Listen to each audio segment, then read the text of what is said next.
Breakfast of Champions bring you the thrilling adventures of Jack Armstrong, the all-American boy. Say, what favorite American sport comes to your mind the very second you hear the names of Sam Berry and Dave McMillan and Nat Holman? That's right, it's basketball, championship basketball. Because those men are three of the best-known college basketball coaches in the country. Nat Holman is in charge of the great team of New York City College. Dave McMillan looks after the famous Minnesota Gopher squad. And out on the West Coast, there's Sam Berry, who coaches the University of Southern California basketball team. I'll bet you'd give plenty to play on a team coached by Holman or Berry or McMillan. It's a cinch you'd learn a lot of basketball. You'd get the very best and latest dope about the right kind of training for basketball players. And here's a good bet. If you followed your coach's personal recommendation of a good training diet for athletes, you'd eat a breakfast of champions nearly every morning. That gives you something to think about, doesn't it? Every one of these top-notch basketball coaches eats Wheaties and recommends Wheaties for young athletes in training. First, there's Nat Holman of City College. Nat Holman says, to eat a nourishing breakfast every morning is part of my personal training schedule. And my favorite dish is Wheaties. Then there's Dave McMillan of Minnesota. Dave tells us, Wheaties pack solid nourishment for an athlete in training and a flavor that's always mighty easy to take. And now we come to Sam Berry of Southern California. He's another Breakfast of Champions fan. Sam Berry says, a big bowl full of Wheaties with plenty of milk and fruit makes a nourishing, well-rounded meal. One I recommend to everybody who likes keen flavor and a good, substantial breakfast. There you have it. Three famous coaches put their okay on one famous Breakfast of Champions. The very same training dish you can enjoy every morning right at your own breakfast table. And believe me, Wheaties really deserve all this tremendous popularity. They're good, plenty good, and brimming with nourishment. Be sure to get some Wheaties today. And now, Jack Armstrong, the all-American boy. While Malleus Moros are driving tent pegs for the night's camp along the Jungle River, Uncle Jim and Betty are watching the late afternoon sky for the arrival of Jack Armstrong and Billy in the autogyro airplane. It's the end of the second day's trip up the river into the interior of Mindanao to rescue Professor Loring.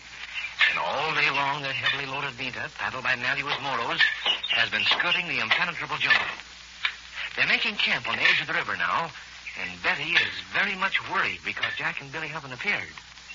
Listen. Oh, Uncle Jim, I'm afraid that something's happened to Jack and Billy. Why, they should have been here long ago. If they had been here long ago, Betty, they wouldn't have known where to stop. They couldn't tell exactly how far we'd get up the river today. Just the same, I can't help being worried about them. After all, Jack hasn't had much experience piloting an autogyro. He's had enough experience, Betty. I let him take the controls yesterday. Why, he put that ship through her paces just as though he'd always flown the windmill plane. But the engine may have stopped and he might have come down in the jungle. Jack never takes unnecessary chances, Betty. He'd always be above the river where he could make a good landing if he had to. I'm much more worried about our beachcomber friend. Whisper should have returned to us by this time. Oh, I'm worried about him, too, Uncle Jim. If those Moros that he went up the river with ever suspect that he's not their friend, well, they might do something terrible to him. Well, they certainly might. And on top of that, it'd take us a long time to find out just what tribe is holding Professor Loring. And I'm somewhat surprised that we haven't overtaken Chesterton and Lazaro yet.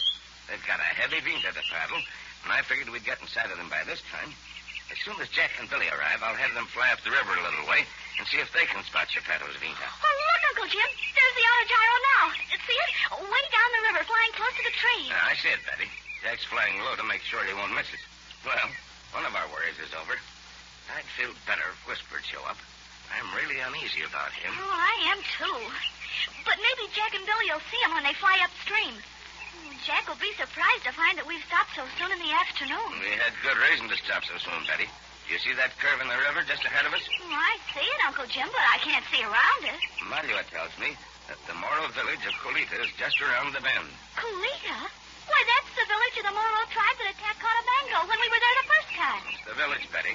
And those Moros are all for Sultan Baloa. We outwitted them when we were here before, and they haven't forgotten it. Oh, Uncle Jim, will they try to stop us when we go by? I don't think so, Betty.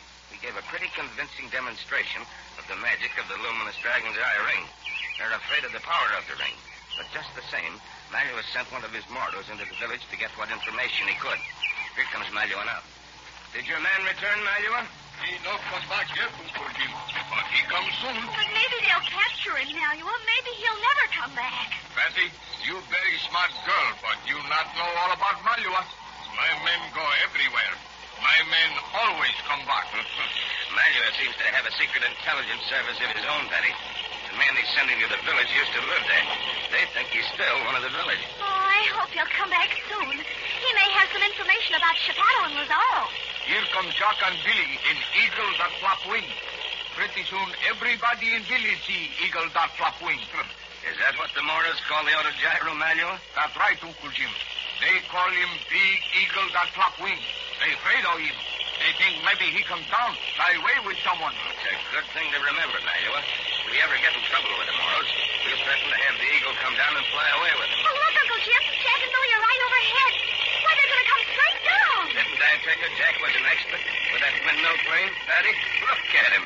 He's going to set her down right next to the Vita. Oh, he'll hit the Vita. No, he won't. But he's going to come pretty close. He's down safely. How's that for landing, Uncle Jim? Jack is some pilot, isn't he? He certainly is, Billy. Stay where you are. I've got another job for you. I'll come down to the river. Come on, Betty. I wish I could go with them this time, Uncle Jim. Nothing doing, Betty. That ship only holds 2 people. I'll take you up with me someday. Well, Jack, Betty was a bit worried about you. We flew up the coast a bit, Uncle Jim. I wanted to see where Geppetto's lugger went to. It's sailing back in the direction of Zamboanga. Well, I want to find out what's happened to Geppetto and Lazaro.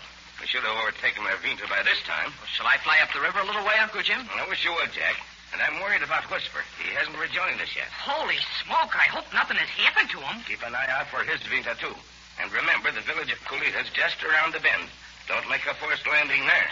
We'll try not to make a forced landing anywhere, Uncle Jim. Say, if he'll swing the tail of the ship around so he points to midstream, I'll take off right away. All right, Jack. I'll wait it and swing the tail around. Slide the cowling closed, Billy, so the engine won't make so much noise. Okay, Jack. There. Boy, it gets hot with that cowling closed. We'll get some ventilation as soon as we get going. Well, we're pointing all right now. I'll start her up. Is everything all clear, Billy? All clear, Jack. Okay, I'll feed her the soup.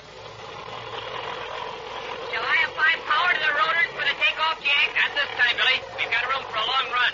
We'll be off the water in half a jiffy. I wonder why Whisper hasn't rejoined Uncle Jim yet. I don't know, Billy. Maybe he hasn't got the information he wanted yet. And maybe those 2 Moros in his Vita got suspicious and did something to him. I hope not, Billy. How are the rotors? Revving up okay? Yep, okay. Then up we go. Golly, we're almost climbing straight up. I want to get altitude quickly, Billy, so we can see around the bend in the river. Look, Jack, I can see over the trees now. There's the village ahead of us. Oh, it comes right down to the edge of the river, doesn't it? And the nipa shacks are built on piles just like all the other Philippine villages. You see any Vitas in the river? They're nothing but Vitas, Jack. But they're all pulled up on the beach or tied up under the shacks at the edge of the river. Maybe Geppetto and Lazaro have tied their Vita up there, too. And maybe Whisper's made a landing there, Jack. Say, he'd better not be there. Geppetto's there. Geppetto will tell the Moros who he really is. Look right under us, Billy. There are a couple of Vitas right next to the riverbank. And there's somebody in them, too, Jack. Jumping Jiminy, gee whiz, there's Whisper in one of the Vitas. What's going on? I'm going to drop down, Billy. I'm going to drop down right over those Vitas. I think that Geppetto and Lazaro are in the other one. And there's something funny going on. Down we drop. I see what they're doing, Jack.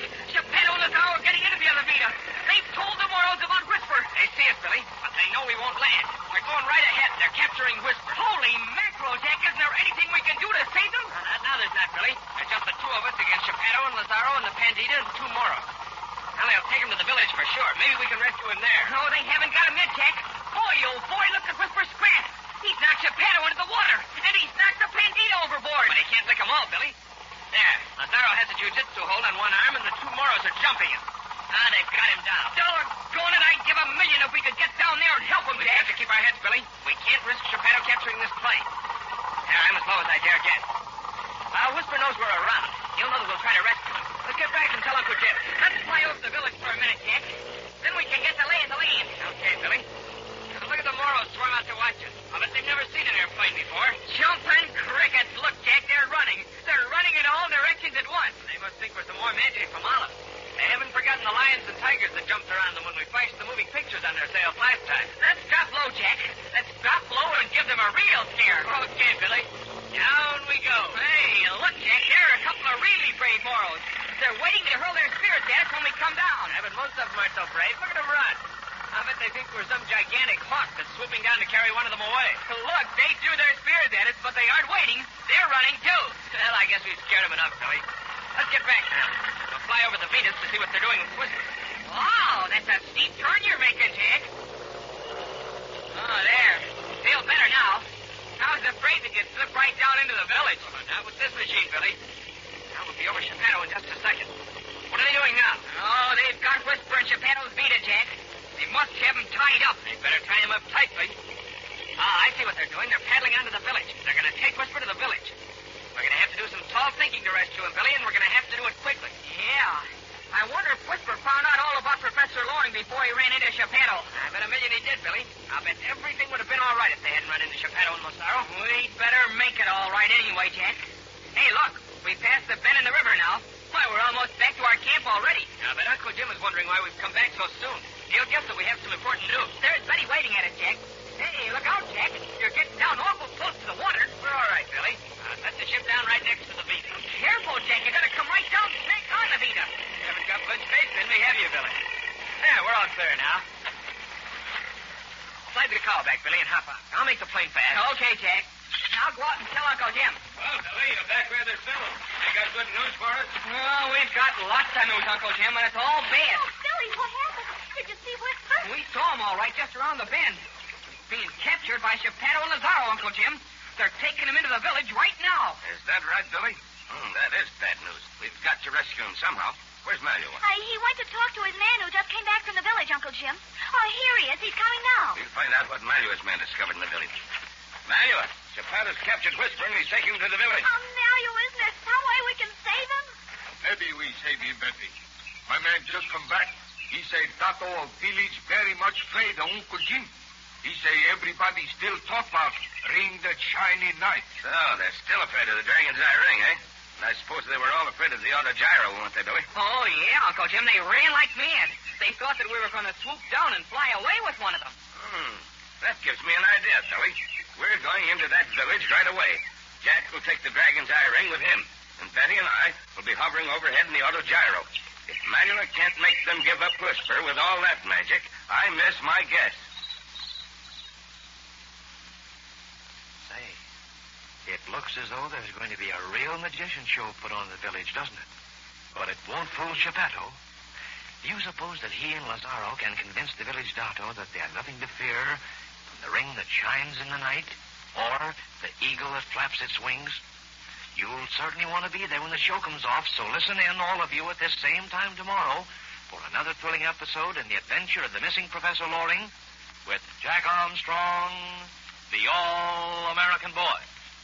Now, what do you say to having a real champion athlete's breakfast tomorrow morning?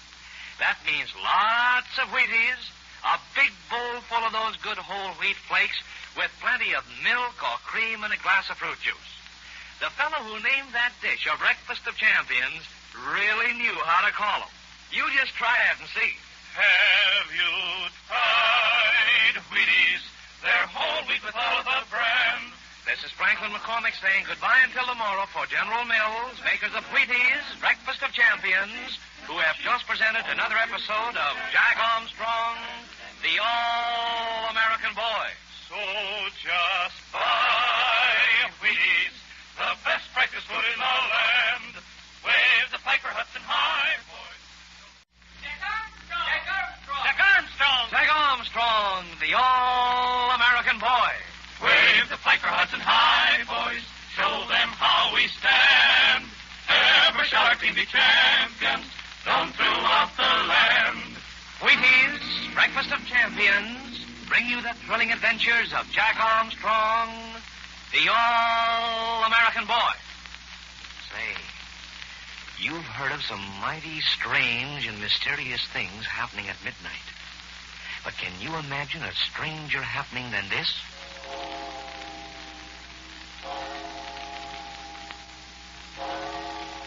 It's 12 o'clock.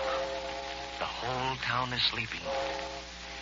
let's suppose we can walk into one of those dark houses, up the stairs, and into a room where Jim Griffin is sound asleep. There's something very unusual going on in Jim's room. Listen. Hey, you! Wake up! You think I can wait around here all night? I got work to do. What's that? Who's poking me? I am, doggone it. Wake up, will you? Holy smoke, am I seeing things? The little man sitting on the bedpost. Who are you? Me? Well, I'm a vitamin. Vitamin B1, they call me. Go on, a vitamin is something you eat. It's a kind of nourishment. Sure. I know I'm nourishing. I'm nourishing as the dickens. And listen, buddy, the reason I'm here is that you're not getting enough of me in the food you eat. Oh, heck, I must be dreaming. Vitamins can't talk. I can when I feel like it. Of course, I'm most always too busy to talk. Got a lot of work to do, helping to make good appetites, helping fellows and girls to grow, and helping to keep their nervous systems working right. I'm absolutely a... Vitamin B1, huh? Where do you live? One place you find me is in wheat. There's a lot of me in a grain of wheat. But I eat lots of foods made from wheat. Aha! But that's the catch to it. You see, by the time they take wheat and grind it, or cook it to make it good to eat, I may not be there any longer. If you really want to get all the vitamin B1 that's naturally present in wheat, you'd better eat Wheaties. Wheaties? Say, I've heard about Wheaties. They're pretty good then, huh? Good. I'll say they are. They taste absolutely swell. And along with other kinds of valuable nourishment, Wheaties give you all the vitamin B1 of natural wheat. You'd better start eating Wheaties tomorrow morning. You know, fellas and girls, I wish vitamin B1 could talk to you like that. It's so very important, so necessary in a good diet for athletes and everybody else who wants to get a champion start for the day. Remember this, will you? Those good Wheaties flakes are extra nourishing. They give you lots of vitamin B1. I hope you have Wheaties for breakfast every single morning. And now, Jack Armstrong, the All-American Boy.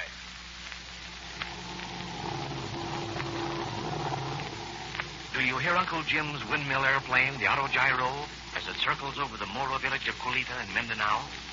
Uncle Jim and Betty are in the autogyro, and the odd-looking plane has been hovering over the village like a gigantic hawk ready to pounce.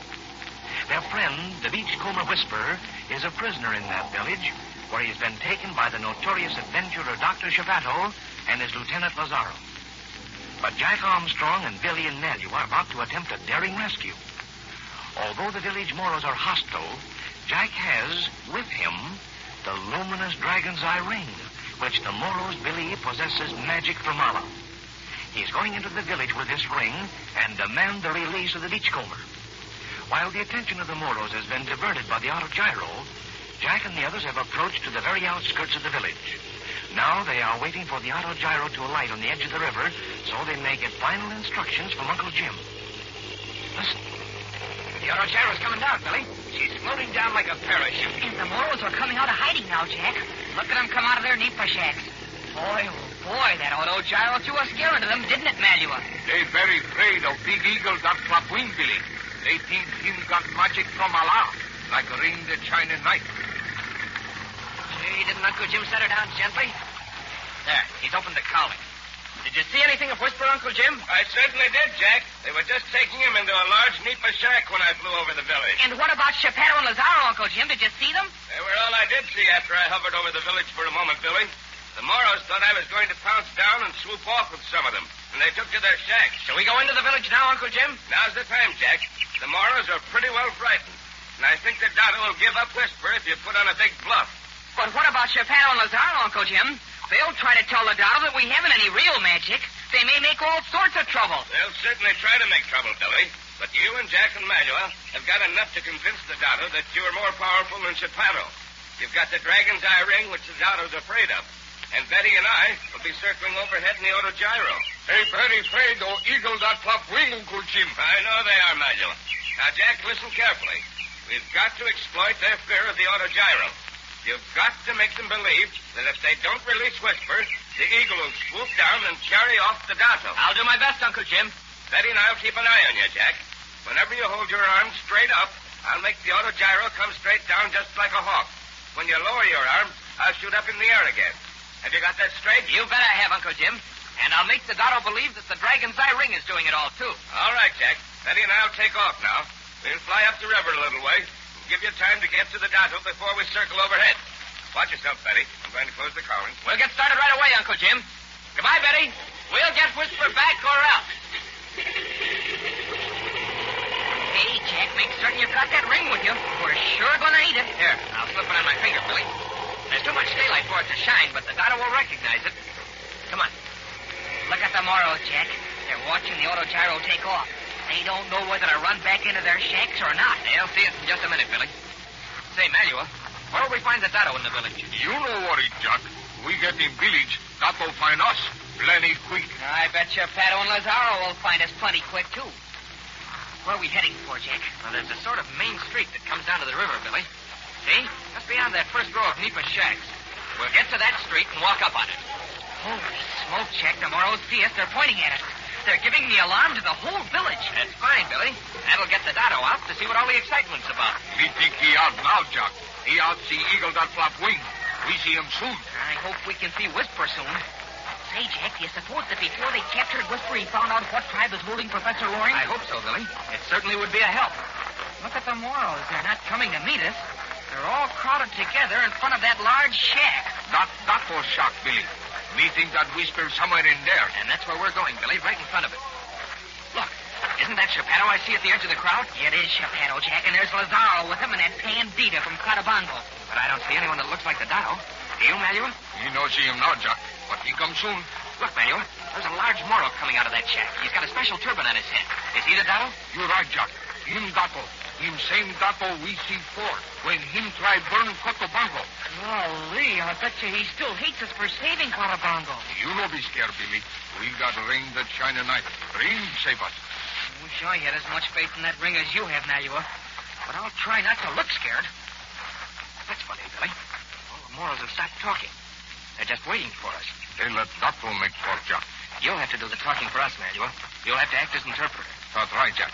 Me tell Dotto what you say, me tell you what Dotto say. I don't like the looks of that Dotto one bit, Jack. Pandita from Catabango was telling him something. That's all right, Billy. We'll tell him something ourselves. Keep your chin up now. We're getting pretty close to them. Look at Chapato.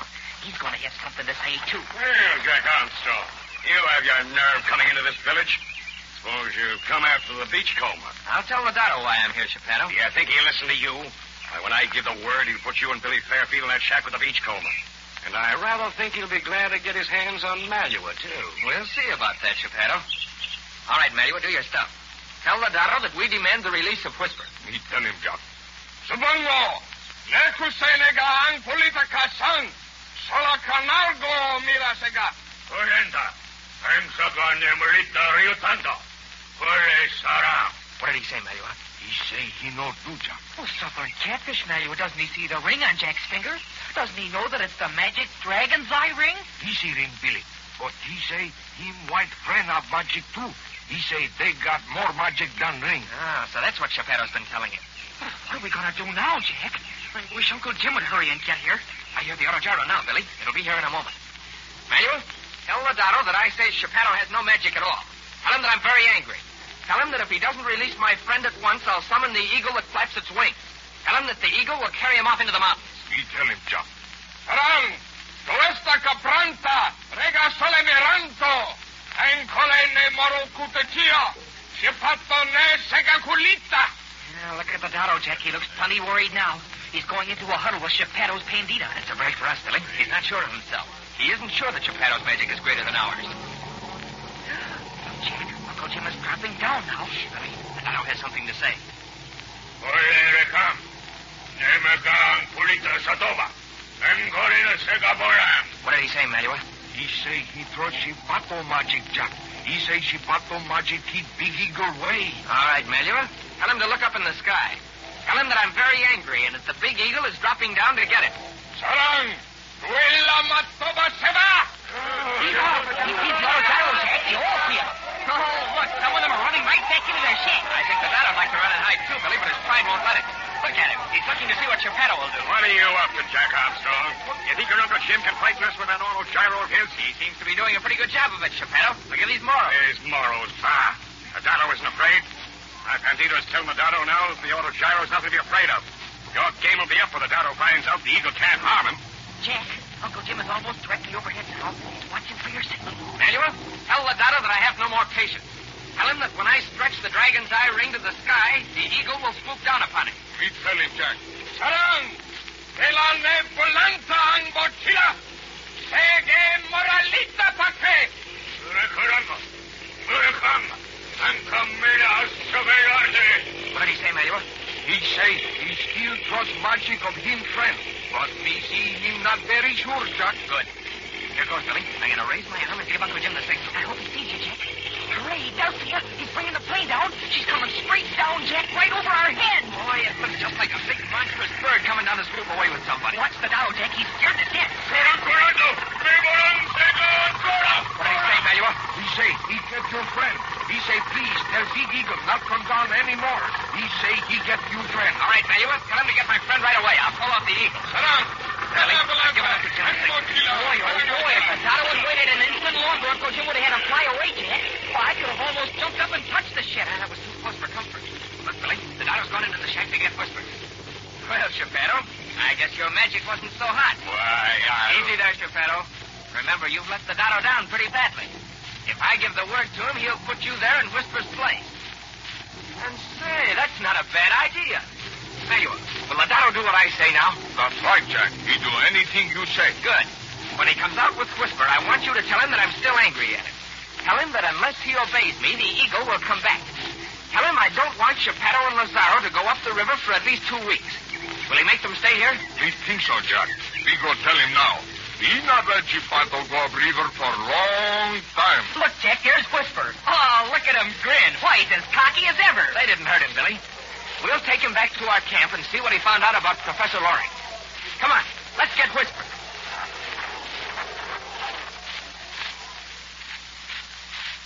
Boy, that was nip and tuck for a while, wasn't it? But now that they've rescued the beachcomber Whisper, do you suppose he has any information about Professor Loring? For it won't be long now before Jack Armstrong and Uncle Jim and the others will be in the land of mystery, the wild interior of Mindanao. And you'll certainly want to be with them, because there's an exciting and dangerous time ahead. So listen in, all of you, at the same time tomorrow to another thrilling episode of The Adventure of the Missing Professor Loring with Jack Armstrong, the All-American Boy. Now, get yourself a package of Wheaties right away. The big orange and blue package with the 2 famous General Mills trademarks, Wheaties and Breakfast of Champions. Yes, sir, you'll be having a genuine champion athlete's breakfast when you help yourself to a big bowl full of Wheaties with lots of milk and fruit. Once you taste it, I know you're going to be a regular Wheaties fan. Have you tried Wheaties?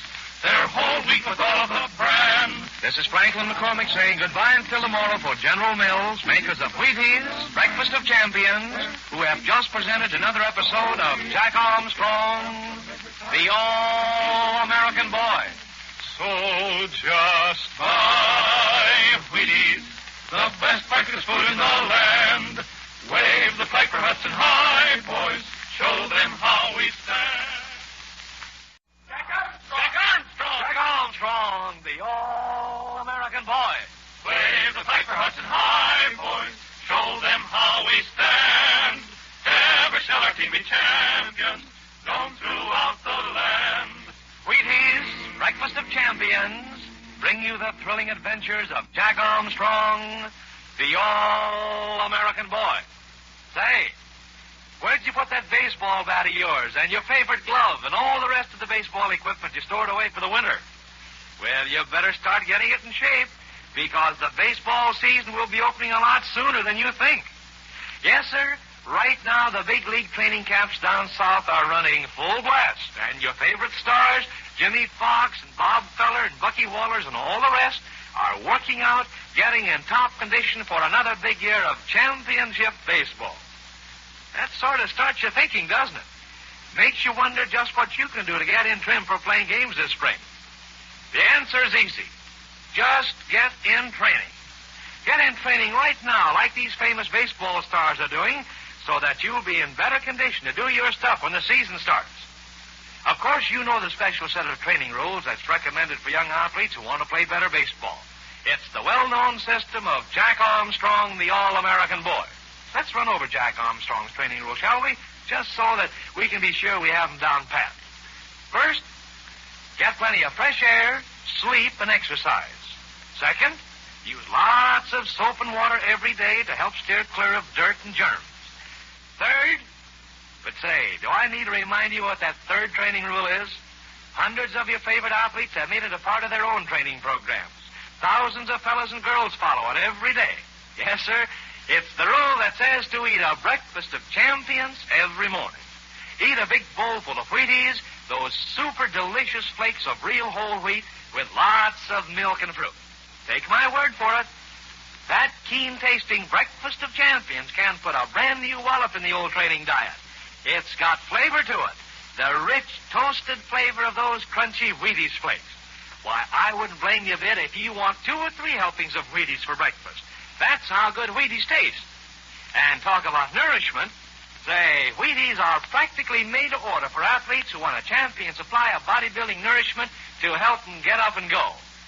Wheaties are extra nourishing, jam-packed with all of the well-known essential food values of the natural whole wheat grain. Get some Wheaties right away, will you? You're going to like them, I know. And now, Jack Armstrong, the All-American Boy.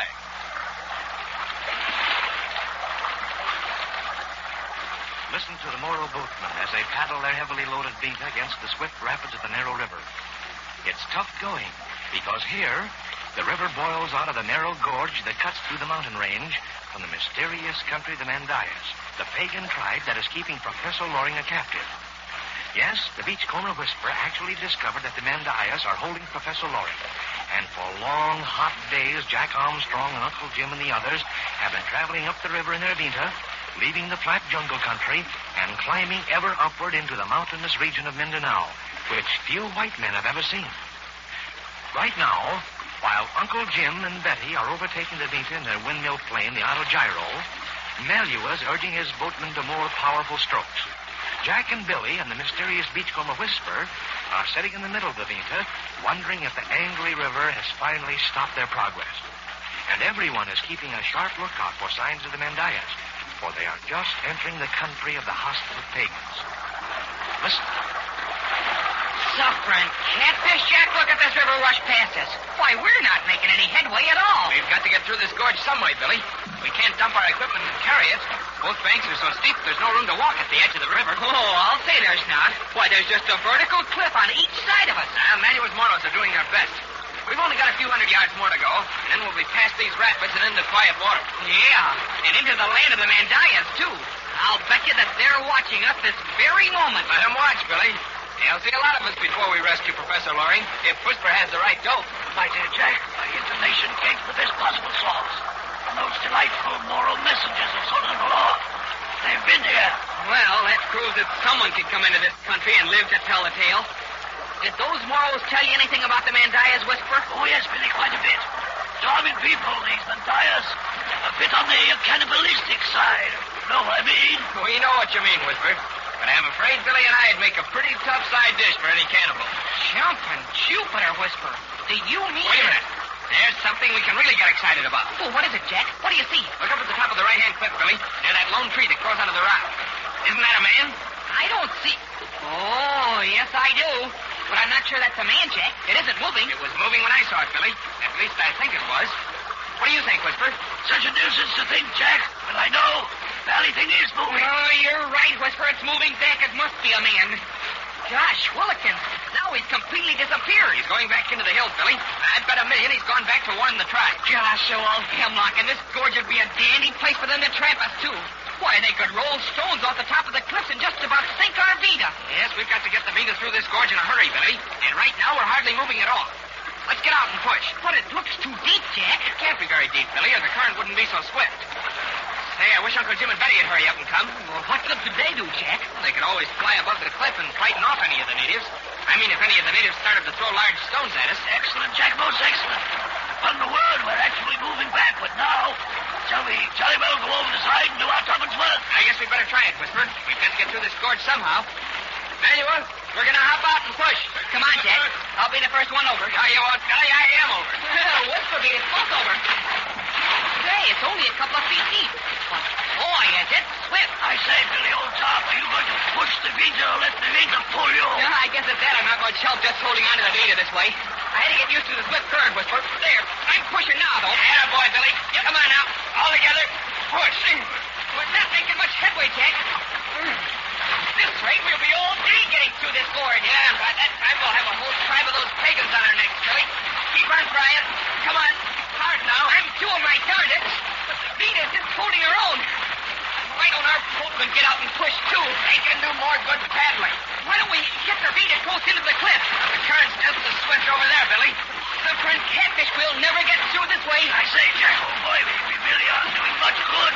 Let's stop a minute and talk this valley thing over. Okay, Whisper. Last a minute, Billy. We're going to have to try something else. Gosh, old Jiminy, I wish we had a tugboat. Say, Billy, that gives me an idea. I wonder if it would work. Well, what's eating you, Jack? Let me in on your brainstorm. I was just thinking, Billy. Say, there's Uncle Jim coming now. He's flying low. Maybe it will work. Jumping Jiminy gee whiz, Jack. You aren't going to use the auto gyro as a tugboat. Why not, Billy? We can run a light cable from the Vita to the plane, and it can taxi on the water in front of us and pull us.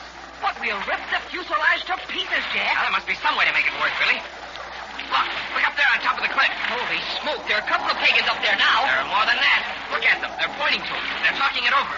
We would be right in the middle of a gorge at a time like this. It could be worse, Billy. There's not very much they can do to us as long as they stay up there. Look, here comes Uncle Jim now. He's about to come down in the gorge. Oh, I'm glad there are no rocks in this river, Jack. He'd rip open his pontoons if there were. He'll be safe enough, Billy. As long as he can keep his engine revving, he can control her. There, he's almost down. He is down. He's taxiing up to us. He'll be alongside in a second. And those pagan mandias will be doing something pretty soon, too, Jack. I can just feel it in my bones. Here's Uncle Jim, Billy. He's opening the counter. Hello, Jack. What's the trouble? Can't you get the Vita past the rapids? It's all we can do to hold our own, Uncle Jim. Hi, Betty. Hello, Jack. Hello, Billy and Whisper. Why, it seems as though three strong people like you could push the Vita up the stream with all those morals paddling. I just wish that you'd step overboard and kind of try it, Betty. This is some current here. I'll take the auto gyro below the gorge, Jack, and come back and help you push. But it's going to be slow business. It's going to be too slow, Uncle Jim. Look up on top of the cliff. There are a bunch of mandias there watching us. And I know that they're cooking up something, Uncle Jim. Oh, Billy, do you really think they're going to do something? You're darn tootin' they are, Betty. It's just a question of when. So we finally run into the pagans who are holding Professor Loring, eh, Jack? We certainly picked a fine place to meet them. We couldn't have picked a worse place, Uncle Jim. That's why we've got to get through this gorge before they decide what to do. I was thinking, do you suppose we could run a line from the auto gyro to the Vita? Then you could taxi up the gorge and pull us behind you. Hey, that's quite a large order, Jack. I'm afraid we pulled the tail of the fuselage loose. But we've got to do something. What do you say, Whisper? Well, I think, old chap, that it can be done. I've done it. You've actually done it, Whisper? In a small plane like this? Oh, no. I once towed a lifeboat with a small seaplane for half a day. Holy smoke, Whisper. Is there anything you haven't done before you became a beachcomber? What about the fuselage, Whisper? Will it stand the strain? I fancy not, Jack. But I can run the line from the engine back into the Vita. That will take the strain off the fuselage. Yes, that may work, Whisper. Betty, hand me that right anchor cable under your seat. I'll make it fast to the bracket. All right, Uncle Jim. But you'll have to move over a little. I say, old chap, if you like, I'll get in the valley ship and do the towing. It's frightfully simple and all that, but it helps if you've done it before. That's fine, Whisper. As soon as I get the cable made fast, Betty and I'll get in the Vita, and we'll turn the ship over to you. Here's the cable, Uncle Jim. This for such a heavy load. This is airplane cable, Betty, and it'll stand a terrific strain. Here, I'll make it fast to this engine bracket. Oh, you'd better hurry, Uncle Jim. Those mandias on top of the cliff are acting pretty queer. Why, they've got something up their sleeve. But what can they do way up there? Well, for one thing, they can roll big stones down that cliff, Betty. But can't we get to the other side of the gorge, Jack? Not a chance. Look at the rapids boiling up among those rocks. We couldn't float the Vita, and we couldn't walk. Oh, I see now. So we have to pass through the gorge almost directly under the mandias. Oh, hurry, Uncle Jim. The cable's made fast, Betty. Now you get out of the cockpit and into the Vita. You'll have to get wet to do it. Oh, I don't mind getting wet. Look out, Jack. I'm jumping down. All right, now climb into the Vita, Betty. Right in the middle. Don't get in the way of the boatman. They have to paddle like anything to keep us from being carried down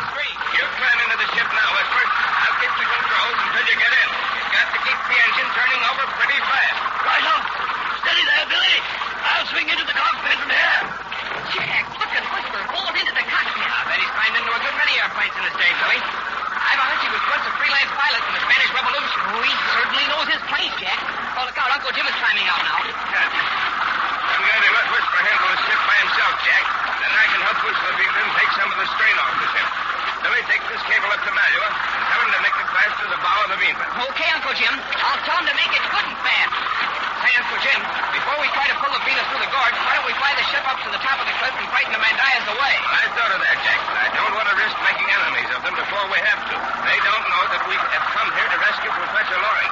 So until they commit an act of hostility, it'll pay us to act friendly. I guess you're right, Uncle Jim. It's going to be hard enough to rescue Professor Loring as it is. But unless I miss my guess, those Mandayas are going to do something pretty unfriendly very soon. We'll have to take a chance on that. Here comes Billy. And Malier's making that cable fast now. There, he's all set. All right, Whisper. Taxi ahead of us and see what you can do. Jack and Billy and I'll stay in the river and push. Well, aren't we going to get into the beat, Uncle Jim? Not right now, Billy. The thing is going to be the best and we can walk. We'll hop in quickly. There, you have that cable taut in a second. I'm glad it's a long cable. Look how the wash from the prop throws back the water toward it. Watch it now. Cable's getting taut. Lay hold and push. Oh, she's moving, Jack. The beat is moving through the water. Keep pushing, Billy. We're not moving very fast yet. Beat through the scoop. Boy, look at the beat. Pick up speed. Speed. I can hardly keep up with I'm in, you two. We'll all get in. Quick. He's going too fast for me, Jack. Hey, that's Billy. I'll lend you a hand as soon as I'm in. There. Hold on now. I'll pull you in. Yeah, boy. Now you're all right. Oh, I was afraid you'd go off and leave me. Hey, look. Look up on top of the cliff, Jack. Do you see what I see?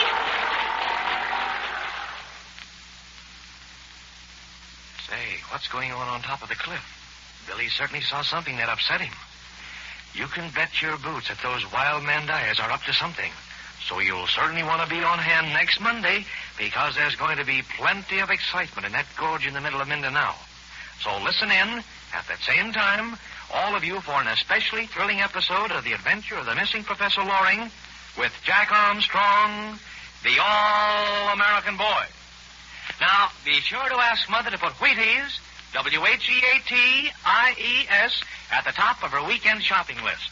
Those crunchy Wheaties flakes will taste mighty good for breakfast tomorrow and Sunday. Yes, and I'll bet you'll be wanting more Wheaties for a quick lunch or an afternoon snack between times. You'd better ask for 2 or 3 packages of Wheaties.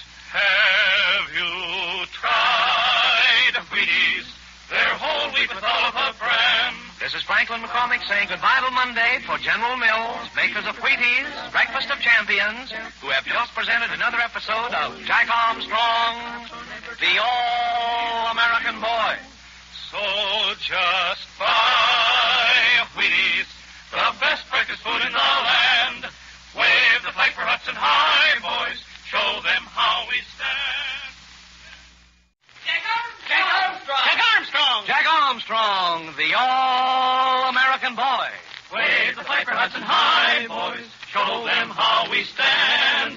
Ever shall our team be champions, known throughout the land. Wheaties, Breakfast of Champions, bring you the thrilling adventures of Jack Armstrong, the All-American Boy. Greetings, Mr. Mac. Hello, Larry. What have you got in that little old bottle? Oh, that's my genie. Genie? Why, sure. I keep him in this bottle. He knows everything and can do anything. When I want to ask him something or have him do anything, I just take out the cork out of the bottle and out he pops.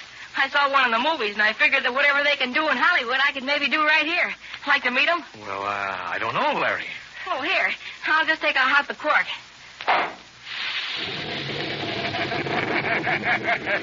Hello, Master. What'll be today, huh? Genie, old boy, meet Mr. McCormick. How old is Mr. McCormick? He knows everything, Mr. McCormick. Ask him a question. Okay. Mr. Genie, I'd like to have you answer a couple of questions. Sure. Just ask him and I'll answer them. Glad to do it for any friend of Larry's. Okay. When's the best time for an athlete to train? That's a serious question, Mr. McCormick, and here's a serious answer. An athlete ought to train the year round. Yes, sir. 365 days a year. Okay. Now tell me one good training rule. Get plenty of fresh air, sleep, and exercise. Now tell us another good training rule, Mr. Genie. Glad to, Master.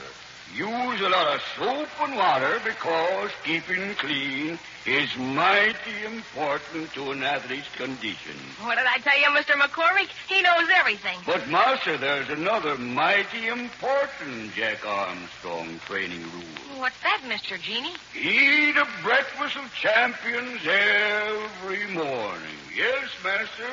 There is another breakfast dish I know of that tastes quite as good as Wheaties, milk, and fruit.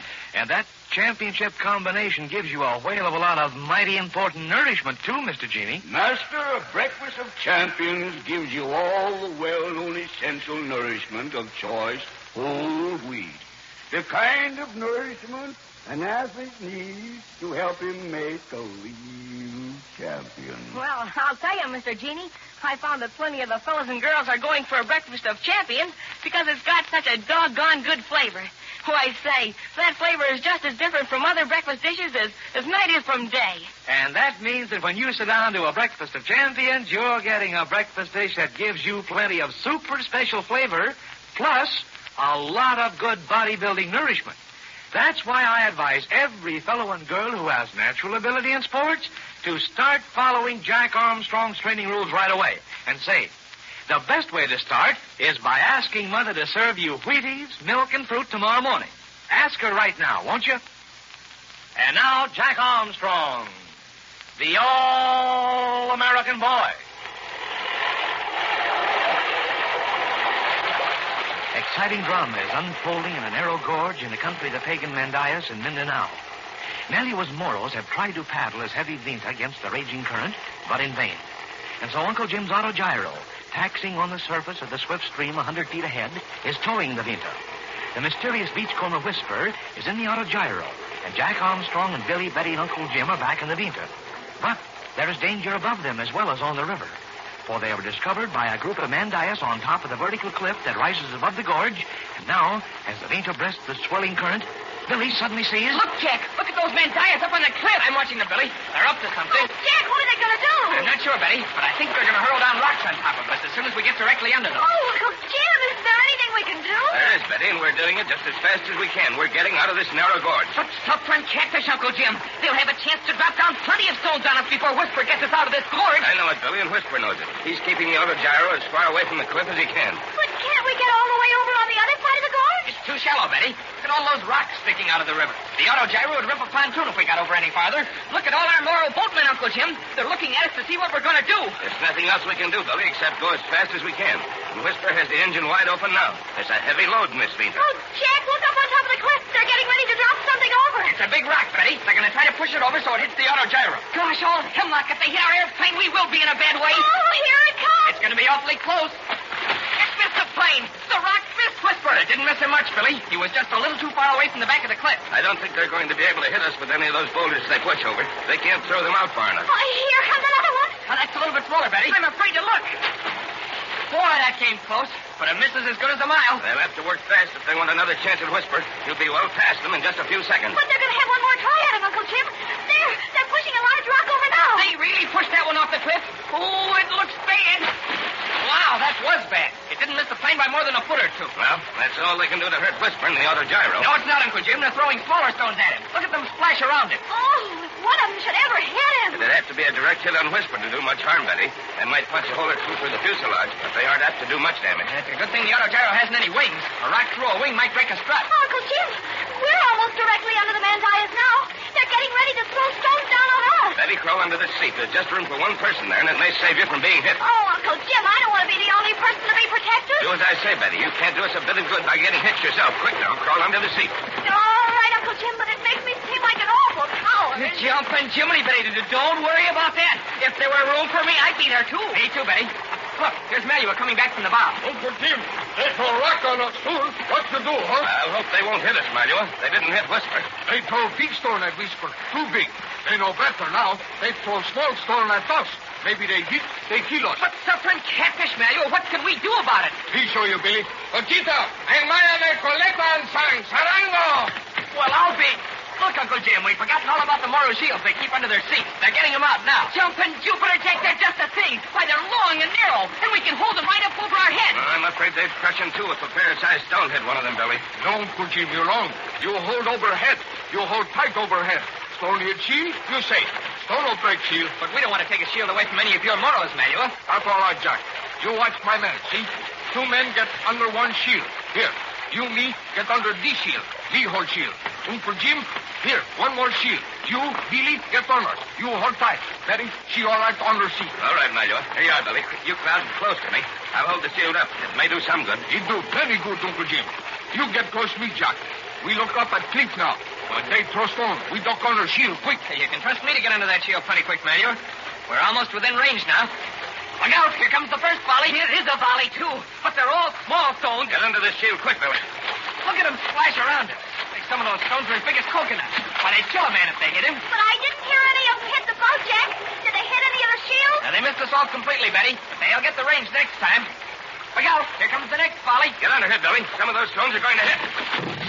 Oh, suffering catfish. A couple of those stones got the boat. Oh, Jack, did they knock a hole in the bottom of the Veda? Not in the bottom of this Veda, Betty. Now, this Veda shoot out of a tree trunk. It's got a solid keel for a bottom. I'd hate to think what one of those larger stones would do if it landed on top of a shield, Jack. They must have the force of a cannon. Yeah. Look out. Here comes some more. You come close, Jack. Maybe a stone hit us, huh? Stay under your shields now. They're not throwing their stones in volleys. They're throwing them one at a time as fast as they can pick them up off the cliff. Well, I can't see them, but I hear them landing all around. And some of them are landing into the boat, too, Betty. Uh-oh, there's a Moro knocked off his seat. Boy, look at him get up and scramble back into that shield again. Oh, what happened? What happened to you, Jack? Search me, Betty, but here I am knocked off my seat and Malio was with me. Big stone needs shield, Jack. We get back under shield quick. I'm under it already, Malio. Are you hurt, Jack? Not a bit, Uncle Jim. If anyone's hurt, it's Malio. Feel no hurt, Jack. Shield save us, huh? I'll say it saved us. Look, Uncle Jim, the stones are all falling behind us now. Well, we're getting out of range, Jack. Yeah, we are out of range. Well, I think they've done their worst now. Me not think so, Uncle Jim.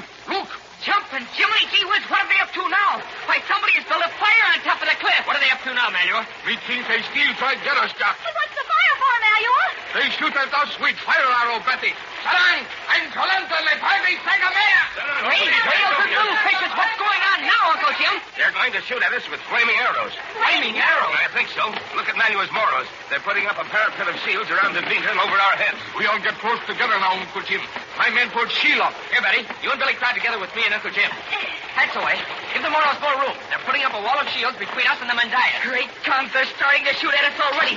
Look at that flaming arrow disappear to the river. Oh, there's another one. And another. They're all around us now. I hope these shields are good and tough. These shields are tough enough to withstand an arrow, Jack, but make sure that you're behind the shield.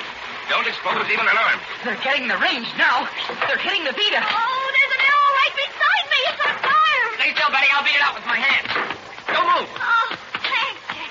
I was a little frightened for a moment. Suffering catfish. There's a flaming arrow right next to a gasoline can, Uncle Jim. We've got to put it out. You stay here, Billy. I'll run forward and throw it overboard. No, Jack. Lead my shield. Lead go. Oh, he'll get hit by an arrow himself. He's mostly protected by that shield, Betty, but a lucky shot may wing him in the leg. Holy smoke! There's an arrow right through his shield. It's just barely through, Billy. Boy, it's a lucky thing he had that shield with him. And it's a lucky thing you didn't go forward to throw the flaming arrow overboard, Jack. I'll say it is. There, he's got the arrow. He's throwing it overboard. Hey, what's that I smell? The carabao hide of Manuel's shield, Billy. That arrow's burning it. He's pulling it out now. He's thrown it overboard. Hurry, Manuel. Oh, why doesn't he come back? He's going to stay up there, Betty. Oh, I see what he's doing. He's trying to protect the gasoline can. But, gee whillikins, Jack, he can't protect the gasoline cans and himself. He's putting some equipment on top of the cans, Billy, so they can't get pierced by a flaming arrow. Then we would have an explosion. Oh, I wish he'd hurry up. I don't like to have him there even with his shield. Look, his shield has caught another arrow. He'll be back in a minute. There, he's got the gasoline cans covered. Hey, Uncle Jim, it's a lucky thing for us those Mandayas didn't get that fire built behind the pepper whisper with those flaming arrows. It certainly is, Jack. I'd hate to think what a flaming arrow might do to the auto gyro. Why, here comes Manuel now. Oh, hurry, Manuel. Here, hurry, Betty. We don't get more. Good work, Manuel. You certainly saved us all then. Oh, there's an arrow sticking through the shield in front of me, and it's still flaming. Tomorrow's pulling it out, Betty. That's one shield that saved your life. Look, Jack. Most of the arrows are falling in the river behind us now. Yeah, we must be getting out of range, Billy. That's right, Chuck. We're too far away now. They no can eat us. Oh, it's too good to be true. Is there anything else they can do to us now, Uncle Jim? I hope not, Betty. I don't think there's anything that this special bunch of Mandayas can do. They're way up on the cliff, and we're almost to the end of the gorge. It'll take them some time to get down off the cliff. They know what us now, Uncle Jim. They no come close us. They very much afraid of Moro. My men guard you. But holy mackerel, Manuel, you've only got a couple of men with you. You can't guard us against the whole tribe. No, Billy, but Uncle Jim got big eagle duck-flap wings. Oh, you mean the auto gyro? Yeah, we still got that. But I don't know how long we'll have it if they shoot flaming arrows at it. Look, Uncle Jim, we're at the end of the gorge. Why, here the river isn't flowing swiftly at all. Oh, there's a sort of lake ahead of us. And it's just as smooth and quiet. Well, that little lake must empty through this gorge, Betty. I see that whisper is turning toward the shore. Hey, wait a minute. What's that, Uncle Jim? What's that terrible-looking thing waiting for us on the bank? Oh, It looks like half man and half beast. And it's jumping up and down and waving its arms. Suffering catfish, it's got horns on its head. Why, it's got the head of a carabao, and the rest of it looks like a crocodile standing on its hind legs. Say, that must be the Pagani. You're right, Jack. That Pagani. That big medicine man or tribe. Him come down, scare away, eagle that flap wing. Oh, but what will he do if the eagle is scared away, Uncle Jim? I don't know, Betty, but we'll soon find out. Whisper's taking us right over.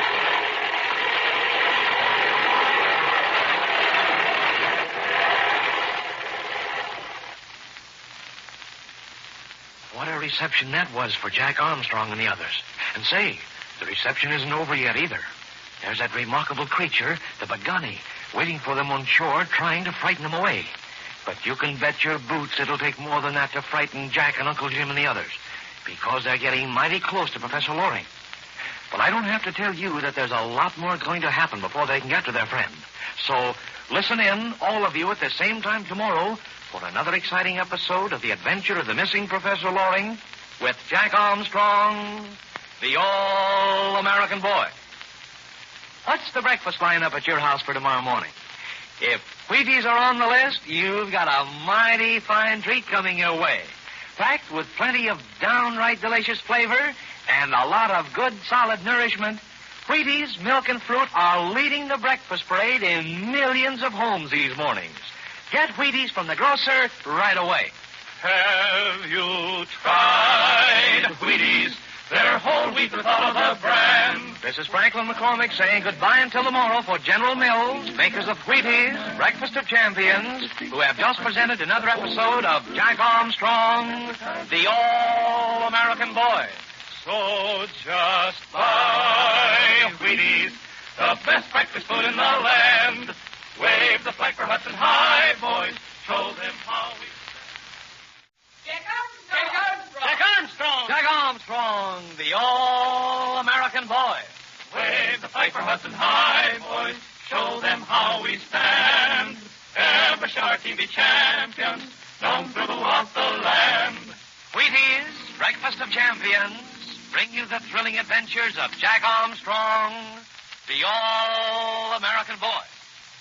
Listen, I'd like to have a little talk with you fellas and girls who eat Wheaties for breakfast and breakfast alone.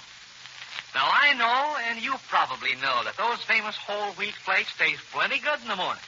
And I think we both know that when they're served with milk or cream and fruit, well, they're just about perfect as far as flavor's concerned. No arguments on that, are there? Okay. Well, there's plenty of extra pleasure packed away in that big orange and blue package. Pleasure you might not know about.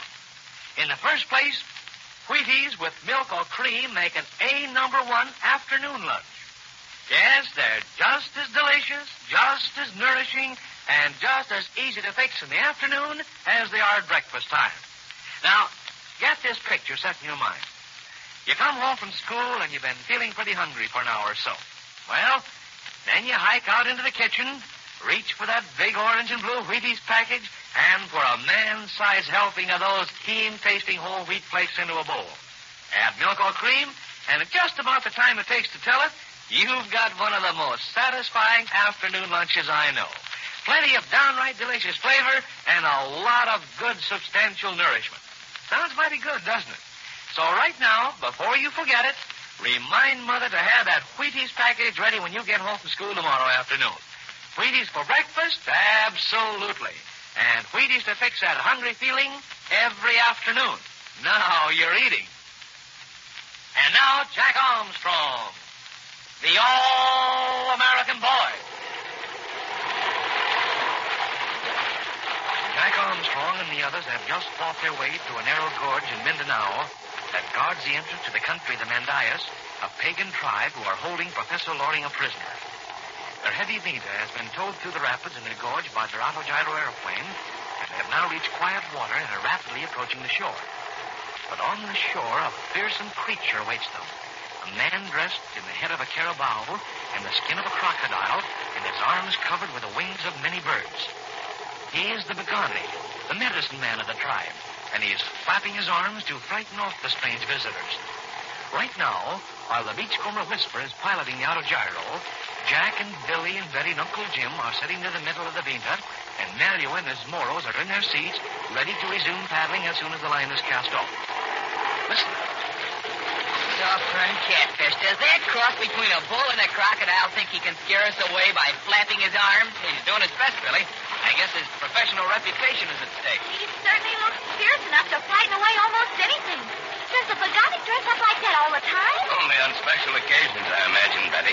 They saw the beaker coming upstream, so they probably told the medicine man to come out and do his stuff. But jumping Jiminy, Uncle Jim, they did their best to keep us from getting through the gorge. They threw stones at us. And shot at us with flaming arrows? And now they're going to meet us with the magic of the medicine man. Well, Jack, when it comes to magic, we have a few tricks up our sleeve, too. We have the auto gyro, and we've got those walkie-talkie broadcast sets that we can strap to our backs, and we'll probably need them all before we rescue Professor Loring. Oh, look, Uncle Jim. Whisper and stop the auto gyro. Good. I was just going to signal him to stop anyway. We'll paddle up alongside of him and decide what we're going to do about that Pagani and the rest of the tribe. He's thrown the line over, Uncle Jim. Look, he's turning around. He's going to taxi back to us. Manuel, tell one of your men to haul in that line. We'll paddle the rest of the way. All right, Uncle Jim. All right. Hey, Paragon. Look at the Pagani. He's jumping up and down and waving his arms like He mad. thinks he's really scaring the auto gyro away, Betty. I'll bet he feels pretty good right now, but wait till that plane takes off and flies over his head. He won't feel so good then. We won't do any flying for a while yet, Billy. I don't want the Pagani or any of this tribe to know that the ship can really fly until we're ready to turn loose all of our magic on them. Well, here comes Whisper now. He's coming right alongside of us. I'll reach over and hold the pontoon. There, I've got it. Well, Whisper, you certainly saved our lives pulling us through those rapids. On my word, you did have a bit of excitement, didn't you? Stones and flaming arrows and all the rest of it. We had a few exciting moments there, Whisper.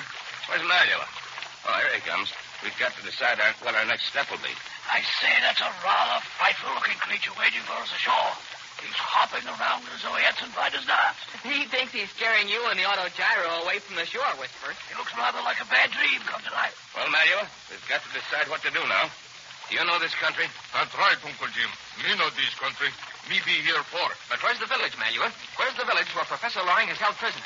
Can we see it from here? No, Jack. We no see village from here. But village not far away. You look on shore. You see hill near shore? You mean those hills that come almost down to the edge of the water? Why, they're not very high. They're not as high as that cliff over the gorge. They not very high, Billy, but they very steep. They go straight up, straight down, like cliff. But the hills stop where the Pagani's dancing up and down, Manuel. There's a ravine through them, a sort of gateway. That's right, Betty. That way go village. That why Pagani stand there. Him guard village. But he won't be the only one to guard the village, Manuel. Won't all the tribesmen be there soon to block our way? You're right, Jack. But first, big chief of village come down. Him come soon. You see, him come down, go in temple with Pagani. A temple? Manuel, don't tell me that the Mandayas have a temple. They got many temple, Billy. They worship wooden god in temple. They ask wooden god what do. Wooden god tell them. But how can an idol carved out of wood tell them anything, Manuel? The idols can't talk, can they? No, Betty. Wooden idol no talk. But Pagani make believe they talk. Him make believe him hear them. Him tell chief what Kalana say. Who is Kalana, Manuel? Kalana, him big wooden idol. Him big like two men. Him guard village.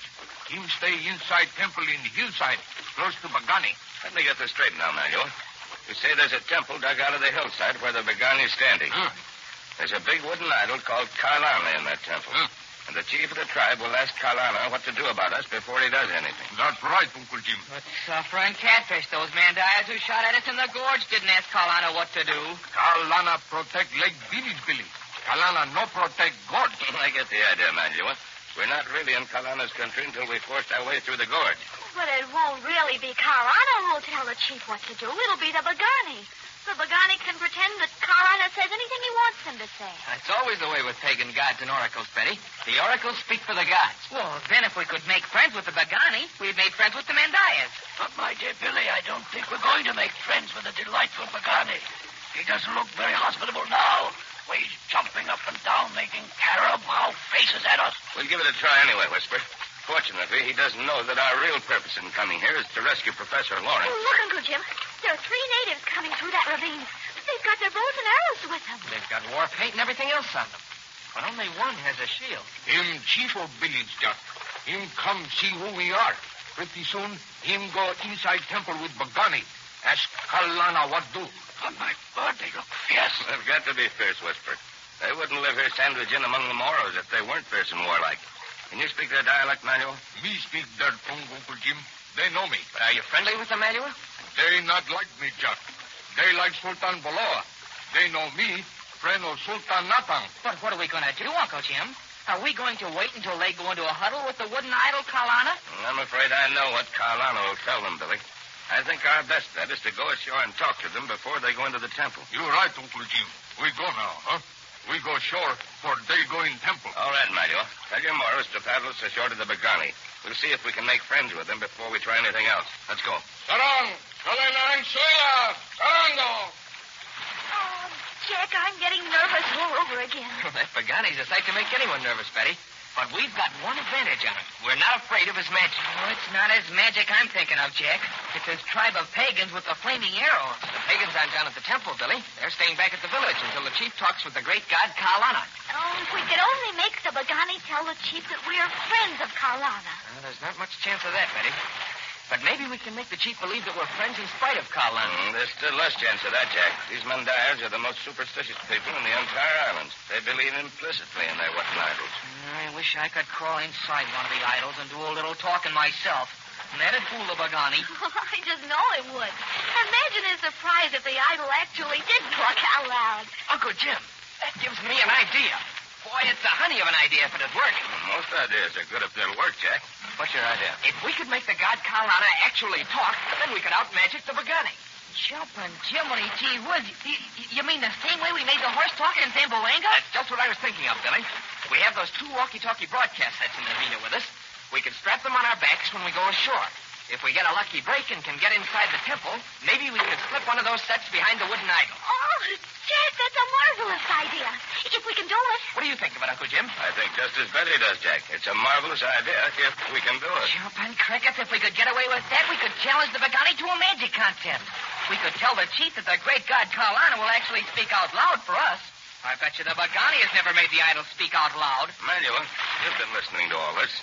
Is there any chance of our slipping one of the portable radio sets behind the figure of Kalana? Maybe, Uncle Jim. Kalana, him very big. Him way back in temple. Very dark back there. Maybe can do. We'll be all ready for the chance anyway. Billy, go forward and get those 2 walkie-talkie sets. You and Jack should have them strapped to your backs when we land. Okay, Uncle Jim. I'll go and get them now. Hope the batteries are all right. We'll have to make the idol talk in their language, Manuel. So if we get one of the sets behind the idol, you'll have to stick close to the other set to do the broadcasting. Me understand, Jack. Me see how you make horse talk in Zamboanga. Maybe we make Kalana talk, huh? That very good. That very, very good. Oh, look, Jack. The chief and his 2 men have reached the Bagani. They're talking to him. They go in temple pretty soon, Betty. But say, we ought to keep them from getting in the temple before we reach them, Manuel. We want to be in there when the Bagani starts asking questions of the god Kalana. We're almost ashore, Manuel. Can't you call to them and tell them to wait? We try, Uncle Jim. Akasegita! Kalata Sugalo! Aline Satapa! My, that dialect doesn't sound a bit like the Moro dialect. But the chief understands it, Betty. Look at him. And the Bagani understands it too, Jack, and he doesn't like it. He's trying to make the chief go into the temple before we get there. Well, why does he want to do that, Uncle Jim? I think he wants to set the chief against us before we arrive, Betty. But he can always do it after we get there, Uncle Jim. There's one queer thing about all medicine men, Betty. They know that this stuff is all fake, but they're always afraid of the magic from somebody else. I guess that's right, Uncle Jim. And he's seen our Oro Gyro pulling our Vita, and he's afraid of our magic. He's trying awfully hard to get the chief to go somewhere, but I don't see anything of the temple. I see it, Betty. At least I see the entrance to it. Look at that sort of cliff that comes down right behind the Bagani. Oh, I see the cliff, Jack, but there are trees and bushes in front of it. There's one bare spot. See it? To the left of the Bagani. And it looks as though there's some sort of entrance there. What? I think I see a wooden idol on each side of the entrance. You're right, Jack. You're right. That's where you go inside temple of God Kalana. And we've got to find some way to get in there. Here comes Billy now with the walkie-talkie set. Are the batteries all right, Billy? You bet they are, Jack. I just tested them. Good. We'll slip the sets on our backs before we leave the Vita. Then, once we're ashore, we'll give that Bagani a lesson in real magic.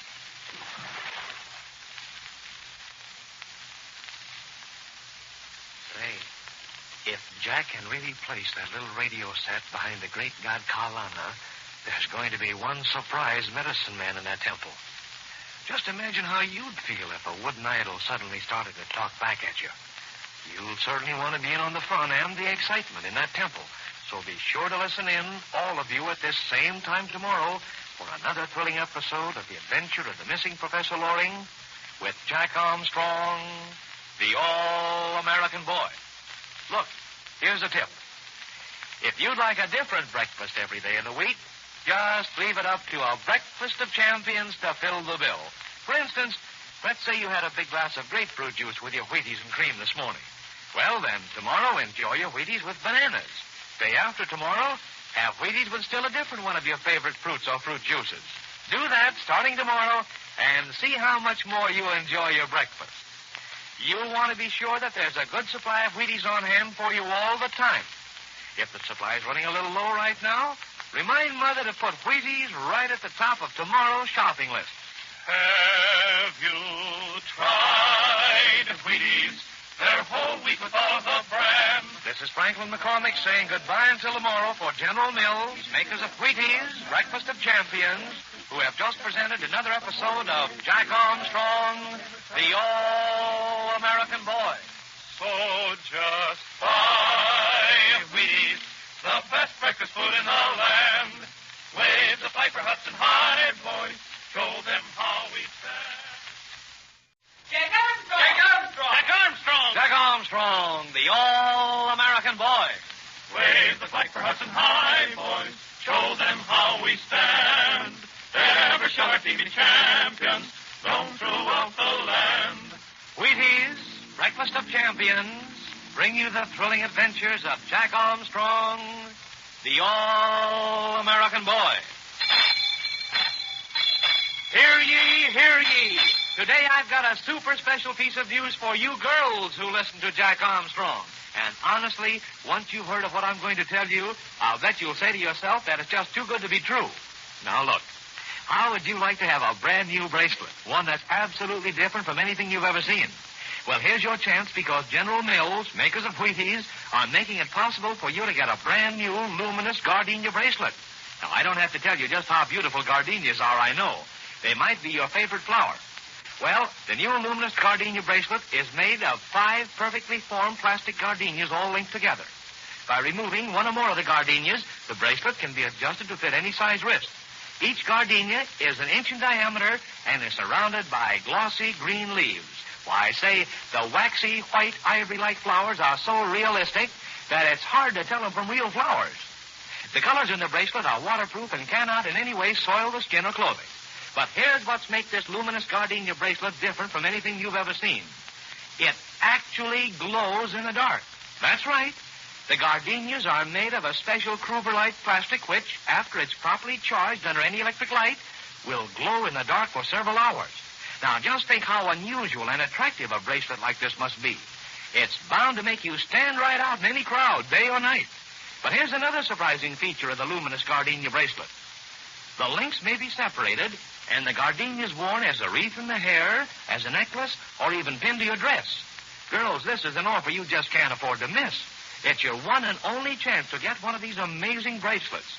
Now, here's all you have to do to make a luminous gardenia bracelet your very own. But you've got to act fast. Just send the top from one Wheaties package, together with your name and address, and 25 cents in cash to Betty, care of Wheaties, Minneapolis, Minnesota. Now, I'll repeat those instructions. For your own personal luminous gardenia bracelet, send the top from one Wheaties package, together with your name and address, and 1/4, 25 cents, to Betty, Betty, care of Wheaties, Minneapolis, Minnesota. But remember, the supply is definitely limited, and if you want to be certain of getting your bracelet, send your order right away, tonight. And now, Jack Armstrong, the All-American Boy.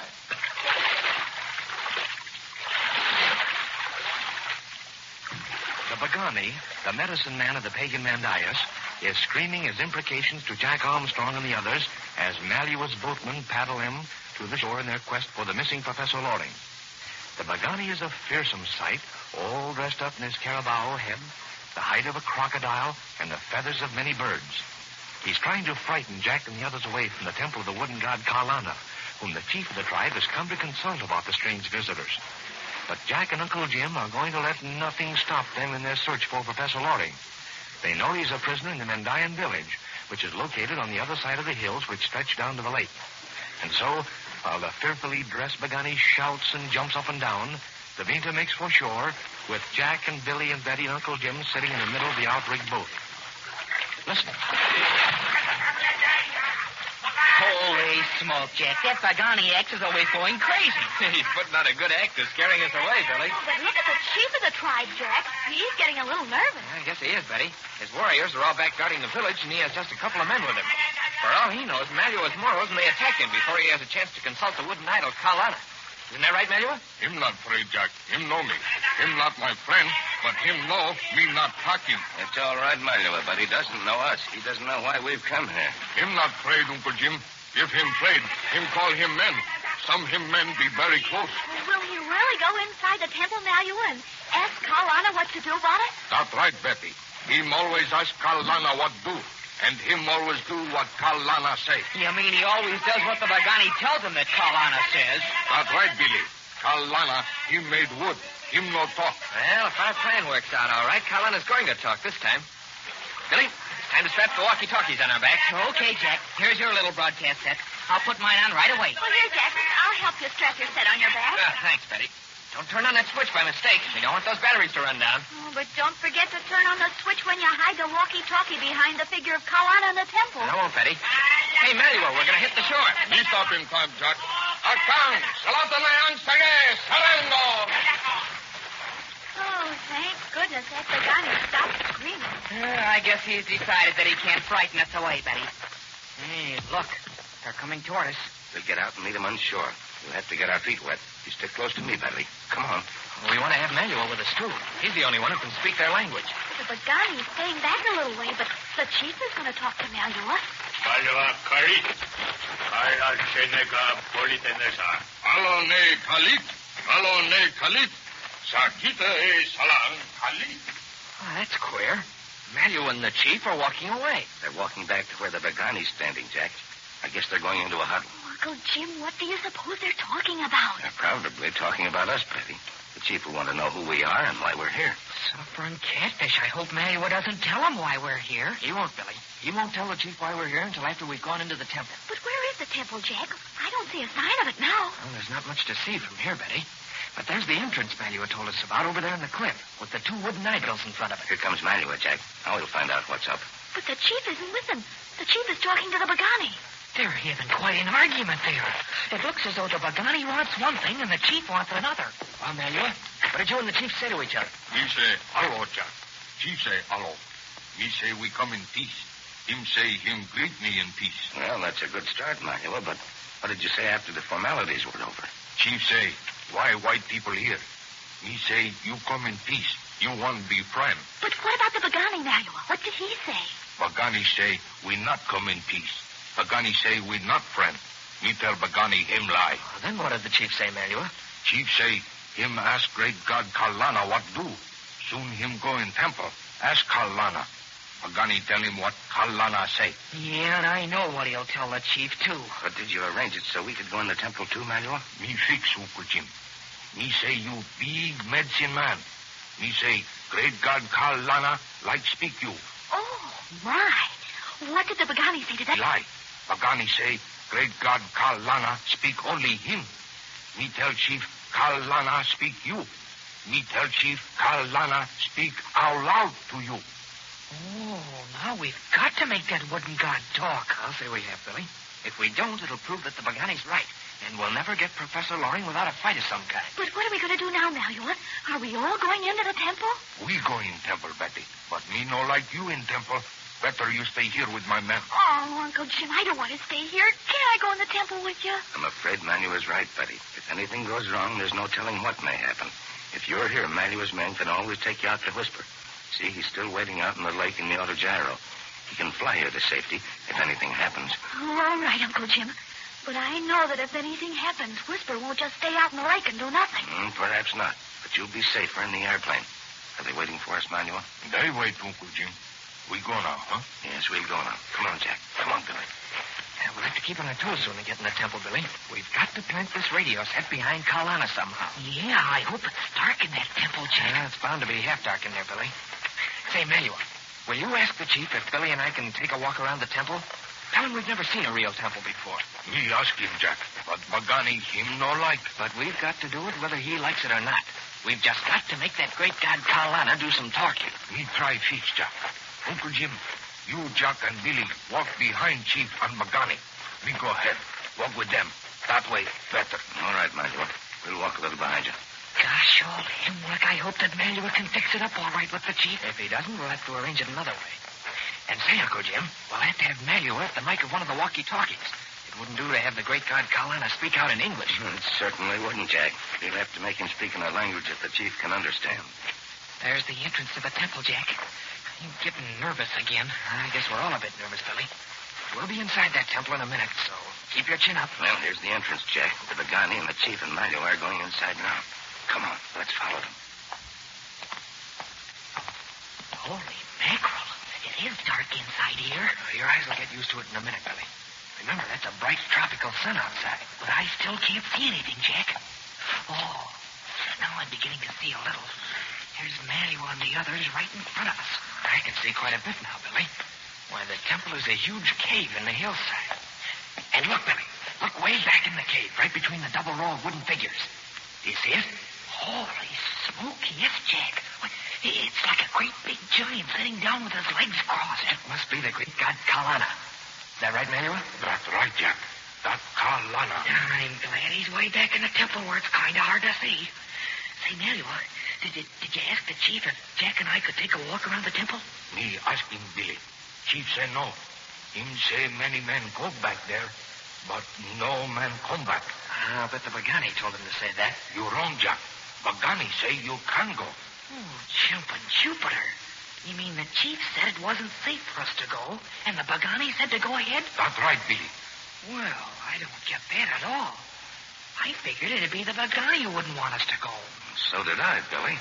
There's something queer about that. I know what it means, Uncle Jim. It means there's a trap of some kind back there. The chief doesn't want to do us any harm until he's asked Kalana what to do. But the Bagani, he'd be glad to have something happen to us. But gosh, Wilkins, Jack, we've got to get that walkie-talkie planted behind Kalana. You're darn tootin', Billy. Manuel, tell the chief that we have magic which will keep all harm away from us. Huh? Tell him that we'll take a chance. Wait a minute, Jack. I'm not so sure about that. There may be something dangerous back there. I know it, Uncle Jim, but it must be something and not somebody. I've got my pocket flashlight with me, and I won't take a step unless I can see what I'm stepping into. All right, Jack. I guess it's safe enough if you have a light. And we've certainly got to make that wooden god talk. Go ahead, Manuel. Tell the chief. Me tell him, Uncle Jim. Akalato ne sula. Munata pa gelita. Achatu, chita gat. You come back for him ask Kalana. But him not think you come back. Suffering catfish. Maybe this isn't such a hot idea after all, Jack. Holy mackerel, what's the chief saying now, Manuel? Him say you better have strong magic, Billy. We got strong magic. We've got magic and Jack's flashlight. Come on, Jack, before I really get scared. Let's see what's in the back of this temple.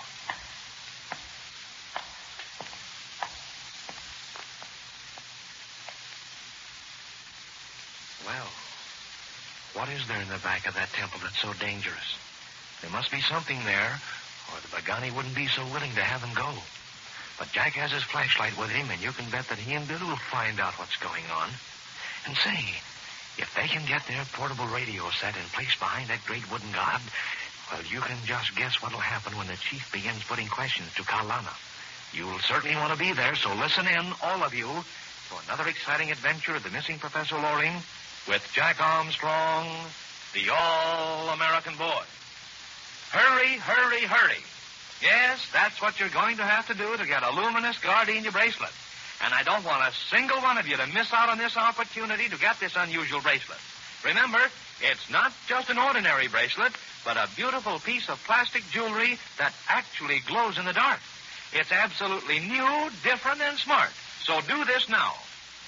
Send the top from one Wheaties package, together with your name and address, and 25 cents to Betty, care of Wheaties, Minneapolis, Minnesota. But don't put it off. The offer closes at midnight this Saturday. So get your order for a luminous gardenia bracelet in the mail tonight. Have you tried Wheaties? They're whole wheat with all of the bran. This is Franklin McCormick saying goodbye until tomorrow for General Mills, makers of Wheaties, Breakfast of Champions, who have just presented another episode of Jack Armstrong, the All-American Boy. So just buy Wheaties, the best breakfast food in the land. Wave the flag for Hudson High, boys. Show them how we stand. Ever shall our TV stand. Jack Armstrong! Jack Armstrong! Jack Armstrong, the All-American Boy.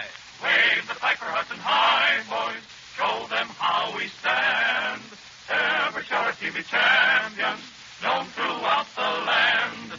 Wheaties, Breakfast of Champions, bring you the thrilling adventures of Jack Armstrong, the All-American Boy. Look, if you girls have older sisters or know girls who are in college right now, I don't have to tell you that they really know how to dress and make themselves attractive. And say, there isn't a reason in the world why you shouldn't take a tip from them. For instance, here's what Miss Betty Brang of the Alpha Phi sorority at Northwestern University wrote about her unusual new luminous gardenia bracelet, the one we're offering you right now for only one Wheaties box top and 25 cents. Listen. The first night I had my luminous gardenia bracelet, I wore it to a movie. All of a sudden, I noticed some commotion near me and looked around. Then it dawned on me. Everyone was looking at my gardenia bracelet, which was glowing brightly in the dark. And another evening, Miss Brang wore her luminous gardenia bracelet to a dance. She says, That evening, I wore my bracelet fastened off the top of my head. I had any number of people stop me on the dance floor and ask what was shining in my hair. Then Miss Brang ends her very fine letter. The girls in the Alpha Phi house just love these luminous bracelets. There's something new. You can't fool the modern girl. She knows beauty when she sees it. And there's plenty of beauty in this luminous gardenia bracelet. It's the kind of beauty that shows up day and night. Just think. You can now have for your very own a bracelet of 5 beautiful linked gardenias made of Kruberlite plastic. Each gardenia is about 1 inch in diameter and is nestled in smooth, glossy green leaves. You've never seen anything like it. Just picture yourself wearing it as a bracelet or necklace, or wearing the separate gardenias on your dress or coat when you go out at night. Now, here's all you have to do to own a bracelet that actually glows in the dark as if it were filled with a soft, attractive green fire. Just send the top from one Wheaties package together with your name and address and 25 cents, 1/4, to Betty, care of Wheaties, Minneapolis, Minnesota. The supply of these attractive bracelets is strictly limited, and you've got to hurry if you're going to be certain of getting yours. So tonight, without fail, send one Wheaties box top with your name and address and 25 cents in cash to Betty, care of Wheaties, Minneapolis, Minnesota. Don't wait. Send for your luminous gardenia bracelet tonight. And now, Jack Armstrong, the All-American Boy. Jack Armstrong and Billy are going to the back of an underground temple of the pagan Mandyas to place a little portable radio set behind the wooden figure of the great god Kalana. They are trying to outwit the Bagani, the medicine man of the tribe, who is the oracle of the god. But Jack and Billy have been warned that some secret danger awaits them in the dark recesses of the temple, and they are on the alert for anything. Betty is outside the temple under the protection of Malua's Moros. But Uncle Jim and Malua are in the front end of the temple with the Bagani and the chief of the Mandayas, who has come to ask the great god Kalana about the white visitors.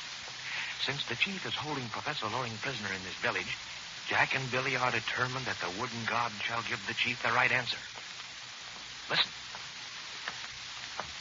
Jumping chimney, Jack. It's pretty dark where we're going, way in the back of the temple. If there's any danger there, we won't know it until we run into it. We've got to make it our business to know it before we run into it, Billy.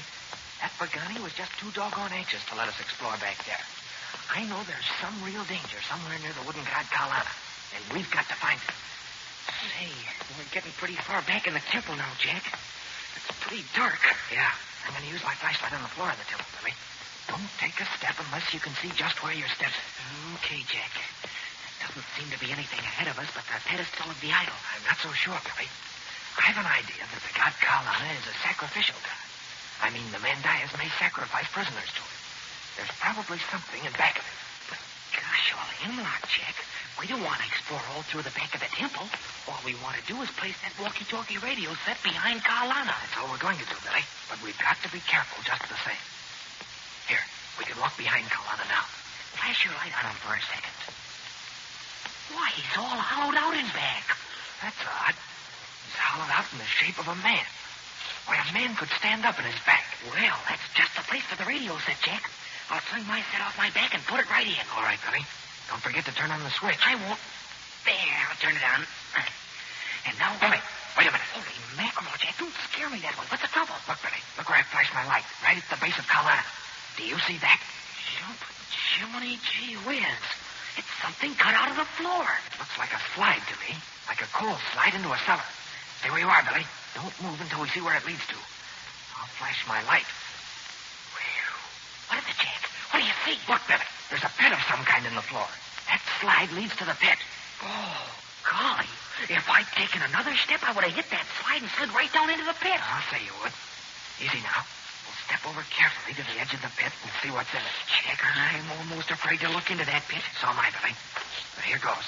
Watch it. We're at the edge of it. I'll flash my light down. Boy, is that deep. And say, there's water in it, Jack. Yeah, there's water in it, all right. Well, what's that? What's that down there swimming around? Jack, it's a crocodile. That's what it is, Billy. A crocodile. Then Kalana is a sacrificial god. It looks that way. I've got it, Billy. They tie their prisoner in the back of Kalana some way, and then at the right time, they push a spring or something, and he slides down to the crocodile. Great whales and little fishes, Jack, to think that I almost took a bath in that crocodile tub. Well, you didn't, Billy, and that's what counts. Let's get that walkie-talkie installed in the back of Kalana. I'll hold my light so you can see. Careful now. Don't fall into that slide. Oh, you can just bet that I'll be careful, Jack.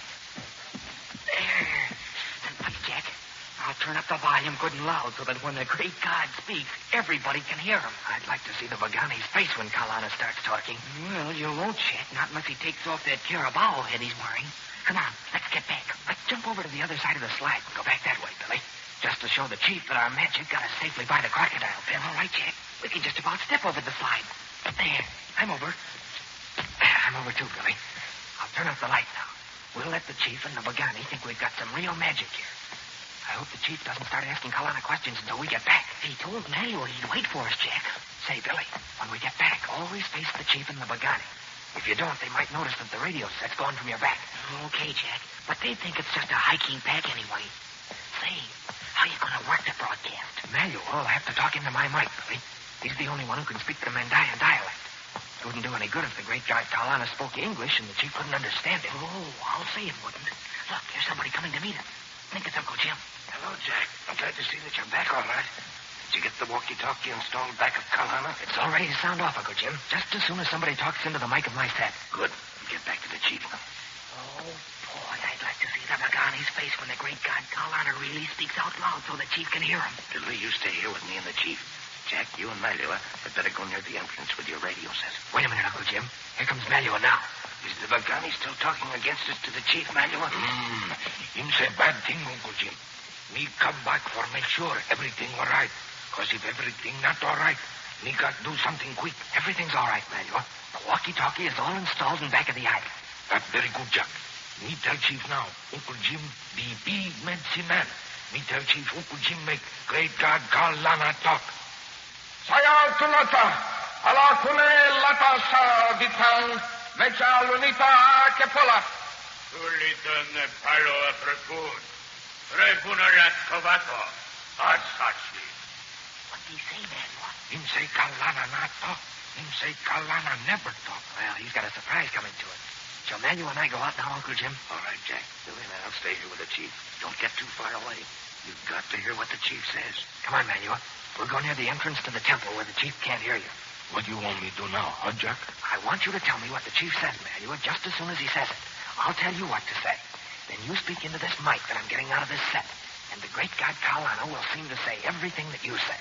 Oh, that's very good, Jack. Here, me think we come far enough. Then I not hear us now. Well, that's it. Quickly. The chief is getting ready to address Kalana now.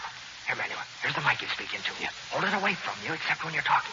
I'll turn on the switch. There. We're all set. That's good job.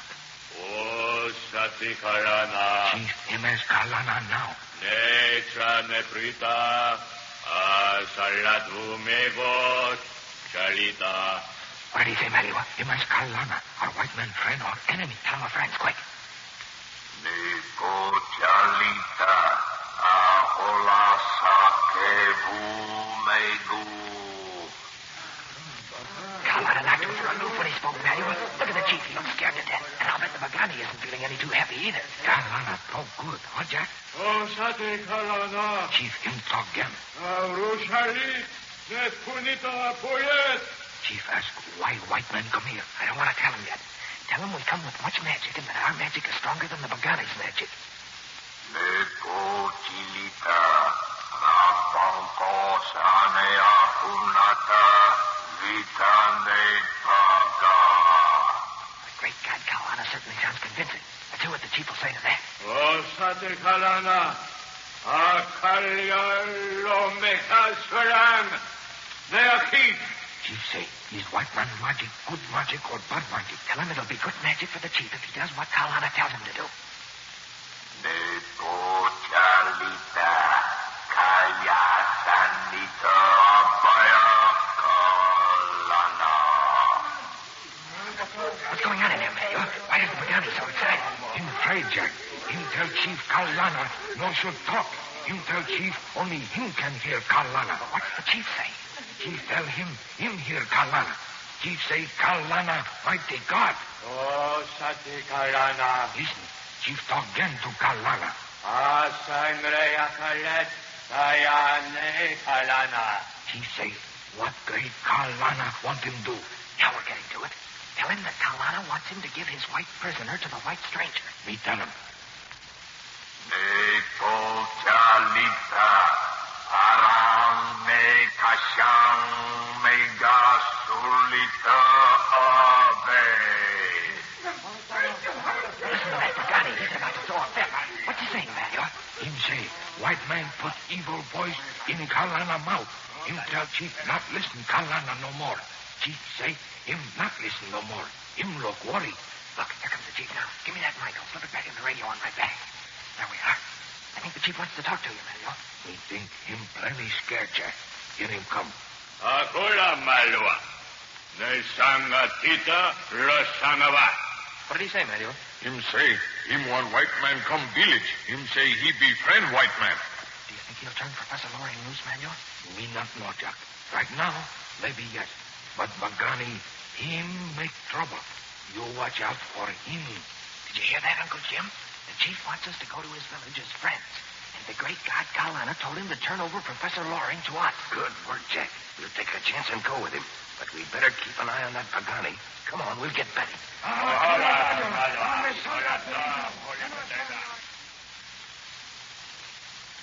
Well, the great god Kalana has spoken through a loudspeaker.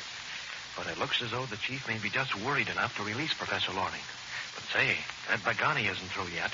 You can bet your boots he's going to have a lot to say to the chief before they get back to the village. So Jack and Uncle Jim had better not trust that chief too far. There's a lot of excitement ahead, so listen in, all of you, at this same time tomorrow for another thrilling episode of The Adventure of the Missing Professor Loring with Jack Armstrong, the All-American Boy. Here's an opportunity you simply can't afford to miss. A chance to own a luminous gardenia bracelet. I know you'll get a lot of genuine pleasure out of owning a bracelet that actually glows in the dark. One that's just as attractive and unusual looking in the dark as it is in broad daylight. And say, I'll bet you'll get plenty of compliments from your friends when you wear this attractive piece of costume jewelry. Here's all you have to do to get your own personal luminous gardenia bracelet. Just send the top from a Wheaties package together with your name and address and 25 cents to Betty, care of Wheaties, Minneapolis, Minnesota. If you hurry, you may be the first in your neighborhood to own one of these attractive bracelets. Send for yours tonight. Have you tried Wheaties? They're whole wheat with all the bran. This is Franklin McCormick saying goodbye until tomorrow for General Mills, makers of Wheaties, Breakfast of Champions, who have just presented another episode of Jack Armstrong, the All-American Boy. So just buy Wheaties, the best breakfast food in the land. Wave the flag for Hudson High, boys. Show them how we stand. Jack Armstrong! Jack Armstrong, the All-American Boy. Wave the flag for Hudson High, boys. Show them how we stand. Ever shall our team be champions. Roam throughout the land. Wheaties, Breakfast of Champions, bring you the thrilling adventures of Jack Armstrong, the All-American Boy.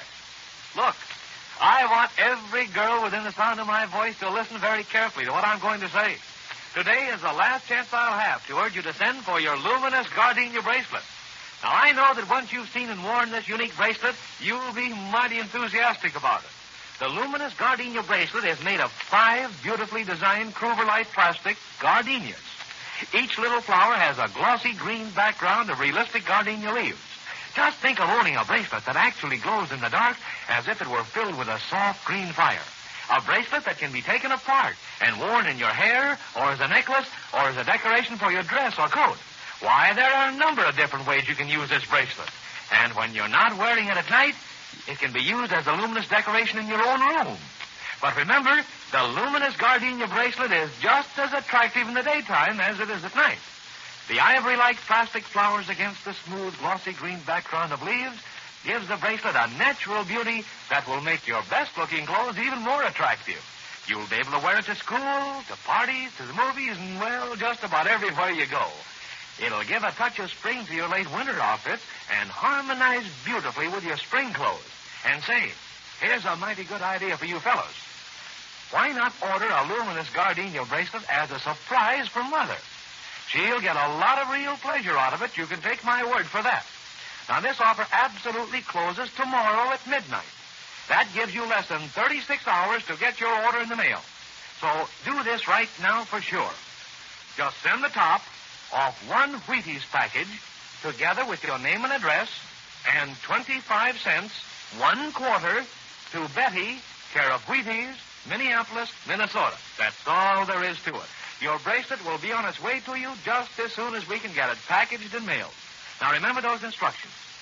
Send the top from 1 package of Wheaties together with your name and address and 25 cents in cash to Betty, care of Wheaties, Minneapolis, Minnesota. Now, that's certainly simple, isn't it? But if you delay, you'll miss your one and only opportunity to get one of these remarkable bracelets. Remember, your order must be postmarked not later than midnight tomorrow. So get busy right now and put your order in the mail for a luminous gardenia bracelet tonight. And now, Jack Armstrong, the All-American Boy. Jack Armstrong and Billy, Betty, and Uncle Jim are following the Mandaya chief to his village in the interior of Mindanao. They are searching for the missing Professor Loring, whom they know is held a prisoner somewhere in the village. They have just outwitted the Bagani, the medicine man of the village, and have convinced the chief that their magic is more potent than the Bagani's magic. They have also made the chief believe that the wooden gods whom the Mandayas worship are on their side. Right now, while the beachcomber Whisper waits in the outer gyro airplane on a nearby lake, and Malua walks ahead with the chief, Jack and the others are approaching the village and keeping a sharp lookout for any sign of the captive Professor Loring. Listen. Why, Jack, this is the funniest-looking village I've ever seen in the Philippines. Look how high the shacks are built above the ground. Boy, they are up in the air, aren't they? Why, some of them must be built on posts 30 feet high. Jumping chimney, they must use a rope ladder to get in and out with. You're right there, Billy. I can see some of the ladders from here. They're made out of hemp and bamboo. I imagine they pull the ladders into the shacks after them. But why do they have the shacks built so high, Uncle Jim? Are they afraid of wild beasts or something? They're afraid of the Moros, Betty. This particular tribe of Mandayas is sandwiched in between the Moros of Sultan Boloa and the Moros of Sultan Naptang. And Boloa's Moros have a wicked reputation for attacking villages at night and carrying off the inhabitants for slaves. Well, they look safe enough from attack now. They're not as safe as they look, Jack. Manua tells me that sometimes the Moors attack and burn down the posts under the shack. Then the shack falls down, and it's just too bad. Holy smoke, are we going to have to climb up into each one of those shacks to find where Professor Loring is kept? Not unless we have to, Billy, and I hope we don't have to. The great god Kalana, with the help of our loudspeaker, told the chief to release Professor Loring to us. Oh, but do you think he will, Uncle Jim? Do you think he will obey the wooden god? I don't know, Betty. He's afraid of Sultan Baloa, and it's Baloa who makes him keep Loring a prisoner. And the chief is still afraid of the Bagani, Uncle Jim. That medicine man will never forgive us for making that wooden idol talk. Say, where is the Bagani? He didn't come with us when we left the temple. I'll bet you that guy's up to some mischief. I know what he's doing. He's staying behind to try to find out how we made the great god Kalana talk. I'm afraid he is, Betty. He'll probably find that walkie-talkie set we planted inside Kalana. Jumping crickets, I hope he doesn't smash the set. Well, I hope he doesn't bring it to the village and show it to the chief until after we've found Professor Loring, Billy. If he does, and the chief realizes that we've tricked him, we may have some trouble. Oh, Uncle Jim, what will we do then? We can always tell Whisper to fly overhead with the autogyro, Betty. That'll frighten the tribe. But how will we get word to Whisper, Uncle Jim? That's easy, Betty. I've got my walkie-talkie radio set strapped to my back. And Whisper's keeping his radio set in the plane tuned to me. So you see, we can talk to each other. You may have to talk to him, Jack. Look at those warriors waiting for us. And they've all got their bows and arrows with them. Oh, I don't like the way they're looking at us. Me either, Betty. Some of them are probably the same ones who shot flaming arrows at us in the gorge. Well, we won't have to worry about them for the present, Jack. See? Chief is giving a signal. The warriors are forming a half circle. Why, they're sitting down on the ground. Golly, it looks as if they're getting ready to hear a speech or something. When are you going to ask the chief about Professor Loring, Uncle Jim? Malua's been talking about Professor Loring to the chief all the way here, Betty. Here comes Malua now. We'll see what luck he's had. Well, Malua, what's the chief going to do now? Him going tell him men, great God Kalana spoke him, Uncle Jim. Him going tell him men, you mighty medicine man.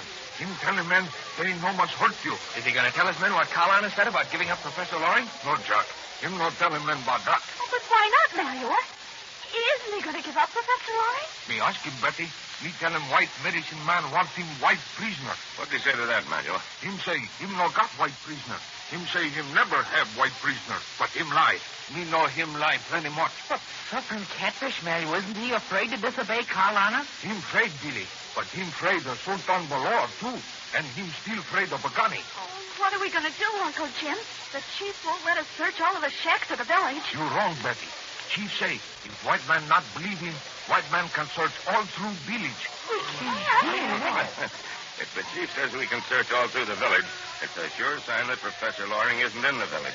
He must be hidden somewhere outside the village. Me think you're right, Uncle Jim. Me think him hidden in temple. You think he's in a temple, Malua? In the temple we just come from? No, John. Him not in that temple. Me think him in another temple. But great guns, Malua, do you know where the other temple is? Me not know, Billy. But maybe we keep eye open, we find out. Well, the chief has finished his speech, and this is as far as we can go unless we want to get between the chief and his men. Malua, I want you to tell the chief that the white medicine man is very angry at him. Remind him what the great god said, that my magic is bad magic for him unless he releases his white prisoner. Me tell him, Uncle Jim, but him not do what you say. Wait, you see? You see who come? Where? Oh, I see.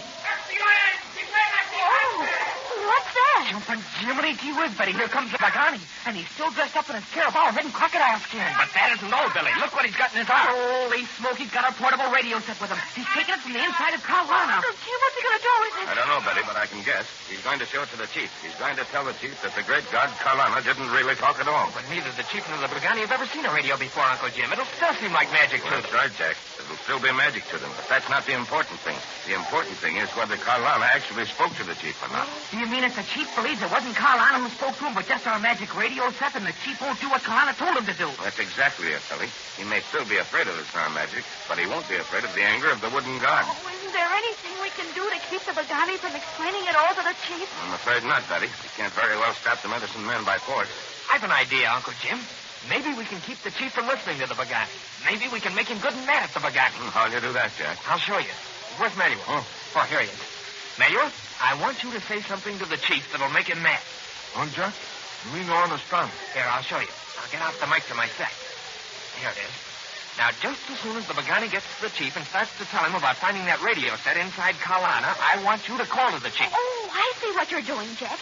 When Manuel speaks into the mic, it'll come out of the radio set that the Bagani is told him. That's right, Betty. And the chief will think the Burgani's talking. Golly, that's a swell idea, Jack. You better hurry, though. The Baccani's almost here. Here, Manuel, you get behind Billy and Betty and me. Then no one will notice that you're speaking into the mic. When I turn on the switch, lay it on thick. Oh, me understand, Jack. Me tell him something he not like. Here's the Burgani now. He's holding onto that walkie-talkie for dear life. All right, Manuel, talk into the mic. Oh, look at the Burgani.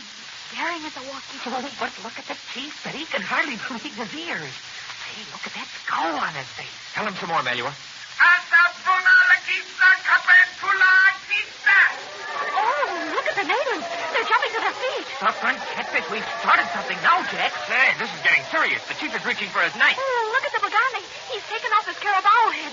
He's trying to explain to the chief. But the chief isn't listening, but he's walking toward the Baccani with his knife in his hand. Oh, boy, is he mad. They've gone a little too far, Jack. Things are getting out of hand. Manuel, say something that'll make the chief feel better. Me fix, Uncle Jim.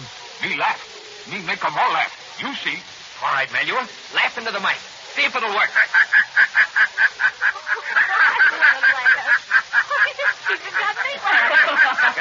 Me too, Betty. Oh, but look at the chief. He stopped in his tracks. Keep it up, Manuel. In a moment more, the chief will forget he was angry. In a moment more, the chief will be laughing, too. Just look at the Baccani, Uncle Jim.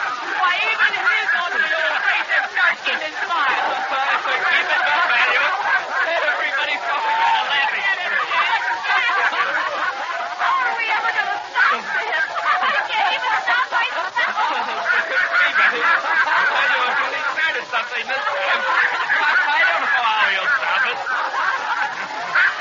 Now's a good time to get that radio set from the Burgani, Jack, while everyone's doubled up laughing. Yeah, the Baccani has set down the radio. Let's make this easy. Let's go, Billy. We'll take it to the Baccani and bring it up to your back. Okay, Jack. I bet you the Baccani won't even know we've taken it. Here it is. Bring it on your back, quick. I got it, Jack. Julie, are they going to keep on laughing forever? I can't stop. Let's get back to Uncle Jim. Oh, my throat's beginning to hurt, Jack. I got to stop, but I can't. I don't know what we're going to do with you. I don't know, Jack. I think...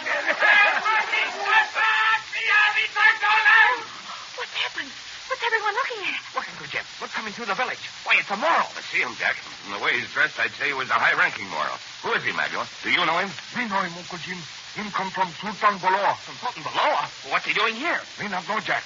But me think him bring news. Maybe big battle start soon between Boloa and Sultan Nathan. Or maybe him come talk to white prisoner. Me find out soon.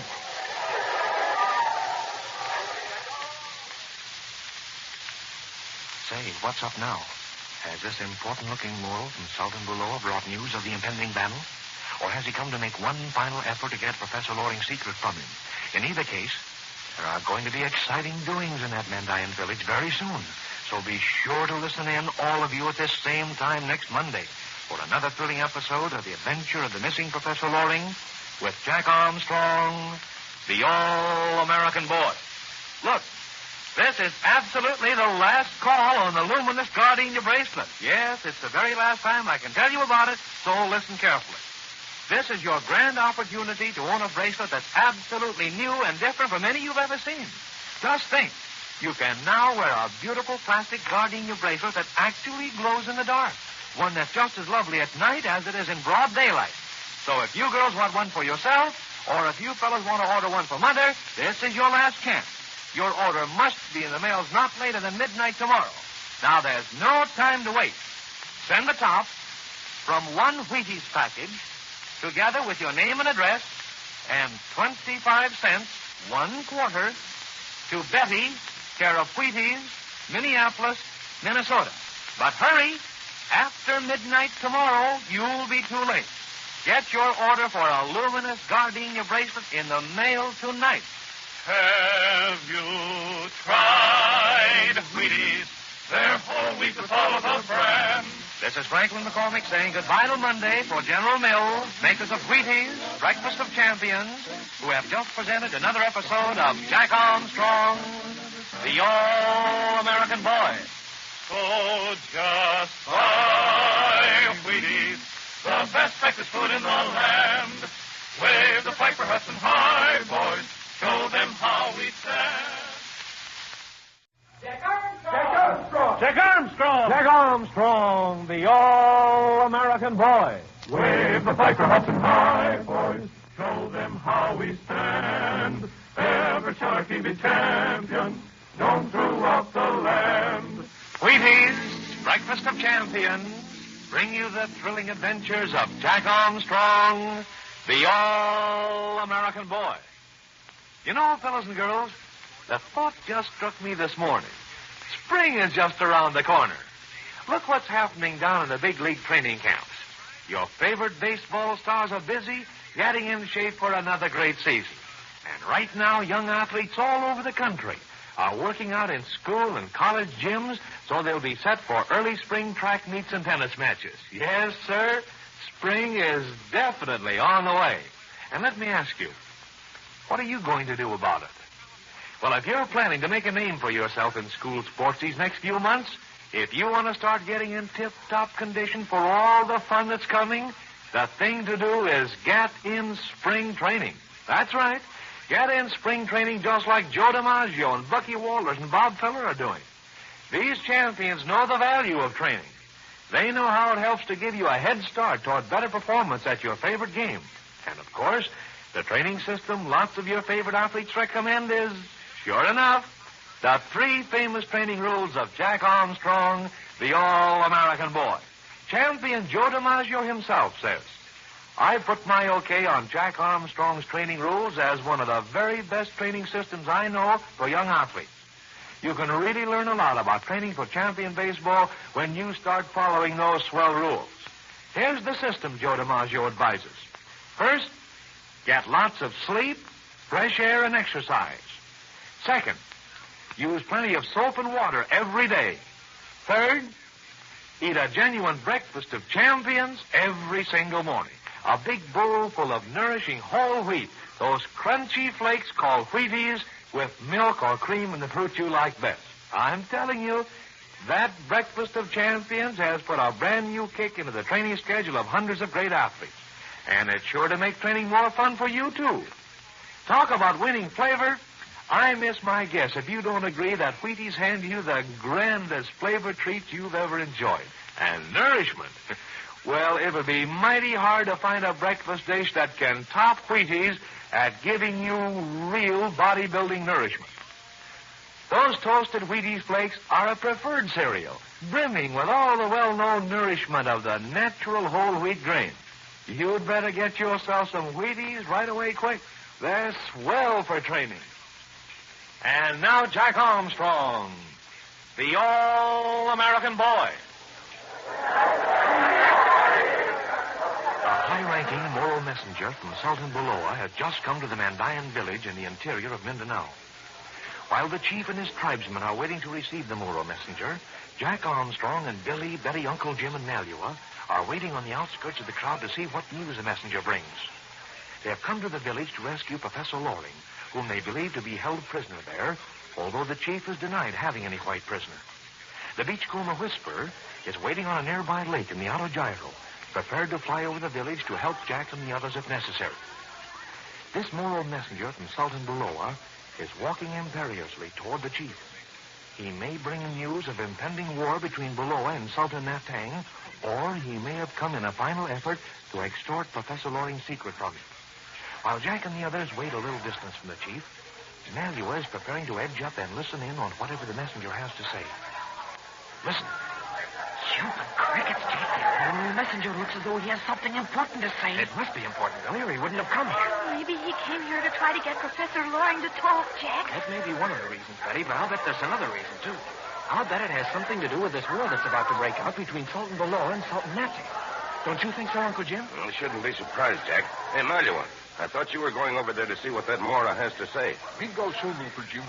Moro not say anything to Chief till he make big talk for everybody. You mean he's going to make a speech to the whole tribe? That's right, Betty.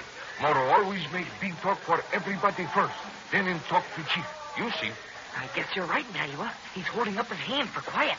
Look how intense all the natives are, Uncle Jim. They seem to think he has something important to say. They all know that there's going to be a showdown between Buloa and Natang, Jack.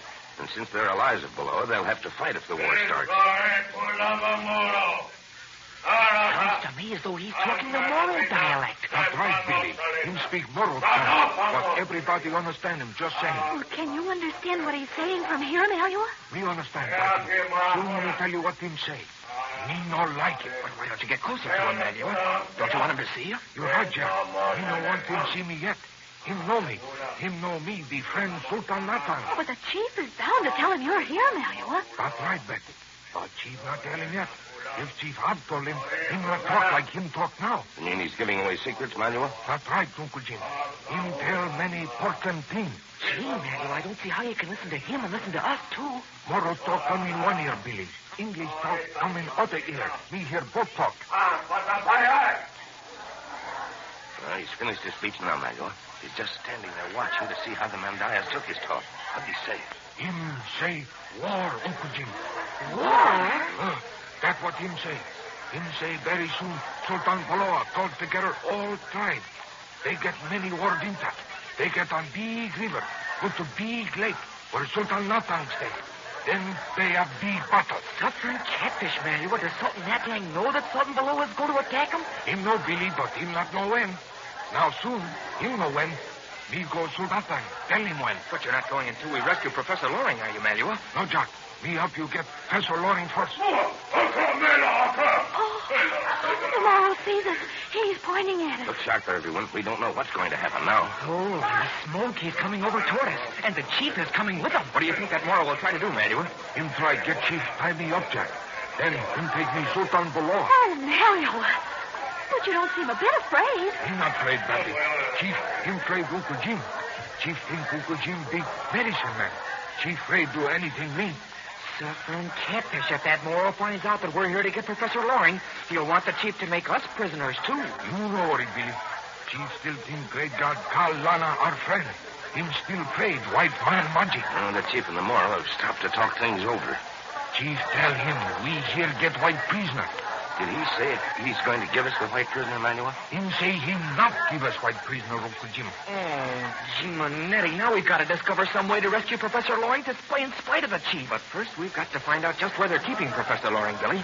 We know it's not right in the village. Me go chief now, Uncle Jim. Me go talk him.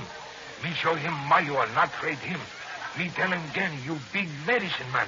Him better be very careful. All right, Manuel. You tell him that the great god Kalana and I are very angry with him, too. Me come back soon. You wait here. Jack, look at the natives over there. What are they going to do? Search me, Billy. Look at the medicine man, the Bagani. He's got his carabao head on again, and he's dancing up and down in his crocodile skin. And what's that those two natives are bringing to the Bagani, Jack? Looks like one of their wooden idols, Billy. Yes, that's what it is. It's one of their wooden gods. Oh, look. They're setting the wooden god on the ground near the Bagani, and he's dancing around it.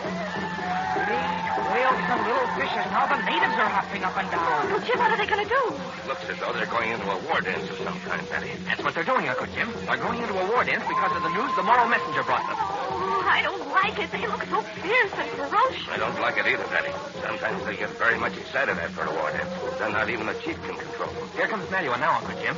And look, the chief and the Moro are going somewhere. And they're not going to the war dance either. That's odd. I wonder. Well, Melua, what's afoot? You know why, Uncle Jim. Chief tell Moro him not hurt you. I'm not worried about that, Melua. But what's going on? What's the war dance? Young man at big war dance now, Uncle Jim. For show Moro, they all ready for fight when below us and work. Chief, him say him want us stay here, watch war dance. So he wants us to stay here and watch the war dance, does he? But where are he and the Moro going? He not know, Jack.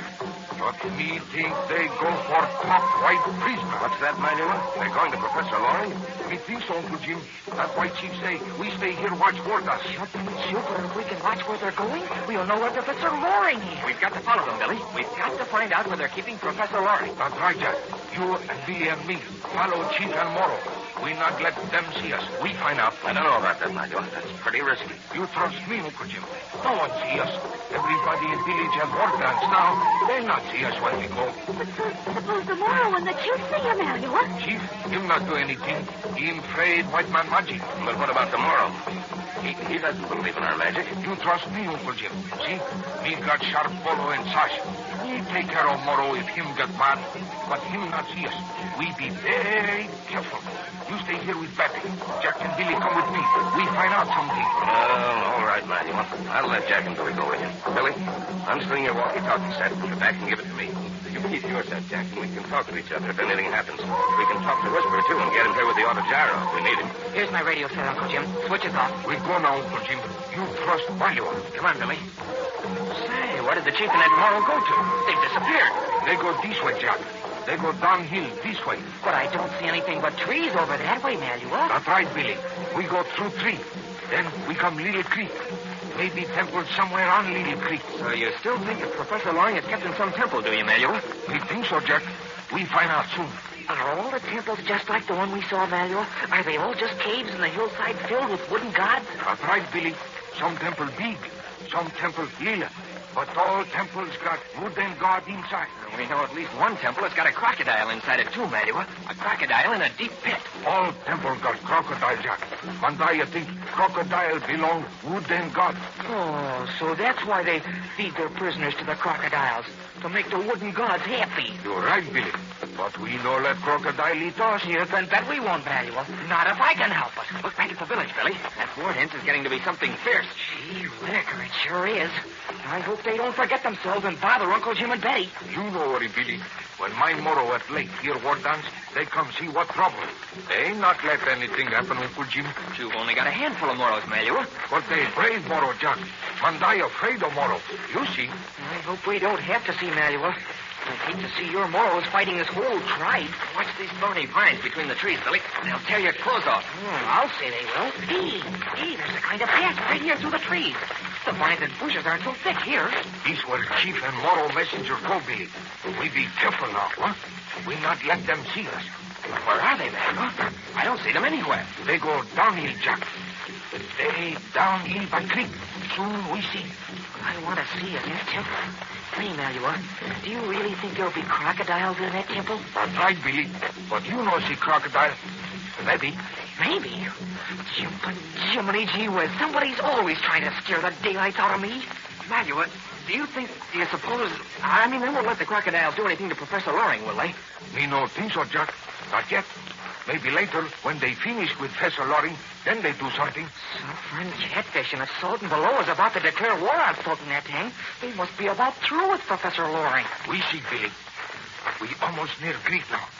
Must be very careful now. Make no noise. See? What do you see, Manuel? Me see temple, Jack. There. Yeah, look, Billy. There's the entrance to the temple, all right. I can see two wooden idols in front of it. Did the chief and the Moro go in there, Manuel? That's right, Jack. Maybe we find Professor Loring in there, huh?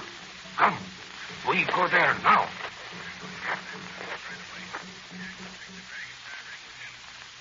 Boy, oh boy. Do you suppose that Professor Loring really is somewhere in that temple? Anyway, Jack and Billy and Manuel are going to find out. And you'll want to be with them when they find out because there's no telling what will happen. So listen in, all of you, at this same time tomorrow for another thrilling episode of The Adventure of the Missing Professor Loring with Jack Armstrong, the All-American Boy. Now, make up your mind to have an honest-to-goodness breakfast of champions every morning this week. That means a big helping of solid nourishment and zippy flavor every time you sit down to a big bowl full of those crisp Wheaties flakes with milk or cream and your favorite kind of fruit. Boy, that's eating. Real champion eating pleasure. Better make sure you have plenty of Wheaties on hand. Have you tried Wheaties? They're whole wheat with Oliver brand. This is Franklin McCormick saying goodbye until tomorrow for General Mills, makers of Wheaties, Breakfast of Champions, who have just presented another episode of Jack Armstrong, the All-American Boy. So just try Wheaties, the best breakfast food in the land. Wave the flag for Hudson High, boys. Show them how we stand. Ever shall our team be champions. Jack Armstrong! Jack Armstrong, the All-American Boy. Wave the flag for Hudson High, boys. Show them how we stand. Ever shall our team be champions, known throughout the land. Wheaties, Breakfast of Champions bring you the thrilling adventures of Jack Armstrong, the all-American boy. I'm telling you, fellas and girls, I wouldn't change this year of 1941 for any other year on the calendar. These are exciting days we're living in, and important days, with America preparing for the greatest national defense effort this country has ever made. We're building a fine army for ourselves, the mightiest army of trained, efficient soldiers we've ever known. And out on the great ocean surrounding us, the United States Navy is on patrol. Battleships, cruisers, and fast destroyers by the score. And up in the blue sky, you can hear the steady drone of airplane engines. Scouts and pursuit ships and long-distance bombers, manned by the finest flyers in the world, pilots of the Army, Navy, and Marine Corps. Yes, sir, America really knows how to defend herself. And this national preparedness movement is one we all want to have a part in. That's why I'm proud, mighty proud, to report this exciting news I've just received from the makers of Wheaties. Our own favorite Breakfast of Champions is a regular standby in many Army, Navy, and Marine bases. That's right. A good many soldiers and sailors and Marines are enjoying the very same championship breakfast you can eat every morning in your own home. Why, say, I couldn't possibly begin to name all the forts and airfields and naval bases that are ordering Wheaties every month. They extend from Alaska to Florida and from our East Coast way out to the Hawaiian Islands in the Pacific Ocean. Yes, sir, Wheaties have been sent to the Alaska Defense Forces in Anchorage, Alaska, to Fort Myer, Virginia, to the Philadelphia Navy Yard, to the Marine Barracks in Parris Island, South Carolina, to the Naval Air Station at Jacksonville, Florida, and to many other bases all over the country.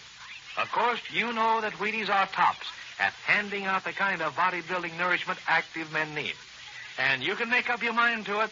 A big bowl full of those extra good Wheaties flakes with lots of milk and fruit will really deliver the kind of champion nourishment you want to. I hope you've got your bid in for a Breakfast of Champions every single morning. And now, Jack Armstrong, the all-American boy. While Uncle Jim and Betty remain at the Mandayan village, watching the savage natives dancing their war dance, Jack Armstrong and Billy and Melua have followed the Mandayan chief and a Moro messenger from Sultan Buloa. The chief and the Moro have gone into a cave whose entrance is at the bottom of a ravine cut by a mountain stream. This cave is one of the temples of the Mandayas, and Jack thinks that the missing Professor Loring may be held prisoner inside this temple. Right now, as Jack and Billy and Melua are cautiously looking inside this cave, they hear the subdued murmur of conversation coming from the back of the temple. Listen. Careful now, Billy. Keep close to the side of the entrance as we look in. We don't want anyone inside to see us. I'll hug this rock wall, Jack. But it sounds as though the chief and that Moro were way back in the temple. It sounds to me as if there were a flock of men inside there, Billy. How about it, Melua? You're right, Jack. So we see, huh? We think maybe our many sentry in temple. If Professor Loring is really in there, they must have some sentries guarding him. They wouldn't leave him alone. I wish I could see inside. Say, this entrance is a sort of tunnel, and it's curving to the left. Now we can see, Jake. Chimney, why, it's a huge temple inside. It's hard to see how big it is, Billy. It's so dark in there. But look, there's a kind of light at the far end. Now, how do you figure that? We think it's some kind of fire. Far in temple, Jack. That's what it is, Jack. There's a small fire that lights up the back end of the temple. And look, there's a bunch of men back there. I can see them in the firelight. I'll say there are. Well, there must be about 8 men there. And they're forming a circle around something. Who are all those men, Melua? One man, him chief, Jack. One man, Moro messenger. Other men, maybe they Mandayas. Stay in cave for watch white man prisoner, huh? Suffering catfish, then Professor Loring must be back there, too. They must be forming a circle around him, Billy. Look, I can see what's in the center of the circle now. Why, it looks like a tall table made out of rock. You're right, Jack. That small table made rock. Maybe white man prisoner on that small table. Holy smoke, you mean they keep their prisoner lying down on a sort of pedestal like that? Maybe, Billy. Maybe they keep prisoner there so wouldn't God see. You mean it's a sort of sacrificial table, eh, Melua? Maybe, Jack. Sometime if they won't find out something from prisoner, they keep him on table long time. Look, Jack, I think there's somebody on the table now. I think that the Moro is talking to him. It looks that way, Billy. And it must be Professor Loring. Hadn't we better tell Uncle Jim, Jack? If that is Professor Loring, we've got to find some way to save him. We've got to make sure first that it is really Professor Loring, Billy. For all we know, it may be some native prisoner that they've captured. There you are. Do you think we can get back there without being seen? Don't think so, Jack. Maybe there be wooden idol in temple. Maybe we hide behind them, huh? I think we can do it, Billy. We've certainly got to find out if that's Professor Loring. We go inside now, huh, Jack? Maybe sentry come back front of cave soon. But, Jack, if we get inside, we may be trapped. We've got to risk it, Billy. Look sharp now. We'll go inside and stick close to the right-hand wall. We'll go as far back as we can without being seen. If any of the natives come toward us, we'll hide behind one of those ugly wooden idols. Come on. I'm coming, Jack. I'll follow right behind you. Say, Mario, what about those crocodiles that the medicine men keep in these temples? Crocodile here somewhere, Billy. But you know what it. Crocodile always kept safe place. Jiminy gee whiz, Mario. There's no safe place for a crocodile. I wish there were more light in this part of the temple. I don't want to step into any crocodile pit. There's enough light for us to see what's ahead of us, Billy. Stay closer to the wall, Billy. They may see you if you get out in the open. Okay, Jack. Say, what about the walkie-talkie radio set, Jack? Is it turned on to receive? Yeah, but it's turned on low, Billy. If Uncle Jim should suddenly decide to talk to me with his set, we wouldn't want the loudspeaker to blare out through the temple. Maybe you ought to talk to Uncle Jim now, Jack, and tell him what we're doing. Well, I'll wait until we see if this prisoner is really Professor Loring, Billy. Unless Uncle Jim calls me. Calling Jack Armstrong. Calling Jack Armstrong. There's Uncle Jim now. Jack Armstrong speaking. Hello, Uncle Jim. Is everything going all right, Jack? Where are you now? We're in one of the temples, Uncle Jim. We followed the chief and the Moro in here. That's pretty dangerous, Jack. Do they know you're in the temple with them? No, they don't, Uncle Jim. They're down at the far end of the temple. And there are 6 other natives with them. They're all gathered around a prisoner. A prisoner? Is it Professor Loring? We think so, Uncle Jim. We're edging toward that part of the temple now to find out for sure. You've got to be careful, Jack. I don't like that risk you're taking. You bet we'll be careful, Uncle Jim. What's going on in the village? The natives are still having their war dance. They're getting pretty excited about it, too. Oh, it seems to me that you and Betty are the ones who'd better be careful, Uncle Jim. We're keeping an eye on things, Jack. Valuous Moros have come up from... They're acting as bodyguard for Betty and me. And Whisper's standing by with the autogyro in case we need him to fly overhead and scare off the natives. We're getting pretty close to the back of the temple, Uncle Jim. I won't talk to you anymore unless I have to. But you keep listening in case I have to call you. All right, Jack. Let me know as soon as you find out if it is Professor Loring. We're going to have to devise... This way, while we were getting there, they'd see us. But none of them are looking this way now, Jack. We'll try it, Billy. You go first when I say the word. There. No one's looking this way now. Tiptoe quickly. That good place for hijack. You go now, huh? All right, Malua. And you join us just as soon as you can. Wait, Jack. Someone look this way. I see him, Malua.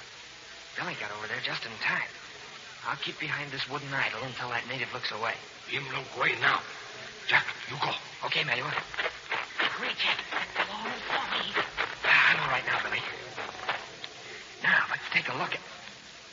Billy, it is a white man on that stone table. It's Professor Loring, Jack. Remember how he looked back at the laboratory in Hudson? I'll get my mic out and contact Uncle Jim. Here it is. Calling Uncle Jim. Calling Uncle Jim. Uncle Jim speaking. What is it, Jack? We're close enough to see the prisoner, Uncle Jim. He's lying flat on his back, but I'm sure it's Professor Loring. Now we're getting somewhere, Jack. Is he all right? He's not moving, Uncle Jim. And he looks terribly thin, almost like a skeleton. But is he alive, Jack? He must be alive, Uncle Jim. The Moro's talking to him. Can you hear him, Jack? Is he talking English? I can't hear a word, Uncle Jim. Some of the other natives are talking, too. Are you in a safe place, Jack? Are you where they can't see you? We're in a swell place, Uncle Jim. We'll stick around a little while and see what we can find out. All right, Jack. Perhaps Maggie can find out what the Moro is saying if he's talking the dialect. I'll keep listening in. All right, Uncle Jim. I'll sign off now. Look, Billy. Some of the natives are leaving. They're going to the front of the temple. Suffering catfish. It looks as though they're all leaving except the Moro. Keep crouched behind these wooden gods, Billy. I wish Malua... Oh, here you are, Malua. What's going on? Meeting Moro send everybody front of temple, Jack. Maybe him want talk white man prisoner alone. It looks that way, all right. Say, what's the Moro got in his hand? That coconut shell, Jack. But Jiminy Jupiter, what's in the coconut shell? Meeting water in shell, be. Oh, he's going to give Professor Loring a drink of water. Me not think so, Jack. Me think him let white man prisoner see water. But him no give him. What? That's what he's doing, Jack. I bet you Professor Loring hasn't had a drink of water for days, and the Moro was trying to bribe him to talk with that water. Maybe you're right, Billy.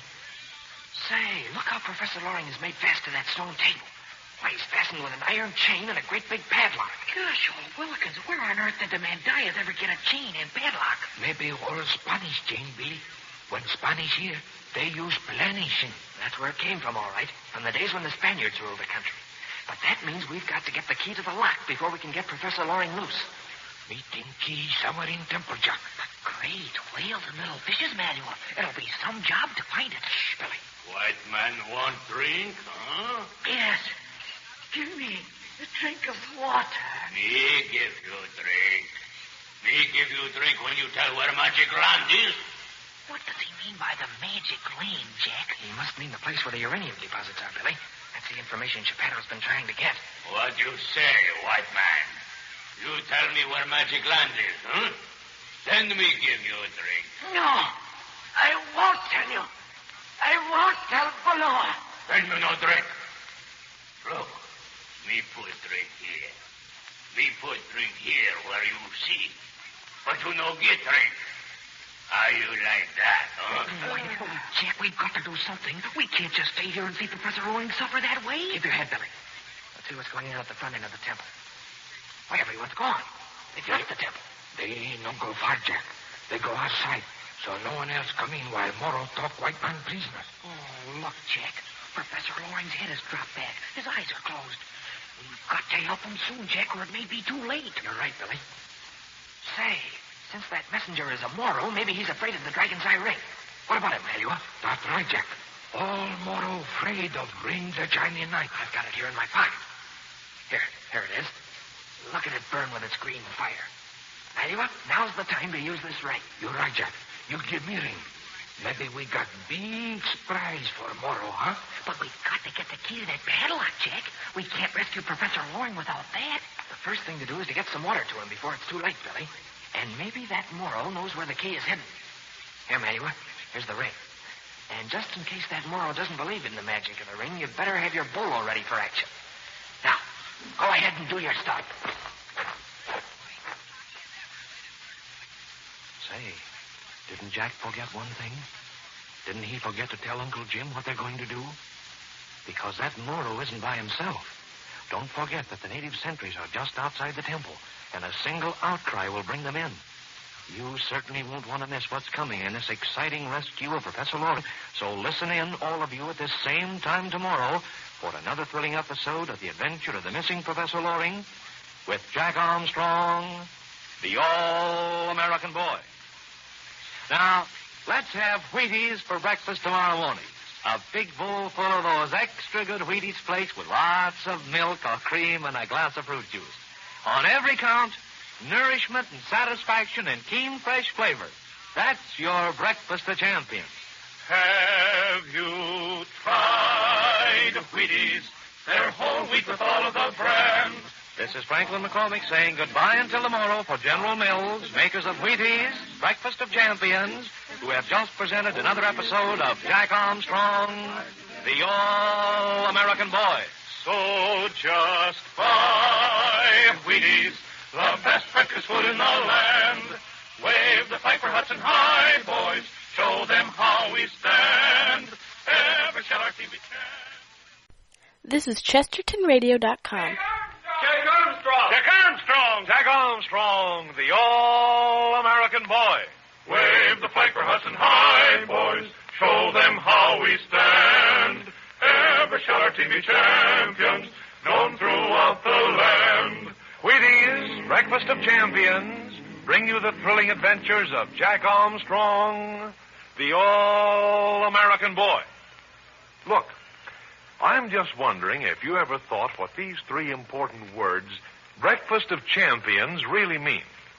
Well, if you'll stay close to that loudspeaker for a few seconds, I think I can give you some very valuable dope about our Breakfast of Champions.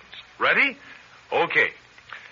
In the first place, that combination of Wheaties, milk, and fruit is the year-round training breakfast of hundreds of great athletes, many of them champions in their own line of sport.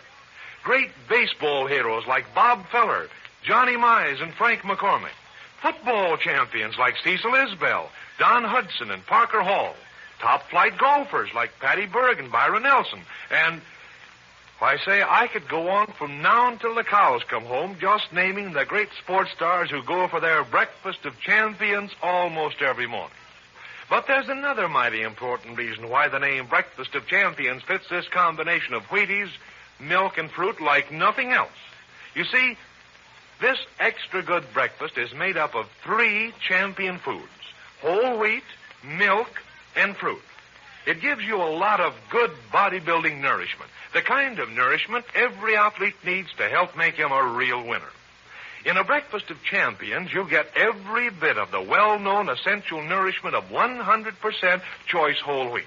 And that includes a good supply of the vitamin we all have to eat regularly, that very important vitamin B1. But remember one more thing about Wheaties, milk, and fruit. They're big-time champions for flavor. And say, if there's a single doubt in your mind about that Wheaties flavor, I suggest you have a heaping bowl full of those extra satisfying whole wheat flakes the first thing tomorrow morning. You'll probably feel like saying, right along with the rest of us, man, oh man, no wonder they call that dish a real Breakfast of Champions. And now, Jack Armstrong, the All-American Boy. Storm warnings have been hoisted in Manila, and the tossing white caps of the harbor shine through the night with their phosphorescent light.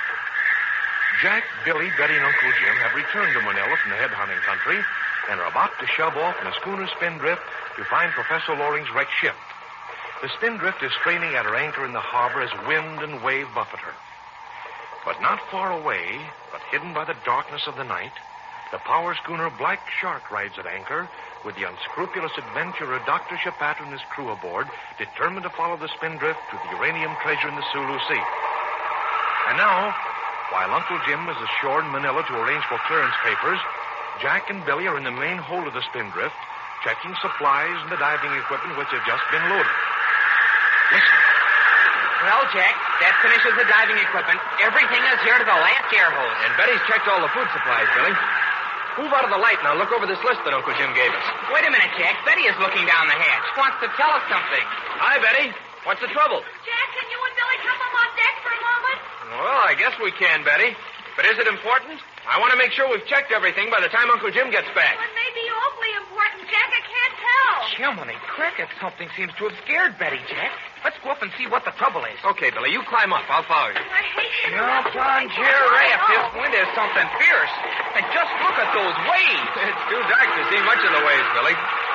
Now, what's the trouble, Betty? Jack, you may think I'm foolish, but I know I saw something. Where? Saw something? Overboard. I saw something overboard. Well, what did you see overboard, Betty? Jack, it sounds perfectly ridiculous in this storm, but I thought I saw a man overboard. A man overboard? Betty, there's no man on this ship to fall overboard. And nobody is going to be swimming out in the harbor on a night like this. I know it, Billy. I know it sounds absolutely foolish, but I'm sure I saw somebody. Where did you see him, Betty? Where were you standing? Well, I had just come up from the main cabin, and I was looking astern, over there where the Black Shark is anchored, and suddenly I thought I saw somebody in the water. But what was he doing, Betty? Was he swimming around or just floating? Well, I couldn't tell, Jack. Just then another wave swept by, and that was the last I saw of him. And then I ran forward and called you and Billy. But gee willikins, Betty, you must have been mistaken. Nobody is going to be swimming around in a storm like this. Well, I saw him, Billy. I'm sure I saw him. Let's take a look around, Billy. Yeah, I've got my flashlight. It doesn't give much light on those waves. Even if there were a man swimming around out there, Jack, I don't think Betty could have seen him. Why, just look how those waves break as they curl over. Well, maybe it was one of those breaking waves that looked like a man, Billy, but we might as well make sure. With the Black Shark anchored somewhere over there in the dark, and Chesterton and Lazaro and their crew of cutthroats aboard, almost anything might happen. But suffering catfish, Jack, nobody from the Black Shark could swim over here. If they were trying to board us, they'd come in a small boat. And you can bet your life that more than one man had come, too. That's right, Billy, but just the same, we can't be too sure. We know that the Black Shark is going to try to follow us to the Sulu Sea. Well, we're sure enough now. There's nobody swimming around close to our ship. Yeah, I guess you're right, Billy. Betty, there's no one near the boat now. I'm afraid you were seeing things. Oh, I knew you'd think so, Jack. But just the same, I did see somebody. We'd better get back down in the hold and finish checking supplies, Billy. Uncle Jim will be back any moment now. Okay, Jack, but it won't matter if we don't get a check tonight. Not with this wind blowing. It looks as if there's a sure enough typhoon playing around somewhere in the Philippines. Typhoon signal number 1 was up before dark, Billy. That means there's a typhoon a long ways to the south of Manila. Well, I guess it means that we won't start for the Sulu Sea for a while. Well, I'll say we won't. The Sulu Sea is to the south of us, and that's where the typhoon is. We'll never start tonight. I don't know about that, Billy. This would be one swell night to give the Black Shark the slip. But, Jack, Uncle Jim wouldn't risk taking the spindrift into the middle of a typhoon. Well, it'll all depend on what course the typhoon was following, Billy. If it's blowing across the islands, it'd be way out in the China Sea by the time we got down there. We'd just get the fringes of it. Oh, I wouldn't mind that. I'd rather get the edge of a typhoon and get away from the Black Shark than have them follow us all the way down. So would I, Betty. If we could get a day's start, especially with a wind like this, we could lose them in spite of their diesel engine. They haven't got the chart that tells where the sunken reef is. They wouldn't have a chance of finding us. Gosh, I hadn't thought of that. But just the same, Jack, when I think of what a real typhoon can do, I sort of get cold feet. Why, they say that whenever a typhoon hits Manila, the steamers are piled up on Dewey Boulevard like broken-down taxis. All the more reason for being out on the high seas if the typhoon comes this way, Billy. That is, if you're in a boat that can take it. Oh, I trust the spindrift to take almost anything, Jack. Gosh, old Hemlock, so would I, but just the same. Wait a minute, Billy. What's that? Oh, it's the radio in the main cabin, Jack. I left it on to get the weather report. Oh, it's coming over now. Come on, we'll see what the storm is doing. The wind's making too much noise to hear it up here, Billy. Let's duck below. Okay, Jack. Hurry, Betty. We'll miss the report. Okay. Heavy losses have been reported around I can tune that station in better than that. Move over, Billy. There you are, Jack. With extensive damage in Cebu. The center of the storm is now moving westward and will probably strike the island of Panay late tonight. Storm signals have been raised as far north as Manila, and all shipping is warned to stay inside with steam up until the future course of the storm center is determined. Stand by this station for further announcements. Did you get that, Billy? And now we're here, and we'll see where the center of the typhoon is heading. Here's the chart, Jack. Here's Cebu on the chart, and here's Panay. Well, the storm is moving from east to west. And if it keeps that course, it'll cut right across the Sulu Sea. That's right, Billy. But it'll strike the Sulu Sea sometime tomorrow. Even if we shove off tonight, we'd be a long ways from the storm center. But there's no guaranteeing the storm will hold that course, Jack. It may suddenly veer northward. Then we'd be heading straight for it. That's a chance we'd be taking, Billy. But just think, if we could really give the Black Shark the slip, what a lot of grief it'd save us later. Oh, if only we could do that. Oh, Jack, what's that? There's someone on deck. Oh, it's Uncle Jim. Hi, Uncle Jim. We didn't hear you come aboard. Jack, come up on deck. You and Billy, too. Bring your flashlight with you. Jump on Jiminy. Something's happened, Jack. Come on, Billy. Let's see what's up. Can I come up too, Uncle Jim? You'd better stay below for the present, Betty. What's happened, Uncle Jim? Anyone been aboard with you three, Jack? Not a soul, Uncle Jim. Someone is aboard, Jack. Just before I pulled my skiff alongside, I distinctly saw someone on deck. Jumping crickets. Maybe Betty was right after all. What's that, Billy? Well, just a few minutes ago, Betty said she saw someone swimming near the boat. But we flashed our light all around, Uncle Jim. We couldn't see anyone. We thought Betty was just seeing things. Well, I wasn't seeing things, Jack. I saw someone near the cockpit. But before I could get aboard and move high waves, it disappeared. But who could it be? I mean, if Geppetto were up to anything, he wouldn't send just one man to the spindrift. I don't know who it is, Billy, but we're going to find out. Jack, you and Billy start at the stern and work forward. I'll start at the bow and work aft. Don't forget to look up at the rigging, too. Okay, Uncle Jim. Come on, Billy. We'll start at the very stern. If anybody's aboard, we'll find him. Well, we'll find him if he hasn't jumped back overboard, Jack. Well, it wouldn't be much use his coming aboard if he was going to jump back, Billy. Now, let's take a look around. There doesn't seem to be anyone here, Jack. No, I guess not. Wait a minute. Look at the hatch cover to the paint locker. It's ajar. Gosh, Jack, it certainly is. And we always snug down the hatch cover when we're through with it. He's in there, Billy. He's in the paint locker. He slipped in and tried to pull the hatch cover back over his head. Keep your light on it, Jack. I'll pull the cover off. All right, Billy. But look sharp when you do. We don't know what funny business is going on here. Okay, here goes. There is somebody there, Billy. He's a Filipino. Gosh, all hemlock. Why, it's Michelle. It's our friend Michelle. Michelle? Well, of all people. What are you doing here? Me sorry, Senor Jack. Me sorry you find me so soon. Well, climb out of there and tell us what it's all about, Michelle. Uncle Jim, we found him. I'm coming, Jack.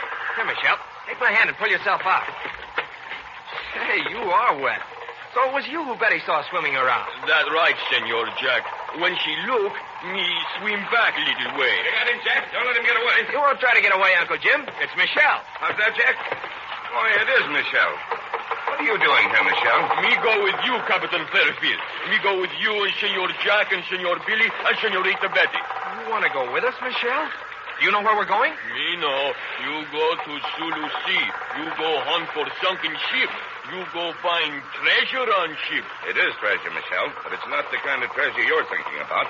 It's scientific treasure. Then why Senor Chipato wants so bad, huh? He wants it so he can sell it for a fortune, Michelle. But if we find it, we're going to use it for science. There'll be no fortune in it for us or for you. Me no care. Me want go along you. Let's go down in the cabin where the wind won't bother us, Uncle Jim. We can talk to Michelle better. All right, Jack. We'll all go down. Did you find it, Jack? Who is it? You'd be surprised, Betty. Here, Michelle. We go below here. Michelle, so it was you. Yes, it's me. Me want go Sulu Sea. Now, Michelle, tell us how you knew where we were going. Me talk to sailor a black shark tonight. He tell me everything. He tell me they follow you to Sulu Sea. He tell me when you find treasure, then too bad for you. That why me come. Me want help you. But, Michelle, why did you stow away? Think maybe you no let me go. Me want go very much. Well, you can certainly come along, Michelle. We can use another hand on the spindrift, especially in this weather. Then you're going, Uncle Jim? You're going to shove off tonight in the storm? That's just what we're going to do, Jack. I've been up to the Weather Bureau. They think we'll miss the center of the storm, and we'll never have a better time than tonight to give the black shark the slip. They can't see us when we shove off. But, Uncle Jim, suppose the storm changes its course. That's a chance we'll have to take, Billy. We've got to get away from the black shark. And if we hit the typhoon, well, we've got the stoutest little ship under us that ever sailed the seven seas. So, on to the Sulu Sea.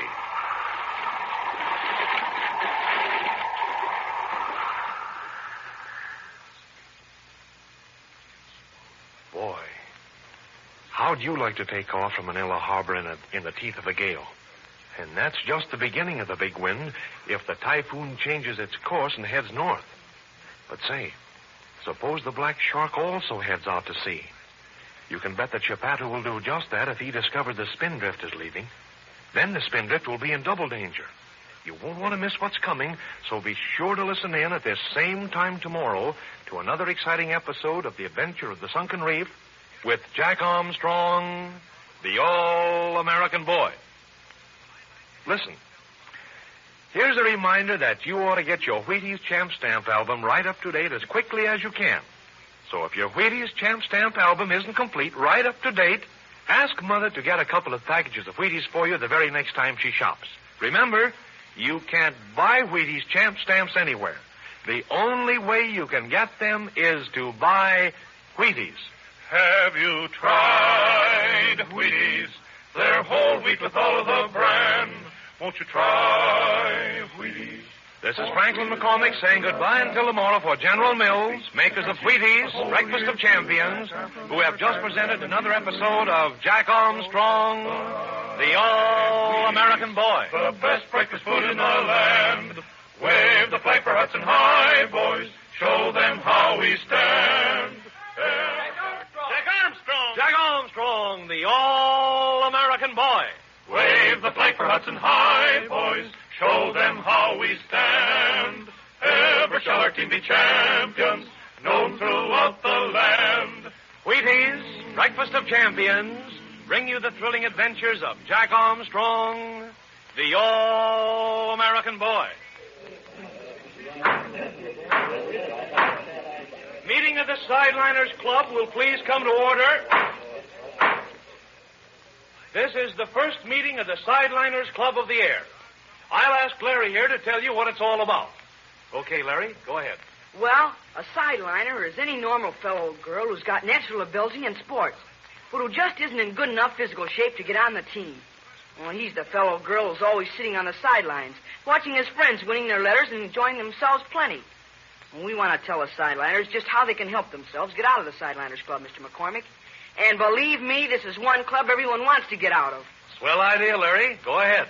Well, if you're a sideliner, just because you haven't put yourself in tip-top physical shape, I think I've got a mighty fine piece of advice for you. Get yourself a regular year-round training program like Jack Armstrong's personal training rules. Here they are. 1, get plenty of fresh air, sleep, and exercise. 2, use a lot of soap and water because cleanliness is mighty important to an athlete's condition.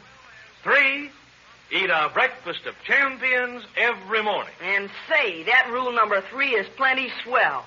In the first place, a breakfast of champions, that's Wheaties, milk, and fruit, tastes like a million.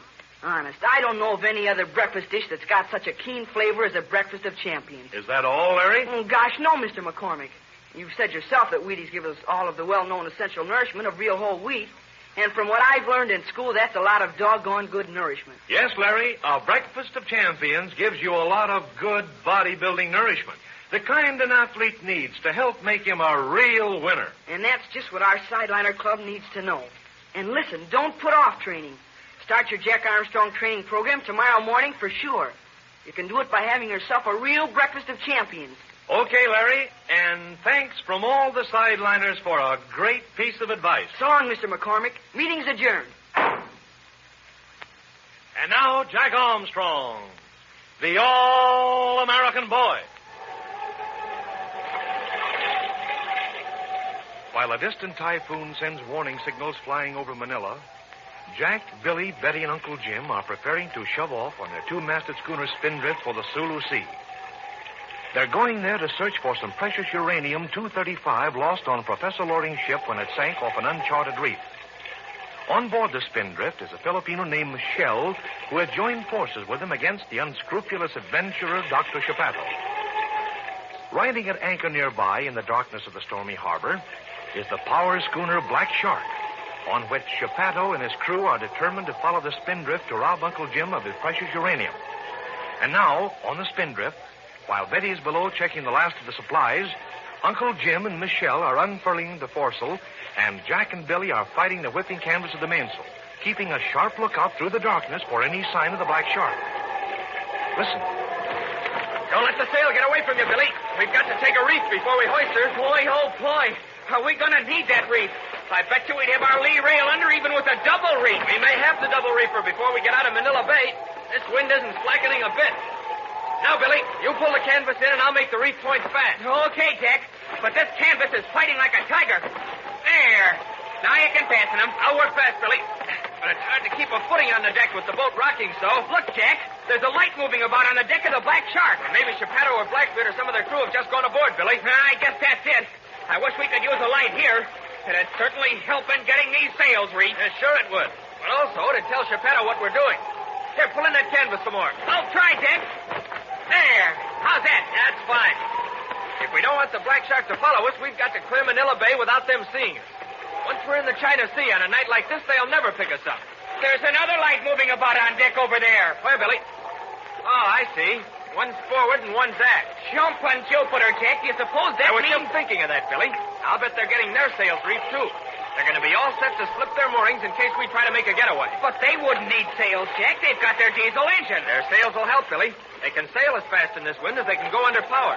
And the sails will steady their ship, too, when get ice. Then that's just what they're doing, Jack. They're getting ready to follow us. They don't know yet that we're going, Billy. They can't see us. We haven't got a single light shining aboard.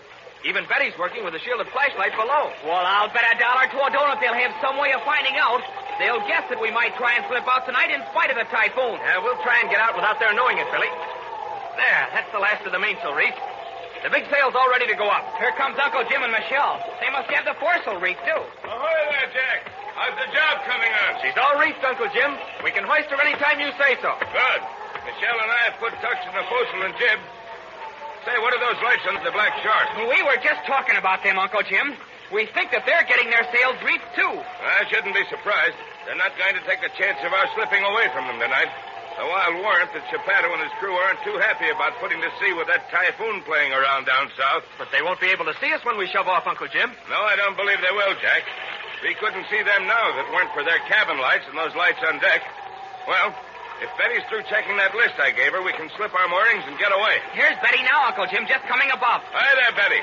Is the list all checked? Everything's checked, Uncle Jim. My goodness, but I think we've got enough stuff on board to cross the Pacific. Well, we don't know how long this trip will take us, Betty. Jack, are all hatches battened down? All hatches are battened down, Uncle Jim. And Billy and I put extra lashings around the heavy stuff in the hold. And all lights are out, aren't they? We don't want to betray our move to Chapato and his men. There's not a light on the ship, Uncle Jim. Fine. Let's go below and get one final weather report on the storm. the typhoon has changed her course and is heading this way, we won't shove off. Come along. Shall I shine my flashlight, Uncle Jim? Not on your life, Betty. I want the black shark to think we've all gone to bed. We'll have to feel around in the dark. Here's the radio. I hope there's a weather report on the air. There won't be anything else on the air, Jack. Everyone in Manila has the cold shivers every time a typhoon approaches the islands. I'll have a station in just a minute. No further reports have been received from the island of Cebu since communications were severed. But it is believed that the loss of life and property is tremendous. The center of the storm is now approaching the island of Panay, and it is believed the storm will strike out across the Sulu Sea. Gee. However, all vessels in Manila are warned to remain in port with steam up, since the path of the storm may suddenly shift to the northward. Reports from vessels bound for Manila. The storm center is still moving westward, Uncle Jim. But they're warning all vessels here to stay in port, Jack. Gosh, the typhoon may start north at any moment. It may, Billy, but we'll never have a better chance than this to lose the black shark. And now everyone on deck. We're going to shove off. Those lights are still moving around on the deck of the black shark, Uncle Jim. If we can get clear of the breakwater here before they get started, Jack, we'll be pretty safe. Manila Bay's a big place on a dark night. Uncle Jim, look off the port side of the ship. Is that just a shadow in the waves, or what? I see it, Betty. Do you see it, Uncle Jim? It's too dark to see anything, Jack.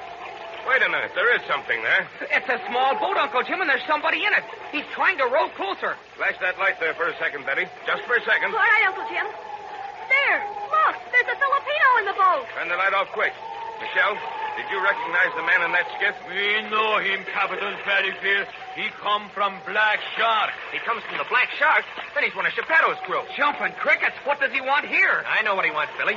Geppetto sent him here to see if we were getting ready to shove off. I think you're right, Jack. Now he's going to go back and tell Geppetto that we're about ready to start. Then they'll follow right along with us. We won't lose them after all. I'd give a pretty penny if we could keep him from getting back to the Black Shark until after we cleared the breakwater. Hey there, Michelle. What are you going to do? Well, I'll be... Look, Uncle Jim. Michelle has dived overboard. Oh, I can't see him. He's swallowed up by the waves. Flash your light on the water, Betty. See if you can pick him up. All right, Uncle Jim. There he is. He's swimming toward the skiff. He's climbing into the skiff. What in the world? Jack, do you suppose that Michelle is double-crossing us? Do you reckon he's going back to tell Geppetto of our plans? I don't believe it, Billy. I'd trust Michelle anywhere. Look, he's in the skiff. He's knocked the other man down. He's picking up the oars. Why, he's rowing back to us. Douse your light, Betty. He can see us all right. You don't want to give Geppetto any hint of what's going on. I know what Michelle is doing, Billy. He's going to keep that chap from giving the alarm to the Black Shark.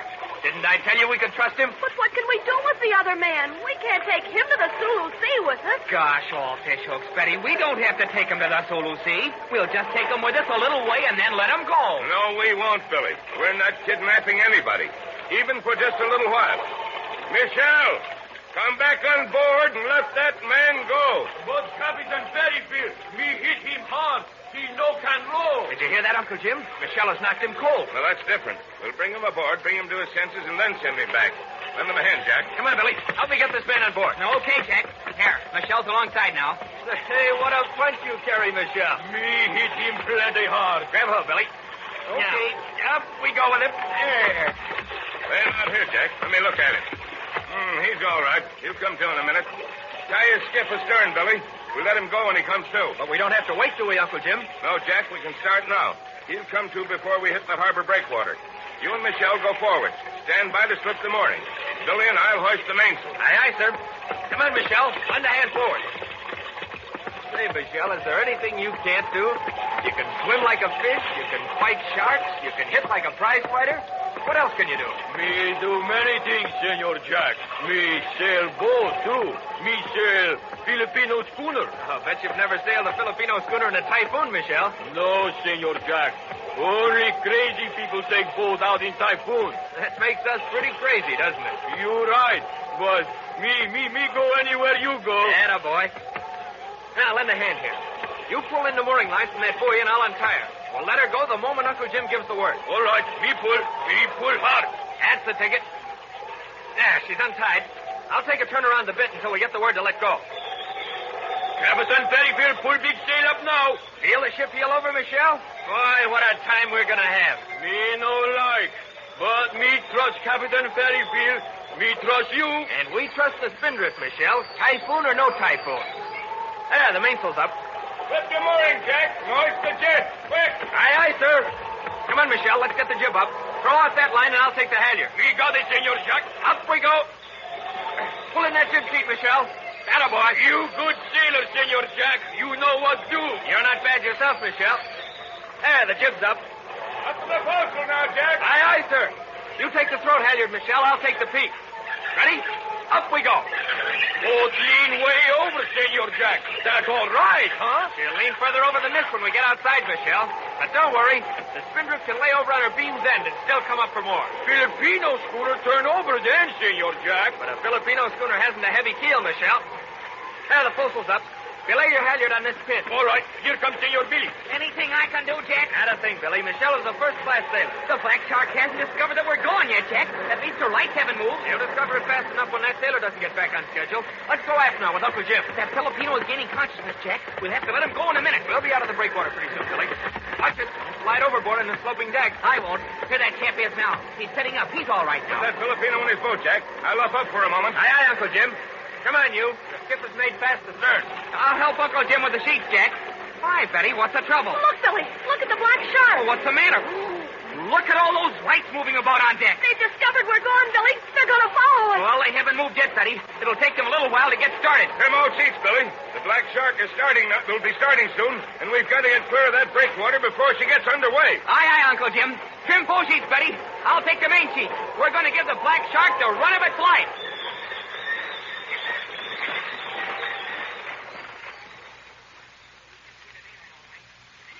So they're underway at last.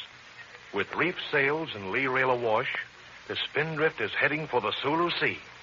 But the Black Shark will soon be underway, too. And with her diesel engine, she'll be able to overhaul the Spindrift in a headwind if she can find her in the darkness of Manila Bay. There's an exciting drama underway and a terrific typhoon playing around in the offing. There'll be plenty of excitement aboard the Spindrift when she claws her way into the China Sea, so listen in, all of you, at this same time tomorrow for another thrilling episode of The Adventure of the Sunken Reef with Jack Armstrong, the All-American Boy. Look, here's a mighty swell idea I like to pass along to you. Tomorrow afternoon, when you get home from school, hike out into the kitchen and help yourself to a heaping big bowl of those extra good Wheaties flakes. They've got a super special flavor that makes them just right for an afternoon lunch. Try Wheaties tomorrow. Have you tried Wheaties? They're whole wheat with all of the bran. This is Franklin McCormick saying goodbye until tomorrow for General Mills, makers of Wheaties, Breakfast of Champions, who have just presented another episode of Jack Armstrong, the All-American Boy. So just buy Wheaties, the best breakfast food in the land. Wave the flag for Hudson High. It's Chesterton Radio, your home for podcasts of works by G.K. Chesterton, plus drama, comedy, mystery, science fiction, big bands, and much more. The soundtrack to your Chesterton day at chestertonradio.com. Wave the flag for Hudson High, boys. Show them how we stand. Ever sharp-beaming champions known throughout the land. Wheaties, Breakfast of Champions, bring you the thrilling adventures of Jack Armstrong, the All-American Boy. You know, fellas and girls, Christmas Day is just about over. But it wouldn't be complete without my wishing you a very Merry Christmas from Jack Armstrong, Billy, Betty, Uncle Jim, myself, and General Mills, makers of Wheaties. We all hope that you've had the very best Christmas of your life. But there's one more thing that I'd like to say to you, and I think that it's mighty timely on Christmas Day. You and I have a lot for which we should be grateful. We should be grateful that we live in a nation that is at peace with the world, a nation in which we are free to speak, act, and think as we please. If that doesn't seem important to you, just think back for a moment about the pictures and stories you've seen in the newspapers about the hardships suffered by boys and girls in other lands. But our job doesn't end with just feeling grateful. Our jobs are to show that gratitude. And we can do it by being loyal, trustworthy citizens of the greatest nation on earth. We can show we're grateful by doing every job we tackle to the best of our ability, by obeying our nation's laws, and by keeping ourselves in tip-top physical condition. You see, in these times, the health of a nation plays an important role in keeping it free and independent. That's why General Mills, makers of Wheaties, hope sincerely every friend of Jack Armstrong will do his best to maintain his health by following a regular training program, one like Jack Armstrong's personal training rules. Maybe you have a feeling that it will be a long, long time before you are really helping to make America a stronger and better place to live in. But a whole lot sooner than you think possible, you will be holding down a position of responsibility. And the groundwork you lay down right now is going to have a lot to do with making you a better man or woman in the years ahead. You want to be a champion then. So act and work and train to be a champion now. And now, Jack Armstrong, the All-American Boy.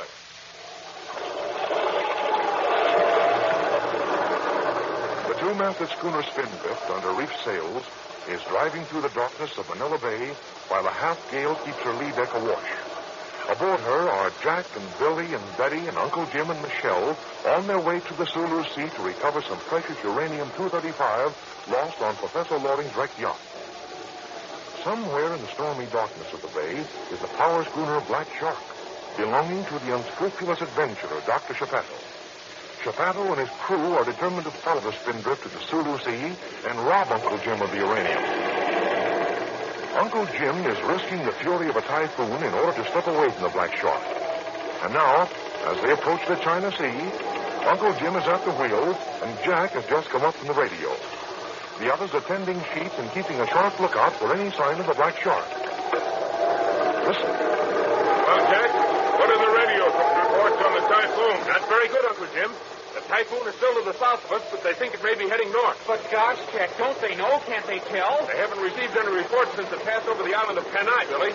All telegraph lines are down in Panay, and there are no ships in the path of the storm to send radio reports. But the storm may not be heading north. It may still be going westward. We'll hope it is going west, Betty.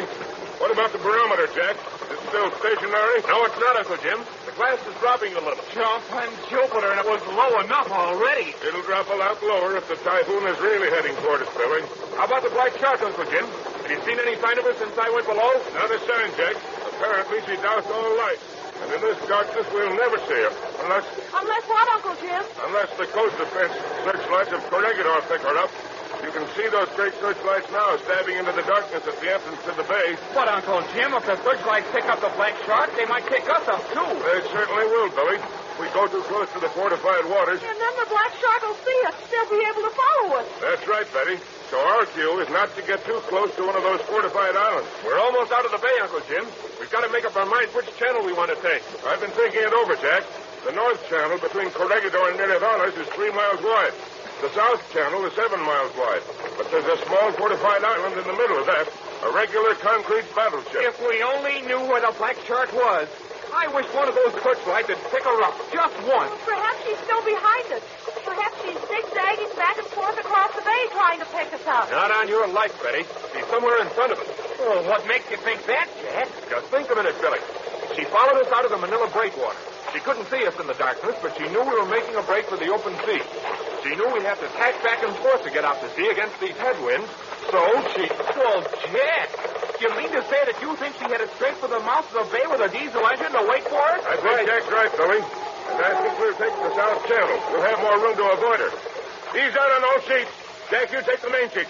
Billy, take the full sheet. But first, snap those lifelines to your belt. I don't want anybody going overboard on a night like this. Here's the lifeline, Billy. Make sure it snaps on right. Now let's go to those sheets. Oh, do be careful, Jack. The deck is so slippery and we're heeled over so much. That's enough on the sheets. Make fast. Jack, take a bearing on the Corregidor lighthouse to check my course. I don't want to run too close to that concrete battleship in the middle of the channel. Aye, aye, Uncle Jim. Give me a reading from the travelogue, Billy. We've got to navigate pretty carefully to keep out of restricted waters. Hand me the flashlight, Betty. I'll read the log. Keep that flashlight shielded, Billy. We don't know how close the Black Shark may be. For all we know, she may be only a cable's length away. I'll watch it, Uncle Jim. I'll shield it with my cap. Here we are. We're logging a little less than 9 knots. That's about our top speed, too. How does the light bear, Jack? The light bear is about 52 degrees off our starboard bow, Uncle Jim. Good. We hold our course, we'll just clear restricted waters. What's that light ahead of us, Uncle Jim? That's Fort Drum, Betty. That's the little fortified island I mentioned that's built up like a concrete battleship. It's got several batteries of big guns on it. Gosh, I bet an enemy fleet would have a hard time getting into Manila Bay. They'd have to reduce these island forts first, Billy, and then they'd have to clear out the minefield. Look, Uncle Jim. Look to the right of the Corregidor light. A searchlight has just picked up a ship. It's a two-masted schooner, Uncle Jim, and it looks just like the Black Shark. Step to one side so I can see, Billy. By Jove, it is the Black Shark. There's no mistaking the rakish set of those masts. Is she in restricted waters, Uncle Jim? Will I do something to her? I think she's too far out to be in restricted waters, Betty. She's cruising up and down under reefed sails, hoping that the searchlights will pick us up as we go by. The searchlight is keeping right on her, Uncle Jim. I'll bet the authorities are curious as to why she's out in this storm. That gives me an idea, Jack. The lookout forces at Corregidor will probably try and speak to her by radio.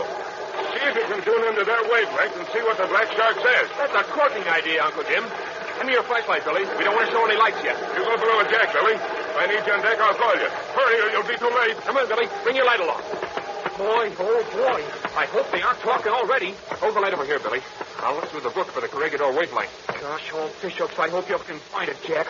I'd like to hear what your pedo has to say when they hail him. Here it is, Billy. 40 megacycles. I'll have them in a jiffy. I hope this typhoon doesn't interfere with the reception, Jack. It won't, Billy. Repeat, please. Here we are. Here's the Corregidor station. Repeat the name of your vessel. The Corregidor lookout speaking. This is the Black Shark of San Francisco. 3 hours out of Manila. That sounds like your pedo voice. You're too close to restricted waters. Why are you cruising around in this weather? We are looking for the schooner Spindrift. Have you picked her up lately? We've picked up no ship lately. What do you want with her? Our owners have ordered her back to port. She has no radio. She is in this vicinity. Please try and pick her up. Please notify us of location if found. We will inform her of owner's instructions. Get that, Jack. The nerve. We will try to pick her up. Stand by at this wavelength. You're warned not to come within 1 mile of any fortified island. We will stand by. Black Shark setting off. Well, I'll be. What do you think of that, Jack? Never mind what we think of it, Billy. Let's tell Uncle Jim. Did you find out anything, Jack? I'll say we did, Uncle Jim. They asked the Black Shark what she wanted. And you'll never guess what she said, Uncle Jim. What was it, Jack? What did the Black Shark say? The Black Shark said that they were looking for us. They admitted it, Jack? Admitted it? Why, they practically boasted of it. They didn't, Jack. They didn't dare. Oh, they did it very cleverly, Betty. They said that the owners of the Spindrift wanted her to return to port. They said we had no radio, and they were looking for us to tell us to return to port. That'd sound reasonable to the authorities, Jack. Especially with this typhoon in the offing. But that isn't all, Uncle Jim. They had the nerve to ask the authorities to try and pick us up with their searchlights. Oh, they did? That's right, Uncle Jim. And they asked the authorities to radio them our position after they picked us up. That was clever of them, Jack.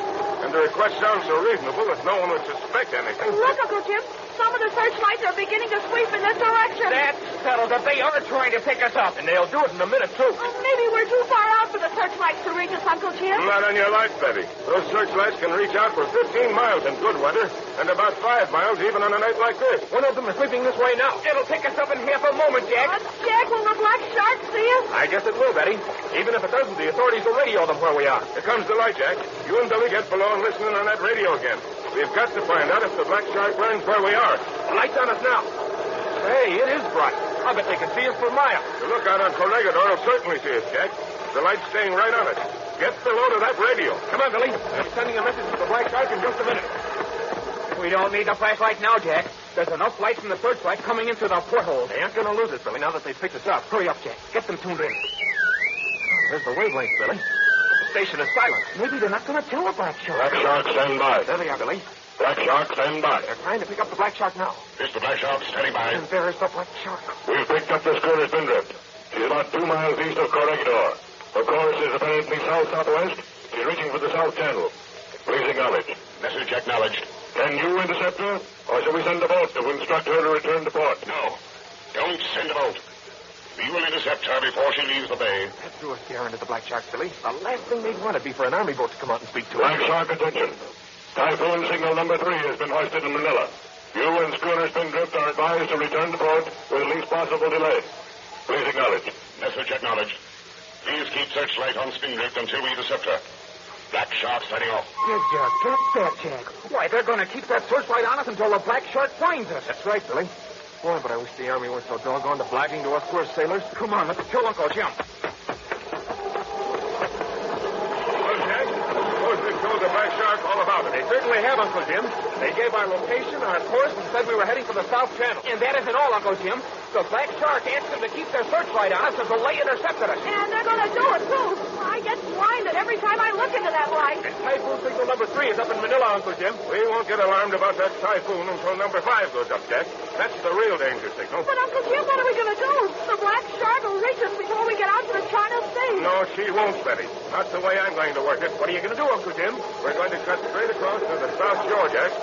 We'll skirt the shore and then head out to sea. But gosh, all hemlock, Uncle Jim. The searchlight will be on us all the way. No, it won't, Billy. In this heavy weather, that light is only good for about 5 miles. We can get out of range of the light and still have plenty of seaway. We can get to the far shore long before the Black Shark can reach us. Then we'll be hidden by the darkness and can slip out to sea. Ease out those sheets, you two. We're going to change our course and outwit the Black Shark.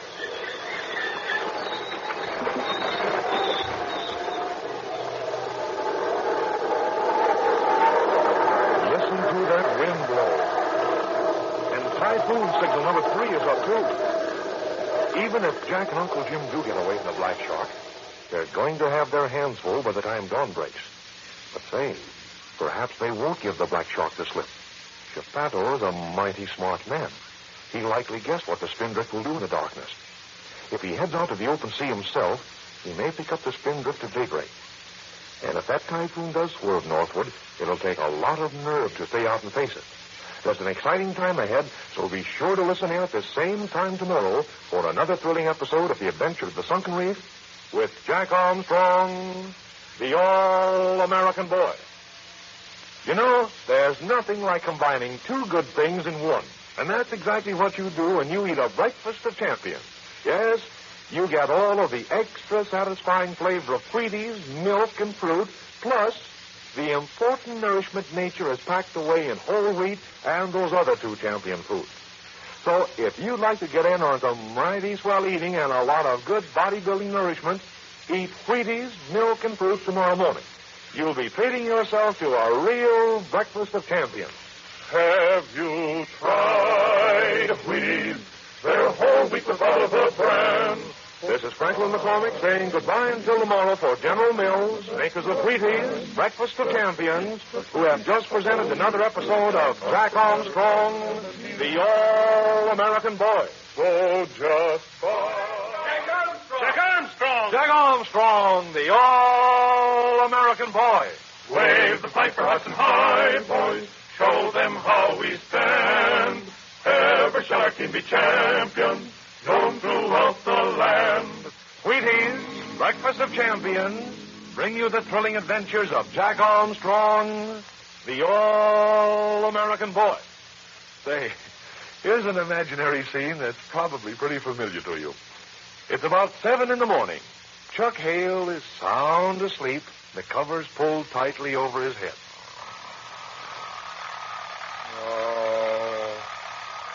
Charles Hale, turn off that alarm clock right now and get up. All right, Mother. I'll be right down. But 10 minutes later, we find Chuck still in bed and... Charles, are you up? I'll be up in a minute, Mom.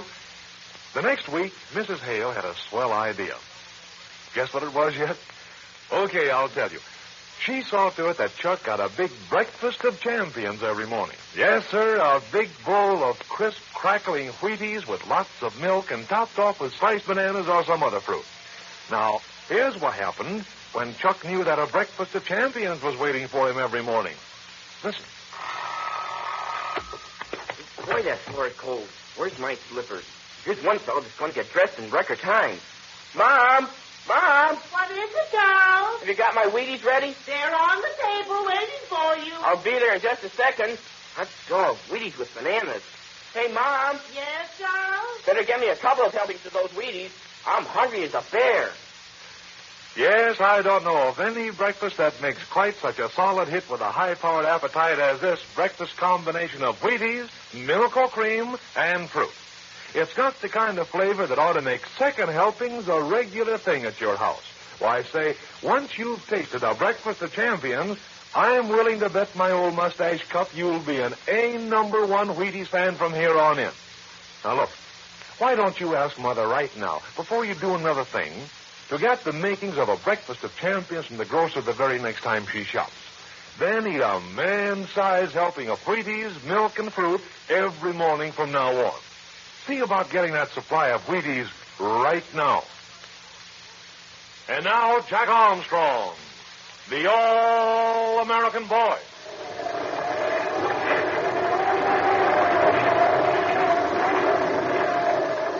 A gray and angry dawn is breaking over the storm-swept China Sea. Great gray-bearded waves are rolling in toward the Luzon coast, and wind-torn clouds are scudding overhead. The two-masted schooner Spindrift, under reef sails, is driving through these heavy seas on her way to the Sulu Sea in search for some precious uranium-235 lost on the sunken yacht. On board the Spindrift are Jack and Billy and Betty and Uncle Jim and a Filipino sailor, Michelle. All night long, they have forced the Spindrift into the teeth of the gale, trying to get away from the power schooner Black Shark. The international adventurer, Dr. Chapato, and his crew are aboard the Black Shark, and they're following the Spindrift to the Sulu Sea, hoping to steal the precious uranium when it is found. And now, as the first light of day softens a stormy night, Uncle Jim is at the wheel, and Michelle is helping him. Betty is below asleep, and Jack and Billy are struggling to get down the foresail in the rising wind. Listen. Is your lifeline made fast, Billy? Another one of these waves is going to sweep aboard in a minute. You bet it's made fast, Jack. I'll never forget the time if you were swept overboard in the Pacific. And it'd be worse if one of us went overboard now, Billy. Still too dark to see anything. I wish it were light enough to see if the Black Shark is anywhere near us. It'll be light enough soon. And now let's tackle this forecastle. It's going to be a job to get it down and furled this way. Okay, Jack. I'll take the big halyard. You take the tow. Let it down, Billy. Look at that sail with the bump. Oh, hold it, Jack. My halyard is shot. Stay there, Billy. I'll grab hold of the canvas and downhaul it. Okay. You'll have to catch that with big canvas on the fly, Jack. Oh, there you are. Good boy. It's just as soon hold on to a wildcat. Okay, Billy. She's free now. Lower away. This is one time I'm glad we have the old-fashioned jam rig, Jack. If the sail here to come down on a slide, it'd jam sure as anything. This old-fashioned rig is the only rig for a storm, Billy. There, she's down now. Now the real fun will begin. Let's try and gather in that canvas. We'll have to manhandle it in a big way, Jack. This wind wants to tear us to pieces. All right, you're getting it in, Billy. Don't let go. I'm trying to jerk loose. There. I'm getting some of it in. Hang on to it, Billy. I'll pass the line around. That's getting it, Jack. I'll get the rest of the sail in now. Yeah, boy. We'll soon have this wildcat tamed. Here, I'll pass the line around the rest of it. Hey, the ship rides better now, Jack, with just the mainsail and jib drawing. Well, we still got the rail under, but she does ride a lot better. Let's get back to the cockpit. Let your lifeline slide along the stanchion cable. This lifeline and I'll never be parted. I hope. I'll feel safer when we're back in the cockpit. We're going to have green water sweeping the deck soon.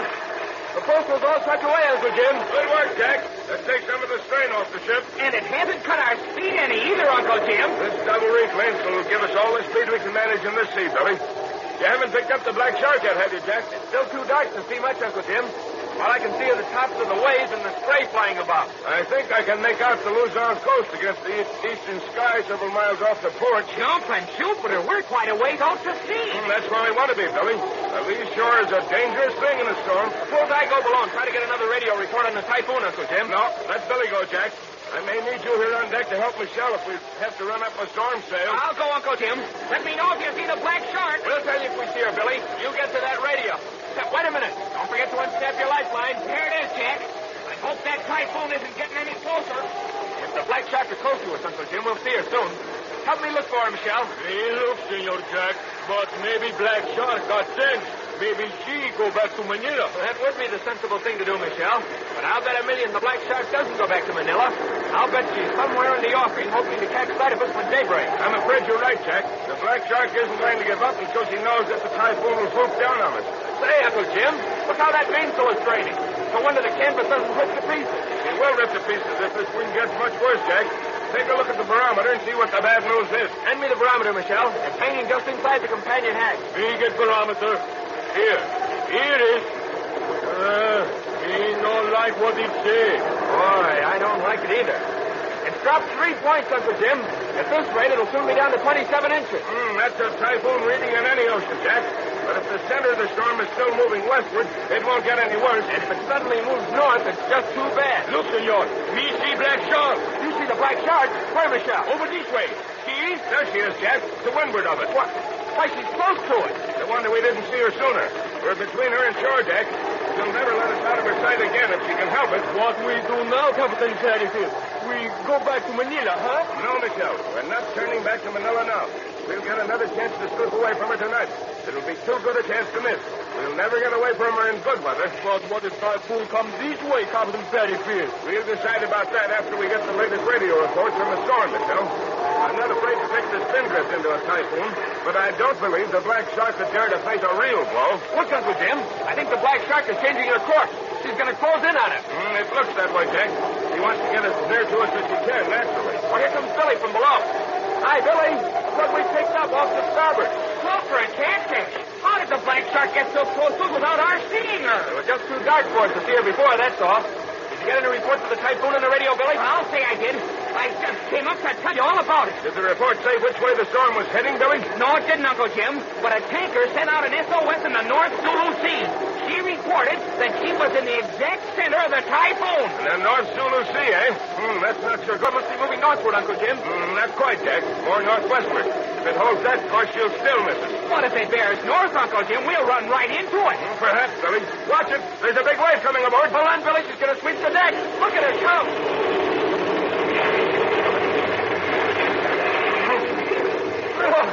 That's our first real dunking in a storm, Billy. Yeah, and I'll bet you there's lots more where that came from. Oh, jumping to me. There's Betty coming up from the forward cabin. She better be careful. Betty, put on that lifeline before you come aft. I will, Uncle Jim. I'm putting it on now. Hi, Betty. Why did you come on deck? You didn't get any sleep last night. I couldn't sleep, Jack. I couldn't stay in my bunk without holding on. Oh, there's the black shark. Yeah, she outguessed us last night, Betty. She figured out just where we'd be. But she's heading right for us, Uncle Jim. She's getting closer and closer. She's going to stick pretty close to us, Betty, if she can. I'll bet she won't stick close to us if the typhoon heads for us, Uncle Jim. No, she'll go to the nearest shelter in that case, Jack. The typhoon must be coming nearer, Uncle Jim. I've never seen such a wind. Why, I can hardly stand up again. It is getting worse, Betty. Billy, suppose you run below and stick to the radio. We want to keep posted on that typhoon. All right, Uncle Jim. Move over, Betty, so I can get down the companionway. Okay. Thanks. I'll get you the latest news. I can see Geppetto on the deck of the Black Shark, Uncle Jim. And there's Lazaro and Blackbeard with him, too. I imagine that Geppetto and Lazaro wish that we'd remain back in Manila, Jack. I wouldn't care to be out in a typhoon with the Black Shark under me. She's too old to ship. Say, Uncle Jim, maybe they aren't just trying to close in on us. Maybe they're working into some shelter from the storm. That's possible, Jack. Though right now the weather isn't quite bad enough to force them to shelter. But, Uncle Jim, maybe they've heard that the typhoon is going to strike near here. Maybe that's why they're working in the shore. Well, if that's the case, we'll get the news ourselves, Betty. The Black Shark is going to cross our stern soon as she holds that course, Uncle Jim. She'll give us plenty of seaway, Jack. She won't risk smashing into us in this thing. We'd all go to the bottom if she did. Hey, look at Billy. He's popping up with bad news written all over his face. What did the report say, Billy? Any news of the path of the typhoon? You bet there's news, Uncle Jim. Typhoon signal number 7 is up in Manila. Number 7, Billy? Already? That's what it said, Uncle Jim.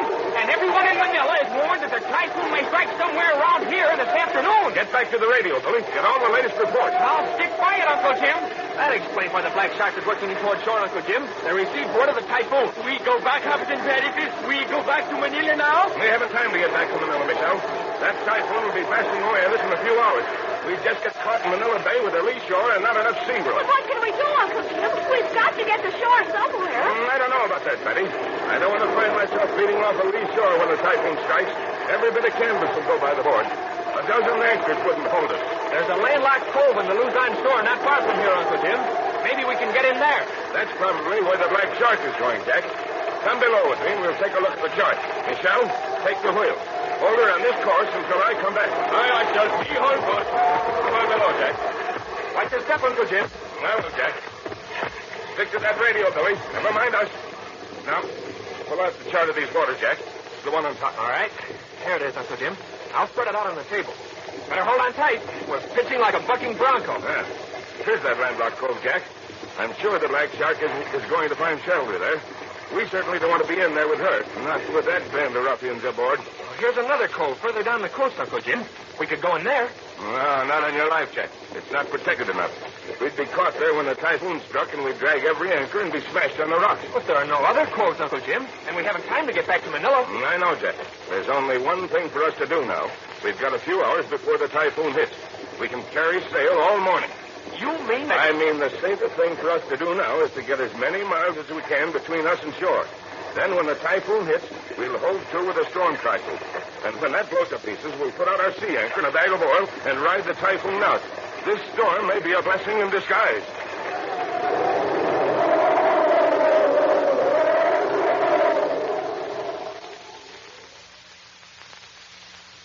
Did you get that? Uncle Jim is going to ride the typhoon out. While the black sharks seek shelter, Uncle Jim and Jack and the others are going to take the Spindrift into the teeth of the storm. They know the Spindrift is a sturdy ship. You've heard of hurricanes, haven't you? Well, let me tell you that a Philippine typhoon is a couple of hurricanes rolled into one with a couple of gales to spare. If you want to see what a real typhoon is like, be sure to listen in tomorrow to an experience you won't forget in a windswept, storm-tossed episode of The Adventure of the Sunken Reef with Jack Armstrong, the All-American Boy. Look, if you've been thinking of treating yourself to a breakfast of champions one of these mornings, let me give you a tip. There's no time like the present to get in on the extra good eating this combination of Wheaties, milk, and fruit is handing out. So tomorrow morning, for sure, have a nourishing, extra good breakfast of champions. Have you tried Wheaties? They're whole wheat with all of the bran. This is Franklin McCormick saying goodbye until tomorrow for General Mills, makers of Wheaties, Breakfast of Champions, who have just presented another episode of Jack Armstrong, the All-American Boy. So just buy Wheaties, the best breakfast food in the land. Wave the flag for Hudson High, boys. Show them how we stand. Ever shall our team be champions. This is ChestertonRadio.com. Jack Armstrong, the All-American Boy. Wave the flag for Hudson High, boys. Show them how we stand. Ever shall our team be champions, known throughout the land. Wheaties, Breakfast of Champions, bring you the thrilling adventures of Jack Armstrong, the All-American Boy. Listen, I'm going to have our sound effects man produce a sound that's mighty popular around the country today. I want you to listen and see if you can recognize it. Okay, Mr. Sound Effects Man, let's have it. Did you get that? Well, it was the sound of a basketball swishing through the net on a basket. Yes, we're right smack in the middle of the basketball season, and I think you'll agree with me that it's a mighty fine sport. But I'm just wondering whether you're getting all the fun you can out of basketball. I'm just wondering if you're a sideliner, that is, watching your friends having all the fun while you sit on the sidelines. Well, if you've got natural ability in basketball, and if you've got your mind made up that you want to be a leader in sports, let me give you some valuable advice. Get yourself a training program and stick to it. And about the best training program I know is Jack Armstrong's set of year-round personal training rules. Now, I'm going to give you those rules point by point in just a second. But before I do, I want to remind you that you've got to mean business when you're training. You've got to follow every rule right to the letter. Now, here are Jack Armstrong's 3 training rules. Listen carefully. 1, get plenty of fresh air, sleep, and exercise. 2, use a lot of soap and water because cleanliness is mighty important to an athlete's condition. 3, eat a breakfast of champions every morning. Now, those are plenty simple, aren't they? And say, rule number 3 is going to let you in on lots of valuable nourishment and a lot of real pleasure. That's for sure. Why, I don't know of any other breakfast dish that packs as much downright delicious flavor as that championship combination of Wheaties, milk, and fruit. It's got a flavor that's absolutely different from anything else you've ever tasted. And believe me, it's the kind of flavor that'll make you want to be darn sure that breakfast of champions is parked right in front of you every morning. So start training tomorrow morning by eating a keen-tasting, nourishing breakfast of champions with all the real whole wheat goodness of Wheaties. And now, Jack Armstrong, the All-American Boy. two-masted schooner Spindrift is hove to under a storm trysail while a terrific typhoon batters her in the China Sea. Mountainous waves rush from windward as though to engulf her in foaming walls of water, but the sturdy ship fights her way to the seething top of each wave. A savage wind is clawing at her one storm trysail, trying to rip it to pieces, but the heavy canvas holds, and the little ship keeps the boat pointing right into the fury of the gale. Wave after wave sweeps the deck from stern to stern, and no one can stay above deck for long. Right now, everyone is below. Uncle Jim is plotting the course of the storm on his chart. Michelle is working the bilge pump, trying in vain to keep the cabin dry. Betty is trying to prepare a cold meal out of hardtack, and Jack and Billy are about to go above for a few seconds to inspect the all-important storm zone. And everyone is hanging on to something to keep their feet as the schooner is tossed about by the buffeting waves. Listen. Easy there, Jack. Where are you going? Billy and I are going to take a look above, Uncle Jim. We want to see how the storm sail is taking. All right, Jack. There's nothing you can do to help that sail if it does go. Don't forget your lifelines. Don't worry, Uncle Jim. You couldn't make me forget my lifeline. Take a reading of the barometer as you go by, Jack. What does it say? It's just under 27 inches, Uncle Jim. It's still dropping. That's something you'll not soon forget, Jack. A man can sail the seven seas for a lifetime and never see a glass like that. Once is enough for me, Uncle Jim. Come on, Jack.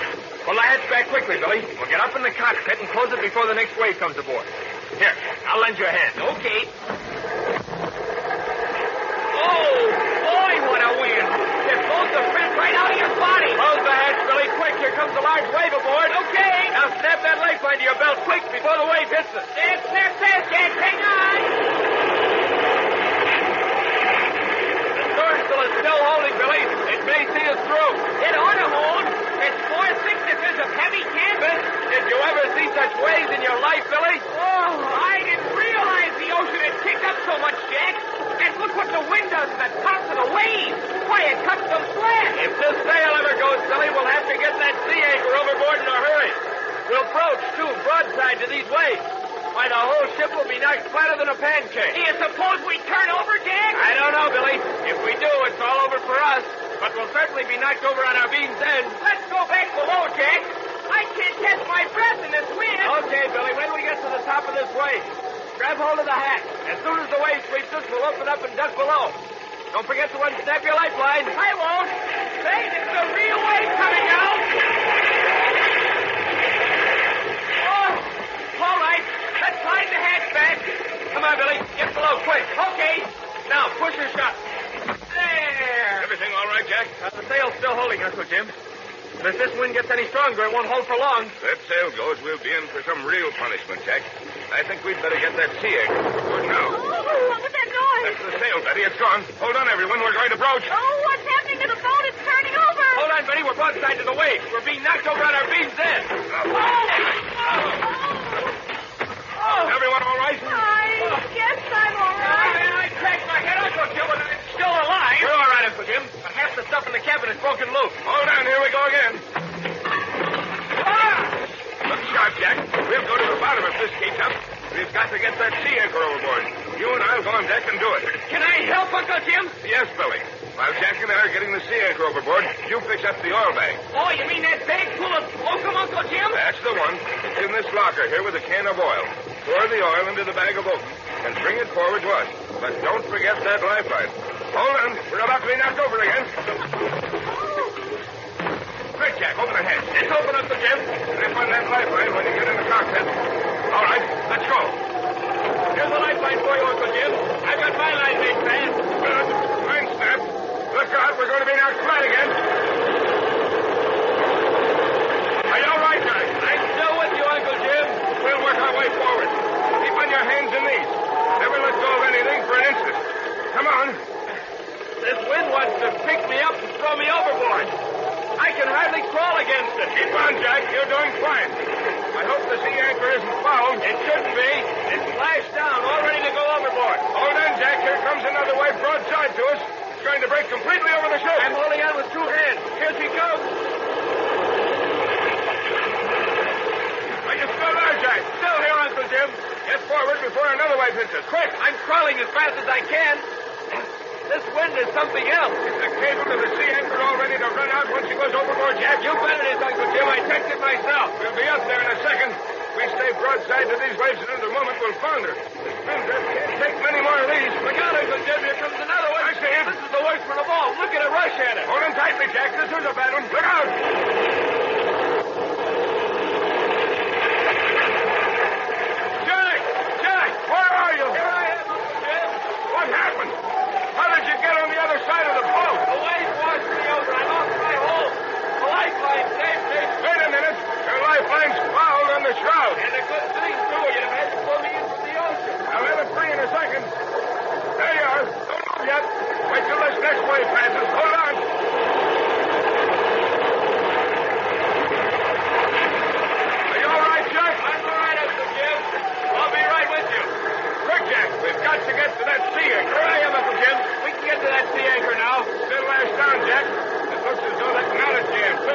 got it, Uncle Jim. Wait a minute, Jack. Make sure the small out-haul line is clear, too. We'll need that to run off the oil bag to the sea anchor. It's all clear, Uncle Jim. Shall I cut it now? Stay to windward of it when you cut it, Jack. When the wind catches hold of that large canvas funnel, it's going to blow it out to leeward. I'll watch it. There, she's cut. Look at the wind take it. Watch this next wave, Jack. Hold on.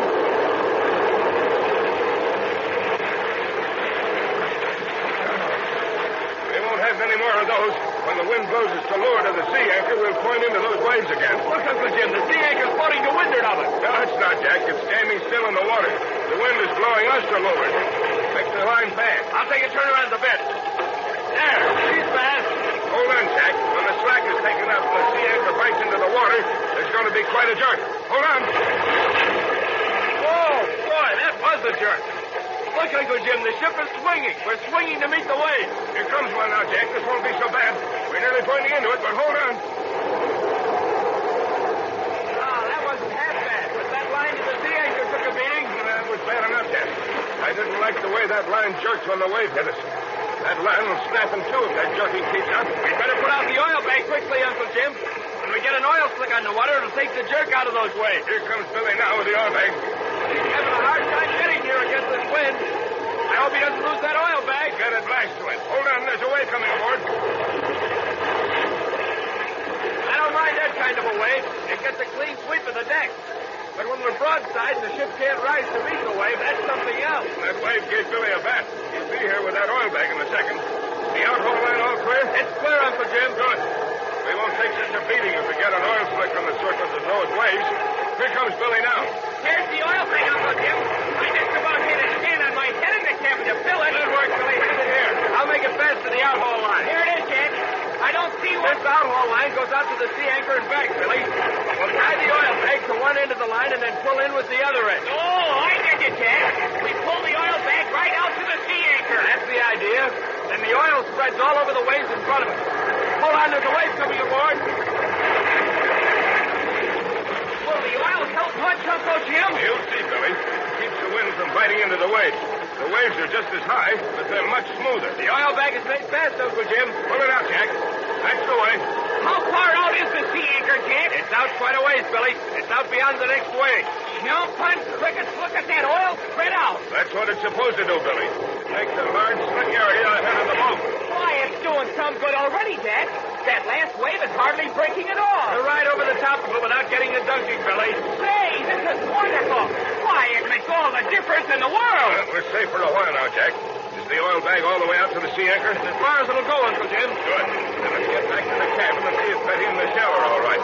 They've been pretty badly thrown about. This wind will pick us up and throw us back if we're not careful. Come on, Billy. We must be right on the edge of the storm center, Jack. Now, snap those lifelines and get below. There. Let me ahead with the hatch, Billy. And see luck. There. Attaboy. Get below, quick. Oh. Hello, Betty. Any bones broken? Not quite, Uncle Jim. But look at the barometer. It's going up. How's that? The barometer's rising. Well, that's too good to be true. The worst is over. Why, in a few hours, we'll be able to hoist sail again. Hoist sail again? Did you hear that, Billy? In a few hours, we can hoist sail. We can go on down to the Sulu Sea. We can find the sunken reef. And the black shark will never see us again. Never.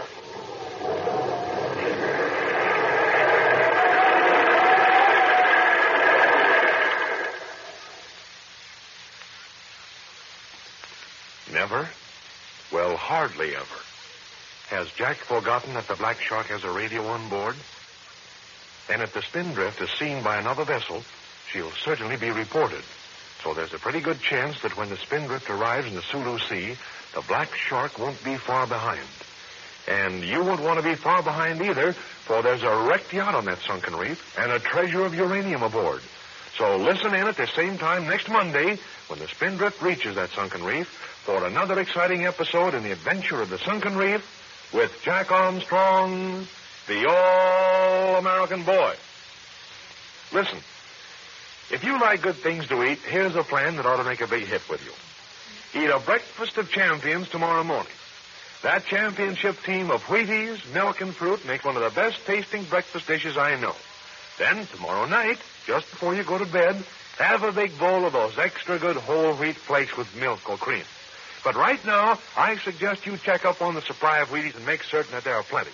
If the supply is running a little low, remind Mother to get you a couple of packages tomorrow. But be sure you ask for Wheaties, the one and only Wheaties. Have you tried Wheaties? They're whole wheat with all of the brands. This is Franklin McCormick saying goodbye till Monday for General Mills, makers of Wheaties, Breakfast of Champions, who have just presented another episode of Jack Armstrong, the All-American Boy. So just buy Wheaties, the best breakfast food in the land. Wave the flag for Hudson High, boys. Show them how we stand. Jack Armstrong! Jack Armstrong, the All-American Boy. Wave the flag for Hudson High, boys. Show them how we stand. Ever shall our team be champions, known throughout the land. Wheaties, Breakfast of Champions, bring you the thrilling adventures of Jack Armstrong, the All-American Boy. Say, when it comes to holding down one of the most interesting and exciting, yes, and sometimes one of the most dangerous jobs in the world, how would you like to trade places with Captain Bob Bartlett, the Arctic explorer? Think of it. You'd live for months in the land of ice and snow. You'd travel miles and miles across the frozen wilderness of the Arctic, where the winds howl constantly. You'd cross the ice barriers and deserted, snow-covered plains where few white men had ever set foot. You'd feel the deep, penetrating cold of the North Country, a wintry chill that blasts the temperature down to 20, 30, 40 degrees below zero. Yes, sir, that's the kind of weather Captain Bob Bartlett faces on his Arctic exploring trip. And if you were traveling in the frozen North with Captain Bob, one of the first things I'm sure you'd learn would be to wear extra heavy clothing and to carry plenty of good, nourishing food along with you. The kind of food that supplies lots of fuel energy units to help keep you warm. And here's a big surprise. One of the very best heat-producing foods you could take on your Arctic exploring would be those crisp, toasted flakes of good whole wheat, the one and only Wheaties. Just you listen to what Captain Bob Bartlett says about Wheaties. He tells you, if you want to know how important it is to eat a good big breakfast, spend some time up in the frozen North, where it's not unusual to find the temperature 40 below zero or even lower. That's why I never go on an expedition without Wheaties.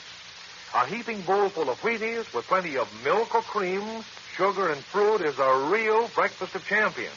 The kind of breakfast a fellow appreciates when he finds himself surrounded by mile after mile of ice and snow. Yes, Captain Bob knows what a good cold weather food Wheaties are. And do you know why Wheaties are okayed as a champion winter breakfast dish? It's because of those important fuel energy units I mentioned.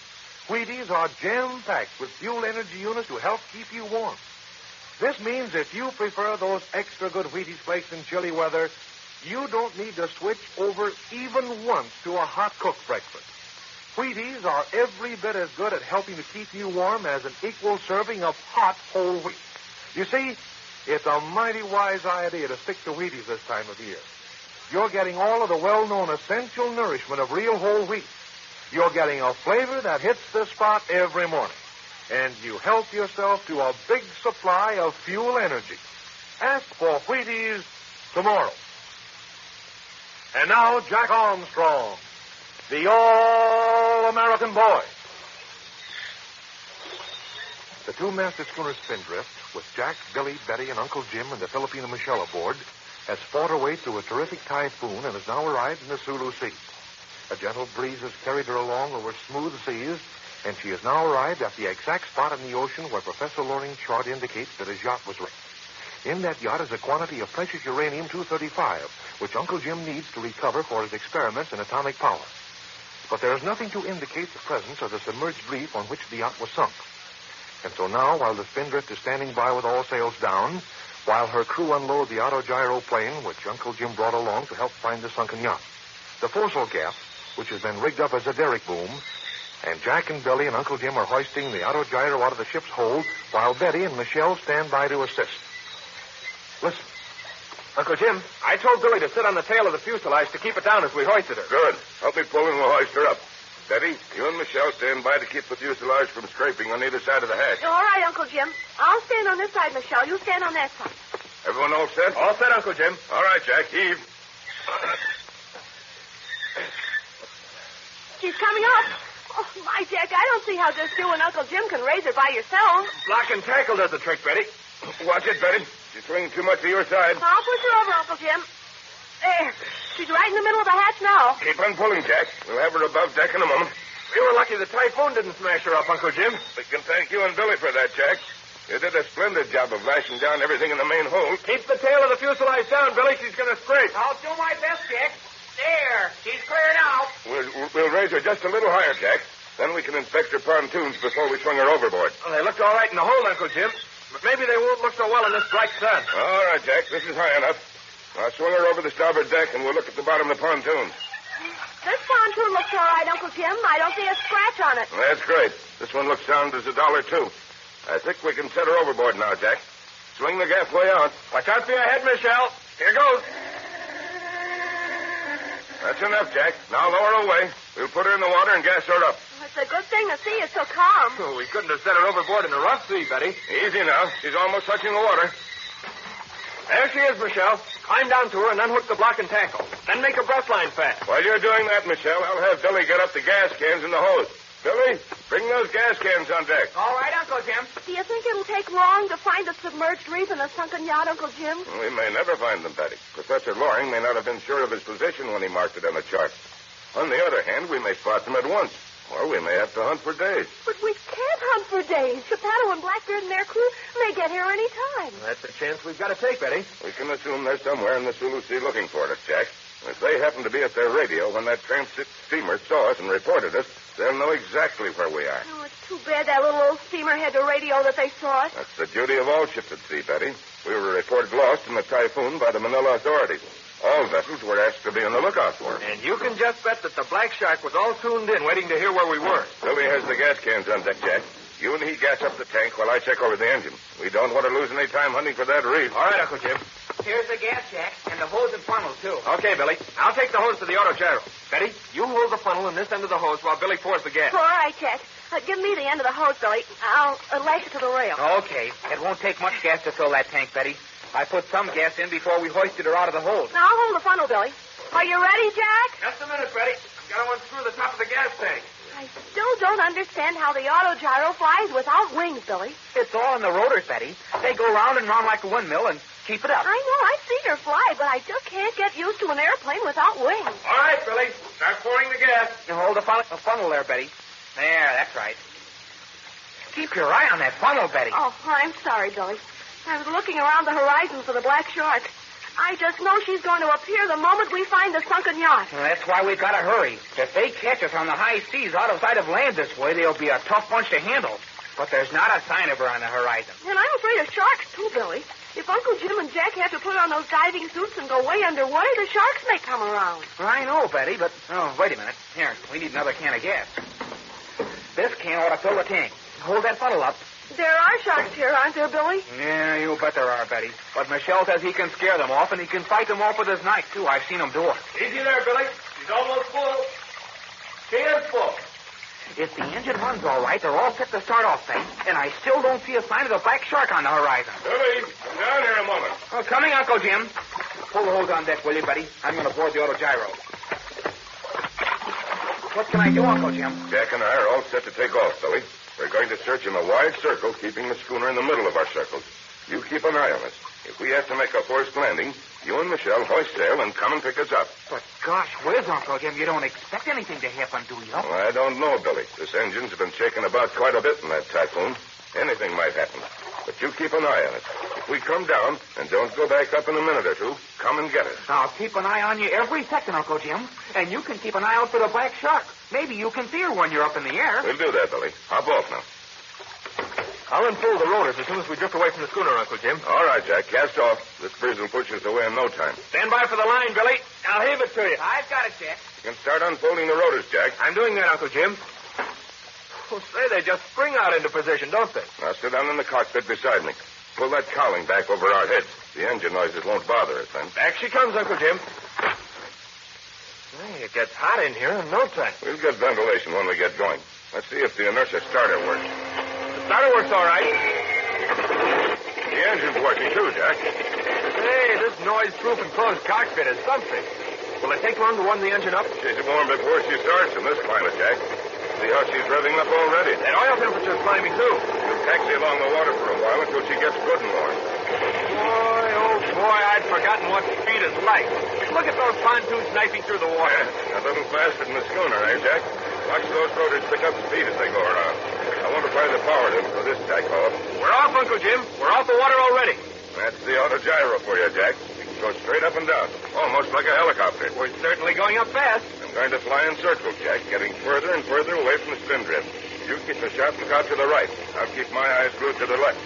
If that submerged reef is anywhere around here, we'll find it. But if it's submerged too deeply, we'll never see it, Uncle Jim. We can see anything down to 30 feet in this water, Jack. And if the yacht struck that reef, the reef isn't submerged very far. Then maybe the yacht is all above water, Uncle Jim. Oh, I don't think so, Jack. If she'd stayed above water, nobody would have been lost. And since nearly everyone was lost, she must have struck the reef, then settled back into deep water immediately. I hope it's not too deep for us to reach with our diving suits. And on the other hand, I hope it's deep enough so that you wouldn't break to pieces when that typhoon passed here. There must have been some real waves sweeping over that reef. Uncle Jim, look over to the right. See where I'm pointing? The ocean seems to be a darker shade for a stretch. I see it, Jack. Just fly over there and see what it is. There. We're heading right for it now. Hold this course and we'll fly right over it. If that is the reef, we're pretty lucky. We might have had to look for days to find it. And if we were in the spindrift, we might have sailed right by it without seeing it. Take a look around the horizon, Jack. You see any sign of the black shark? I've been looking for her, Uncle Jim, but I don't see a sign of any vessel on the horizon. She's not very far away, I'll warrant. We're getting close to that dark area, Uncle Jim. Do you think it can be the reef? Certainly something under the water, Jack. Too long and too narrow to be the reflection of a cloud. I'll drop down close to the water as we approach it. It must be the reef, Uncle Jim. It's about a mile long and very narrow. That is a reef, Jack. I can see why it wouldn't be charted. It's not on the steamer lanes, and a hydrographic boat might sail up and down the Sulu Sea for years and not see it. It is the reef, Uncle Jim. I can see the long ocean swells build up as they sweep over it. A ship could see it in the daytime. But not at night, and that's probably when Professor Loring's yacht struck. You're right, Jack. It certainly is a reef. I'm going to drop down right over it. We'll fly up and down and see if we discover any sign of the yacht. Uncle Jim, we're dropping straight down. Say, I like this auto gyro. So do I, Jack. Now I'll hover over the spot for an instant. Can you see anything? Nothing that looks like a wrecked ship, Uncle Jim. But I can't get over the way this auto gyro can stay almost still and keep up in the air. Look out, we're almost touching the water. I won't go any lower, Jack. We'll fly along the reef and see what we can see. Look sharp now. I'm not missing a thing, Uncle Jim. Look, straight ahead of us. There's a vague shadow in the water right alongside the reef. I see it, Jack. We'll be over it in a second. It looks as though it might be a wrecked ship, Uncle Jim, but it's way underwater. We'll know for sure in a second, Jack. Yes, by Jove, it is a wrecked ship. It slid back off the high ridge of the reef. It's about in 30 feet of water. Then it's Professor Loring's yacht. It must be his yacht, Uncle Jim. Yes, it must be, Jack. And in that yacht lies the treasure of uranium-235, which half the nations of the world would like to get hold of. Do you see any sign of the black shark yet, Jack? Not yet, Uncle Jim. Then we'll get the spindrift up here and start diving operations right away. And let's hope that the black shark doesn't show up until we're through and gone. So the wrecked yacht is found at last. And if the black shark will only stay away for a while, Jack and Uncle Jim will have time to recover the precious uranium-235. But they'll have to work fast, because the black shark did pick up that radio message and is speeding toward the spindrift with the diesel engine wide open. Hurry, Uncle Jim. There's no time to lose. And say, you'll certainly want to be on hand tomorrow when the spindrift reaches the sunken reef. You'll want to be with Jack when he puts on that diving suit. So listen in at this same time tomorrow for another exciting episode of The Adventure of the Sunken Reef with Jack Armstrong, the All-American Boy. Now, have you got the Wheaties all lined up for your breakfast of champions tomorrow and every morning this week? I have a hunch you're going to need lots of Wheaties because they sure do taste good with milk or cream and your favorite kind of fruit. That's the breakfast you should be eating this week and every week. Have you tried Wheaties? They're whole wheat with all the bran. The This is Franklin McCormick saying goodbye until tomorrow for General Mills, makers of Wheaties, Breakfast of Champions, who have just presented another episode of Jack Armstrong, the All-American Boy. So just buy Wheaties, the best breakfast food in the land. Wave the pipe for Hudson High, boys. Show them how we stand. Jack Armstrong! Jack Armstrong, the All-American Boy. Wave the pipe for Hudson High, boys. Show them how we stand. Ever shall our team be champions, known throughout the land.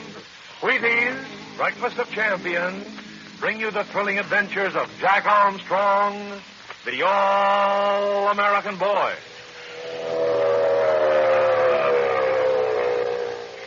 Fellows and girls, hear that sound? It's the terrific pulsating roar of a racing motor. It's the shriek of racing tires traveling at 100, 120, faster than 150 miles an hour. For nearly 24 consecutive hours, that car has been hurtling around the track, longer than any car has ever traveled at such speed before. Who's at the wheel? Our real champion, you can bet. Our record-breaking driver that has probably traveled farther in an automobile than any other man. Over 1,500,000 miles. He's recognized as the safest driver in the world. It's Ab Jenkins of Salt Lake City. Yes, it's a fact. Ab Jenkins has ridden in almost every kind of racing car, from a lightweight doodlebug to a streamlined airplane engine-powered car.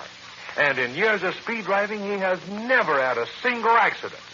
Ab tells us this is mainly because he has good nerves and because, now get this, fellows and girls, because he keeps in training. You can see for yourself, in just about every kind of sport, including auto racing, it's true that training helps build champions. And Ab Jenkins personally recommends that you follow the 3 easy training rules that I'm going to give you right now. First, get plenty of fresh air, sleep, and exercise. Second, use lots of soap and water every day to help yourself keep clean and well. Third, eat a genuine athlete's training breakfast in the morning. A heaping bowl full of Wheaties, those tasty flakes of good, nourishing whole wheat with lots of milk or cream and a glass of fruit juice. Ab Jenkins himself says, I'm in favor of Jack Armstrong's training rules for any fellow or girl who wants to improve at sports. And this champion speed driver goes on to say, if you ask me what I think of Wheaties for breakfast, I say swell. I've found that whole wheat is a mighty good food. And in Wheaties, you get this important grain in crispy flakes that taste like a million. Wheaties with plenty of milk or cream and fruit are a real breakfast of champions. Now, why don't you take a tip from Ab Jenkins? Get into the swing of championship training with a breakfast of champions tomorrow morning. And to do that, you'll want to ask for Wheaties. And now, Jack Armstrong, the All-American Boy. Jack and Uncle Jim have located the submerged reef in the Sulu Sea where Professor Loring's yacht sank with a quantity of precious uranium-235 aboard. They spotted it by going aloft in their autogyro. Now they are back on board their schooner Spindrift with Billy and Betty and the Filipino Michelle approaching the hidden reef.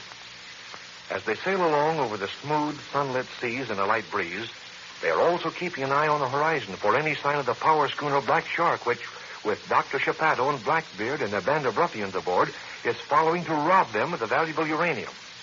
Right now, Uncle Jim is at the wheel, and Betty and Michelle are on the lookout at the bow of the schooner. Jack and Billy have put all diving equipment on deck and are getting everything ready to commence diving operations as soon as they reach the sunken yacht. Listen. Jack, I think we're getting close to the reef. At least the ocean isn't so smooth over there. Look, Billy, I think Betty's right. See how the long ocean swells get a little steeper right ahead of us? I can see it all right, Jack, but if I didn't know what to look for, I'd never spot that for a submerged reef. We're almost there, Jack. How are you coming along with that diving equipment? Everything's in order, Uncle Jim. The 2 diving suits are laid out, the air pump is working, and the air lines are all ready to fasten. Good. How about the 3-way telephone set? All 3 telephones are working, Uncle Jim. I've connected one in each diving suit so we can talk to each other while we're diving. And Billy can have one set clamped to his head while he's working the air pump. Jiminy, Jack, I couldn't stand the suspense up here on deck if I couldn't talk to you and Uncle Jim while you were diving. It's going to make me feel better to be able to talk to you, Billy. I bet it's going to be sort of eerie down below the ocean, searching through the ship. You can tell me about the sharks you see playing around, Jack. Well, that's all right. You can tell me about the black shark when she appears over the horizon. Holy smoke, I hope the black shark doesn't show up while you and Uncle Jim are diving. Oh, it'll take her a long time to get here, even after she comes in view. Hey, look up there at Betty. She and Michelle must see the beginnings of the reef. I think we're getting pretty close, Uncle Jim. Jack, go forward and see if you can see any sign of the reef yet. Let me know in time to bring the schooner about. Aye, aye, Uncle Jim. Billy, you stay here to help Uncle Jim with the sheet. Okay, Jack. Don't let us run up on that reef. That'd suit the black shark fine, wouldn't it? But I'll keep my eyes peeled. Oh, hurry, Jack. I think we're getting awful close. Well, we're not too close yet, Betty. This water is so clear we can see pretty far down. What do you see, Michelle? Me see nothing yet, Senor Jack, but water looks different. It does look different, doesn't it? It's a little darker, and the waves aren't so long between crests. Well, I'm afraid we might strike the reef before we see it, Jack. No chance of that, Betty. Look how clear the water is. We can look down for at least 15 feet. Maybe reef come up sudden, then too late. No time for Uncle Jim bring boat about. The spindrift will turn on a dime, Michelle. Wait a minute. Look ahead of us. She's shoaling fast. Uncle Jim, reef, dead ahead. Finally! Watch your seat, Billy. We're coming about. Aye, oh, my, but that reef appeared suddenly. We're all right now, Betty. We're sailing parallel to the reef now. Why, that reef sticks up underwater like a brick wall. That coral reef, Senor Jack, not brick wall. I know it's a coral reef, Michelle. I'm just surprised that it stands up so straight. Why, if a ship hit the reef and sank, she might slide back into hundreds of feet of water. But Professor Loring's yacht didn't slide into hundreds of feet of water, Jack. You said you could see it from the autogyro. It's resting on a ledge of the reef, Betty, about 30 feet down. Well, then we ought to see it soon. No, it's on the other side of the reef, Betty. Here comes Billy running forward. I wonder what's the matter. Oh, I hope he hasn't seen the black shark. I don't think he has. Hi, Billy. What's the trouble? Uncle Jim says he thinks the sunken yacht is on the other side of the reef, Jack. That's right, Billy, it is. But he says it's a long reef, and he doesn't want to sail all the way around it. You're to watch the reef and let him know if there's an opening we can go through. We'll all watch it, Billy. There's no place to get through here. The reef comes to within 4 feet of the surface. See how clearly it stands out under the water? Look, Jack, it's getting a little deeper now. Yeah, it is getting deeper, Betty. If it keeps on, we can cut right across it. Jumping Jiminy, it's almost deep enough now, Jack. Yep, we can make it now, Billy. Uncle Jim, luff up to kill headway. Billy, run back and tell Uncle Jim that if he comes about, he can cut across the reef. Okay, Jack. It's not very deep here, Senor Jack. It's deep enough for us, Michelle. We only draw 6 feet. It wouldn't be deep enough for the black shark. Oh, I still don't see any sign of the black shark, Jack, do you? She's somewhere on the horizon, Betty. Watch out for that jib. Uncle Jim's going to bring the spindrift about. I'm going right across the reef, Jack. Keep a sharp lookout. I will, Uncle Jim. There's enough water here. Jack, it's getting terribly shallow. It just looks that way because the water's so clear, Betty. See? We're passing over the narrow reef now. We'll be across in half a jiffy. Will there be any sharks here, Michelle? Maybe sharks, Senorita Betty. Maybe no sharks. The only shark I'm worried about is the black shark, Betty. There, we've passed over the reef. Look, Jack. What's that dark thing under the water to our right? Where, Betty? There. Oh, that's the ship. That's Professor Loring's wrecked yacht. Oh, Uncle Jim, look over there. There's the sunken ship. I see it, Jack. I'm coming about. Stand by to let go of the anchor. Watch it, Billy. We're coming about again. Help me get the anchor unlashed. Quick. I'll take this lashing, Jack. You work on that one. Right. You want to be ready to throw the anchor overboard the instant we get over the sunken ship. Are you ready, Jack? I want to anchor as near the wrecked ship as we can. Just a second, Uncle Jim. Look, Jack, I can see part of the ship underneath the water right ahead of us. We'll be right over in half a jiffy, Betty. The anchor's all clear, Uncle Jim. Say when. Wait till you see that we're directly over the ship, Jack. Then let her go. We're almost over the yacht now, Jack. Hold it, Billy. Uncle Jim is luffing up to kill our speed. Stand by now. Time all set, Jack. How about it? Okay. Over she goes. You make the anchor line fast, Betty. Billy and I have to run to the stern and throw over the stern anchor. All right, Jack. I'll make it fast. Come on, Billy. Let's get that stern anchor overboard. Gosh, Jack, it's hard to believe that at last we're right over Professor Loring's yacht. I won't believe anything until we finally get that uranium aboard, Billy. Put the stern hook over now, Jack. I've unlashed it. Watch that coil of line, Billy. I'll throw the anchor over. I'll make it fast, Jack. Gosh, we're anchored just where we want to be. Take down the mainsail, you two. I'll go forward and help Betty and Michelle take down the jib and float. Come on, Billy. Every moment is precious.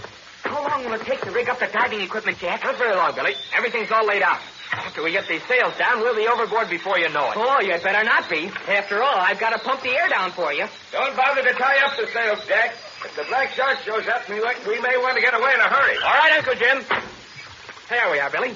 Now let's get to that diving equipment. Okay, Jack. Michelle and I'll help you and Uncle Jim get into your diving suit. Well, Jack, are you all ready to go beneath the waves? It won't take long, Uncle Jim. This is your diving suit here. I'll start getting into mine. We'll need some help when we put on our helmets. Boy, I wish we had 3 suits. I'd like to go down to the wreck, too. Nothing doing, Billy. Jack and I have been down in diving suits before. It takes a little while to get the knack of it. Besides, you and Betty have to pump air to it. What me do, huh? You've got plenty to do, Michelle. You've got to keep an eye out for sharks. You gotta scare them away from us. Me scare sharks away, all right. If no scare, me jump over. Me jump over with long knife. Me fix them. Jack, is there really any danger of sharks? There's always danger of sharks in these waters. There's not much danger, Betty. Sharks only hang out where there's food for them. There's not much food on an isolated reef like this. These diving shoes are certainly heavy. Listen to them when I take a step. It's a good thing there is plenty of lead in those shoes, Jack. Otherwise, you couldn't walk about when you get down to the wreck. I put the rope ladder over the side, Jack. Yeah, but you've forgotten the line, Billy. The line with the weight at the end of it. How are we going to climb up and down without that line? Here's the line, Uncle Jim. Shall I drop it overboard? Drop it overboard right by the rope ladder, Betty. And be sure it's made well fast to that cleat on deck. That line is mighty important. I'll drop it overboard and make it fast, Uncle Jim. Are you all ready for your helmet, Jack? Can I put it on you? Just a minute, Billy. Make sure those airline connections are tight. Oh, they're good and tight, Jack. I just checked them. Let's check the telephone line, too, Jack. Hand me that helmet, Betty. Good. I'll talk into the phone, Jack. How is this? Does it come over clearly? It comes over like a loudspeaker, Uncle Jim. I'll talk into mine. Can you hear that? I should say I could. Now, one thing more, Billy, before we put on a helmet. Let's make sure we understand signals in case the telephone gets out of order. I haven't forgotten them, Uncle Jim. 2 tugs on the airlines means that you want us to pump the air faster. 3 tugs means that your lines are fouled somewhere below, and in that case, you want Michelle to dive down and help you. That's right, Billy. But we'll hope that the telephone lines don't get out of order. Now, let's check our equipment. Where's that axe we're taking with us? Here it is, Uncle Jim. Good. You got your knife with you, Jack? And your underwater flashlight? You'll need it below. I've got it, Uncle Jim. Well, where's that line with a grappling hook on it? If we find that uranium-235, it's going to be too heavy for Jack and me to bring back. Here it is, Uncle Jim. I don't want it now, Billy. I'll telephone you when I want you to drop it down to it. Don't forget to pay out plenty of slack in both airlines and lifelines. We may have to go through the ship when we get down there, and we'll need lots of slack to prevent fouling our airlines. We'll give you all the slack you need, Uncle Jim. And don't forget to keep an eye out for the black shark, fellas. She may be showing up above the horizon at any moment. Oh, you bet I won't, Jack. If we see her, we'll let you know right away. Well, that covers everything, I guess. Billy, when Jack and I put on our helmets, you've got to check them to see that they're clamped tight against the corselet of the diving suit. All right, Jack. Let's put on our headgear. Here goes, Billy. As soon as I get this helmet on, we'll have to talk to each other through the telephone. Now, I'll check the helmet for you, Jack. Michelle, start that pump going. Can you hear me all right, Billy? I'll say I can, but you sound like a foghorn with a sore throat. There. Your helmet's all right now. Check my helmet, Billy. It seems to be all right, Uncle Jim. Nope. I can get it a little bit tighter. There you are. Well, Jack, we're all set to go down to the ship. I'll go over the side first. When you come overboard, always keep to the right of me. That way we won't get our lines fouled. Okay, Uncle Jim. I'll wait until you get to the wreck before I go overboard. That's right. Keep Michelle working at that air pump, Billy. There I go overside. And when we come up, let's hope we found what we came after.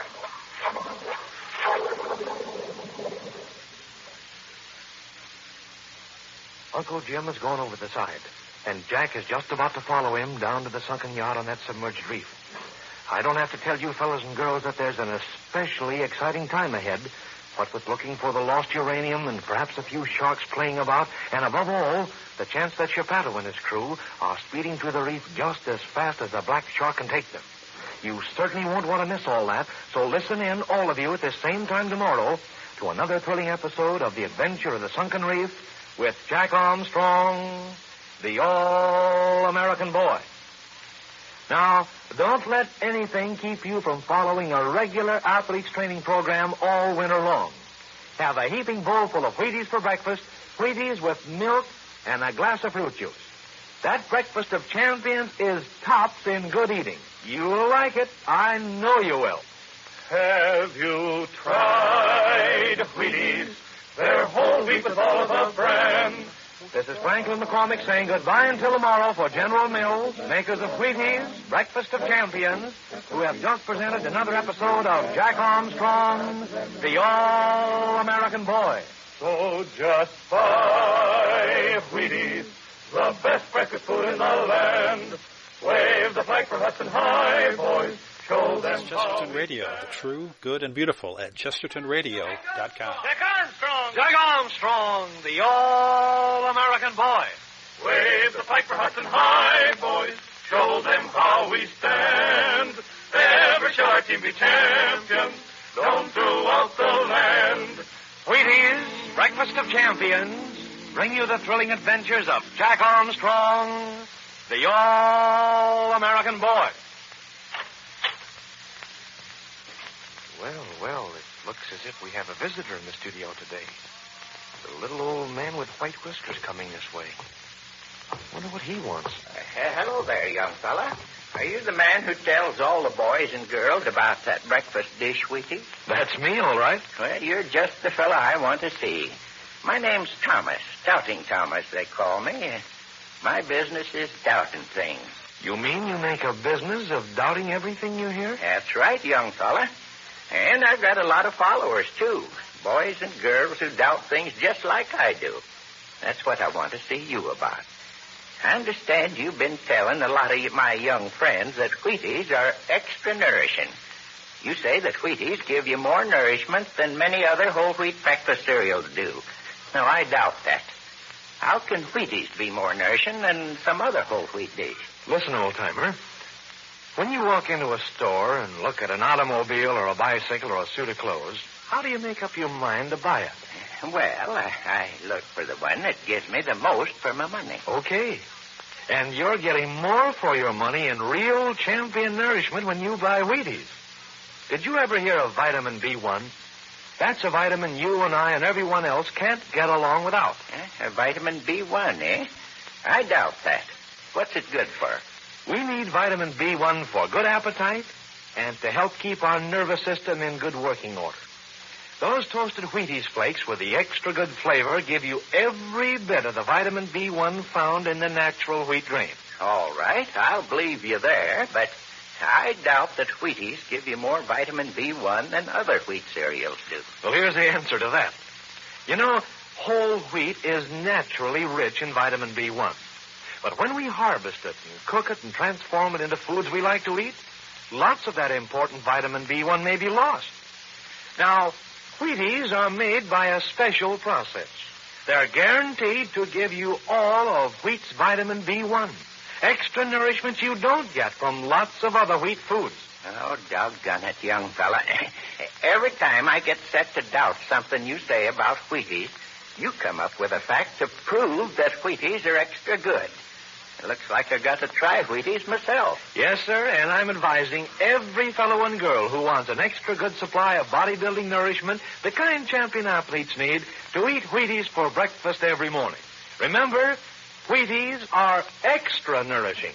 A real champion breakfast for you.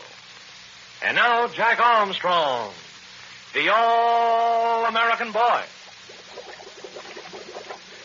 This is an exciting moment for the crew of the schooner Spindrift. The Spindrift is anchored right over Professor Loring's yacht where it sank on a submerged reef in the Sulu Sea. Jack and Uncle Jim are commencing diving operations to recover the precious uranium-235 from the sunken yacht. Billy and the Filipino Michelle are at the cranks of the air pump on deck, and Betty is keeping a sharp lookout around the shimmering horizon for any sign of the power schooner Black Shark, which is following them to steal the uranium.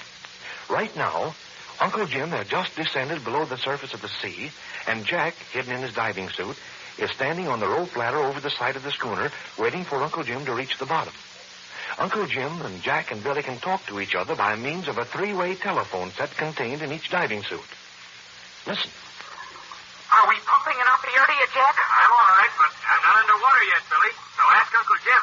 He must be down to the ship by this time. I'm getting plenty of air into my helmet, Billy. Shall I come on down now, Uncle Jim? Just a minute, Jack. Wait till I get a foothold on this sloping deck. This is great, Jack, being able to talk to you, Uncle Jim. It's almost as exciting as being down there myself. I'm glad I can talk to you, Billy. I won't feel so cut off. Shall I come down now, Uncle Jim? All right, Jack, come on down. But be careful. When you get to the end of the rope ladder, let yourself down by the line. And be sure and always keep to the right of me, so our airlines won't get fouled. I'll be careful about that, Uncle Jim. Well, Billy, here I go under the ocean. Don't you and Michelle forget to keep that air pump going. Yeah, and don't you forget to tell us what you see in that wrecked ship, Jack. Are you coming, Jack? I'm at the end of the rope ladder now, Uncle Jim. I'm just sliding down the line. I'll wait here until you join me, Jack. Be sure and don't put any strain on your airline. Can you see anything underwater, Jack? I can still see you. You bet I can see, Billy. Why, the sunlight comes right on down. I can see the bottom of the Spindrift. I can see the air bubbles streaking all the way from your helmet. You look like a big sea monster blowing bubbles. Careful, Jack. You're coming down almost directly on top of me. Try to work your way over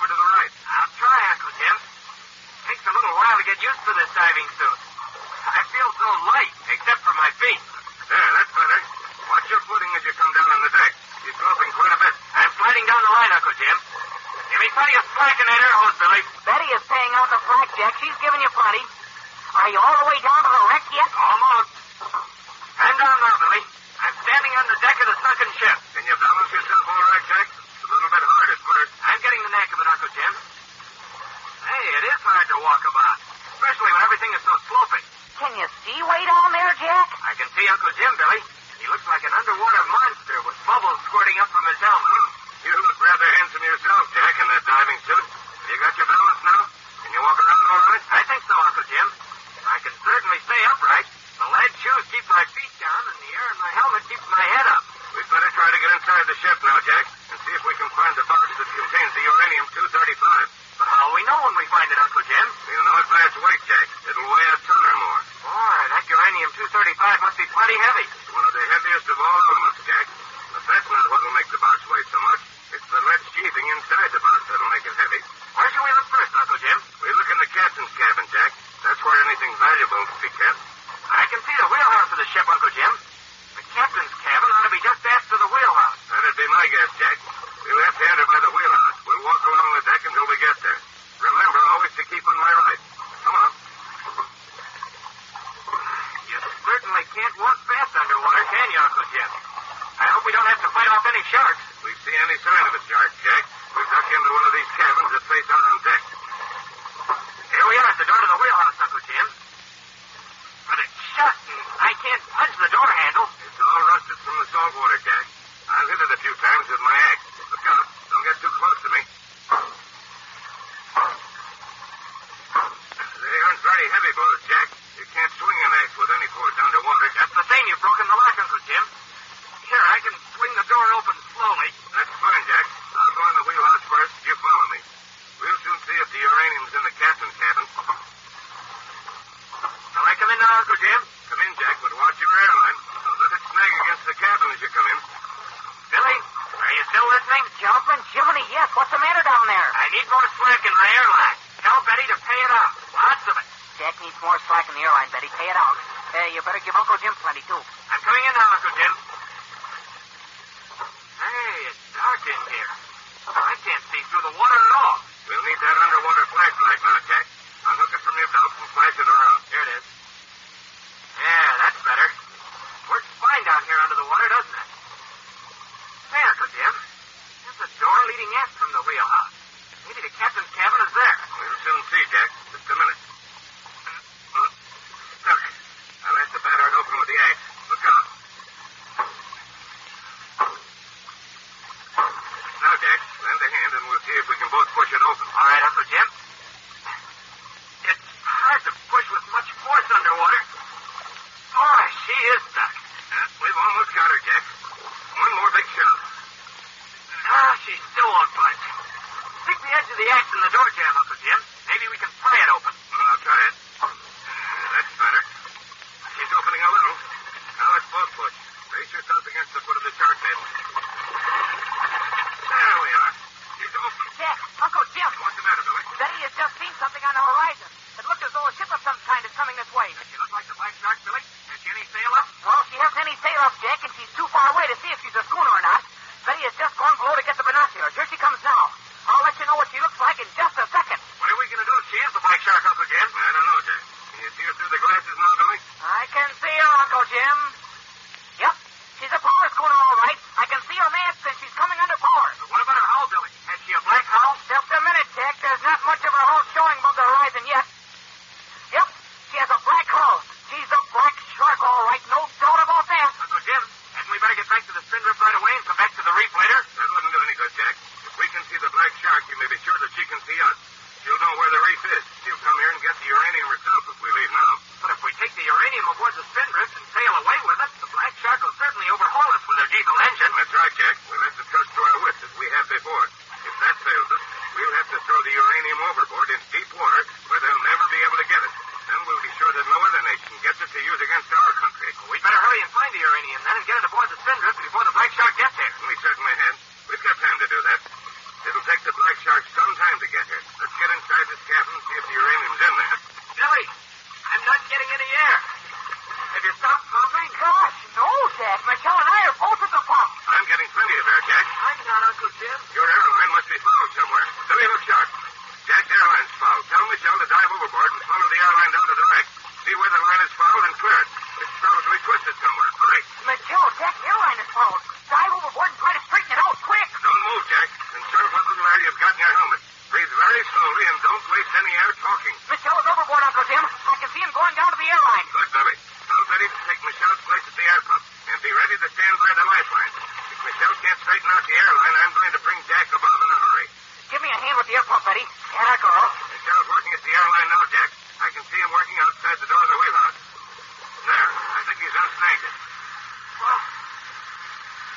Yeah, now, Uncle Jim. Oh, boy.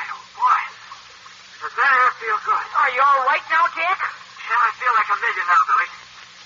I had a bad moment there for a while. Tell Betty to pay out some more airline. I don't think she gave me quite enough slack. Okay. Jack wants more slack in his airline, Betty. Michelle is climbing aboard now. You feel all right, Jack? Let's start looking for the uranium. Flash your light inside the captain's cabin. I feel fine, Uncle Jim. Look outside the wheelhouse. What's the trouble, Jack? What do you see down there? It's a shark, Billy. A shark? A real seagoing shark, Billy. Holy smoke, how big is he, Jack? He's too big to suit me. He must be 12 feet long. But where is he? Is he outside the wreck? He's swimming about slowly, Billy. He's outside the wheelhouse. He's swimming about on deck. Billy, tell Michelle to throw the line with a grappling iron overboard. Maybe the grappling iron will frighten the shark. Michelle, Uncle Jim said to throw the grappling iron overboard. That may scare the shark away. He's going to do it, Uncle Jim. Good. The shark swims into the wheelhouse, Jack. We'll slip into the captain's cabin. Here comes the grappling iron, Jack. Say, tell Michelle he made a swell shot. He almost took the shark with him. Tell her to move it up and down. Okay. Move the grappling iron up and down, Michelle. Jack says it's right next to the shark. Billy, I think he scared the shark with it. He did. The shark is swimming away like mad. He's gone. But he may come back, Jack. We have to hurry before the black shark gets here. Let's go inside this cabin and see if we can find the uranium-235.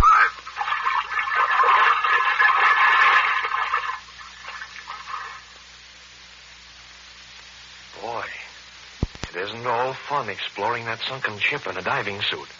And if that shark comes back, Jack and Uncle Jim are going to have a time getting back on board the Spindrift, too. And if they find the precious uranium and get back on board the Spindrift, there's still the power schooner Black Shark to contend with. Chapato and Blackbeard and that bunch aren't going to let that uranium get away from them now if they can help it. Believe me, there's some special excitement ahead, and you won't want to miss it.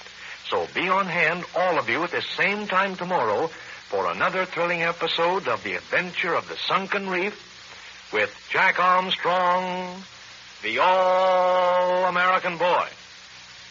Now, if you get hungry along about 3 or 4 o'clock in the afternoon, there's just one thing to do. Help yourself to a big bowl of Wheaties when you get home from school. Wheaties and milk. Boy, that's my idea of a real champion afternoon lunch. Try it yourself and see if I'm not right. I hope you've got plenty of Wheaties on hand. Have you tried Wheaties? They're whole wheat with all of the bran.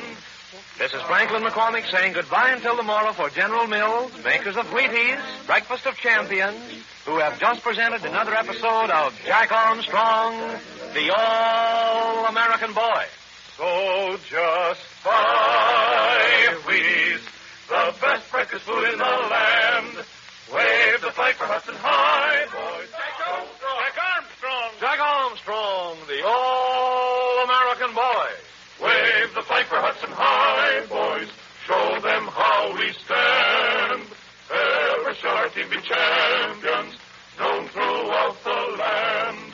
Wheaties, Breakfast of Champions, bring you the thrilling adventures of Jack Armstrong, the All-American Boy. Say, basketball season is here again. And let me ask you, how are you making out on your school basketball team this season? Did the coach call you up to the first team when practice started? Or are you sitting the game out on the bench, waiting for your chance to get in as a substitute? Well, here's something I've noticed from watching teams in action. A player may stack up to look like good basketball material. He may be tall and rangy and fast-moving. But if that player is not in good condition to play a strenuous game, chances are he'll stay on the bench most of the time. Yes, sir, it all boils down to just one simple question. Are you keeping in training? Do you follow a regular training program like the rules of Jack Armstrong, a system that's designed to help you make the most of your natural ability for the game? If you can say yes to that question, it's a good bet you're the kind of basketball material a coach is interested in. Now, take Nat Holman, for example, the famous coach of basketball at New York City College. Nat Holman says, it's mighty easy for a basketball coach to size up a fellow who's been in training. He's fast on his feet, has plenty of endurance, and can be counted on to make winning scores. I've heard of the Jack Armstrong training rules, and I think they're a good thing for anyone to follow.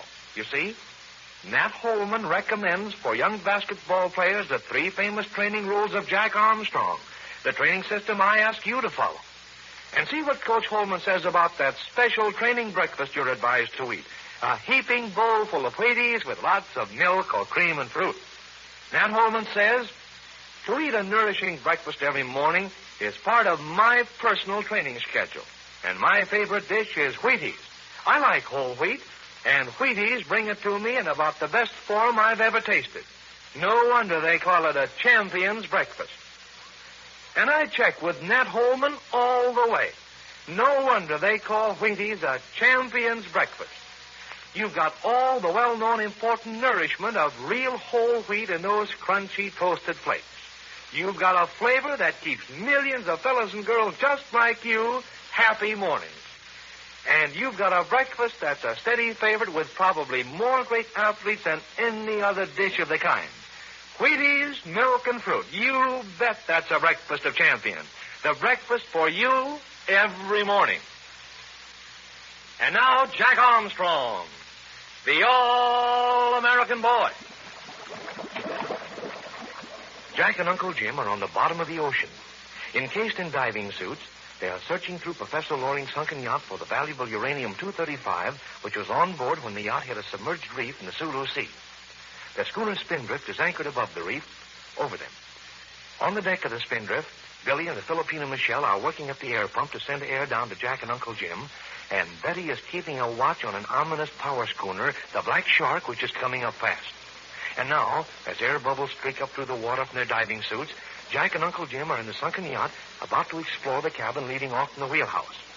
A 3-way telephone set in each diving suit allows them to talk to each other and to Billy. Listen.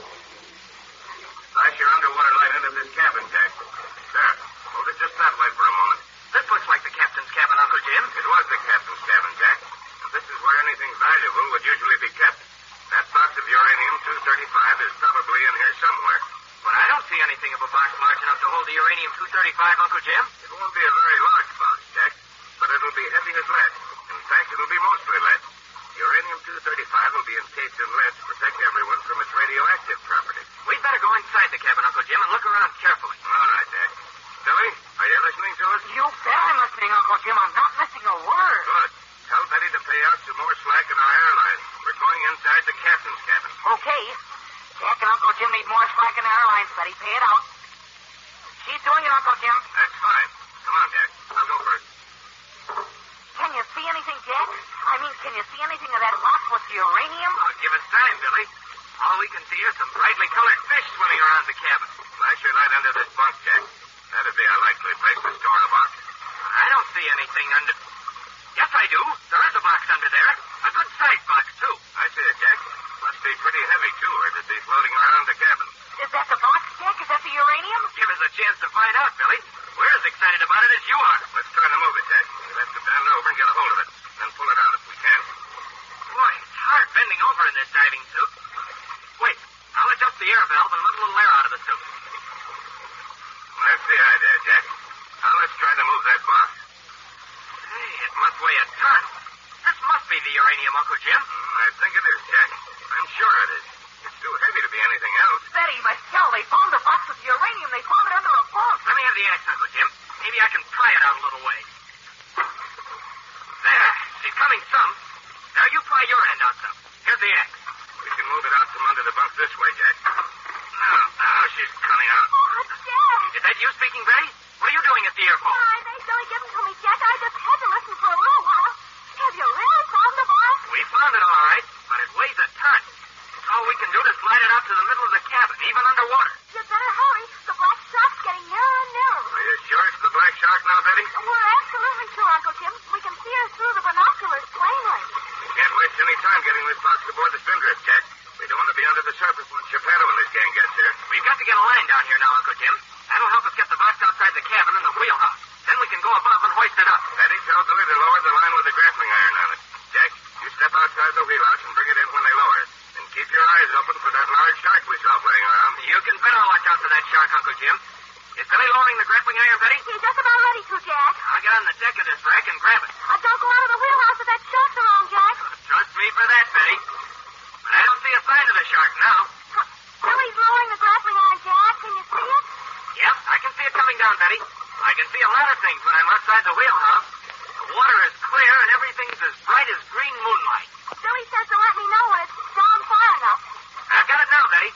Tell Billy to give me enough slack to take it back to the cabin. And say, he'd better rig his end to a snatch block. It's going to take a hefty pull to move that box outside the wheelhouse. Watch your airline, Jack. Don't want to get it fouled again. I'll say I don't. There, it's straight now. And here's the grappling iron. I'll pry the box off the cabin floor, Jack. You slip the line around it.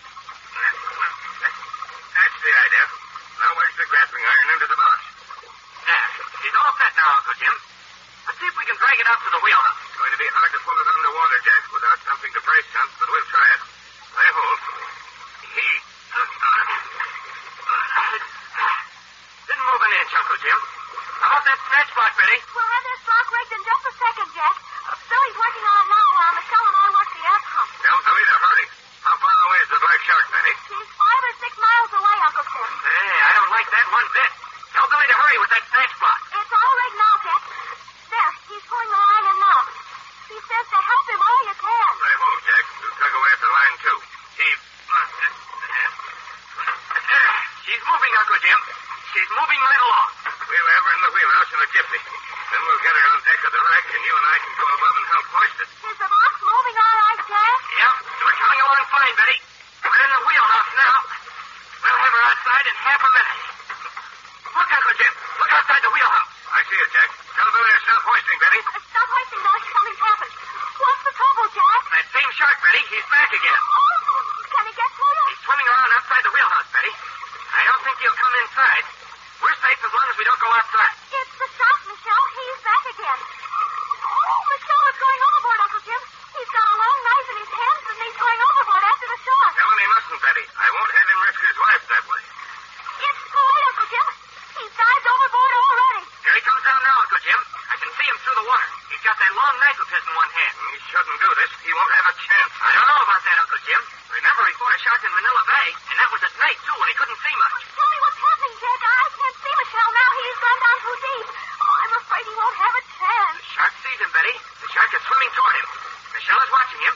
He's kicking and he's thrashing his arms about. He's trying to frighten the shark away. Is he doing it, Jack? Is he frightening the shark away? Not yet. The shark isn't swimming directly for him now. He's turning over on his side a little. But he's getting closer and closer. He doesn't know what to make of it all. Oh, I hope he frightens them away. The shark is almost to him now, Betty. But he's not rushing. He's swimming in cautiously. He doesn't understand it all. Oh, look, Uncle Jim. Michelle took a swipe at the shark with his knife. He got him, too. He stabbed him in the side. Oh, goody. Is he frightened? Yes, he's swimming away, Betty. Wait a minute. He's turning around. He's coming back. I hope Michelle still has some air left in his lungs. Some of these Filipino swimmers can stay underwater a long time, Jack. What's happening now, Jack? Oh, I'm still frightened to death. The shark is swimming right towards Michelle now, Betty. He's got his mouth open, too. I don't like this at all. Michelle isn't splashing now. He's waiting. He's holding his arm right out toward the shark. He's got the knife in his hand, and he's holding it out right toward the shark. Watch Michelle, Jack. I think I know what he's going to do. I've heard of it before. But I don't understand it, Uncle Jim. He's inviting the shark to bite off that arm. Look at him. He's slipped his arm inside the shark's mouth. Has he? Oh, Jack, has he lost his arm? No, something's happened. Oh, I see. The shark can't close his mouth, Betty. The shark can't close his mouth. It's wedged open with Michelle's knife. Uncle Jim, did you ever see anything like that before? I've heard of it, Jack, but I never expected to see it. The shark is swimming away, Betty, and he's streaky. And Michelle's going up for air. He'll need it. Tell Billy to stand by to help him aboard. Oh, Jack, I can hardly believe it. Here comes Michelle now. Billy's helping him climb aboard. I'll watch the air pump by myself until Michelle gets aboard. Do you think the shark will come back, Uncle Jim? I don't think he'll ever come back here, Jack. He'll spend the rest of his days trying to close his mouth. Then we can get the uranium aboard the spindrift before Chappelle gets here. Uncle Jim, if we brace ourselves against the door of the wheelhouse, we can pull the box out to the deck and have it all ready to hoist up. We can try it, Jack. Every moment counts. Here, we can get a good purchase if we brace ourselves against the door jam. Lay hold. Heave. She's moving, Uncle Jim. We'll have her outside in half a jiffy. Michelle's aboard now, Jack. He'll help me at the pump in just a second. Billy's holding in the line with the snatch block. We almost got the box outside the wheelhouse, Betty.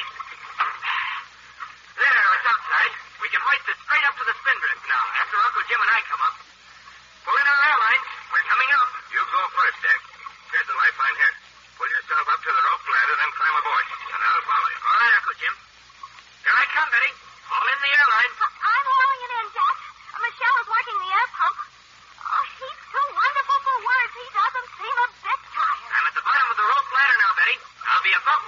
before you know it. Oh, we haven't much time, Jack.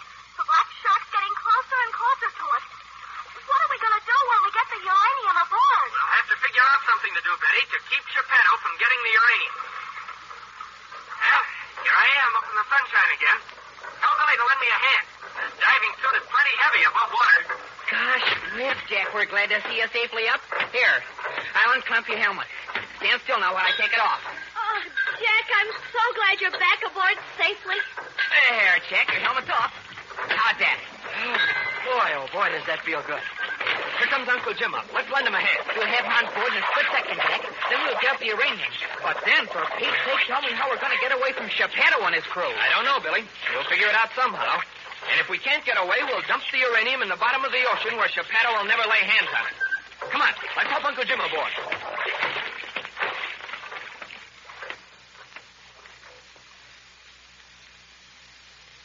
The adventure of the sunken reef isn't over yet.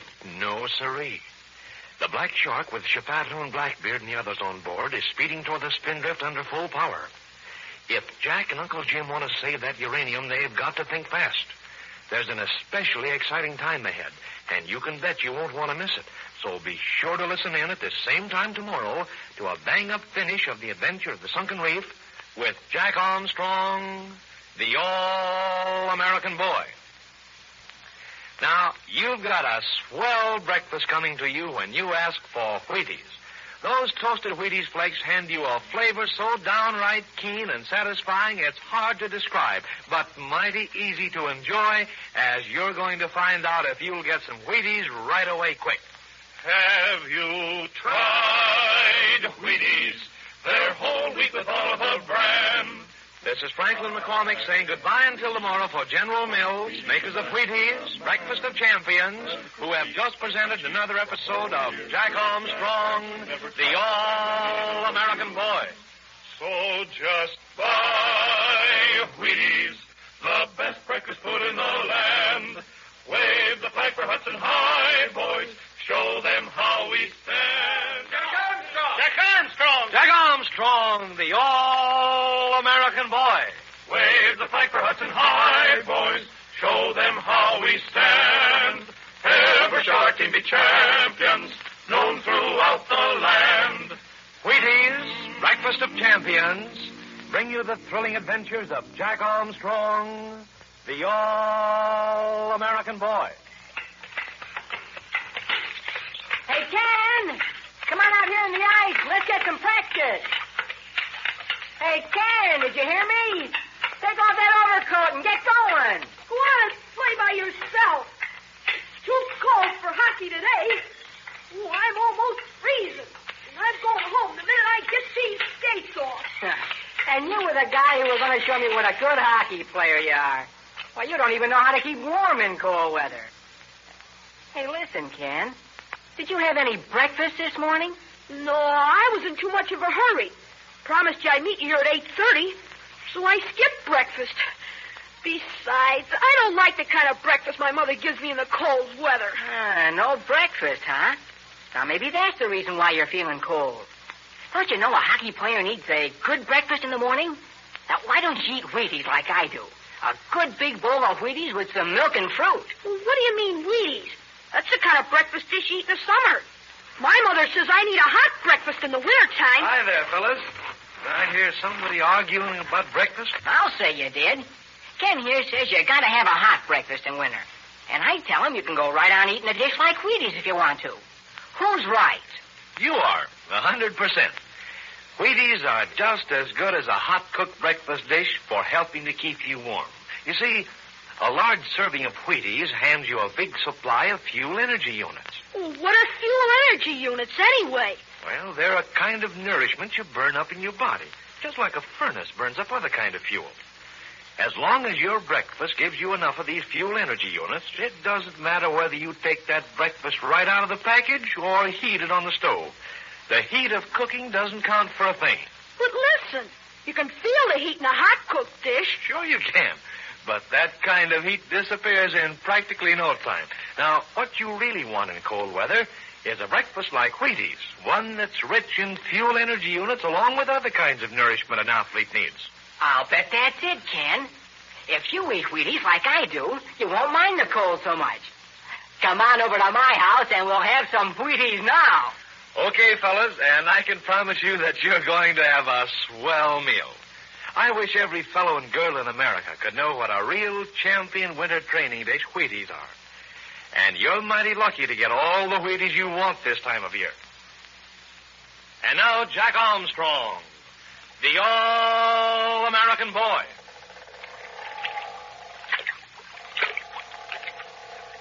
Jack and Uncle Jim have just salvaged the precious uranium-235 from Professor Loring's sunken yacht off a submerged reef in the Sulu Sea. With the help of Billy, Betty, and the Filipino Michelle, they have hoisted the heavy box to the deck of the Spindrift, which is anchored above the sunken yacht.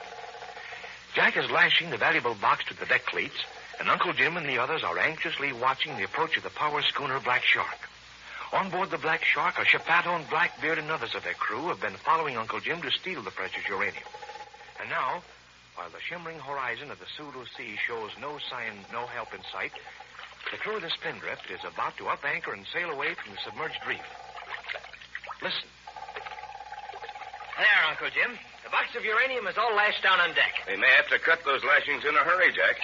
If the Black Shark tries to board us, that uranium goes overboard the instant they set foot on our deck. But what are we going to do now, Uncle Jim? The Black Shark's getting terribly close. We're going to hoist sail and leave this submerged reef, Betty. We'll try and prevent them from boarding us if we possibly can. Uncle Jim, I have a corking idea, if it'll work. What is it, Jack? Most of this submerged reef comes to within 3 or 4 feet of the surface. But this stretch here, where we cut across the reef, has about 7 feet of water over it. We know we can cross the reef there because we've done it. But jumping crickets, Jack, we're already across the reef. Yeah, of course we are, Billy. My idea is to go back to the other side of the reef and cross it again. But what good will that do, Jack? Here's the idea, Billy. We can cross this stretch of reef, but the Black Shark can't. She draws too much water. She'll pile up if she tries to. I follow you, Jack. Jiminy, I don't follow you. What's the rest of your plan? Listen, Billy. We'll cut across the reef now and go back to meet the Black Shark. Holy smoke, you're going back to meet the Black Shark? That's just what we'll do. But when we get halfway to her, we'll pretend to change our minds. We'll turn around and sail away from her. Oh, I see, Jack. We'll sail back to this reef. They'll chase us. We'll sail across the reef, and they'll hit the reef. That's it exactly, Betty. They don't know where the reef is. You can't see it until you're almost to it. And they'll think there's deep water here because they'll see us sailing right on through the reef. Jumping cricket, that's a crackerjack idea. Do you think it'll work, Uncle Jim? It's certainly worth a try, Billy. We know we can't escape the Black Shark under sail. But when we come back to the reef, how will we know the exact spot to sail across it, Jack? Well, we'll drop a buoy of some sort overboard to mark it, Betty. Then we'll sail back on our original compass course until we see the marker. Well, come on. What are we waiting for? The Black Shark is coming right along. We'll leave our stern anchor here to hold the marker in place. Billy, make a life preserver fast to the stern anchor line and throw it overboard, line and all. Jack, you and Michelle hoist the mainsail, and we'll swing to our bow anchor. Come on, Michelle. Let's get that mainsail up. Si, senor. The sail's already out of starboard, Michelle. I'll take the throat halyard. You take the peak. Ready? Me ready, Senor Jack. Then up we go. Haul away. That very smart idea you have, Senor Jack. We fool Chipato, huh? We no let him catch me. We won't let him catch anybody, Michelle. And he won't get the uranium either. He'll be stuck high and dry on this reef while we're sailing away. We got hurry, huh? Black Shark not far away. Well, just about have time, Michelle. There, the throat's high enough. Hoist the peak a little higher. Atta boy. Now make your halyard fast. The life preserver is made fast and it's overboard, Uncle Jim. It makes a swell marker. That's fine, Billy. Now you and Michelle hoist the foresail. Betty, you hoist the jib. Jack, you lend me a hand with the bow anchor. We'll get it up and get underway. I hope this anchor isn't fouled on the coral reef, Uncle Jim. If it is, we'll cut the line and let her stay there, Jack. The Black Shark's getting pretty close. Yeah, we'll soon see if she's fouled. All set, Uncle Jim? All set, Jack. Lay hold. Heave. She's coming, Uncle Jim. She broke bottom. Keep on pulling, Jack. Yo-ho, heave, ho.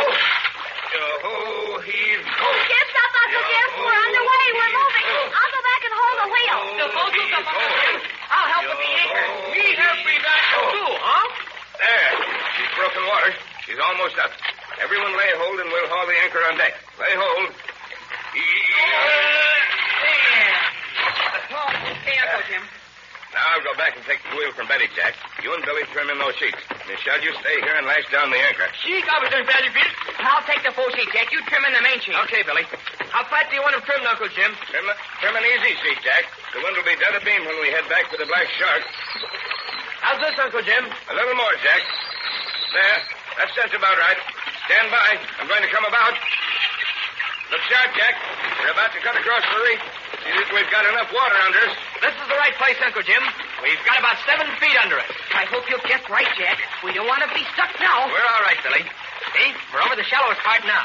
I'll bet we've got a good foot to spare. I'm going to head right for the black shark, Jack. Take an accurate compass reading for me. Okay, Uncle Jim. We're heading exactly north 1/2 east. Remember that, Jack. When we turn around and start back, we want to bear south 1/2 west. Aye, aye, sir. Well, how will you know when to turn around, Uncle Jim? We don't want the black shark to catch up with us before we get back to the reef. It won't be long before we turn back, Billy. The black shark's making close to 10 knots through the water now. We're only making 4 knots in this light breeze, so she'll be overtaking us at the rate of 6 knots, or about 7 land miles an hour. Suppose we can't pick up the marker when we hit the reef, Uncle Jim. We've got to pick up that marker, Betty. If we don't, we'll pile up on the reef ourselves. That reef's a mile long, and most of it's very close to the surface. But I can't see the marker at this distance. I see it, Betty, but I wouldn't see it if I didn't know what it was. Well, that's good. We don't want it to be too plain. If the black shark saw it in time, they'd smell them out. They wouldn't follow us. But they'll know there's a reef there anyway, Jack. They could see us through their binoculars and see that we were diving for the uranium. But they won't know how deep the water is over the reef, Betty. They'll think they're safe if they follow us. Hand me the binoculars, Jack. Let's see what's going on aboard the black shark. Here they are, Billy. I'll bet you Beto and Blackbeard are wondering why we're heading towards them. Well, what are they doing, Billy? Can you see? There's someone at the bow watching us through his binoculars, Betty. Great guns, but the black shark is moving right along.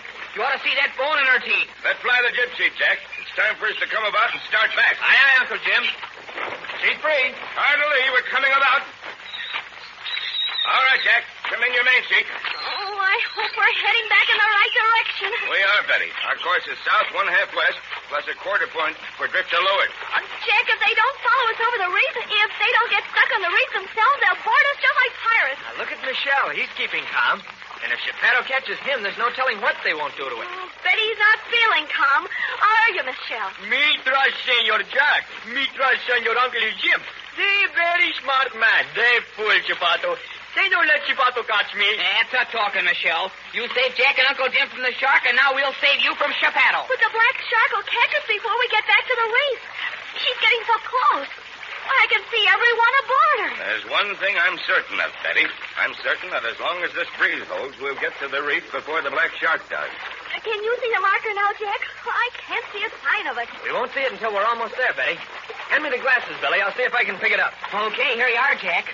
Gee, I hope you'll be able to find it when we get there. I can see it now, Billy. We're heading just right, Uncle Jim. That's fine, Jack. We'll be to the reef in just a moment now. Suppose the black shark does hit the reef, Uncle Jim. Suppose they have to take to their boats. Will the crew be in any danger? They won't be in a bit of danger in this calm sea, Billy.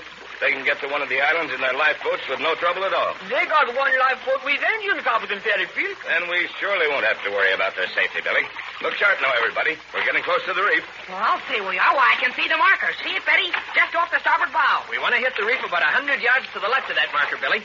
We're headed straight for the right place. It's getting shallow, Uncle Jim. I can see bottom now. Don't be alarmed, Betty. We know there's enough water for us at this point. If there's not, we'll soon find it out. We're almost to the reef. We're passing over it, Billy. See? It's getting deep again. And the black shark is right behind us. Look, I can see Blackbeard at the bow. And there's Geppetto with him. And Lazaro, too. They're worried about something. They know there's a reef here somewhere. They keep coming much longer, Jack. We've done the trick. Wouldn't you think they'd have the sense to slow down, Uncle Jim? At the speed they're going, it'll take them a long time to stop. And it won't do them any good just to turn. They'd hit another part of the reef. They're so intent on catching us, they aren't paying much attention to the reef, Billy. They think it's safe enough to follow us. Look, Uncle Jim, Blackbeard sees the reef. He's pointing it out to Geppetto. Why, they signal full speed reverse. Look at the water turn up at their stern. They'll never be able to stop in time now. There they go. They've struck the reef. Well, I'll say they struck it. Look, Jack.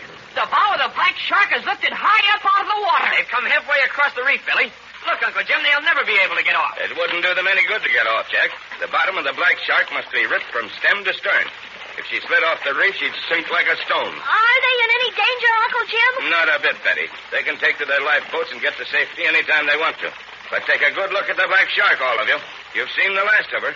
The next typhoon will wash her down to the bottom of the ocean. That's where she ought to have been long ago, Uncle Jim. And now, what next? We're going to Mindanao, Jack. We're going to stop by at Zamboanga to deposit this uranium with the U.S. Army at Petit Barracks. And then we're going into Mindanao to find Professor Loring and the White Sultan of Mindanao.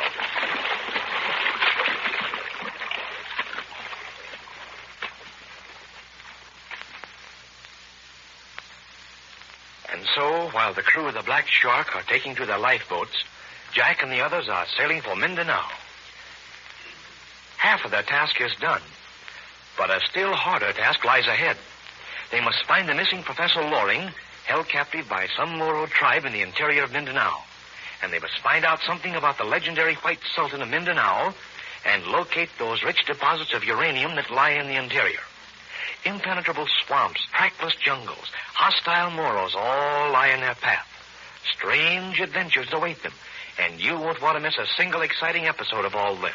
So listen in, all of you, at this same time next Monday for the first of a series of thrilling adventures in Mindanao, the wild island of the fierce Moros, with Jack Armstrong, the all-American boy. Now, be sure you've got plenty of Wheaties to last you over the weekend. You'll want them for breakfast in the morning and for a quick lunch anytime you get hungry. Ask Mother right now to order the big orange and blue package with the two famous General Mills trademarks, Wheaties and Breakfast of Champions. Have you tried Wheaties? They're whole wheat with all of the bran. This is Franklin McCormick saying goodbye till Monday for General Mills, makers of Wheaties, Breakfast of Champions, who have just presented another episode of Jack Armstrong, the All-American Boy. So just buy Wheaties, the best breakfast food in the land. Wave the flag for Hudson High, boys. Show them how we stand. This is Chesterton Radio, your home for podcasts of works by G.K. Chesterton, plus drama, comedy, mystery, science fiction, big bands, and much more. The soundtrack to your Chesterton day at chestertonradio.com.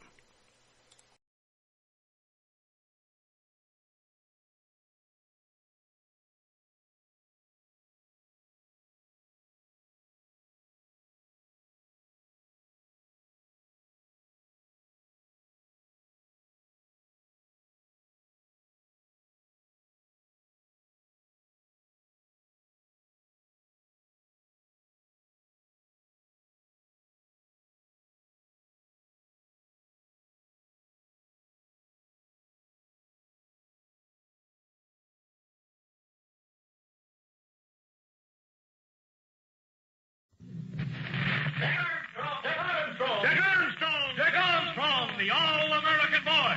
Wave the flag for Hudson High, boys. Show them how we stand. Ever shall our team be champions, known throughout the land. Wheaties, Breakfast of Champions, bring you the thrilling adventures of Jack Armstrong, the all-American boy. And now, Jack Armstrong, the all-American boy. Jack Armstrong is climbing up the dangerous mountain trail to the cave of the glacier. High above him, the towering peaks of the Andes press their eternal snows against the South American sky. And far below lies the valley with its hotel of winter sports. Jack and his friends are seeking Whisper, whom the enemy agent Lazaro has captured and brought to the cave of the glacier. Right now, Uncle Jim leads the way with Senor Quesada, the Secret Service man whom they rescued from the enemy agents, and Jack and Billy and Betty follow not far behind. But as their footsteps crackle on the crisp snow, Jack's mind is not on the grandeur of the alpine scenery, but on the dangerous mission that lies ahead of them. Listen. We've got to keep our eyes peeled, Billy. If Lazaro and his men discover that we're on the way up to the cave, we won't have a chance. Don't I know it, Jack? Why, if Lazaro could get rid of the Secret Service men and Whisper and us all at the same time, he'd have clear sailing. That's right. He joined the Hayami in the ruined Inca city. And as soon as the Hayami started the Indian revolt, Lazaro would flash the word to all his agents. Oh, but I don't see how Lazaro could possibly know that we're on the way up to the cave, Jack. Lazaro thinks we're still fooled by those fake Secret Service men. Yeah, but just the same, Lazaro knows we won't give up until we find Whisper. He's bound to have a guard placed around the cave. Yeah, and he'll let us walk in and then capture us. Look, Uncle Jim and Senor Quesada have stopped where the trail turns. They must have seen something. Oh, Jiminy, I hope they haven't run into any of Lazaro's men. Uncle Jim is looking through his binoculars, Jack. Perhaps he's looking at the cave of the glacier. Why, maybe he can even see Whisper. I imagine Whisper and the other prisoners are way back in the cave, Betty. Can you see the cave of the glacier, Uncle Jim? All I see is the glacier, Jack. Be careful there, Betty. Don't get too close to the edge of the cliff. You'd drop 1,000 feet if you slipped. Keep close against the mountainside. All right, Uncle Jim. But where is the cave? Look straight ahead, Betty, and halfway up to the very peak of the mountain. You see that glacier? You mean that thick white ice that's about to slide down the mountain? That's right. That's the glacier. And great chunks of it are always breaking off and falling down to the valley. Those chunks would become icebergs if this mountain were by the ocean. But Jiminy Christmas, Uncle Jim. Do you mean that the cave is actually in the glacier itself? That's what Senor Quesada says. He's been up there before. Ah, Senor, the cave is magnificent. Many people used to climb the mountain to see it. But why don't they go up to see it now, Senor? Oh, the cave, it is too dangerous now. It is too near the edge of the cliff. Very soon it will go over the cliff with a great piece of the glacier. But that's terrible, Senor. Then everyone in the cave will go over the cliff with it. Yeah, that is so. That is why Lazaro is taking his prisoners up there. I couldn't understand why Lazaro took his prisoners up there, Jack, until Senor Quesada told me about the cave. The glacier moves very slowly, of course, but the cave's very close to the cliff, and it's almost time for another chunk of glacier to break off. Jumping Jiminy gee whiz, and Lazaro is going to keep whispering the others there until it does break off. Yeah, that is so. No one would ever find them again. Careful, Billy. Don't go around that boulder. If anyone's watching from the cave, they could see you there. But we ought to keep on going, Uncle Jim. We can't stop here. Senor Quesada knows a different way to go up. We're going to scale the mountainside on our left. We'll go up as high as that rock bench in the mountainside. But it's almost vertical, Uncle Jim. That's why we brought this mountain climbing equipment, Betty. What happens when we get to the top, Uncle Jim? We're going to approach the cave in a way that Lazaro won't expect, Jack. We'll take him by surprise unless those men of his escape from the hotel and come up to warn him. I do not think they will escape, Senor. They are guarded by men I can trust. Get your ropes ready now. Make the loop fast around your waist and tie the end of the rope to the loop of the person ahead of you. Senor Quesada will go first. I'll follow. Then Jack, Billy, and Betty. You'll be at the tail end, Betty. If you lose your footing, the rest of us can hold you up. But be careful. If you fall, I'll be the first one to get the strength. And if she pulls, you lose, Billy. I'll catch it from both of you. I don't want anyone to fall. Senor Quesada and I'll dig out footholds in the rock with our picks as we climb up. Now, that has already been done, Senor. Before this trail was built to the cave, many mountain climbing parties scaled this cliff. If you look closely, you will see that footholds have already been dug. Oh, good. That'll save a lot of time. Here, Jack, make your line fast to me. And you make yours fast to me, Billy. Okay, Jack. Betty's already tied to me. Boy, oh, boy, this cliff is about as steep as any I've ever climbed. Oh, but suppose one of us falls and jerks somebody else loose, and he jerks somebody loose. Never mind the ifs, Betty.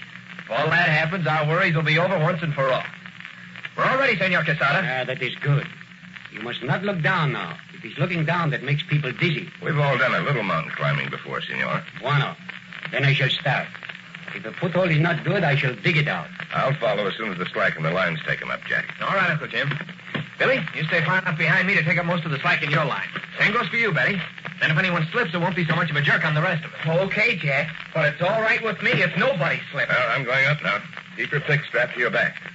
Golly, Jack, I feel nervous every time I try a climb like this. You'll forget to be nervous when you're climbing, Billy. Oh, do you suppose Lazaro can see us from the cliff, Jack? Not now, Betty. Maybe when we get to the top, he'll be able to see us if he trains his glasses in our direction. But he probably won't be looking for us except on the trail. All right, Jack. Get started. Here I come. If anything goes wrong below me, just yell. We won't have to yell, Jack. You'll know what's happened when you find yourself jerked off the cliff. Well, I'm certainly going to have to stretch to get from one foothold to another, Billy. It's not going to be a picnic for me either, Betty. Well, here I go. Don't keep your line too tight, Billy. Got to have a little bit of slack. I'll watch it, Jack. And don't you come falling down on top of me. Senor Quesada and Uncle Jim would have to fall first, Billy. Come on, Betty. Get started. All right, Billy. Oh, look how high Senor Quesada is already. Yeah, he's moving right along. And we've got to climb just as fast, too. Watch this foothold when you reach it. It's crumbling a little. And there's some ice in this crevice up here, Billy. Pretty slippery. Hey, Jack, you're moving too fast. There's no slack left in the line. That's because Senor Quesada and Uncle Jim are climbing fast, Billy. Oh, they're almost pulling us up. Oh, look out, Betty. We're moving faster than you are. Oh, now my line is tight, Billy. Goodness, I feel as though I was being hoisted up. Look out for the next foothold. It's the one that's crumbling. Oh, Jack, I can't hold it down. Hold it, Uncle Jim. Betty, you slipped. Hold on tightly, Billy. Don't let her pull you down. I'm holding on. But look at Betty. She's swinging free. I can't get a hold of anything. Oh, I'm afraid I'll pull you all down. No, you won't, Betty. The line is taut all the way. Each of us is holding you up. Oh, I've got a hold now. Oh. I can climb up now. Oh, it's all right now, Uncle Jim. Keep moving. Boy, it's a good thing we had these lines fast when we started up. How you now, Betty? Feel all right? Oh, I feel a lot better now, Jack. that made me slip. Well, I feel a lot better, too. Now that I know what happens if one of us slips. We haven't got much farther to go, Billy. Senor Quesada's climbing up on the rock ledge now. He climbed up quite a ways. But I'm getting dizzy, Jack. That's because you look back, Billy. Don't look down. Keep your eyes on the cliff. Oh, okay, Jack. But boy, oh, boy. Will I be glad when we get to the top. How you doing, Betty? Oh, I'm doing fine now, Billy. I'm beginning to like mountain climbing. Well, just wait till you have to dig out a foothold for every step you take. Look, Uncle Jim's at the top now, and Jack's almost there. You can both slip now if you want to, Billy. Quesada's made the line fast with his pike. I'd just as soon not slip, Jack. Oh, I'm getting so winded, Billy. Are you getting winded, too? I'll say I am. The altitude's beginning to get us. You're almost up, Billy. Here, give me your hand. I'll pull you up the last couple of feet. I can make it, Jack. Suffering catfish, my heart is pounding like a rivet gun. We'll rest here for a few moments and get our wind, Billy. We really climbed up too fast for this altitude. Look out, Jack. I'm coming up beside you. There's plenty of room, Billy. Hey, Jim, let's take a hand of the line and hoist Betty. All right, Jack. You ready? Yep. All right. Up we go. Oh, what happened? It's all right, Betty. We're giving you a free lift. I feel like a fish being pulled out of water. You'll probably gasp like one for the next few moments, Betty. There you are. Now, you and Billy lie still and give your hearts a rest. Well, let's see what we've got up here, Uncle Jim. Say, look at that view. Snow and glaciers and white peaks against a blue sky. No wonder people climb up here, Senor Quesada. Ah, the view, it is magnificent, yes. But there is more than the view to see. Look, there is the entrance to the cave of the glacier.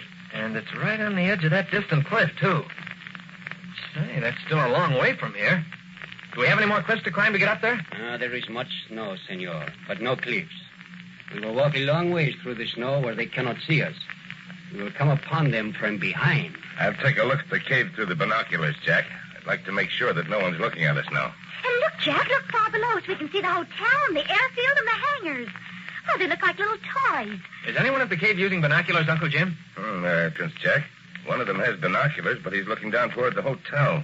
I wonder what he expects to see. Take a look at the hotel, Uncle Jim. All right, Jack. Let's see now.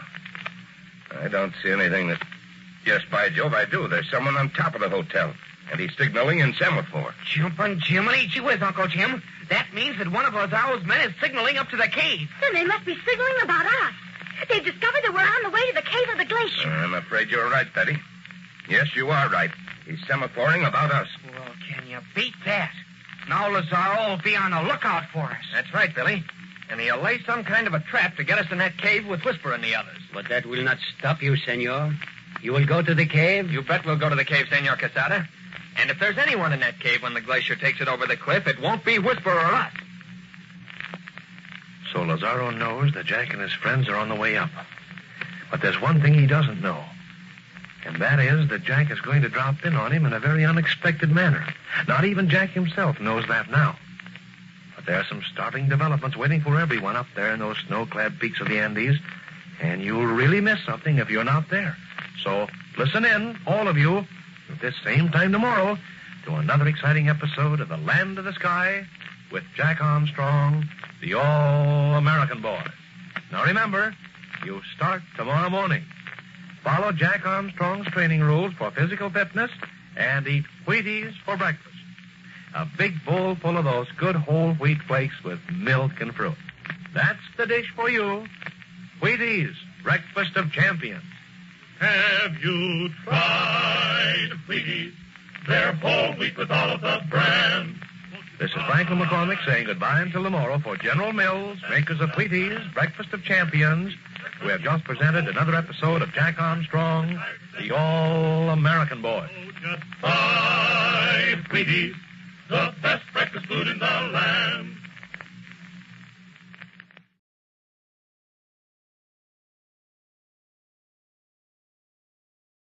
This is ChestertonRadio.com. Jack Armstrong! Jack Armstrong! Jack Armstrong, the All-American Boy. Wave the flag for Hudson High, boys. Show them how we stand. Ever shall our team be champions, known throughout the land. Wheaties, breakfast of champions, bring you the thrilling adventures of Jack Armstrong, the All-American Boy. Here's an imaginary incident which might take place almost any day at any of these airports.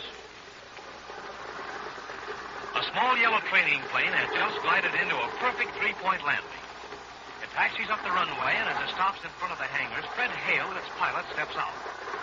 Johnny Terry goes over to the plane to congratulate Fred on his first solo flight. Congratulations, Fred. That was a swell landing. Oh, thanks, Johnny.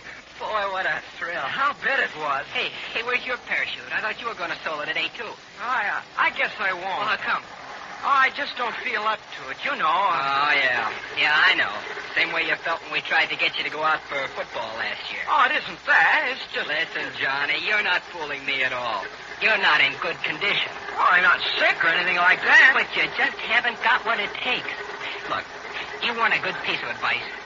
Sure. Get yourself a good year-round training program and stick to it. One like Jack Armstrong's personal training rules. So what are those all about? Well, they're one of the best ways I know to help a guy get into good shape and stay there. I follow them right to the letter the year round, and I think they're tops. Well, what are they? Well, they're easy. Get plenty of fresh air, sleep, and exercise. Keep clean. And eat a breakfast of champions every morning. Hey, that sounds pretty simple. Sure, it is simple. And believe me, there's nothing like a big bowl of Wheaties with milk and fruit in the morning to help you get off to a swell start. Why, those Wheaties taste like $1 million. Say, that breakfast of champions idea sounds all right to me. All right, nothing. It's doggone near perfect. Say, why don't you start training Jack Armstrong's way? Yes, no matter what you're doing, playing football, going to school, enjoying a vacation, or flying, you'll get more out of it if you're in shape. That's why I suggest you start training Jack Armstrong's way just as soon as you can. Stock up on the makings of a breakfast of champions by getting Wheaties, fruit, and milk right away. Then make a keen-tasting, nourishing breakfast of champions your regular breakfast treat. And now, Jack Armstrong, the All-American Boy. Jack, Billy, Betty, and Uncle Jim have recovered the lost uranium-235 from Professor Loring's sunken yacht in the Sulu Sea and have sailed to Zamboanga in Mindanao to put the precious uranium in the safekeeping of the United States Army troops stationed at Pettit Barracks. Their schooner Spindrift is tied up at the Army wharf, and while Michelle stays aboard the schooner to guard the uranium, Jack and the others are walking up the hill to Pettit Barracks to see the commanding officer. Listen. Oh, Uncle Jim, everything around here looks so civilized. Well, it's not at all like the part of Mindanao we were in before. That's the U.S. Army for you, Betty. Look at those trim barracks and that neat parade ground ahead of us. Everything looks ready for inspection, and that's a sure sign that the troops are ready for anything. But jumping crickets, Uncle Jim, you don't mean to say that the Mindanao tribes around here give any trouble? You wouldn't think so to look at this orderly town, Billy. On the surface, everything's peaceful. But look at that range of hills beyond the parade ground. They're only a few miles away, and yet once you get on the other side of them, you're in a wild and savage country. But there aren't many First Moro tribes up here, are there, Uncle Jim? There are a few when you get into the interior, Jack. But many of the natives around here are the Visayans, and there are fierce Manobos also. When I served in the Philippines years ago, they gave all sorts of trouble. I came down here once to help put down an uprising. There's the entrance to the post ahead of us, Billy. And look, there are 2 sentries at the sentry box. They're going to stop us. Do they always have 2 sentries together, Uncle Jim? No, they don't, Betty. Evidently, there's been some trouble around here. Trust us to arrive when there's some trouble in the air. Never a dull moment. That's our motto. Well, I guess there's always trouble in Mindanao, Billy. Especially when half of the Moros are banding together to fight the other half. Look, the sentries are coming down to Port Arms. One of them's going to challenge us. Oh, I want to see the commanding officer of Pettit Barracks, my lad. Is it all right to go on in? Yes, all right, sir. If you'll give me your name, I'll telephone it ahead. I'm James Fairfield, captain of the schooner Spindrift. The Spindrift? Oh, begging your pardon, sir, but isn't that the schooner that was supposed to be lost in the typhoon? Yeah, that's the one. But say, how did you know we were supposed to be lost in the typhoon? Oh, we got a radio report from Manila to question all incoming vessels about you. Jack, I knew that steamers were on the lookout for us, but I didn't know that the Army was looking for us, too. Colonel Brewster, he's the commanding officer, sir. We'll be glad to know that you're safe. His headquarters are in the first building to the right. I'll telephone him from the sentry box right away. Thank you. But tell me, why are the sentries doubled up now? Oh, there's a lot of unrest in the tribes up in the hills, sir. Somebody's been working among them lately and stirring them up. But no tribe had come down and attacked the United States Army. They better not try it. But some of them are trained to steal arms and ammunition. 2 or 3 of them will come on the post in the daytime, just as though they were on regular business, and they'll hide somewhere and break into a building at night. Oh. Have they stolen any rifles yet? Somebody stole a few rifles one night last week. And a few nights later, we caught a couple of the hillsmen trying to steal some more arms. But who on earth would want to stir up trouble among the tribes? Well, there's a lot of talk about that, too, miss, but no one knows for certain. Well, come along. We'd better get on and see the commanding officer and get our cargo put away safely. You'll telephone him, will you? I'll do it right away, sir. Oh, right. That must be the headquarters building ahead of us, Uncle Jim.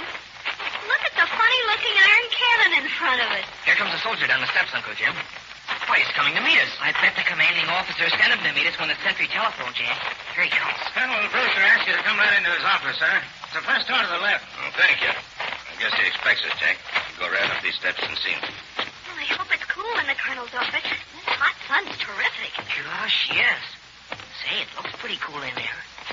This must be the door here, Uncle Jim. I'll knock. Come in. Well, so you've escaped the typhoon, Captain Fairfield. Congratulations. We're all worried about you. We didn't intend to cause everybody so much concern, Colonel Brewster. In fact, I didn't know that everyone was so worried. Why, of course we were worried. Didn't you think we'd know who you are? Why, all the old-timers in the islands remember you when you served here years ago. And half of the young officers know all about the airplanes you make. And we've all heard of Jack Armstrong and Billy and Betty. Sit down. Come in. What can I do for you? These chairs are certainly comfortable after being on a boat. There is something you can do for us, Colonel Brewster. And I know you won't mind if I ask you to keep it an absolute secret. Oh, of course I'll keep it a secret. We have on board our schooner a box containing some uranium-235. We want Just a minute. You mean uranium, don't you? Well, you couldn't possibly mean uranium-235. I mean uranium-235, Colonel Brewster. I see that you understand how rare it is. Rare? Why, it's rarer than radium. It's what those scientific Johnnies are using in their experiments with atomic power. That's it exactly, Colonel Brewster. You may be surprised to know that somewhere right here in the interior of Mindanao, there are rich uranium deposits. So rich that they yield an amazingly large amount of uranium-235 by a simple method of extraction. Why, I can't believe it. You know, I've heard that if a scientist can get enough of that uranium-235, he can probably unlock the secret of atomic power. Man alive, if that's ever done, every airplane engine, every steam engine in the world will become obsolete overnight. You're absolutely right.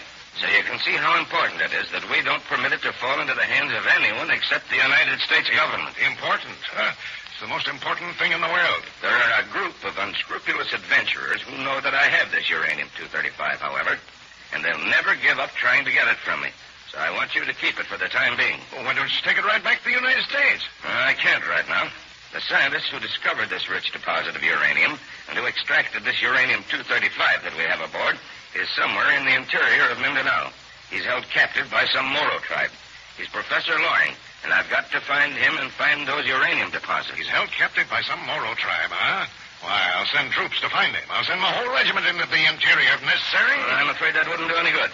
The Moros would kill him as soon as they heard that troops were coming after him. So it's up to us to locate him and to rescue him before the Moros suspect what we're doing. Perhaps you're right, Captain Fairfield. And if you want to leave the uranium-235 here, I'll lock it up in my secret vault. I'll keep it absolutely safe until you return from the interior. Well, that's splendid. You having any trouble in the interior now? Trouble? Nothing but trouble. It's like living on a powder keg. I'm expecting an officer any moment whom I've sent out to collect some information. He's coming up the porch now. Perhaps he'll have some news for us. Didn't I tell you, Jack? Didn't I tell you there's never a dull moment?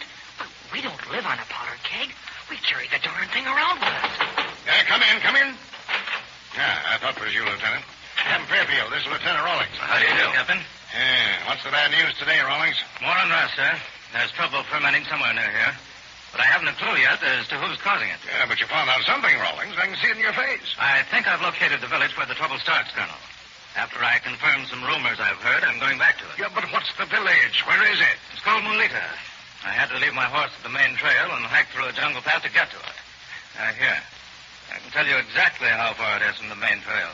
Jack, look what he's taking off at his belt. What kind of a watch is that? It's not a watch, Billy. I don't know what it is. But he's reading the dial. My pedometer says exactly 4 3/4 miles, Colonel. That's the distance because I stopped it registering after I mounted my horse. Yeah, we'll have to investigate this village of Mulita more thoroughly, Rawlings. Show your pedometer to Jack Armstrong. I see he's interested in it. There it is, Jack. Quite an instrument, isn't it? Boy, I'll say it is. Does it tell you how far you walk? Tells me exactly how far I walk, Jack. You can see that it has readings for 4 different lengths of stride. I put it on my belt and forget about it until I want to see how far I've gone. Gee, Willikins, I'll bet you find that useful in the jungle. Useful. You don't know the half of it. On those trails, I'd be lost a dozen times a week if I couldn't keep track of exactly how far I've walked. It must be lots of fun to always know how far you've gone. Now, this is something developed especially for hiking, Betty. It's called the pedometer. Say, Uncle Jim, we ought to have something like that when we go into the interior. It'd certainly help us to know where we are. It certainly would, Jack. But we'll look into that later. I want to get that uranium safely ashore.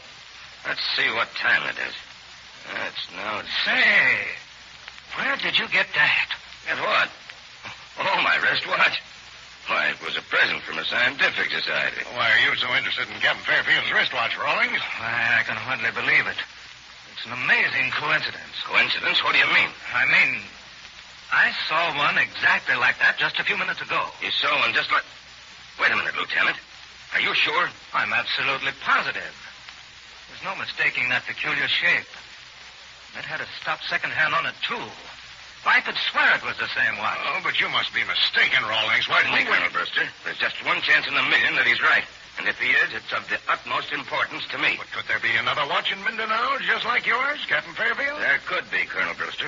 A watch like this one was presented to the missing Professor Loring at the same time mine was presented to me. Holy smoke, Uncle Jim. You mean... I mean, Billy, that if Lieutenant Rawlings saw a watch like mine, that watch came from Professor Loring. And the man who owns it must know something about the whereabouts of Professor Loring. Say, that is something. Where did you see this other watch, Lieutenant Rawlings? At the town market, just a little ways from Pettit Barrett's. It was on the wrist of a native who sells spices. Jack, Billy, I've got to get that uranium safely ashore. But I want you to go down to that market right away. Find that native and look at the watch. Look at the back of it to see if Professor Loring's initials are there. And if his initials are on it, try to find out where the native got it. You bet we will, Uncle Jim. Can I go too, Uncle Jim? Can I go with him? All right, Betty, you go with him. This watch may be the first step in finding Professor Loring.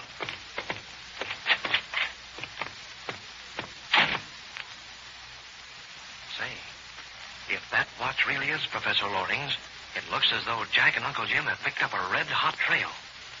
But where will the trail lead? If it leads into the interior right away, well, you've heard of what's going on behind those distant hills. Unrest, threats of uprising, and arms and ammunition stolen from the government. You just know there's plenty of excitement, and you'll certainly want to be in on it. So listen in, all of you, at the same time tomorrow for another thrilling episode of the Zamboanga Adventure with Jack Armstrong, the All-American Boy. Look, I'd like to have you do this for me right now. Hike out into the kitchen and take a look at the supply of Wheaties. If it looks to you like the supply is getting low, remind Mother tonight to get you a couple of packages of Wheaties the very next time she shops. Check up on those Wheaties right now, won't you? Have you tried Wheaties? They're whole wheat with all the bran. This is Franklin McCormick saying goodbye until tomorrow for General Mills, makers of Wheaties, Breakfast of Champions, who have just presented another episode of Jack Armstrong, the All-American Boy. So just 5 Wheaties, the best breakfast food in the land. Wave the flag for Hudson High, boys. Show them how we stand.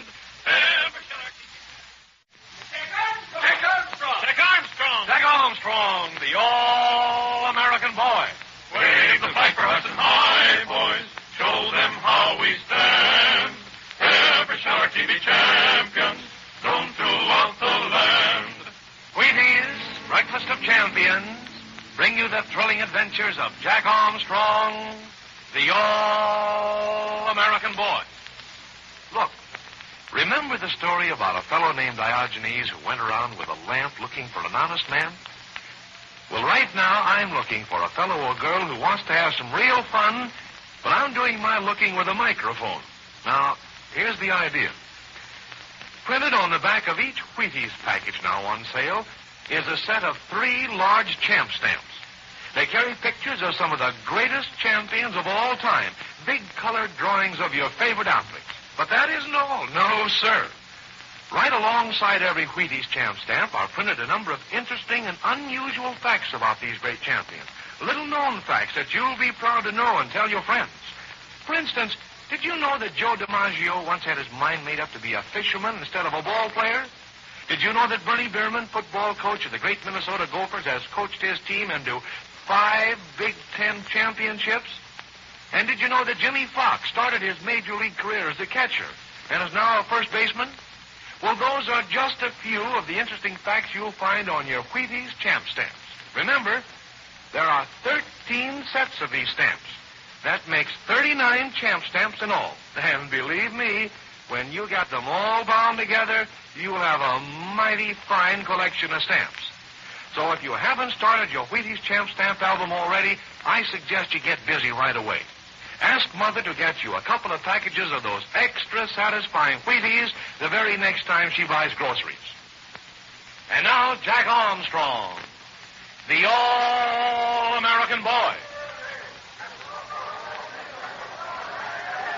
While Uncle Jim arranges for the safekeeping of the precious uranium with the Army authorities at Pettit Barracks, Jack and Billy and Betty are on their way to the native market in the nearby town of Zamboanga in Mindanao.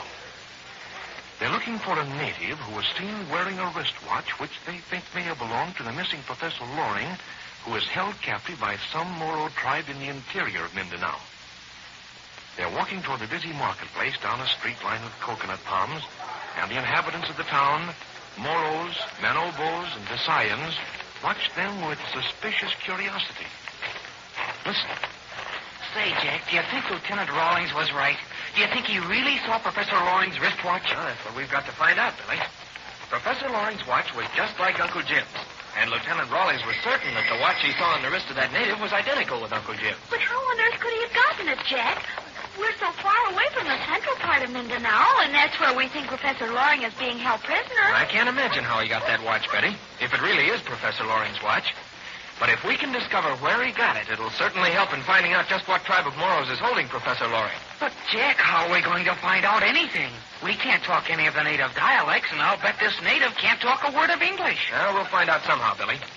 The first thing to do is to see if it's the same watch. Oh, that'll be easy, Jack. If it is his watch, Uncle Jim said it would have his initials on the back of it. Maybe it won't be so easy to find out, Betty. The native has it on his wrist. We've got to persuade him to take it off so that we can look at the back of it. And if he doesn't understand us, how are we going to get him to take it off? I hadn't thought of that, Billy. If we aren't careful, he'll think we're trying to steal it from him. Well, that'd be too funny. He'll call for the police, or whatever they use for police here, and Uncle Jim will have to come and bail us out of jail. That'd be a good joke on us, Betty. Say, that must be the marketplace ahead. See that long, low shed with the thatched roof? Oh, it sure looks like a marketplace, Jack. Look at all the natives gathered around it. It's divided into stalls, too. We've got to find a stall where spices are sold. Lieutenant Rawlings said that the man would be in the spice store. Oh, I believe I can smell the spices from here. I can smell almost everything from here, Betty, especially fish. I'll bet every other stall is a fish stall. Do you see any policemen around, Billy? I believe you're really afraid that we're going to end up in jail, Betty. I wouldn't know how a policeman is dressed here in Zamboanga. What would a policeman look like here, Jack? Search me, Billy. The natives are dressed in so many ways it'd be hard to tell. There's some Moros with their pantaloons and colored turbans on their heads. And some of the natives wear camisas, just like they do around Manila. I'll bet they are the Visayans. The Visayans are the most civilized of the lot, Betty. And some of the men look as though they just come down from the hills, all ready to go to battle. They're a fierce-looking lot. I guess we must look pretty funny to them. See how they watch us? And they're talking about it, too. They don't look as friendly as they did in Luzon. I hope we don't have any trouble with this chap we're after. If we get into a fracas, we wouldn't have very many of the natives on our side. Well, here's one end of the market. Let's walk through it. Oh, look at all our stalls here. They must sell everything from soup to fish. Jack, here's a stall that sells all sorts of silk cloth. Oh, they're marvelous. Can't we stop here just for a second? Oh, jumping Jiminy, Betty. Here we are looking for an awfully important clue to help find Professor Loring, and you want to stop and look at silks and satins. Only for a minute, Billy. We can ask the man where to find the stall that sells spice. Oh, and of course he'd be able to speak English, Betty. He'd know just what we're talking about. We'll stop by at the stall later, Betty. I think the best thing to do is just walk around the market until we see the spice stall. All right, Jack. Oh, my. Don't tell me what the next stall is. I can smell it. It's fish. You can't miss that. A cat'd have a grand time here. Oh, look at this next stall, Jack. Why, it's full of boat models. Boy, oh boy, they're models of the sailing Venus and the Moros. Say, we've just got to look at those. Jumping Jiminy, Billy. Here we are looking for... All right, Betty. You've got me there. I guess none of us wants to stop at the next stall and buy coconuts. Hey, what's that I smell? Boy. Say, does that smell good? That must be the spices, Billy. Yep, there it is. There's the spice stall right ahead of us. And nobody's in it except the man who runs it. Then he must be the man, Jack. He must be the man with the wristwatch. Well, it won't take long to find out. Yep, he's got a watch on his wrist. A gold one, too. And it's the same shape as Uncle Jim's, Jack. Let's see if it has a stop second hand in it, Billy. We'll have to go close to him and talk to him. Oh, I hope he speaks English. I don't want him to misunderstand what we want. Hello there. Do you speak English? Spice very good. You buy, huh? Hurrah, he does speak English. Oh, I'm so glad. Now Uncle Jim won't have to bail us out of jail. Spice very good. You buy, huh? Oh, your spices certainly smell good. But what I want to know is this. Spice very good. You buy, huh? Gee, Manetti, is that all he can say? Can you talk English? Can you understand what I'm saying to you? Spice very good. You buy, huh? Jack, he doesn't speak English after all. He just knows that one thing, and he says it over and over again like a parrot. Spice very good. You buy, huh? Well, I give up. What are we going to do next, Jack? Well, we've got to do something, Billy. We've got to look at the back of that wristwatch and see if it has Professor Loring's initials on it. Well, let me try, Jack. Maybe I can make him understand. Me see wristwatch, huh? Oh, that won't help any, Billy. Here, I've got an idea. I'll take off my wristwatch and show him the back, and then I'll point to his watch. Maybe he'll get the idea. That's all. Now I'll try the sign language. Oh, he's taking the watch away from me. Hey, there, you'll give us back that watch. We're not making you a present of it. Wait a minute, Billy. He's examining it. Maybe he'll offer us his watch to examine. Jack, he's putting it in his pocket. But, Jack, he's filling a bag full of spices. Oh, he thinks I'm offering him the watch in exchange for some spices, Billy. But how are you going to tell him, Jack? He's got your watch and he's holding out that bag of spices for you. Well, Jack, we've got to get your watch back. I bet he understands the word no. No. Oh, look at him, Jack. He's putting more spices in the bag. He thinks you want more. Well, I've had enough of this, Jack. I'm going to put my hand in his pocket and get your watch back. Here goes. Gosh, let go. Let go of me. Billy. Help me, Jack. Help me. Hold my arm. Come on. I know he's calling for a policeman. That's fine. I hope a policeman comes. Turn Billy's arm loose, you. Billy, I'll make him let you go. Turn my arm loose. I'll get this arm, Billy. Hold it, Jack. Stay, kid. He kicked. There. All right, I've got his other arm now, Billy. Break away from it. Calling for help, Jack. And look at the crowd coming. Everybody's running over here. Oh, look at him. Watch, Billy. Oh, gee, I didn't, but I will. Not on your life, Billy. Not now. We don't want to be attacked by this monster. There's a soldier running this way. There's an MP, see his belt and pistol? There we are. He's an MP, all right, Jack. And he can speak the dialect, too. Look at that crowd stopping their tracks. Say, that boy has some authority. That's a break for us, Billy. This crowd doesn't like us. All right, now then, buddy. What's all the trouble about? This man has my wristwatch, soldier. He won't give it back to me. I wish I knew what he's saying, Jack. I bet he's telling an awful story. Because you sold him the watch for some spices. Is that right? Of course it's not right. I was showing it to him, and he suddenly took it from me and tried to give me some spices. We don't want his whole spices. And he wouldn't give it back, so Jack and Billy tried to take it back. You're dealing with Captain Fairfield, aren't you? You came here in that white schooner and came through the typhoon? That's right. And I wasn't selling my watch. He misunderstood me. Why were you showing it to him, buddy? I wanted to look at the back of his watch. He didn't understand, so I tried to make him understand with my watch. Hey, what's this all about, anyway? Why did you want to see the back of his watch? We think it was stolen from a friend of ours who was captured by the Moros. If it was stolen from him, it has the initials WL on the back of it. It may help us to find him. Sounds mighty queer to me. But if you're with Captain Fairfield, you must be all right. I'll get your watch back first. Raleigh Marang Tom. Sarang. Raleigh Zanangpa. Sarang. There. He's getting the watch out of his pocket. There, is that it? You bet that's it. I take it. I'll tell him to take off his watch and show it to you. Sarang, Dagana Talang. Era Bolonga Ankapula. No, Bolonga. Gee, Willikins, I wish we could understand what they're saying. You can tell by just looking at him, Billy. He doesn't want to show us the watch. You're right, miss. He says it's his watch. He says he won't show it to white people. But we've got to see it. It's terribly important. If it was stolen from Professor Loring, and if we can find out where he got it, it'll help us to find him. I'll make him show it to you, buddy. If you think it's stolen property, we'll find right out, right here now. Now move back a little. I'm going to take it off his wrist. There he goes. He's running away. He's running out of the market. Come on, Billy, after him. We've got to see that watch. He's heading for the waterfront, Jack. I right behind you.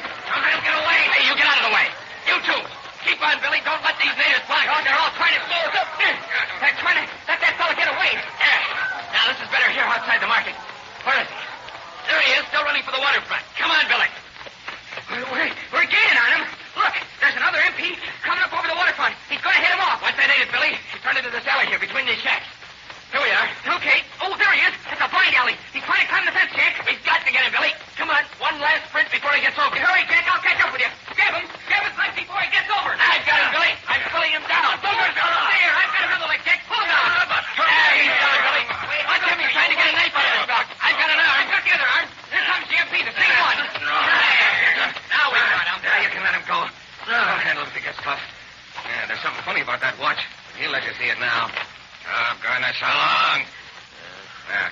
He's taking it off. Here, take a look at it. That's the one, Billy. See the initials? W.L., William Loring. But where did he get it? Ask him where he got it. I'll find out. Agapula, Tagalanga, Agaray Batun. No pagana sabula. Batanga magamola. Ang betang mulita. He says he got it from an old Moro peddler at Melita. A Moro peddler at Melita. Say, Billy, that's the same village where Lieutenant Rawlings went to. Oh, jumping Jiminy, Jack, you're right. Rawlings thought that was the village where somebody was stirring up all this unrest among the tribes. That's straight, buddy. Well, I'm going to take this man up to commanding officer for investigation. Maybe he knows something about this trouble up in the hills. Come on, Billy. We've got to tell Uncle Jim. And I'll bet $1 million we're going up into the hills to Melita to find that old Moro peddler. He knows something about what happened to Professor Loring. Come on. Things are beginning to happen in a big way. There's some mighty good reason why that native spice seller didn't want Jack to see the initials on that watch. When they find that old Moro peddler in Melita. But wait a minute. Don't forget that that's the village where Lieutenant Rawlings suspects. Maybe Jack and Billy and the others are going to get into more than they bargained for. You'll certainly want to get in on it, too, so listen in, all of you, at the same time tomorrow for another thrilling episode of the Zamboanga Adventure with Jack Armstrong, the All-American Boy. Now, here's a swell piece of advice in just 53 words. Right now, before you do another thing, ask Mother to get you a couple of packages of Wheaties. Then remind her to serve you those extra good whole wheat flakes every morning with milk or cream and your favorite fruit.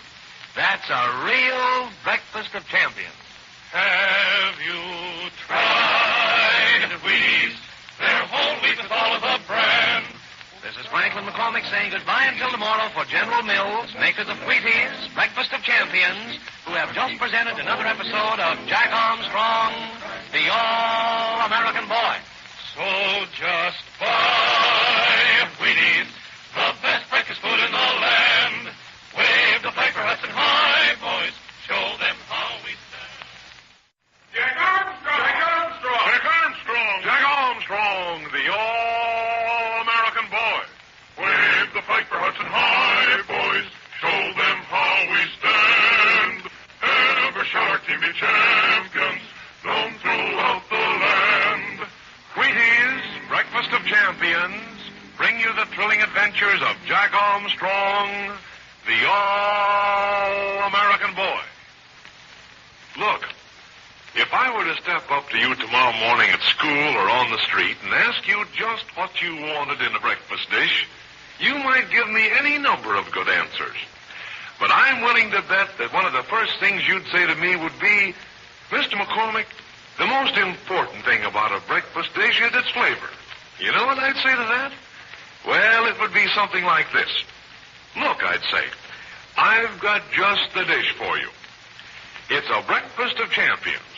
You see, this combination of Wheaties, milk, and fruit or fruit juice gives you two extra good flavors. First, you get all of the keen, malty flavor of those crisp, crackling Wheaties. And, boy, it's the kind of flavor that really hits the spot every morning. But that isn't all. No, sir. Added to the extra good flavor of Wheaties, you get the fresh, satisfying flavor of the fruit you like best. Yes, a breakfast of champions really tops them all in the flavor department. Try it tomorrow morning and see if I'm not 100% right. Now, that's exactly what I tell you on the flavor question. But then, you might say you wanted a breakfast dish packed with a lot of good nourishment. Well, I'd sort of smile and hand you a package of Wheaties and say, well, you asked for champion nourishment, and there it is, all bundled up in that big orange and blue Wheaties package. Now, you may not know it, but Wheaties give you every bit of the well-known essential nourishment of choice whole wheat. And in addition to the good bodybuilding nourishment of Wheaties, a breakfast of champions gives you all of the important nourishment of milk and fruit. Yes, that's exactly what I tell you every time. If you ask me for a breakfast dish that furnishes you with plenty of keen, satisfying flavor and bodybuilding nourishment, make sure there's a good supply of Wheaties in the house. Then see to it that you have a big breakfast of champions waiting for you at the table every morning. And now, Jack Armstrong, the All-American Boy.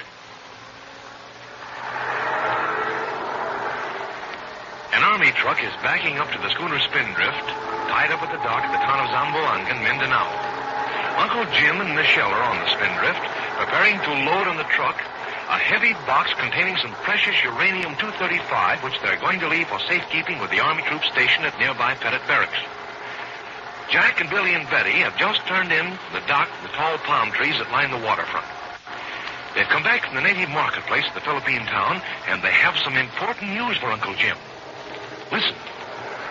Look, Billy, we're just in time to help Uncle Jim load the box of uranium on the truck. Oh, he and Michelle won't need any help, Jack. They've got the photo fag rigged up as a gin pole to swing the box over the side of the Spindrift. But that's a heavy box, Billy.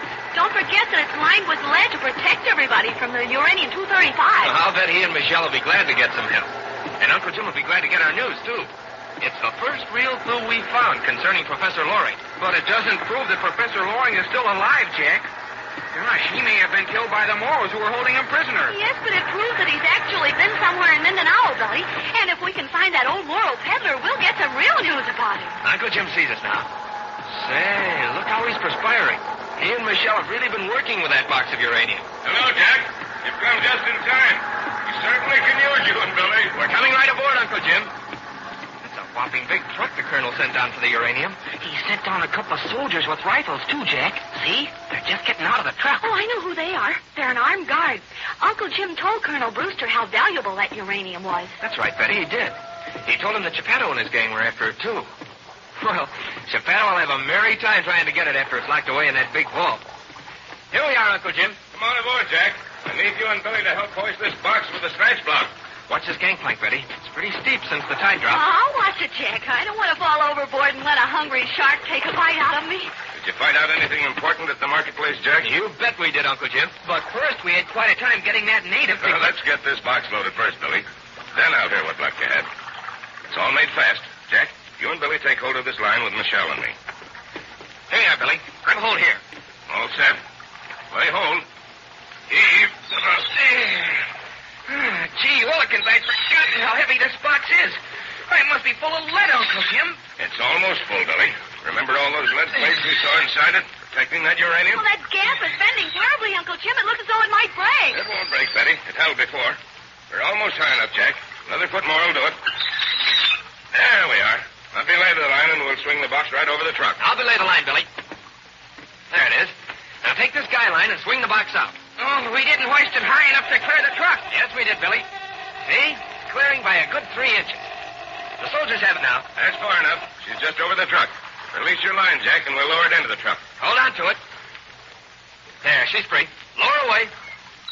Easy now. You don't want to knock the bottom out of the truck. There she is.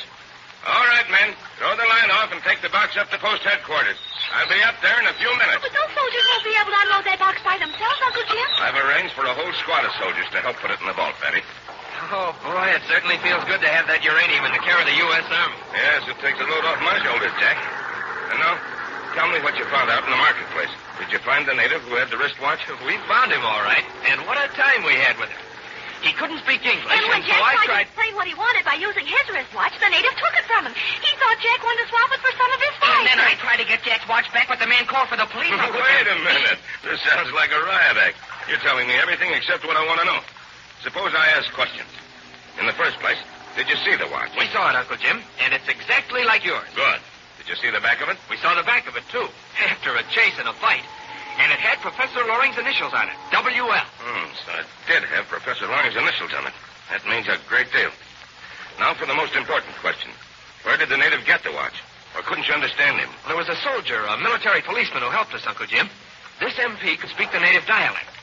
The man told the MP that he'd gotten the watch from an old Moro peddler who passed through the town recently. An old Moro peddler. I wonder if he was telling the truth. The MP thought he was, Uncle Jim. He said an old Moro peddler had been in town only a day or so ago. Where's this peddler now? We've got to get hold of him and find out where he got the watch. The man said that the Moro peddler had gone up to Melita, Uncle Jim. Melita? That's the village up in the hills. The one that Lieutenant Rawlings thinks is stirring up all this unrest among the tribes. That's the one, Uncle Jim. And there's another queer thing about this native and the watch. He didn't want us to look at the back of it.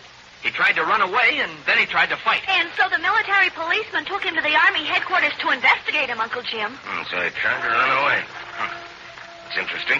Very interesting. It's interesting, all right, but jumping Jiminy, it's so scrambled.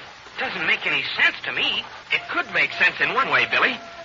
But it sounds so fantastic. Whatever do you mean, Jack? Just stop and think, Betty. We know that the Moro Sultan, what's his name, Balboa, wasn't it? Yeah. We know that Sultan Balboa is trying to unite all the Moro tribes to fight against the government. But, Jack, Sultan Balboa is way down south and in the interior of Mindanao. I know, Billy. And that's where we think Professor Loring is held prisoner, too. But Professor Loring's watch appears here, brought by a Moro peddler. And the peddler is now up in the hills at Melita. I follow you exactly, Jack. And on top of that, Lieutenant Rawlings thinks that someone in Melita is stirring up the present unrest among the tribes. Sure, it all ties together. Don't you see, Billy? Wow, my head is getting dizzy. But go on, Sherlock Holmes. Well, what else do we know? Oh, yes, somebody's been trying to steal rifles and ammunition from the Army at Pettit Barracks. That means that somebody in Zamboanga must have a hand in it. And here's this native with Professor Loring's watch who didn't want us to see the initials on the back of it. Oh, but maybe that's just because he knew the watch was stolen, Jack. Maybe, Betty. And maybe it's because he knew it came from that Sultan Balboa. If Balboa's back of all this, that watch would link the Moro peddler with it, too. I see it now, Jack. It had proved that the peddler was the agent who was stirring up all this trouble. Well, it wouldn't prove anything, Billy. Maybe I'm letting my imagination run away with me. But it's worth thinking about. It certainly is worth thinking about, Jack. But we know one thing for sure. What's that, Uncle Jim? We know that this old Moro peddler probably knows something about Professor Loring. So we've got to follow him up to Melita and find out what we can from him. Didn't I tell you, Billy? Didn't I tell you we'd be going up to Melita? Jiminy crickets. Now we'll probably get all mixed up with those tribes. Well, perhaps we can get some valuable information for the Army, Billy. Now look sharp, everyone. I'm going up to Pettit Barracks to see that the uranium gets safely put away. I'm also going to tell Colonel Brewster about this affair of the wristwatch. I want you to start packing our hiking equipment. You've got a list of what we need, Jack. Get the stuff out and check it over. We're going after that Moro peddler right away. But, Uncle Jim, we can't carry all that stuff on our backs. I'm going to borrow a pack horse from Colonel Brewster, Billy. The pack horse can carry the tent and the cooking equipment and the heavy stuff. We can carry the rest on our strap pack. Oh, hello. Look who's coming down to see us. Lieutenant Rawlings. Maybe he's been questioning the man who had the wristwatch, Uncle Jim. Maybe he's got some dope for us. Hello, Rawlings. Hello there. Come right on board. Thanks, Captain Fairfield. I've got something you might find useful. Watch that gangplank. It's slippery. Yeah. Say, Jack, what do you suppose he has for us? Search me, Billy. Maybe it's just some information. Well, how do you like our schooner, Rawlings? She's a sweet ship, Captain Fairfield. But I wouldn't have the nerve to take her through a typhoon the way you did. Are you still determined to go into the interior to look for Professor Loring? Well, you certainly are, Rawlings. But first, we're going up to Melita to look for an old Moro peddler who's up there. Yeah, I thought you might be doing that after I questioned the native who had Professor Loring's watch. Anyway, if you get very far into the interior of Mindanao, you stand a swell chance of getting lost. So I thought you might like to have a pedometer with you. Like this one I use on hikes. A pedometer?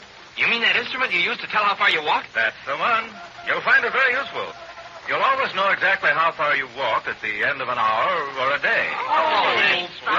Just imagine that, Betty. You just fasten it to your belt and then forget about it until you want to know how far you've walked. Oh, that's just wonderful. Just like a speedometer on an automobile. Not quite, Betty. It tells how far you've walked, not how fast. And the distance we walk is the important thing anyway. We certainly can use that, Rawlings. May save us lots of grief. Jack, how long is your step? It's just about 30 inches, Lieutenant Rawlings. That's fine. There are dial ratings here for different lengths of step. Here's the little window for 30 inches. You set it at 0 at the beginning of a hike, and from that time on, it'll tell you just how far you've gone. But how does it work? Oh, it just seems too marvelous. Do you have to wind it up? No, I should say not. It ticks away by itself as you walk. Well, we're certainly obliged to you, Lieutenant Rawlings. We're just beginning to pack up our hiking equipment for the trip now. Well, put this on your belt where it'll be safe. Captain Fairfield, if you can come ashore for a few moments, we'd like to show you where we're putting the uranium. I was just going ashore, Rawlings. I'll be back soon, Jack. We'll be getting the equipment ready, Uncle Jim. Jack, let's go ashore as soon as we get the hiking equipment back and try out the pedometer. That's a great idea, Billy. But right now, we've got a lot to do. Say, look at that Vina over there. Oh, which one, Jack? I see lots of Venus along the waterfront. Do you mean the one with the big red and blue square sail? No. I mean the one that's sailing out from the Filipino schooner you see at anchor over there. Oh, I see the Vina, Jack. The one with 2 men in her. She's coming this way. But what's so odd about her, Jack? She looks like those other Venus to me. Long and narrow, bamboo outriggers, square sails, and probably as fast as lightning. She's got a white sail on her. All the other Venas around here have colored sails. Don't you remember? Sure I remember, Jack. When we were down in Cotabango, the only Vina with a white sail belonged to that good-for-nothing Yates who tried to steal the Dragonfly ring. Oh, but that was way south of here, Jack. Yes, but he could have sailed up here in that Filipino schooner, Betty. I'll take a look. Hand me the binoculars, Billy. They're hanging up in the cabin just inside the companion. I'll get him, Jack. Oh, wait, the strap is wrapped around take a look at the beater just on the chance. What is it, Jack? What do you see? Yates is in that beater, and he's coming here. I wonder what that can mean.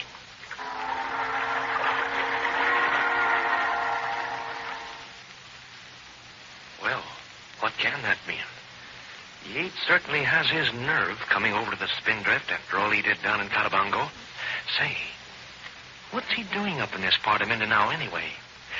You don't suppose he could have any connection with... Now, wait a minute. Now I'm letting my imagination run away with me. But you can be sure of one thing. Yates isn't visiting the Spindrift just for a cup of tea. So listen in, all of you, at this same time tomorrow to another thrilling episode in the Zamboango Adventure with Jack Armstrong, the All-American Boy. Have you tried Wheaties? They're whole wheat with all of the bran. This is Franklin McCormick saying goodbye until tomorrow for General Mills, makers of Wheaties, Breakfast of Champions, who have just presented another episode of Jack Armstrong, the All-American Boy. So just buy Wheaties, the best breakfast food in the land. Wave the flag for Hudson High, boys. Show them how we stand. Jack Armstrong! Jack Armstrong! Jack Armstrong! Jack Armstrong, the All-American Boy. Wave the flag for Hudson High, boys. Show them how we stand. Ever shall our team be champions. Don't throw out the land. Wheaties, Breakfast of Champions, bring you the thrilling adventures of Jack Armstrong, the All-American Boy. Hear that? That's Old Man Winter doing his level best to make you wish you were down in the South Sea, sitting under a palm tree and enjoying the warm sun. But you don't have to let Old Man Winter lick you. Not by a long shot. Wear plenty of good warm clothes and eat the kind of food that'll do a championship job of helping you keep warm even when the thermometer does a power dive. Now, that doesn't mean that you have to have a hot-cooked breakfast. Not at all. The temperature of the food you eat hasn't a thing to do with the important job of helping you keep warm. If that was all that mattered, a glass of hot water would make a good breakfast. Now, it's the amount of fuel energy units in the food that helps protect you from the cold. So if you prefer those extra satisfying Wheaties flakes for breakfast, there is no reason in the world why you shouldn't go right on enjoying them the whole year around. You see, Wheaties, milk, and fruit make a fuel energy breakfast, a dish that gives you an abundant supply of heat-producing units to help you keep warm. In addition to the fuel energy nature is packed into Wheaties, you also get every bit of the other well-known essential nourishment of choice whole wheat. So if you like a breakfast dish you can eat every morning the whole year round, one that combines a whale of a lot of good bodybuilding nourishment with a swell flavor, make that Breakfast of Champions a regular on your breakfast table. And say, why not start tomorrow morning? Just remind Mother to get you 2 or 3 packages of Wheaties and your favorite fruit. Add milk or cream to the list, and you've got the makings of a super special Breakfast of Champions. And now, Jack Armstrong, the All-American Boy. The schooner Spindrift is tied up at the waterfront of the Philippine town of Zamboango in Mindanao. Uncle Jim has gone ashore to turn over his precious uranium-235 to the safekeeping of the Army troops at Pettit Barracks. Jack and Billy and Betty and the Filipino Michelle are on the Spindrift packing their hiking equipment for a dangerous trip into the interior to obtain information on the missing Professor Loring. Right now, however, they are all on deck, watching a sailing beat approach. In this beat is the unprincipled trader Yates and a native Moro. Jack and the others are puzzled as to why Yates is seeking them out. Listen. Gee, Willikins, Jack, why in thunder do you imagine Yates is coming over toward us? I don't know, Billy, but we'll certainly find out soon. Look how fast his beat is skimming over the water. You wouldn't think he'd have nerve enough to look us in the face again after what he tried to do in Catabango. Tried to do? Gee, Monetti, Betty, he just about did do everything he could. First he betrayed the morals he was living with, and then he tried to wreck our ship in the breakers, and then he stole the Dragon's Eye ring. You haven't said it all yet, Billy. Don't forget he trapped you in the quicksand, and he wanted to stick that hungry crocodile on us, too. And after all that, here he is coming to see us. We'll have to keep our eyes open when he's around, Jack. I wouldn't trust him as far as I could throw a hippopotamus. He's coming to us from that Filipino schooner anchored over there, Billy. I wonder if that's his schooner. He's in the trading business, you know. But he didn't have that schooner in Cotabango, Jack. He must have picked it up since then. Oh, I wish Uncle Jim were here. If Yates is up to some mean trick, Uncle Jim would soon find out about it. Oh, of course, we wouldn't find out about it, too, Betty. We haven't got eyes, and we haven't got ears, and we're so dumb. Well, anyway, we've got Michelle. He's our prize secret. What do you mean, Jack? Maybe I didn't tell you, but Michelle can speak the dialect around here. Is that right, Michelle? Can you understand these Moros and Visayans and whatnot? Me understand them, Senor Billy, but they not think so. That's where the secret comes in, Billy. Everyone can see that Michelle comes from Manila, way up to the north. He's a Tagalog. And no one here would ever think a Tagalog could speak the local dialect. It's so different. Say, we've got something there. Michelle, don't you ever let them know that you can understand them. Me not, Senor Billy. Me be plenty dumb. Me say, huh? Huh? All time. Yates is getting close, Jack. Now look, he's letting down that sail. He is going to come aboard. We'll let him come aboard, Billy. We'll let him talk all he wants to. Maybe we can find out just what he's doing in Zamboanga with that trading schooner. Spindrift, ahoy! Ahoy there, Yates. What do you want? I just want to say hello. May I come aboard? Do you get that, Betty? He says he just wants to say hello. Jumping Jiminy, but he must think we're dumb. All right, Yates, you can come aboard. Wait, I'll throw you a line. Here's the line, Jack. I'll heave it to him. Here's your line, Yates. Watch out. Hey, you're going to bump into the schooner. Well, it won't hurt you, Schooner. Come on, Ricano. You come aboard with me. Say, I don't like the looks of Ricano. He's a Moro, isn't he, Jack? He's a Moro, all right. You can't mistake those pantaloons and that turban. He's a mean-looking Moro, too. Yeah, where's Captain Fairfield? Is he aboard? No, Yates, he's ashore. Now, what's your business? Oh, wait a minute there, young fella. You don't have to look so grim and unpleasant. Can't we let bygones be bygones? Jumping crickets. You want us to forget all the things you tried to do to us in Cotabango? Well, that's all over now. You got the best of me, I'll admit it. I don't hold any hard feelings. After all, we white men have to stick together in this wild country of Mindanao. We don't want to stick with you, Yates. I'll say we don't. Now, suppose you tell us just what you want on board the Spindrift. Why, I don't want anything especially. Just want to pass the time of day. Who's this Filipino? What's he doing here? This is Michelle. He's part of our crew, if you must know. He comes from Manila, doesn't he? Some part close to Manila. Michelle, ne parang estagal mula, parang, tare la vida, arakangkangka. Huh? What you say? Kuli mula sage. Ang mula wa, tarakagara. What you say, huh? So your friend Michelle doesn't talk the dialect. Too bad. You could use him as an interpreter if he did. You still haven't told us your real reason for coming aboard, Yates. Oh, you're too suspicious, young fella. Didn't I see an army truck leave this dock just a few minutes ago? Maybe you did, Yates. So what? Sort of funny, isn't it, to unload your cargo on an army truck? You haven't anything to do with the army. That's our business, Yates. Well, no use acting uppity about it. I was just wondering. What did you unload on that truck? You can just keep on wondering, Yates. You're pretty good at that. Oh, it's something you want to keep secret, eh?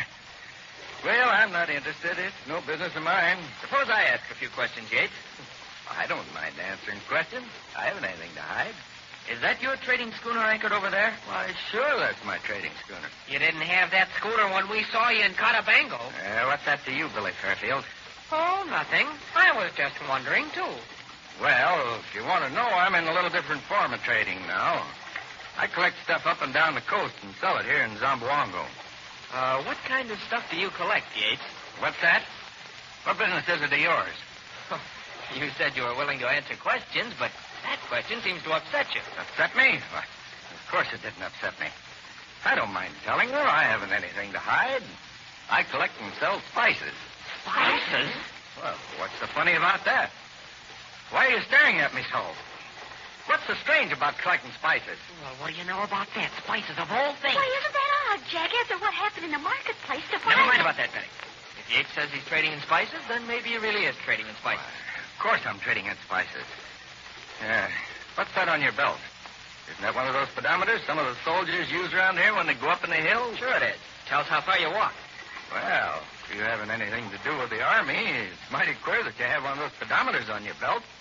Those aren't for sale.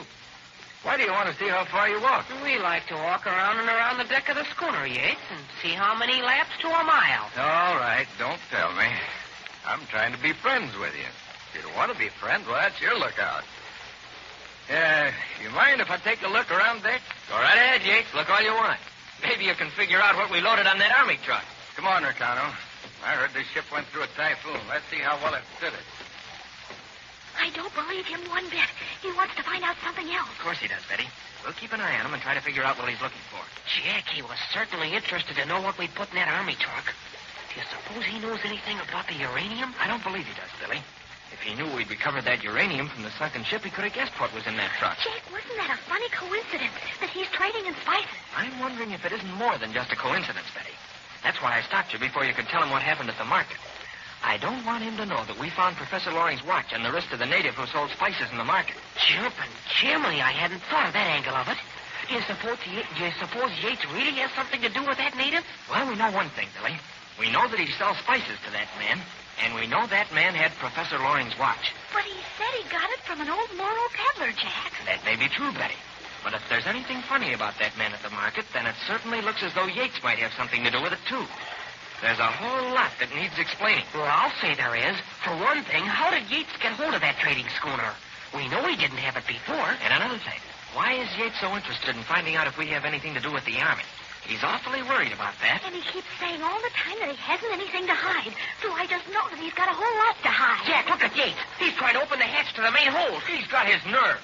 I just as soon he didn't know that we have an autogyro airplane stowed down below. Hey, Yates, I didn't say you could open that hatch. Lay off. He's not laying off. He and that Moro are trying to force it open with a crowbar. Come on, Billy. Come on, Michelle. We'll put a stop to that. He's trying to get it open before we get there, Jack. He's almost got it open. He won't get it open before we get there, Billy. Bad man, Senor Jack, but we stop him plenty quick. Now, what's the idea, Yates? I told you to lay off opening that hatch.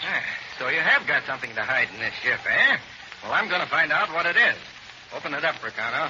Say you make out Colita. Lay off that, Ricano. Boy, he's still trying to open it, Jack. Shall we jump him? Just a minute, Billy. Yates, I'll give you one last warning. Tell that Moro to leave that hatch alone, and both you and he get off this ship. Tell him yourself, young fella. We'll see if he obeys you. All right, then we're going to throw you off the ship. You and who else? Boy, you don't think we can do it, do you? You don't think that Jack and Michelle and I can do it? Stop talking, Billy. That Moro will have this hatch cover off in a second. Michelle, can you handle the Moro?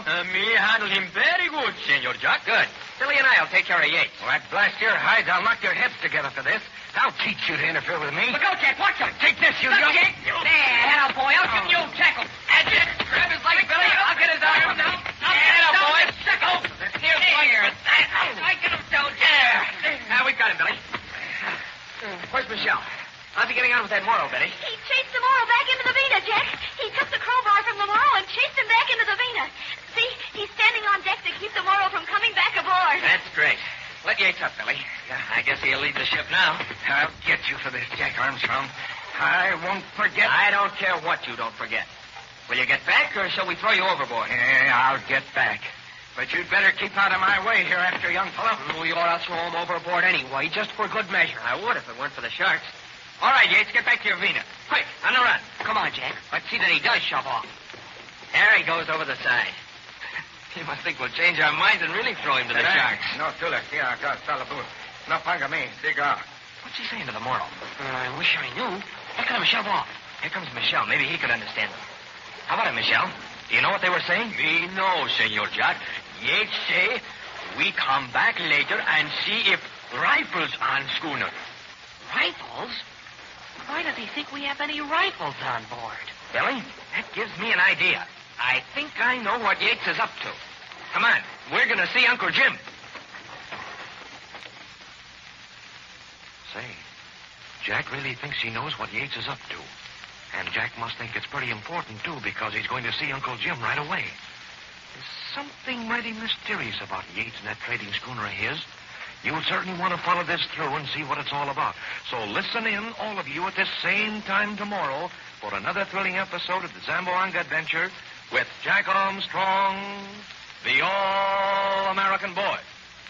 Look, how would you like to have a standing date every morning with one of the best-tasting breakfast dishes you ever discovered? You would? Okay, then here's what to do. Ask Mother to get you 2 or 3 packages of those extra good Wheaties flakes the next time she gets the groceries. Then tell her you want a breakfast of champions, that year-round training breakfast of great athletes every morning. Why, say, once you've tried Wheaties with milk and your favorite fruit, I'm willing to bet you'll be one of our best Wheaties boosters. And I'll bet, too, that you'll agree with millions of other fellas and girls that Wheaties taste like a million. Try them tomorrow morning, won't you?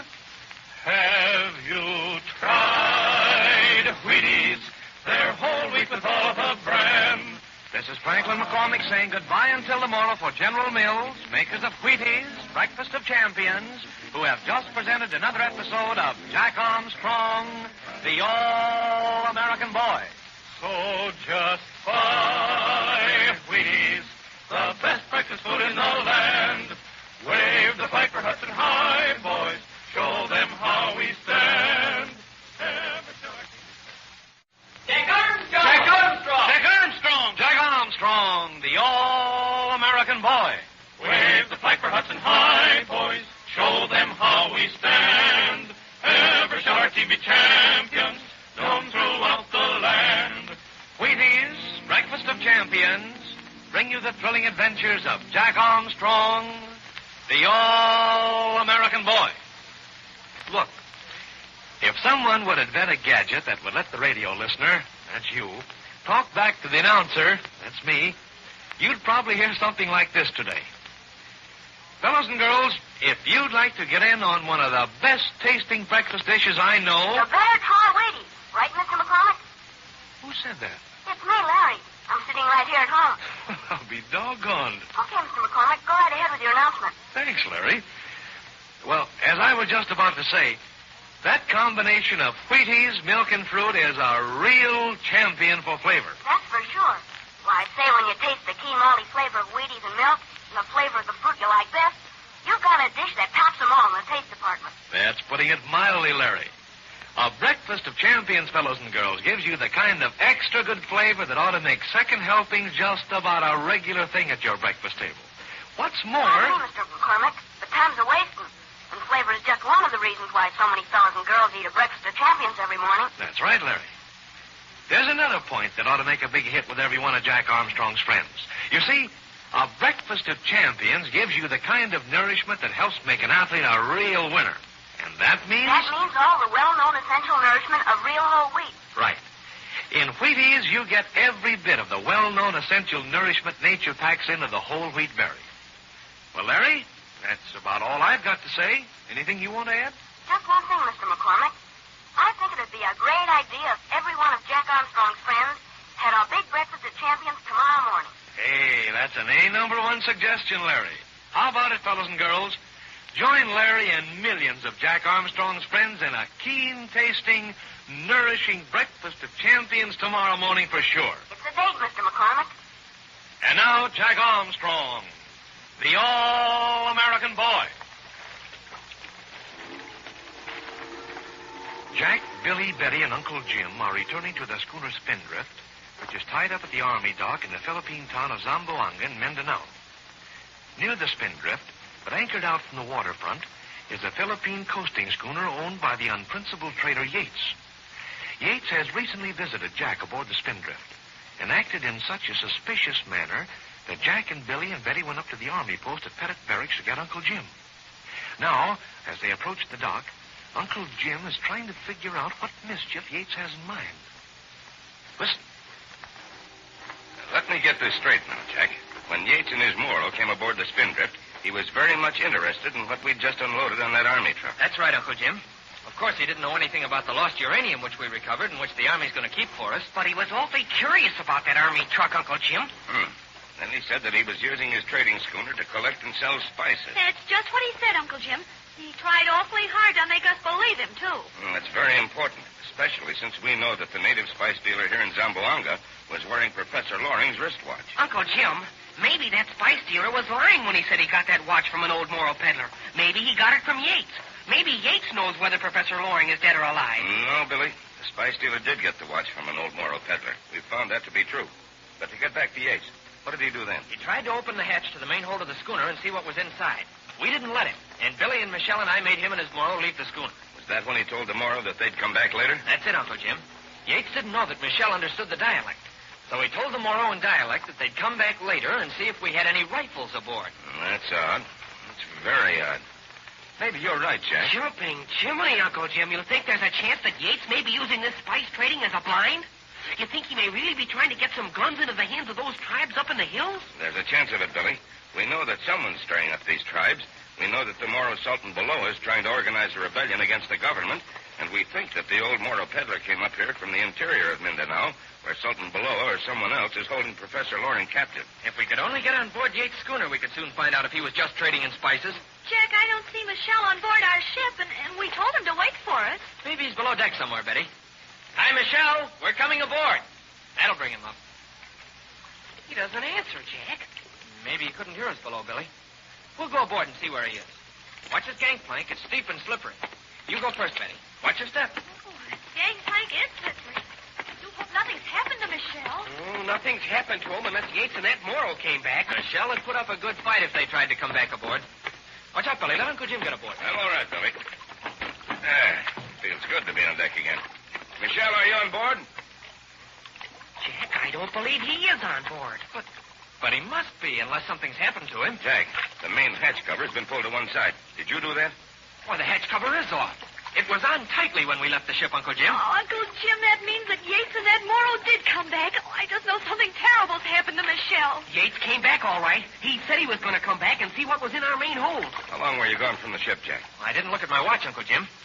Wait a minute. I can tell you how far we walked with this speedometer Lieutenant Rawlings gave me. Here, it's on my belt.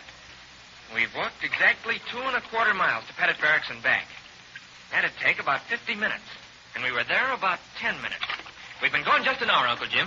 That'd give Yates plenty of time to come back to the schooner and overpower Michelle. But, gee, Whitaker, Jack, what did he do with Michelle? Maybe Michelle is bound and gagged in the main cabin, Billy. The companion hatch is open. Let's go below and look. Yates must have had that Moro with him. He couldn't handle Michelle alone. I'll bet Michelle put up a swell scrap at that. Boy, look at this, Billy. Look at this cabin. Jumping Jiminy, it looks as though a typhoon had ramped around in it. This is where the fight took place, Billy. Yates got Michelle below on some pretext, so nobody on shore could see them. But there's no sign of Michelle. Come on, Billy. Let's go above and tell Uncle Jim. Maybe Michelle is tied up in the main hold, Jack. Or maybe Yates took him away, Billy. Michelle in the main cabin, Jack? No, he's not, Uncle Jim. But that's where he tried to fight them off. The whole cabin's turned inside out. But where is he? I've just looked in the main hold. He's not there. Bet he's looking in the forward cabin. Here she comes. Is Michelle in your cabin, Betty? No, he's not, Jack. Then he must be aboard Yates' schooner, Uncle Jim. They tied him up, gagged him, and took him aboard in their Vita. Look, Jack. Look over there at Yates' schooner. They're hoisting anchor. And there are a couple of men on deck hoisting sail, too, Uncle Jim. Michelle must be aboard that schooner, and they're about to leave. Oh, we can't let them run away with Michelle. Look sharp, everyone. We're going to intercept them and get Michelle back. Betty, go to the jib and stand by to raise it. I'll get the foresail out of stops and ready to raise. Jack, you and Billy get this mainsail ready. All right, get to it. I'll start at this end and unfurl the mainsail. Billy, you work from the other end. I wish we had these sails all ready to go up. Look at Yates' schooner. He's got his mainsail and jib up, and he's underway. He'll have his foresail up in just a second. He won't get away, Billy. The spindrift can sail rings around that Filipino tub of his. Yeah, I guess he didn't expect us back so soon. He thought that he'd be gone before he came back. But I wonder why he took Michelle back with him. Well, maybe he thought Michelle knew too much. There, my half of the sail's out of stop. So's mine, Jack. She's all ready to hoist. We're all ready to raise the mainsail, Uncle Jim. The foresail's all set, too, Jack. How about that jib, Betty? She's all ready to raise, Uncle Jim. Raise your jib, Betty. I'll cast off the bowline. Jack, you cast off the stern line. We'll let the jib swing our bow around, then we'll hoist all sail. Come on, Billy. You haul in the gangplank while we cast off the line. Jib's going up, Uncle Jim. All right, Betty. Belay the halyard and give it an easy sheet. This gangplank is heavy, but I'm getting it. The stern line's off, Uncle Jim. All right, Jack. The bowline's off. When the bow swings, you and Billy hoist the mainsail. Need any help, Billy? No. There. The gangplank's aboard, Jack. I'll come and lend a hand with the mainsail. I'll take the peak halyard, Billy. Okay. I'll get the throat halyard. Wait for me.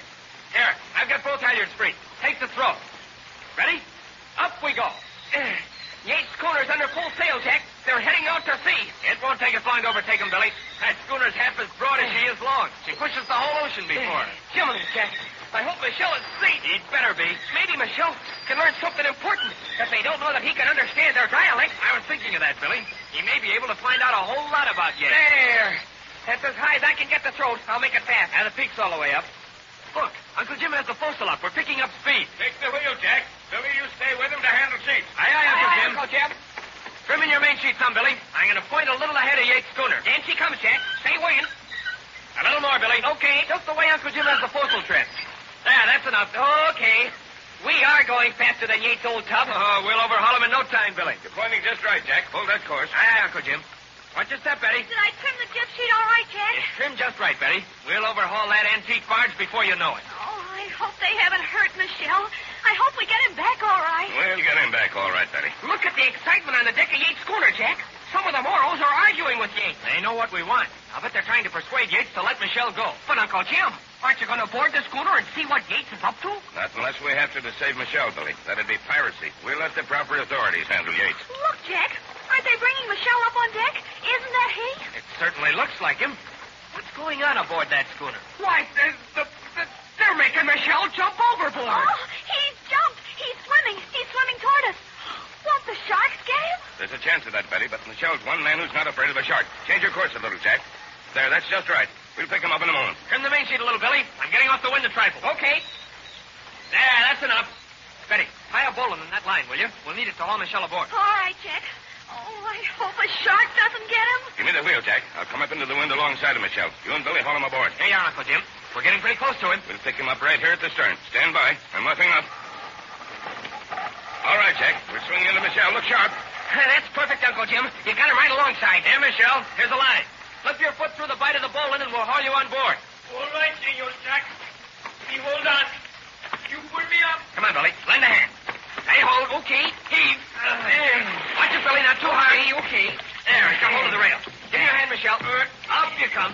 Put your foot in the chart. There you are. Oh, Michelle, I was afraid a shark might get you. Me no afraid sharks. Me no afraid Yates either. What happened to you, Michelle? Yates and Moro come board. They want see what in ship. Me try no let them. They come board anyway. Me go into cabin get something for hit them with. They come in cabin, both them, and get me. They tie me up. They put cloth in mouth. And they took you to their schooner. Tell us, Michelle. Did you find out anything while they held you prisoner? Me find out plenty much. Me listen.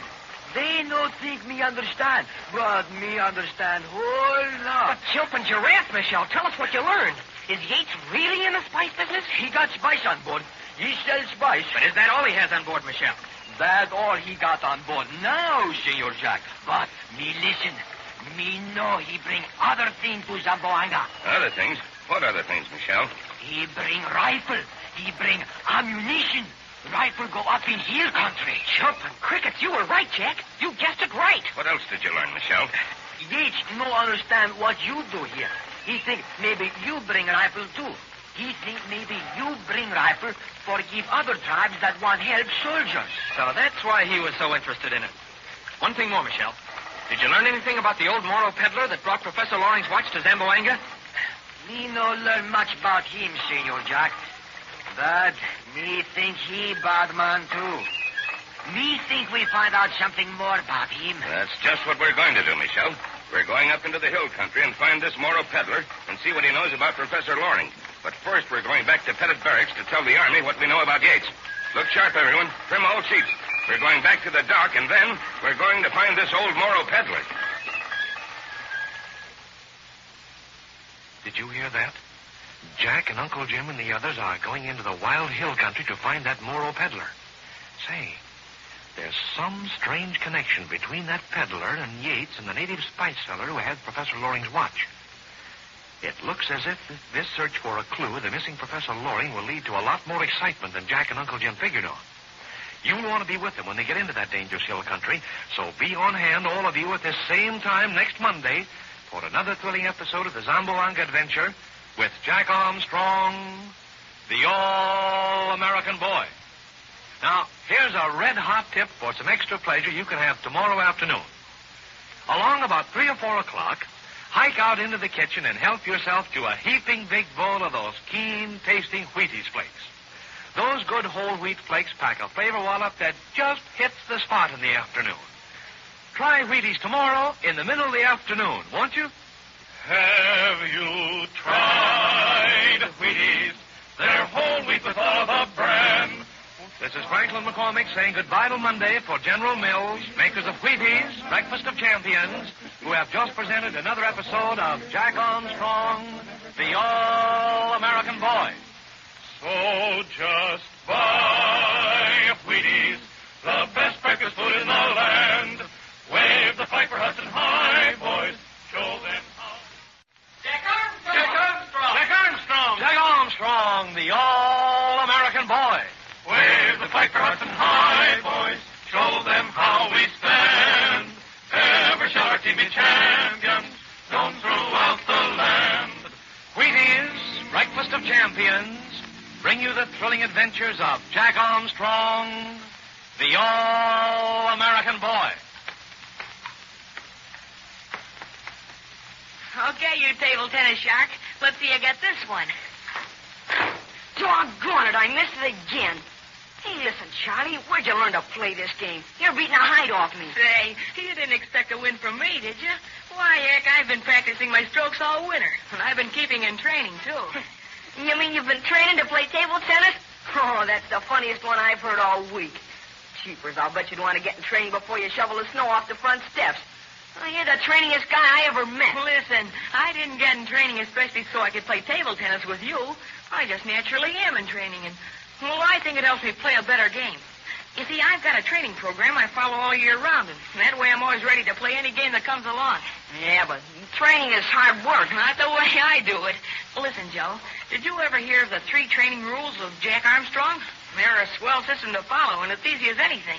You mean that training program they tell us about on the radio? Oh, those Jack Armstrong rules sound too doggone easy to me. Well, they can't be much good. Well, any training program that's okayed by athletes like Bob Feller and Gene Sargent is good enough for me. Maybe a good training system would help me if I gave it a chance.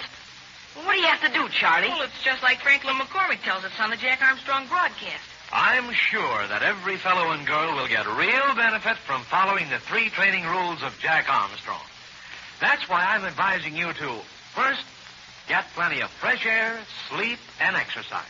Second, use lots of soap and water every day. And third, eat a genuine athlete's training breakfast in the morning. Lots of those crunchy, toasted whole wheat flakes called Wheaties with plenty of milk and your favorite kind of fruit. Yes, sir, that's a breakfast of champions you should be eating regularly. It's brimming with keen flavor, the extra special Wheaties kind that makes you want to come back for more and more Wheaties. It's packed with real get-up-and-go nourishment to help you get a champion start for the day. I'm telling you, the sooner you get in training and eat Wheaties for breakfast, the more fun you're going to get out of life. Be sure to ask for some Wheaties right away, will you? That's swell. And now, Jack Armstrong, the All-American Boy. Jack Armstrong is about to leave his horse escort and start on foot into the wild hill country, the Zamboanga Peninsula, in Mindanao in the Philippines. With him are Billy, Betty, Uncle Jim, and the Filipino Michelle. Jack and the others are in search of an old Moro peddler whom they think knows something of the missing Professor Loring. They followed the main trail on horses loaned by the Army troops stationed at Pettit Barracks on the coast. But now they're leaving the main trail and starting off on foot along a rough, narrow trail that leads to the village of Molita. Right now, they're saying goodbye to Lieutenant Rawlings, who, with a squad of soldiers, will take the horses back to Pettit Barracks. Listen. Oh, listen to those horses neigh and whinny, Lieutenant Rawlings. I think they're glad they're not going any further into this wild country. Both of us get restless up here in the hills, Jack. I think they smell the wild boars that roam around through the thick underbrush. Jumping Jiminy, Lieutenant Rawlings. Don't tell me that there are wild boars in this country. There certainly are, Billy. And they have long tusks. Don't ever dispute the right of way with one of them. They're mean customers. I understand they attack horses sometimes, Rawlings. That's right, Captain Fairfield. You have to keep an eye on that pack horse of yours. You mean a wild boar will actually attack a horse? He will if he gets the chance, Betty. Take that pack horse of yours. He's got a heavy pack strapped to each side of the saddle. He could keep one wild boar away with his heels. But if 2 or 3 of them attacked him, he couldn't fight them off. And he couldn't run away very fast. We'd better let Michelle and the pack horse go in front of us, Uncle Jim. Then we can keep an eye on the horse. We'll do that, Jack. I'll keep my hunting rifle ready for action. Are there any other wild animals that are dangerous, Lieutenant Rawlings? There's just one other wild animal you'll have to be careful of. That's a tamaro. Oh, I've heard of them. They're like rather small buffaloes. Yes, but there's nothing small about their horns. They're wild and dangerous, and they'll charge you without warning. Holy smoke. In the jungle swamps, it's crocodiles, and up here it's wild animals with horns. Not to speak of the natives.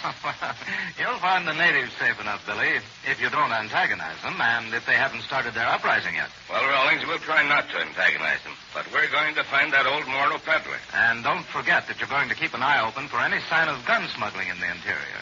They won't suspect you of being interested in that. All the hill tribes know me by this time. You bet we will, Lieutenant Rawlings. It looks as though this Moro peddler's mixed up in that, too, as well as with the disappearance of Professor Loring. Well, except for one thing, I guess you're all set to start off. You've got your equipment on the packed horse, and you've got that pedometer I gave you on your belt, haven't you, Jack? I'll say I have. See it? I've set it at 0, and from this moment on, I'll know exactly how far I've walked. You certainly will. If you use that pedometer with that map I gave your Uncle Jim, you won't get lost. You said that we were all set to start off except for one thing, Rawlings. What is that one thing? That's a little surprise I have for you from Colonel Brewster. Clark, bring those walkie-talkies here. Jumping Jupiter, what on earth is a walkie-talkie? A walkie-talkie is the Army slang name for a little portable radio set we use. It only weighs a few pounds. You strap it on your back. You mean you can actually talk to someone at a distance with a set as small as that? You certainly can. You can talk from 10 to 15 miles, depending on atmospheric conditions. Here, Clark's bringing them now. Portable they are? That's mighty kind of you, Lieutenant. Those sets ought to prove mighty useful. I hope they will. Clark, give one set to Jack and the other to Billy. Now, sling them over your back and buckle those straps in front. Here. That's the way you do it. This is a mighty light radio set. I'd hardly know what's on me. They look like toys, don't they? I just love the name, walkie-talkie. The soldiers gave them that name. They walk with them, they talk with them, so there you are. They're run by batteries, of course. And there's no tuning dial since they broadcast on just one wavelength. Oh, where's the microphone, Lieutenant Rawlings? The mic's in that canvas pocket on the right side. Pull it out. That's the way. And that little steel telescopic rod extends upward as an antenna when you want to use it. Let's try them out, Jack, just to make sure they're all right. Okay, Billy. Pull the antenna rod out. Now, I'll speak into this little mic. Hello, Billy. Oh, nothing happened. Hey, you both forgot to turn on the switch. Oh, gosh. Reach back. It's at the bottom of the pack. Here it is. Turn your switch on, Billy. Now we'll see how it works. Hello, Billy. Jumping Jimmy, it scared the daylights out of me, Jack. The voice is coming from my undershirt. I'll try mine now. Can you get this, Jack? I'll say I got it. Hey, this is marvelous. If we have to be separated and get into any trouble, we can yell to each other about it. And here's an extra set of batteries. See, they're quite small. I'll take those, Rawlings. It was very kind of Colonel Brewster to think of lending us these little radio sets. Colonel Brewster thinks that you may bring back some very important information for him, Captain Fairfield. That's why I want you to have everything he can spare. If someone is really smuggling rifles to the hill tribes, you'll be able to get information better than any of us. They won't suspect you. They'll think you're just after some news of the missing Professor Loring. Well, that's my real mission, Rawlings, but you can trust us to keep our eyes open. This little trail goes directly to the village of Molita, doesn't it? Yes, it does, but there are several forks. Now, the first fork is 1.5 miles from here. Take the left-hand trail there. Now, keep to the left for 2 miles more. At that point, they're right. You'll have to keep track of these distances with your pedometer, Jack. I'll watch it closely, Uncle Jim. And the natives of Molita won't be friendly to you, but I don't think they'll give you any real trouble. Well, now, I'll take my horses and men back to Pettit Barracks. Goodbye, and good luck to you. Goodbye, Lieutenant Rawlings. Come on, men. Back we go. Steady there, Black Star. There we are. Goodbye. Goodbye. Well, here we are, alone on the Zamboanga Peninsula of Mindanao. Hardly alone, Billy. There are many thousands of natives scattered through these hills. Moros, Visayans, Manobos. And some of them are pretty fierce, too, Billy. Oh, but they can't be as fierce as the Moros around Cotabango, Jack. Some of them are, Betty. The tribes around Lake Lanao are the fiercest tribes in the islands. So let's get going. Michelle, you lead the pack horse in front of us. If any wild boys try to attack him, I'll take care of them with my hunting rifle. Me lead back horse, Captain Fairfield. But if you shoot, you make sure you hit wild boar. You no hit me. Oh, you don't have to worry about Uncle Jim's marksmanship, Michelle. He can drill a dime at 50 yards. Me not worry. Me just careful, that horse. Come on, horse. We go. Look at the horse paw the ground. I don't believe he wants to go, Uncle Jim. He's going just the same, Betty. We can't carry tents and cooking equipment and supplies on our back. Oh, look at him. They're up. Those packs will slide off his back, Uncle Jim. They're cinched up pretty tightly, Billy. Here, Michelle. I'll lend you a hand with it. Hey, steady there, Seabiscuit. That good, Senor Jack. You know how I handle orders. Here gone now. Me lead him. Good work, Jack. Now, let's get going. We've got quite a hike ahead of us. This isn't much of a trail, Uncle Jim. Kind of hard to follow it along the trees of this hillside. It's a lot better than no trail at all, Billy. We may find ourselves going across country with nothing to guide us but a compass and Jack's pedometer. It's climbing uphill, isn't it, Uncle Jim? That's right, Betty. According to this map I have, it's not much of a map. We climb this ridge ahead of us, and we drop down into a valley and cross a stream, then go up that distant ridge you see to the east. And then we drop down to the village of Melita, Betty. Yeah, and then if the wild boars and tamaros don't get us, we find the old Moro peddler who sold Professor Loring's watch to that man in Zamboanga. Uncle Jim, if that Moro peddler does have anything to do with stirring up these tribes against the government... What do you mean, if he has anything to do with it, Betty? We know darn tootin' that he has got something to do with it. No, we don't, Billy. We just think that he may be stirring the tribes up. But, Uncle Jim, we know that Yates is smuggling in rifles to them, and Yates is tied up with that spice dealer in Zamboanga, and that spice dealer got the watch from the Moro peddler. You'd never convict the Moro peddler on those grounds, Billy. Most of that's hearsay and guesswork. But there's one thing we do know for sure. We know that the peddler must know something about Professor Loring. Well, at least we know that he somehow got hold of Professor Loring's watch. Well, look at the pack horse ahead, Uncle Jim. He stopped. He won't go any further. Oh, look at his ears go back, and look at him sniffing the air. I'll bet he sees something or smells something in the bushes. Well, watch Michelle, Jack. He's looking at something in the bushes. He sees something. Maybe he sees a wild boar or a tamaro. Stand to one side, Betty. I'll get this rifle ready, just in case we need it. Look at the horse. He's rearing up again. Look out. He's broken loose. He's galloping this way. He's running away. He's running toward us. Whoa there, boy. Watch him. Don't let him run over you. I'll try to grab the rein, Uncle Jim. There, I've got it. He's dragging Jack along the trail. Hold on, Jack. Oh, Anna, boy, you're stopping him. He's slowing down. Oh, look at him. He stopped. Jack stopped him. I've got him. He won't get away. Oh, look how that horse quiets down when Jack speaks to him. It beats me how he does it. Why, he's actually coming back. Jack is leading him back. He's quieted down, Uncle Jim. Hey there, Michelle. What started him off that way? You smell wild boar. Me saw wild boar in bushes. A wild boar? Is he still there, Michelle? No, he gone now. Me take order, Senor Jack. He all right now. Okay, Michelle. But next time you hang on to that rein. I don't want to be dragged along like that again. That was magnificent, Jack. If you hadn't stopped him, we'd have lost our packs. Say, Jack, what are you looking at? Look, Uncle Jim. Look up on top of that ridge ahead. Just where I'm pointing. Don't you see something flashing in the sun? Where, Jack? Wait a minute. There is something flashing there. It's gone now. No, it's back again. Jumping Jiminy, you don't suppose... Take a look through the binoculars. Let's see now. Just to the right of that distant tree. There, I'm on the spot. Yes, by Jove, there is something there. What is it, Uncle Jim? What is it? It's a man, Betty. Maybe a Moro. He's signaling something to the valley beyond. He's signaling by waving his barong about. That's where the flashes of sunlight come from. Well, what do you suppose it means, Uncle Jim? It means that this trail is being watched, Billy. It means that when we arrive at the village, they'll be expecting us. But there's nothing we can do about it except be doubly on our guard. So, let's get started.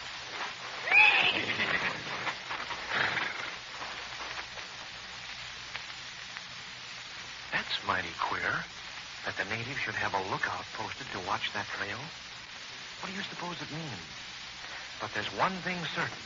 There's something very odd going on in that village, or they would never have a sentry posted. There's excitement of some sort ahead, you can bet on that. So be sure to listen in, all of you, at the same time tomorrow for another exciting episode of the Zamboanga Adventure with Jack Armstrong, the All-American Boy. Now, there's a world's champion breakfast waiting for you every morning this week if you'll get some Wheaties in a hurry. Eat those toasted Wheaties flakes with lots of milk and fruit, and you're having a genuine breakfast of champions. Be sure to get those Wheaties now. Have you tried Wheaties? They're whole wheat with all of our brands. This is Franklin McCormick saying goodbye until tomorrow for General Mills, makers of Wheaties, Breakfast of Champions, who have just presented another episode of Jack Armstrong, the All-American Boy. So just buy Wheaties, the best breakfast food in the land. Wave the flag for Hudson High, boys. Show them how. Jack Armstrong! Jack Armstrong! Jack Armstrong, the All-American Boy. Wave the flag for Hudson High, boys. Show them how we stand. Ever shall our team be champions, known throughout the land.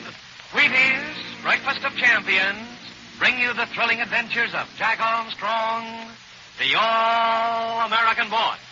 Say, when the records show you that two different basketball teams both seem to have the same power and speed and playing ability, which team do you cheer for? Well, it's my guess that you'll be giving your support to the team you like best. And right there you have a perfect system for picking a real champion training breakfast for yourself this time of year.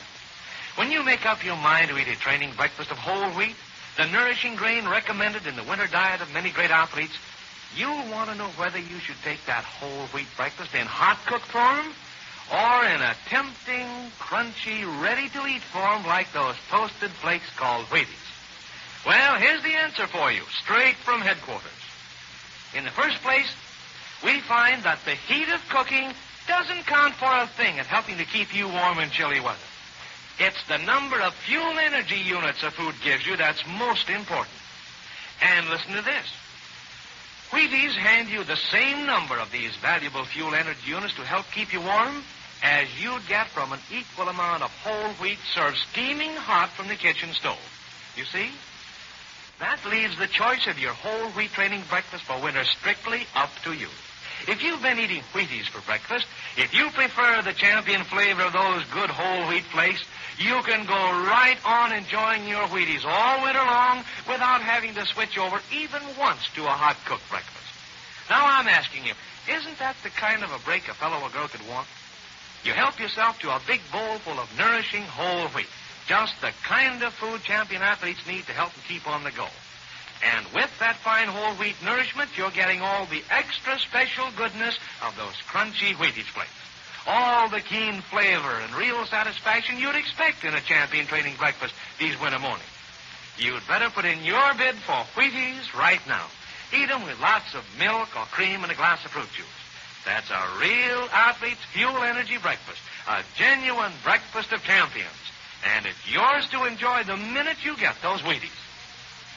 And now, Jack Armstrong, the All-American Boy. Jack, Billy, Betty, and Uncle Jim are pushing ahead along a rough trail in the wild Zamboanga hill country of Mindanao.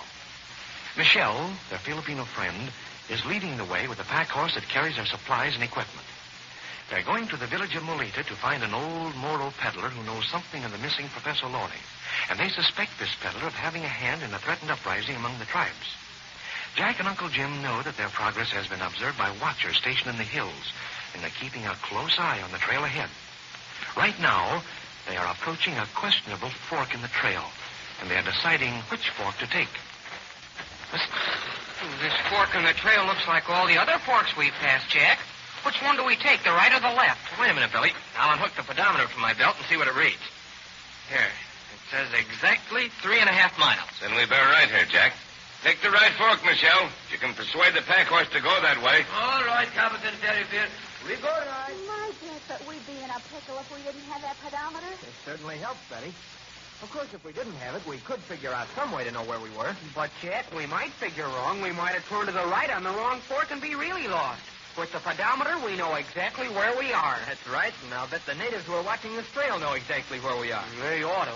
We've seen 2 or 3 of them on the hilltop signaling down to the village. But, Jack, why should they keep such a close watch on this trail? I can make a pretty good guess, Betty. If the natives of Molita are stirring up all this unrest among the tribes, they'd want to be mighty careful as to who came to their village. Oh, of course they would, Betty. And if any rifles and ammunition have been smuggled into this village, you can bet the natives of the village wouldn't want the soldiers to make a surprise raid on them. And they'd watch this trail especially, since it's the trail that the soldiers from Pettit Barracks would use. I wish that old Moro peddler had stayed in Zamboanga. Then we wouldn't have had to come into this wild country to find out about Professor Loring. But jumping, Jiminy, Betty, the fact that this Moro peddler is in Molita shows that he may have something to do with all this trouble. And that shows that he may be an agent of Sultan Balloa. And if Balloa is holding Professor Loring prisoner, then this Moro peddler may know all about Professor Loring. That's using your imagination, Billy. Anyway, we do know that this Moro peddler had Professor Loring's watch, so he must know something about Professor Loring. I shouldn't wonder if he stole the watch from the professor, Uncle Jim. It's more likely that it was given to him by the chief of the tribe that captured Professor Loring. The trail takes a sharp turn ahead, Uncle Jim. I think I'll run ahead and take a look-see before the rest of you get there. We don't want to be taken by surprise. That's a good idea, Jack. I'll go up ahead with you. Michelle, wait a minute. Billy, You wait here with Betty until Jack and I see what lies around the bend in the trail. All right, Uncle Jim. And, Jack, be careful of that walkie-talkie radio set on your back. It may come off when you run. Not this set, Billy. It's strapped on too well. Come on, Uncle Jim. We'll see if there's an ambush. Move your pack horse to one side of the trail, Michelle. We're coming by. Pull over, horse. Pull over there. Where do you go, Senor Jock? We're just going ahead to see around the bend in the trail, Michelle. You wait here till we give the all-clear signal. I don't think there's any danger, Jack, but it's just as well to make sure. We seem to be getting involved in a lot more than we figured on at first. Here, Uncle Jim.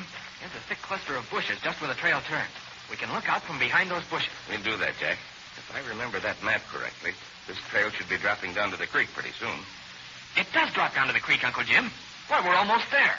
Well, that creek's pretty broad, too. But look, Uncle Jim, there's a kind of suspension bridge across the creek. Imagine seeing a suspension bridge here. It's a native suspension bridge, Jack. See, it's made up of heavy vines woven together.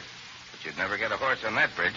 We'll have to swim the pack horse across. Boy, I hope he can swim. All of the Army horses are taught to swim creeks, Jack. Well, what about his packs? Won't our equipment get wet? We can strap them on top of the pack carrier so they won't get wet when he swims across. Look, Uncle Jim. Look up the trail on the far side of the creek. Isn't there someone about halfway up the hill watching us? Where, Jack? Oh, I see him. Standing near that large tree. I don't think he sees us yet. He's just watching the trail. I wonder what he'll do when he does see us. Well, we might as well find out, Jack. He's got to see us eventually. Let's step out of the bushes and let him see us. All right, Uncle Jim. We'll watch him and see what he does. There, he sees us now. He's waiting to see how many of us there are. Look, Uncle Jim, he turned around. He's signaling to somebody further up the hill. The natives certainly have this trail under observation. But we aren't the people they're watching for, Jack. I believe they're on the lookout for the soldiers at Pettit Barracks. If the soldiers did come to search the village, Uncle Jim, I bet they wouldn't find a single suspicious thing.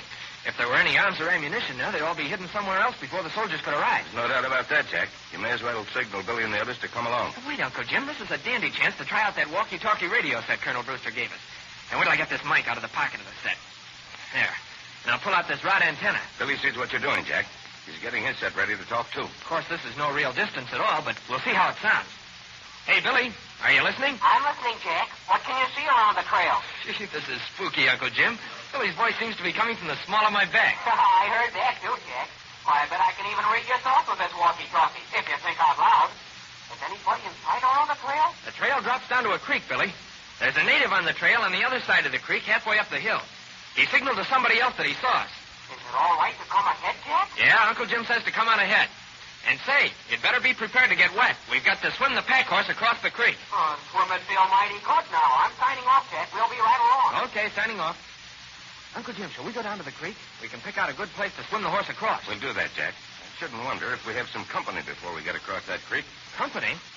You mean? I mean, I saw that native wave his arm as if to signal someone to come on. Well, there must be a bunch of men on the other side of the creek, somewhere up the hillside. I think there are, Jack. Remember, we're getting pretty close to the village now.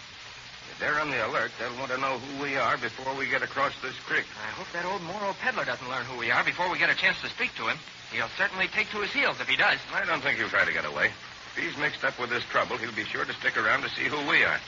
Well, there's the creek. It looks pretty swift, Uncle Jim. Do you think the horse can make it all right? He'll be carried downstream a little ways before he can get across.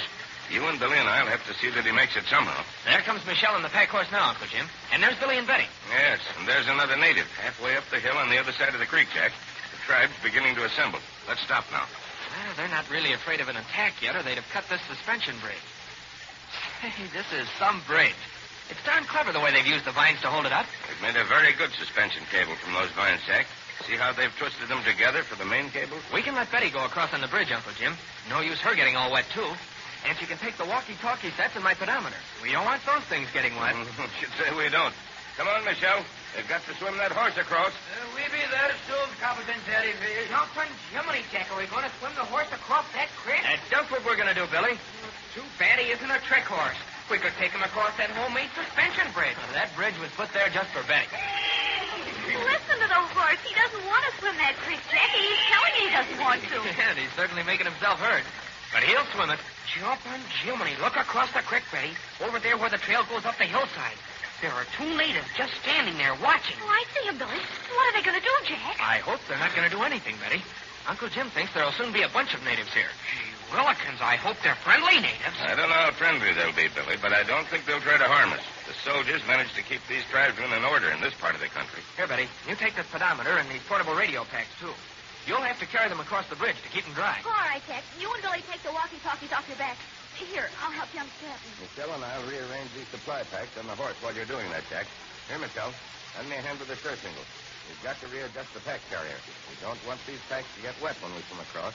Me help Captain Fairfield, but me no think horse will swim cross creek. If he's been in the army long, he will, Michelle. But this deep creek, Captain Fairfield, this very sweet creek. Me no think horse will like. Well, we'll soon find out. Are you all ready, Uncle Jim? Just about, Jack. You'd better lead the horse into the water. You made friends with him with those lumps of sugar. Billy, you swim along on the downstream side of him. If he tries to turn around, head him off. I'll try, Uncle Jim, but I'd rather try to swim the English Channel than to get this horse across that stream. Well, it may not be as hard as you think, Billy. Come on, old fella. Let's see if you'll follow me into the creek. Well, there's your answer, Jack. Look at those ears go back. Yeah, but he's coming, Billy. He's coming slowly. Watch how he tests the creek bottom before he puts each foot down. You're doing fine, Jack. You get him in, you and Billy stay on that side of him. Michelle and I'll stay on this side. He's actually going into the creek. But look, Jack, there's another native on the other side of the creek. That makes 3 of them. Never mind the natives, Billy. We've got to get this horse across. There, look at him. He's swimming. Stick with him, Billy. Put one hand on the pack carrier as you swim along. Hey, he is swimming, but this current is taking us downstream pretty fast. Watch it, Jack. He's trying to turn around. Hey, whoa there. You're going the wrong way. We're going across this creek. Now, get that head around and point right. He's coming around. Oh, yes. There. Yeah, that's more like it. He's heading right now. We'll soon be across. Watch that pack on your side, Billy. It's slipping a little. I'll try to hold it up, Uncle Jim, but it's going to get a little wet. There, I guess it won't slide anymore. Billy, this creek must come from way up in the hills. Did you ever feel anything so nice and cool? Yeah, and those natives on the other side of the creek must come from way up in the hills, too. And they may look cool, but they don't look nice. They've got barongs and all sorts of hardware with them, too. Well, that may not mean a thing. When you get up in these hills, everyone has some sort of knife on them. Hooray, it's getting shallow. Look, the horse is walking now. Yeah, we're just about across, Billy. I know it, Jack, and I wish we were back on the other side. Look up the trail. There's a whole flock of natives now, and they're coming down here toward us.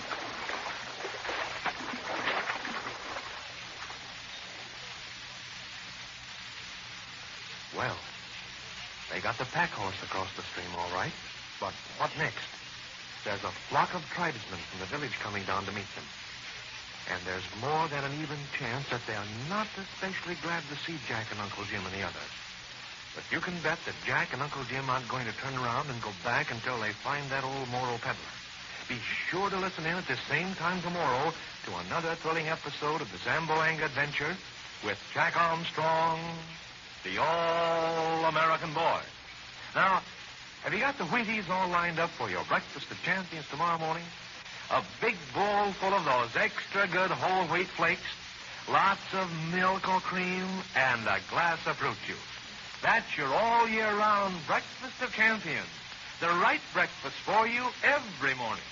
Have you tried Wheaties? They're whole wheat with all the brand.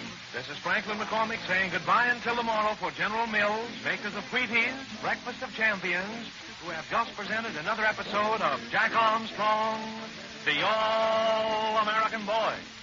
So just buy Wheaties, the best breakfast food in the land. Wave the flag for Hudson High, boys. Show them how. Jack Armstrong! Jack Armstrong! Jack Armstrong, the All-American Boy. Wave the flag for Hudson High, boys. Show them how we stand. Ever shall a team be champions, known throughout the land. Wheaties, Breakfast of Champions, bring you the thrilling adventures of Jack Armstrong, the All-American Boy. You know, fellas and girls, it's fun to be a champion.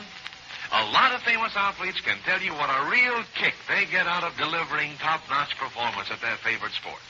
Yes, sir, and another thing. It's fun to eat like a champion. To start your day like a winner with a real champion breakfast that helps to set you up right for your morning's action. When you treat yourself to a heaping big bowl of Wheaties at breakfast time, lots of those toasted Wheaties flakes with milk or cream and fruit, you're enjoying the very same kind of breakfast that hundreds, Yes, literally hundreds of champion athletes call for morning after morning. It's that well-known breakfast of champions. Talk about good. Say, Wheaties hand you a flavor so keen and tempting and downright satisfying, I know you can't resist it. It's the champion flavor that makes a big hit with athletes like Bucky Walters, the great baseball pitcher, the Cincinnati Reds, and Patty Berg, the famous golfing star. These champions go for Wheaties because they know those crunchy whole wheat flakes always taste good for breakfast. They're always fun to eat.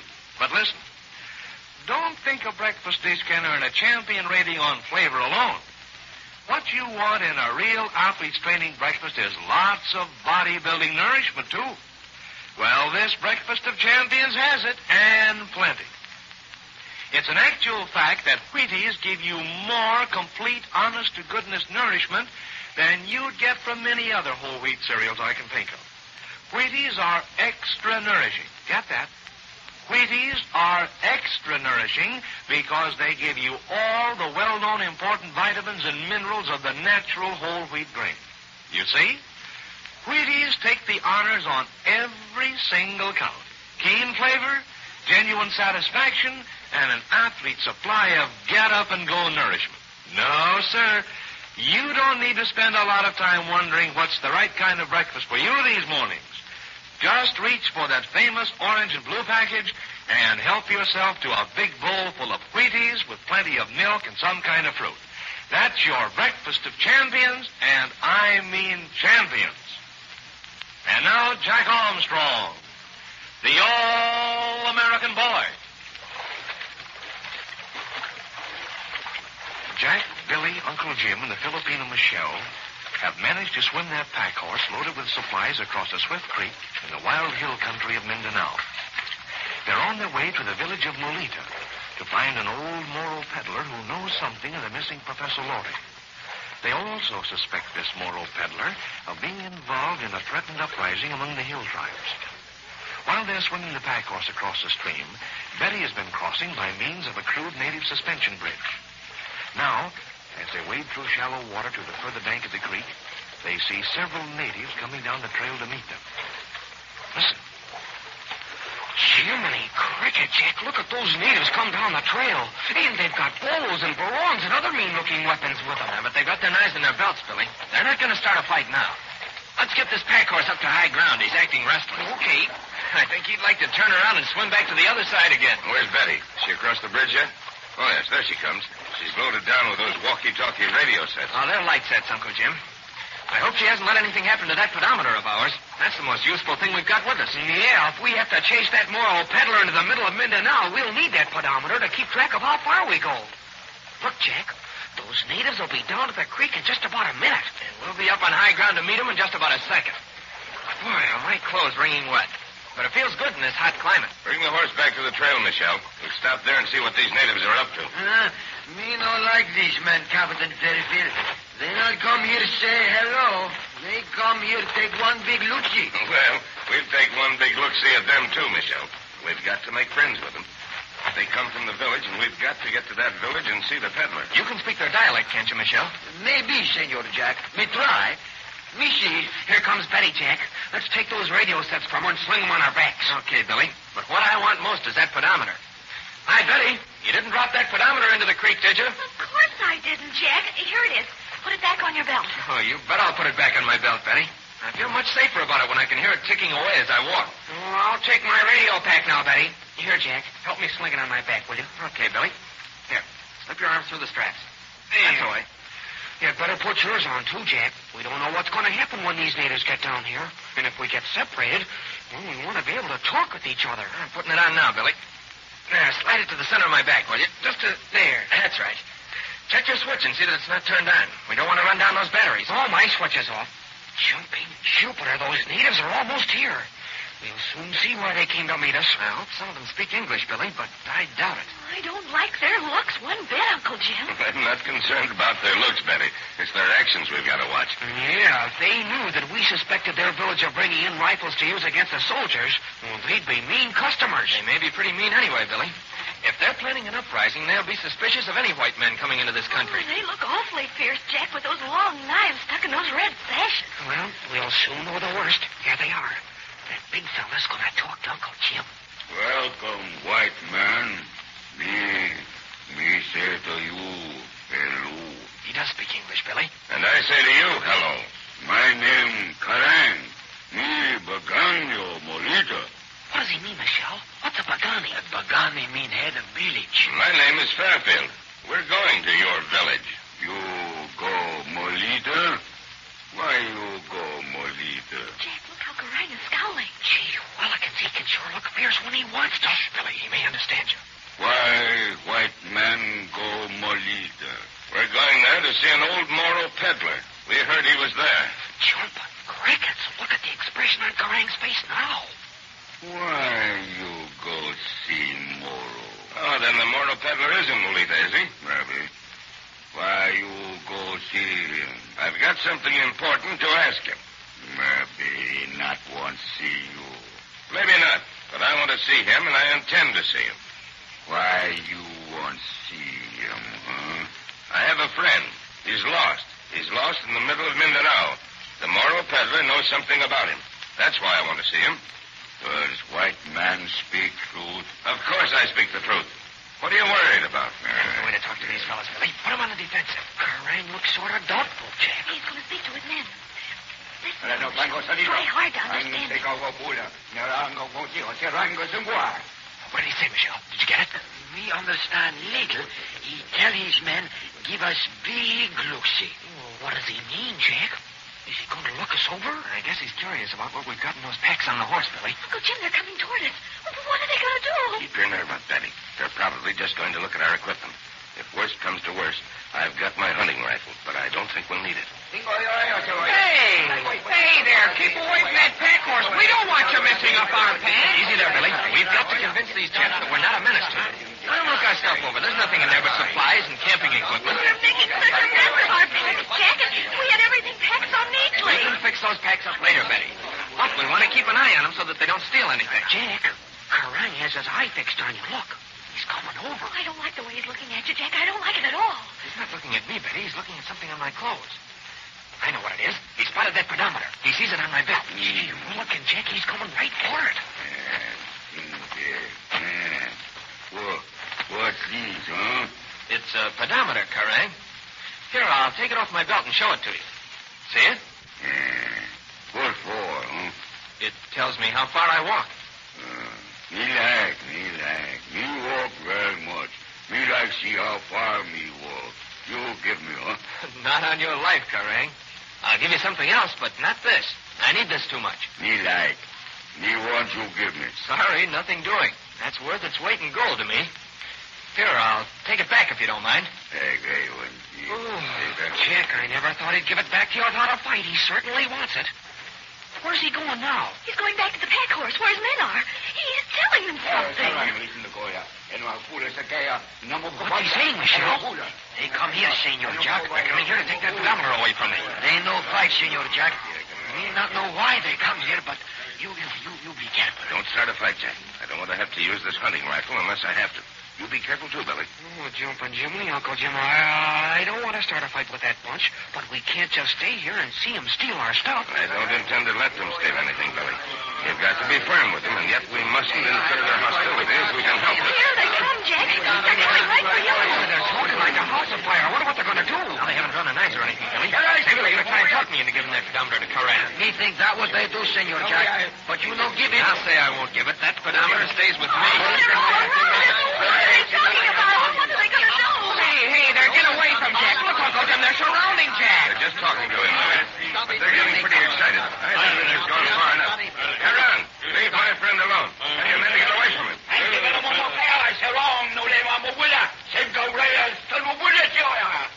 Oh, there, Betty. They're leaving, Jack, at last. They're getting away from him. Jumping Jupiter, Jack. What were they trying to do to you? Search me, Billy. They were crowding close to me and all talking at once. And, of course, I couldn't understand what they were saying. Oh, Jack, I was so frightened. And Uncle Jim was all ready to use his hunting rifle if anything happened to you. I wish I could figure out what the idea was. They didn't crowd me just... Hey, Jack, where's your pedometer? It's here at my belt. Wait a minute. No, it's gone. The pedometer's gone. Holy Jack, smoke. The pedometer's gone. It certainly is, Uncle Jim. So that was what they were after.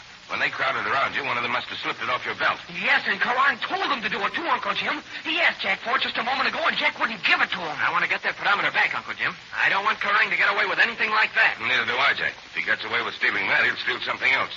The first thing we know, we won't have a thing left. Where is Karan? Well, there he is, pretending to inspect our pack horse. Karan! What white man want, huh? Come here a moment. One of your men took that pedometer from my friend. I want it back right away. He no got pedometer. Maybe you haven't got it, but one of your men has it. I want you to get it and give it back. Me go see. Me ask men. Me no think they got it. Uncle Jim, you don't think that Karan is really going to get it and give it back? I'm going to make him give it back one way or another, Billy. This is our first encounter with these tribesmen. If we let them put something like this over on us, we might as well turn around and go back. But what will you do, Uncle Jim, if he says that none of his men have it? I don't know, Betty. But we're not going on to the village to find that Moro peddler until we get that pedometer back. Uncle Jim, we know that Karan isn't going to give that pedometer back if he can help it. And we don't want to have to fight them. So I've got an idea.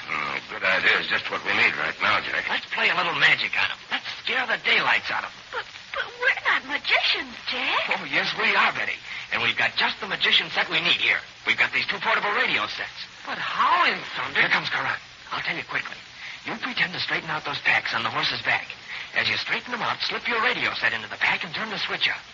Michelle and I will ease off to one side of the trail and pretend to look for my pedometer. I'll transmit my voice to the radio set in the horse pack. These natives have never heard of radio. They'll think the horse is talking to them. Boy, if that doesn't scare them, nothing will. Jumping giraffe. I'm talking horse, Jack. Oh, it's swell. It's a honey. Boy, oh, boy, we'll have that pedometer back in no time. And anything else we want, too.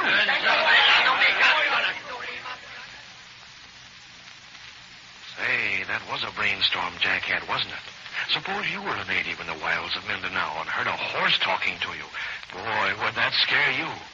Well, when that horse begins talking tomorrow, you certainly want to be in on the fun and excitement. So listen in, all of you, at the same time tomorrow for another thrilling episode of the Zamboanga Adventure with Jack Armstrong, the All-American Boy. Now, you've got a swell breakfast coming to you when you put in your bid for Wheaties. Those crunchy Wheaties flakes deliver a flavor so keen and tempting and downright delicious, I know it's going to be your morning favorite. Wheaties are good. You just try them and see. Have you tried Wheaties? They're whole wheat with all of the brand. This is Franklin McCormick saying goodbye until tomorrow for General Mills, makers of Wheaties, Breakfast of Champions, who have just presented another episode of Jack Armstrong, the All-American Boy. So just buy Wheaties, the best breakfast food in the land. Way to fight for Hudson High, boys. Show them how we stand. Jack Armstrong! Jack Armstrong! Jack Armstrong, the All-American Boy. Way to fight for Hudson High, boys. Show them how we stand. Ever Sharky be champion, known throughout the land. Wheaties, Breakfast of Champions, bring you the thrilling adventures of Jack Armstrong, the All-American Boy.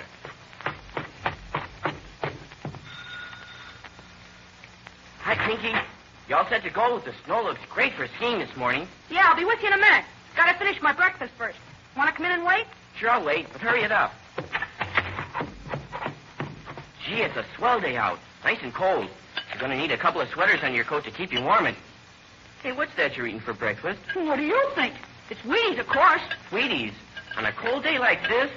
Say, you're going to freeze if you don't have something hot for breakfast. Wheaties are swell for warm weather, but lots of people say that... Yeah, I know what they say. Something about you needing a hot breakfast in the wintertime. Well, isn't that right? Listen, Don. If you want to get the straight dope on the kind of breakfast you need in cold weather, what you want to do is listen to Jack Armstrong's radio program. It's all as simple as ABC. Wheaties are whole wheat, you know. And whole wheat's the kind of food that helps keep you warm. Now, from what I learned, it doesn't make a bit of difference whether you eat that whole wheat hot or in a ready-to-eat breakfast dish like Wheaties. Yeah, that sounds all right. But you can feel the heat in a dish of hot cooked whole wheat. Sure, I'll admit that. But the kind of heat you can feel doesn't last very long. Only for a few minutes, maybe, and then it's gone. Wheaties don't need that kind of heat to make them good in cold weather. Boy, you've got the answers down pat. I'm going to listen to that Jack Armstrong radio show and get the dope on Wheaties for myself. And believe me, that's a mighty wise thing to do. Fellas and girls all over the country are learning the exciting news about Wheaties. It's a fact. No matter how cold the weather gets, you can always count on a big bowl full of those crunchy toasted Wheaties flakes to help keep you warm. Wheaties are brimming with fuel energy units, the special kind of heat-producing nourishment we need in winter. And Wheaties give you just as many of these fuel energy units as you'd get from an equal amount of hot whole wheat. So if you prefer Wheaties, if you want to enjoy a flavor that's tops, plus a lot of bodybuilding whole wheat nourishment, here's the Champion Winter Training Breakfast for you. A good big helping of Wheaties with lots of milk and fruit. That's a fuel energy breakfast of champions. And now, Jack Armstrong, the all-American boy. Listen to those tribesmen of the wild Zamboanga Peninsula in Mindanao. They're blocking the trail that leads to the village of Molita, where Jack and Uncle Jim hope to find an old Moro peddler who knows something about the missing Professor Loring. Also, these tribesmen have just stolen Jack's pedometer, and their chief, Karang, pretends that he knows nothing about the theft. But Jack Armstrong has devised a plan to frighten these tribesmen into good behavior and to recover his pedometer. He and Billy each have a little shortwave radio pack.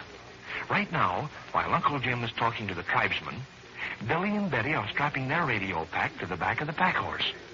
And Jack and the Filipino Michelle, with their radio back strapped to Jack's back, are strolling away from the trail, pretending to look for the lost pedometer. Listen. Bill Williams. What a horse he is, Billy. Look at him paw the ground. Oh, forgive him anything, Betty, if only this plan works. I'll bet the horse will be surprised. Stop giggling, Betty. We don't want these natives to think we're doing a thing except adjusting these packs. There. I got the radio on the pack carrier. Now I'll fix the straps. Say, how are Jack and Michelle coming along? I can still see them, Billy. They're walking through the bushes near the creek, pretending to look for the pedometer. Keep your eyes down in these bushes, Michelle. If those natives watch us, we've got to make them think we're looking for the pedometer. Me look for pedometer, Senor Jack. You be careful. These bushes thick. We've got to get a little further away from the natives. I don't want them to suspect that this talking horse of ours is a trick. They've got to believe he's a magical horse who can talk and read their minds. If horse talk, they believe he magic horse, all right, all right. I'll bet they will. But I've got to scare them into returning that pedometer. We'll soon be lost in this wild country if we haven't got that pedometer to show us how far we've gone. Me think that pedometer have magic too, huh? It certainly works like magic, doesn't it? Karang want pedometer very bad. He wants to see how far he walk when he go in hills for start fight. Well, he's not going to use my pedometer to keep track of his mileage. I think we've gone just about far enough now. We'll wait here until Billy and Uncle Jim are ready to put on their part of the show. What they do, huh? Uncle Jim is going to tell Karang that the pack horse is a magical horse who can talk. That make Karang give one big laugh. I guess it will. I guess Karang will almost die laughing when Uncle Jim tells him the horse can talk. And that's where you and I come in. I speak into this little mic here, and the horse begins to talk. And since Karang has never heard of radio, he's going to have the daylight scared out of it. What me do, huh? You don't know it, Michelle, but this is a very smart horse we've got. He can talk English and the native dialect. Ah, me see. You want me to talk dialect. We fool him, huh? I hope we fool him, Michelle. If we make them believe we've got a magical horse, we can go anywhere in this hell country without being bothered. Look, Uncle Jim's walking over to Billy and Betty. It won't be long now. Here comes Uncle Jim, Billy. Good. I've just about got this radio pack strapped on tightly. Hello, Uncle Jim. Is the radio all strapped on, Billy? Oh, everything is ready, Uncle Jim. Just as soon as Jack gets a signal from us, you'll hear this horse begin to talk. I wonder if Jack and Michelle are ready. Oh, yes, I see them over there in the bushes, pretending to look for that pedometer. He's ready. He just gave me the signal. But what do we do now, Uncle Jim? I'm going to take the pack horse over to Karang. Here, Billy, give me the rein. Come along, you magical horse. This is going to be a red-letter day for you. Look, Betty. Karang thinks we're going to try and get by him. He's got his men bunched on the trail. Oh, Uncle Jim, do you suppose when they hear the horse talk, that they might try to kill him with their barongs? No, I don't think there's any chance of that, Betty. They wouldn't dare do anything to a horse they believed was magical horse. They'd be too afraid of what might happen. Have you told him yet, Uncle Jim? Have you told him that the horse can talk? Not yet, Billy. I wanted to see just how stubborn they'd be. And Carang was very stubborn. He kept on saying it was too dangerous for us to go to Melita. Well, that proves that there's trouble going on in that village, Uncle Jim. It proves that he's collecting rifles and ammunition for the uprising. No, it doesn't, Billy. It just proves that he doesn't want us in Melita. Perhaps he doesn't want us to meet the old moral peddler. Here comes Karang. He's going to stop us. Gee, his men are sure ready to stop us, Betty. Look, they've got their hands on their barongs. Where you go, white man? I told you where we're going, Carang. We're going to Melita. But first, I want you to tell whoever has that pedometer to give it back. You no go, Melita. My men no got pedometer. You go back now. You go back to Zamboanga. Carang, I know that one of your men has that pedometer. How you know, huh? I know because my horse told me so. Huh?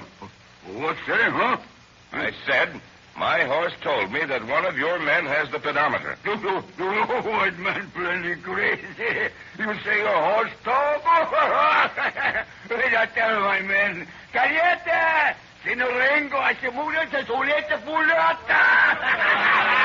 Be careful, Carang. This horse doesn't like being laughed at. White man plenty crazy. Maybe horse crazy, too. Uncle Jim is scratching his ear. That's the signal for Jack to start to work. Billy, I hope it works. I hope he'll recognize Jack's voice. He'll disguise it. Me laugh plenty, white man. You say your horse talk, huh? Why not say something now? Who dares to laugh at me? There, Carang. The horse speaks. Look, Betty, look at Carang. Why, he's actually turned pale. Look at the other natives. They're like frozen statues. White man trick, huh? White man talks through his mouth. So you think that was I who was doing the talking to you, Carang? All right. We'll step to one side. Come on, Billy. You and Betty come over here with me. We'll let the horse stand by himself. He'd rather be by himself anyway when he talks. Look, Betty. Watch how Carang is looking at the horse. He doesn't know what's going to happen next. I'm looking at Jack, Billy. He's watching Uncle Jim for the signal. Yeah, this is far enough away. Have you anything to say to the horse, Carang? Me think horse no talk now, white man. I speak to you, Carang. Do you listen? See. No, mighty horse. I'll say he'll listen. He's too paralyzed to move. There is evil in your tongue, Carang. There is evil in your heart. Is that not so? It is so, mighty horse. How is it that you dare stand in the way of these mighty white men? I tell you, Carang, that evil befalls all men who dare oppose my master. Do you listen, Carang? Me listen, mighty horse. Me listen. My heart stands still. There is evil in your heart. There is evil in the hearts of your men. I see that one of them has stolen the magical pedometer. There you are, Carang. That's just what the horse told me. I want you to get that pedometer back at once. Me ask my men. Me see. Me ask my men now. He fell for it, Uncle Jim. He fell for it like a ton of bricks. I do wish his men could understand English. I wish they could understand the horse. I think the horse will speak the dialect in just a minute, Betty. I see Jack getting Michelle close to the mic. Here, Michelle, come close to the mic. I've turned the switch off, but stoop down in the bushes so they can't see what you're doing. Well, they know, see. They know Luke anyway. Their heads go round and round. Their heads are going to run around faster yet when they hear the horse speaking their language. Here, hold this little mic close to your mouth when you talk. What me say, huh? I think Carang is trying to find out which one of his men took the pedometer. You've got to make the horse say that he knows who has it. Say he'll bite the man's hand off if he doesn't give it back. Something like that. Lay it on thick. All right. When me talk, huh? You talk when I nod my head. Carang is turning around to Uncle Jim now. Quiet now. I'm going to turn on the switch. Carang is turning around again, Betty. He doesn't look any too happy. I don't believe his men would tell him who has the pedometer. I guess the horse didn't scare them as much as he scared Karang. That's because they didn't understand English, Betty. Jack and Michelle are on their toes. We're going to see something now. Me talk, my man. They say they know got pedometer. Lying, Carang. What do you say, oh magic horse? Ang sulat no lila sagay tuao. Isang katasito. Maputi sarang. Look at those natives now, Betty. Oh, look at them gape. What do you say to that, Carang? My horse knows all. Me ask my men. again. Perhaps they lie. Wait a minute, Karang. Horse, tell them they lie. Matei pomire. Sakali kun bagu pitamator salimat. Sarang. Look, Uncle Jim. One of the men is pulling something out of his bag. It's the pedometer, Betty. Look. Oh, boy, he's bringing it to Karang. Yes, and he's taking care that he doesn't get too close to the horse either. See that look he gave the horse? He just can't believe it. Why, he's 2 shades paler. Well, Karang, you see that the horse was right. He's always right. See, very wonderful horse, white man. He know everything. What else he do, huh? He does whatever I want him to do, Karang. That's why I go wherever I want to. If anybody's the magic horse will... Well, you can just guess what he'll do. Oh, see, wonderful horse. Here, you pedometer. Me sorry my men took. Look, Billy, Jack's going to make the horse talk again. Listen, Karang of the evil heart. Do my masters go in peace to your village? Oh, yes, oh, mighty horse. They go in peace. My men not hurt them. Me take them see Moro peddler. Jack, Michelle, come on. We found your pedometer. We're going on to the village to see the Moro peddler.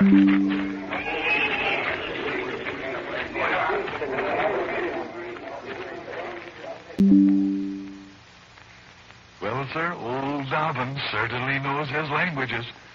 Jack has his pedometer back, and they're all heading for the village of Melita and the old Moro peddler. Say, I wonder why Karang was so anxious not to let Uncle Jim and the others talk to the peddler. There's something mighty mysterious about that Moro peddler, and you can bet that Jack and Uncle Jim will try to find out what it is.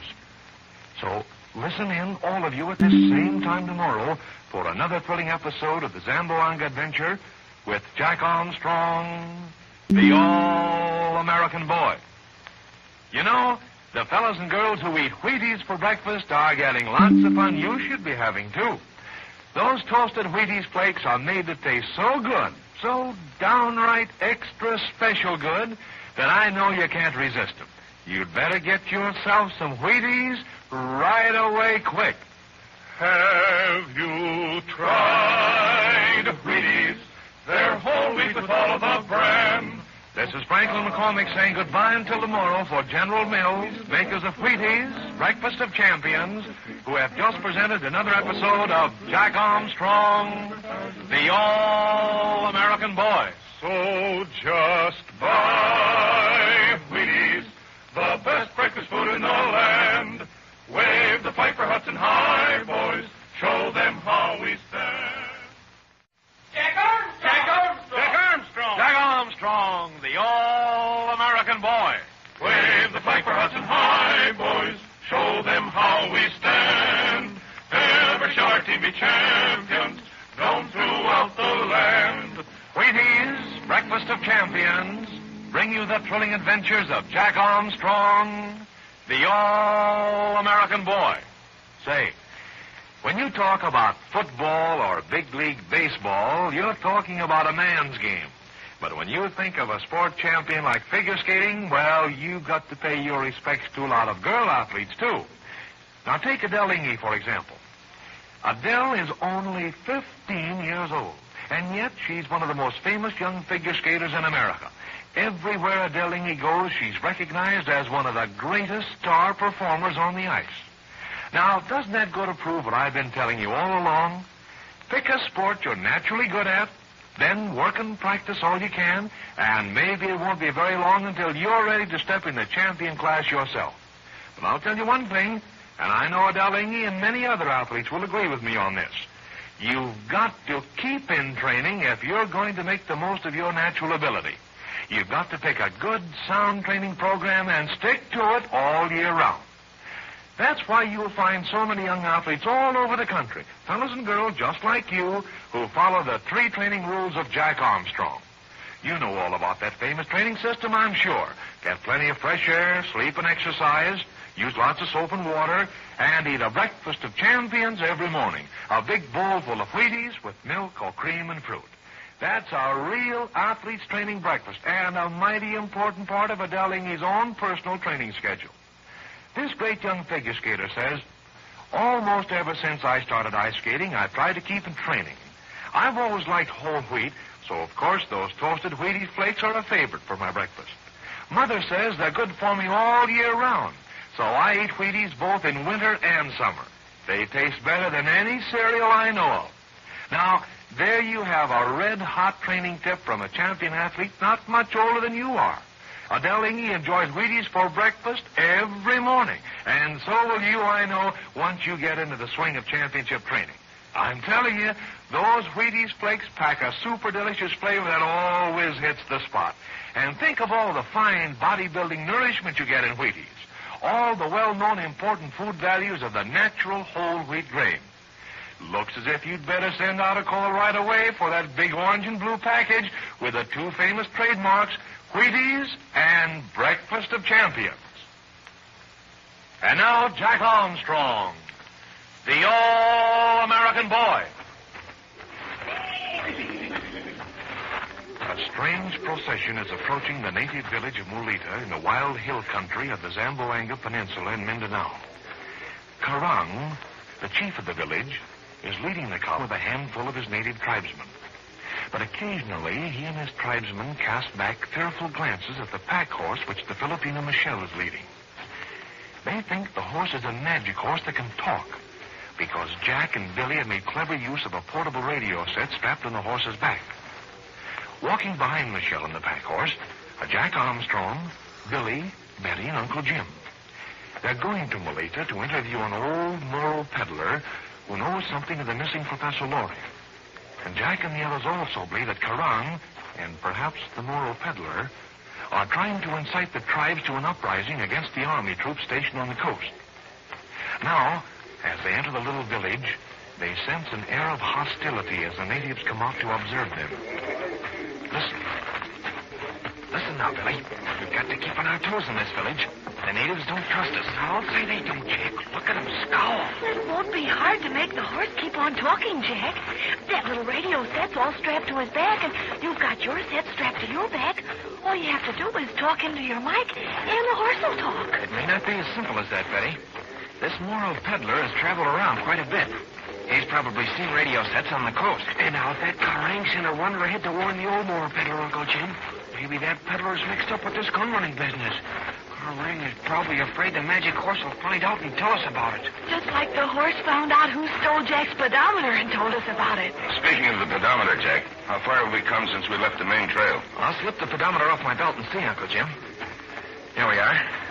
We've come exactly 4 3/4 miles. Watch Karang, Jack. He's looking back at you. He's still bound and determined he's going to get that pedometer from you if he can. I don't blame him for wanting it, Billy. But he's not going to get it while I have anything to say about it. Yes, we've got to hang on to that pedometer, Jack. Next to a horse that can talk in 2 languages, it's just about the most important piece of equipment we've got. Oh, I just know Karang will try to steal it again, Jack. He'll probably try it at night, when you and the horse are both asleep. I'll keep my eye on him. Look at Karang. He stopped. He's signaling for us to catch up with him. Oh, I guess this is the center of the village, Billy. Why, it's a kind of marketplace. Maybe the Moro peddler is somewhere around here. We'll have Karang send for the peddler right away, Jack. I don't see any place around here where they could hide any large number of rifles, Jack. Shh, Billy, not so loud. Remember that Karang can speak English. Yeah, I'd forgotten. Look at him scowl at us. But he's not scowling at Michelle and the horse, Billy. He certainly isn't going to take any chance of offending that horse. You'll play safe as long as he thinks the horse can talk, Betty. Well, here we are. Let's see what Karang has to say. Me send for Moro. You wait here. We'll wait, Karang. We've come a long ways to talk to him. You make horse talk for him, huh? I can't make the horse talk, Karang. He talks only when he wants to. Horse talk plenty much. Horse know plenty much. You take horse away, huh? We'll take him back with us, Karang, after we've talked to the Moro peddler. Yeah. Me get him for you. You wait. I see what Karang is afraid of, Billy. He's afraid the horse will find out something if we hang around the village. Yeah, didn't I tell you Karang is up to some mischief? That's why he wants us to leave before we find out what it is. Look, Jack. Look at that bent old man coming this way. Why, that must be the Moro peddler, Betty. See? He's wearing pantaloons and he's got a turban on his head. But, Jack, he looks too old and decrepit to have a hand in this gun smuggling. But he's not too old and decrepit to have had Professor Loring's watch, Billy. Oh, I don't like his face at all. It's hard to see his face, Betty. His He's got it all daubed up with some sort of paint. Look, Rye is showing him our horse. He's telling him how the horse can talk English and dialect. I'll bet I know what he's doing, Jack. I'll bet he's warning the moral peddler to be careful while he's around the horse. Oh, I hope the peddler doesn't examine that pack on the horse too closely, Jack. Say, I hope he doesn't. He may have seen a radio set before. Holy smoke, Jack. He is examining the pack. Look at him. He's got his hand on the little pack with the radio set. Oh, I know he'll find out. He'll find out and tell Karan. Keep your chin up, Petty. He hasn't found out anything yet. At least if he has, he's keeping it to himself. He's not telling Karang about it yet. Here they come, Uncle Jim. I hope that Moro can speak English. Well, most of the peddlers that go through the islands can speak English, Jack. Well, Karang, is this the Moro peddler? Yeah, this Moro peddler. He say, what you want with him? I'll talk to him myself, Karang. What's your name? Do you speak English? My name's Solata. Me speak English little bit.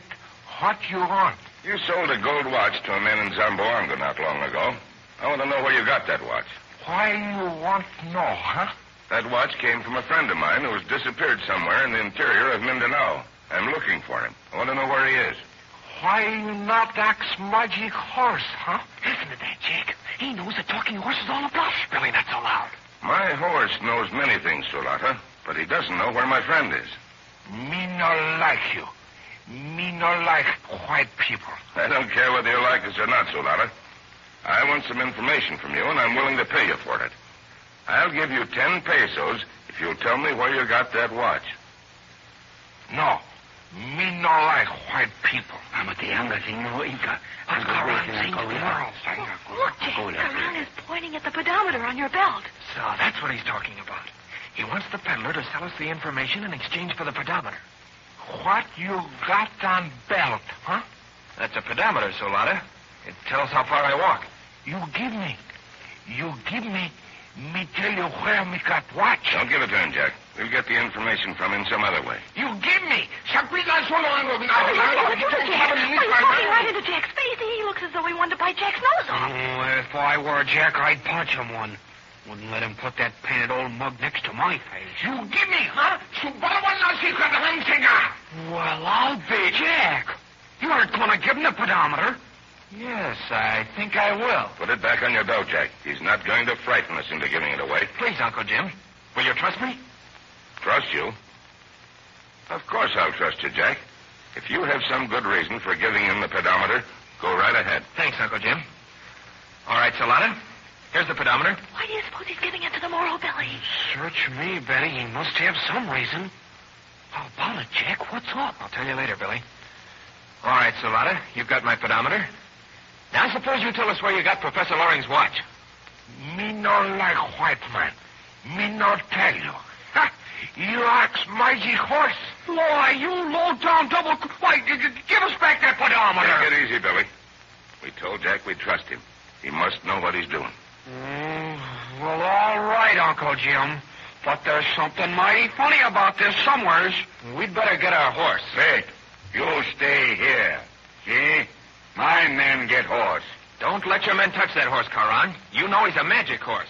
He'll do something terrible to your men if they touch him. Well, Jack, someone already has him. They've got him by the reins. You see? My men got horse. He not hurt them. Maybe horse lose his magic, huh? You bet he hasn't lost his magic, Karan. Yeah, we'll see. He keep horse over there. We'll see if he talk now. Can you make him talk, Jack? Can you make him talk without anybody seeing you? Not now, Billy. The switch is turned off on the horse's radio. Oh, what'll we do? We've got to make him talk. Look. Some of his men have grabbed Michelle. And we've got to do something, Jack. Look, he's having his men surround us. Yeah, and they've grabbed Michelle now. Look at the Moro peddler. He's yelling in 18 different dialects. All right, never mind the peddler. It's these other natives we've got to watch. Yeah, wait. Well, white man, what you say now, eh? Me think too bad for you. Look at Uncle Jim, Jack. He's cocking his hunting rifle. Just 1 minute, Karang. You see this hunting rifle? It's loaded and cocked. The first man that lays a hand on one of us gets a bullet through him. You talk foolish, white man. You shoot once, at all. Maybe you shoot one man. At all you shoot. We get you then. Uncle Jim, don't shoot. I know what I'm talking about. Sorry, Jack. If I can shoot only one man, it'll be Karang. You must trust me, Uncle Jim. I know something. You know? Very Jack. Yeah. Young man got plenty sense. You go in here. Oh, Dick, he's going to put us into the shack over here, the one that's sitting on the ground. All right, Betty, we'll go there. Jumping Jiminy, Jack, you don't seem very worried about it. Maybe I'm not, Billy. Well, Karan, where do you want us to go? You go here, white man. You go in this house. Me look at your horse. Me see what you bring here. Maybe you government man. Maybe too bad for you. Come on, all of you. We'll go into this thatched hut while he inspects our packs. Get inside this shack, Billy. You too, Betty. Well, all right, Jack. We're all inside. No one's listening. Now, what's your secret? Listen, that Moro peddler. Do you know who he is? Why, he's just an old, ugly-looking Moro. Oh, no, he's not. He's not old and he's not ugly when he takes his paint off. Remember when he pretended to be so mad at me? When he put his face so close to mine? He was just showing me who he was. But who is he, Jack? He's our faithful Moro friend from Cotabango. He's Malua. What do you think of that? He's Malua. Well, What do you know that about changes him? everything.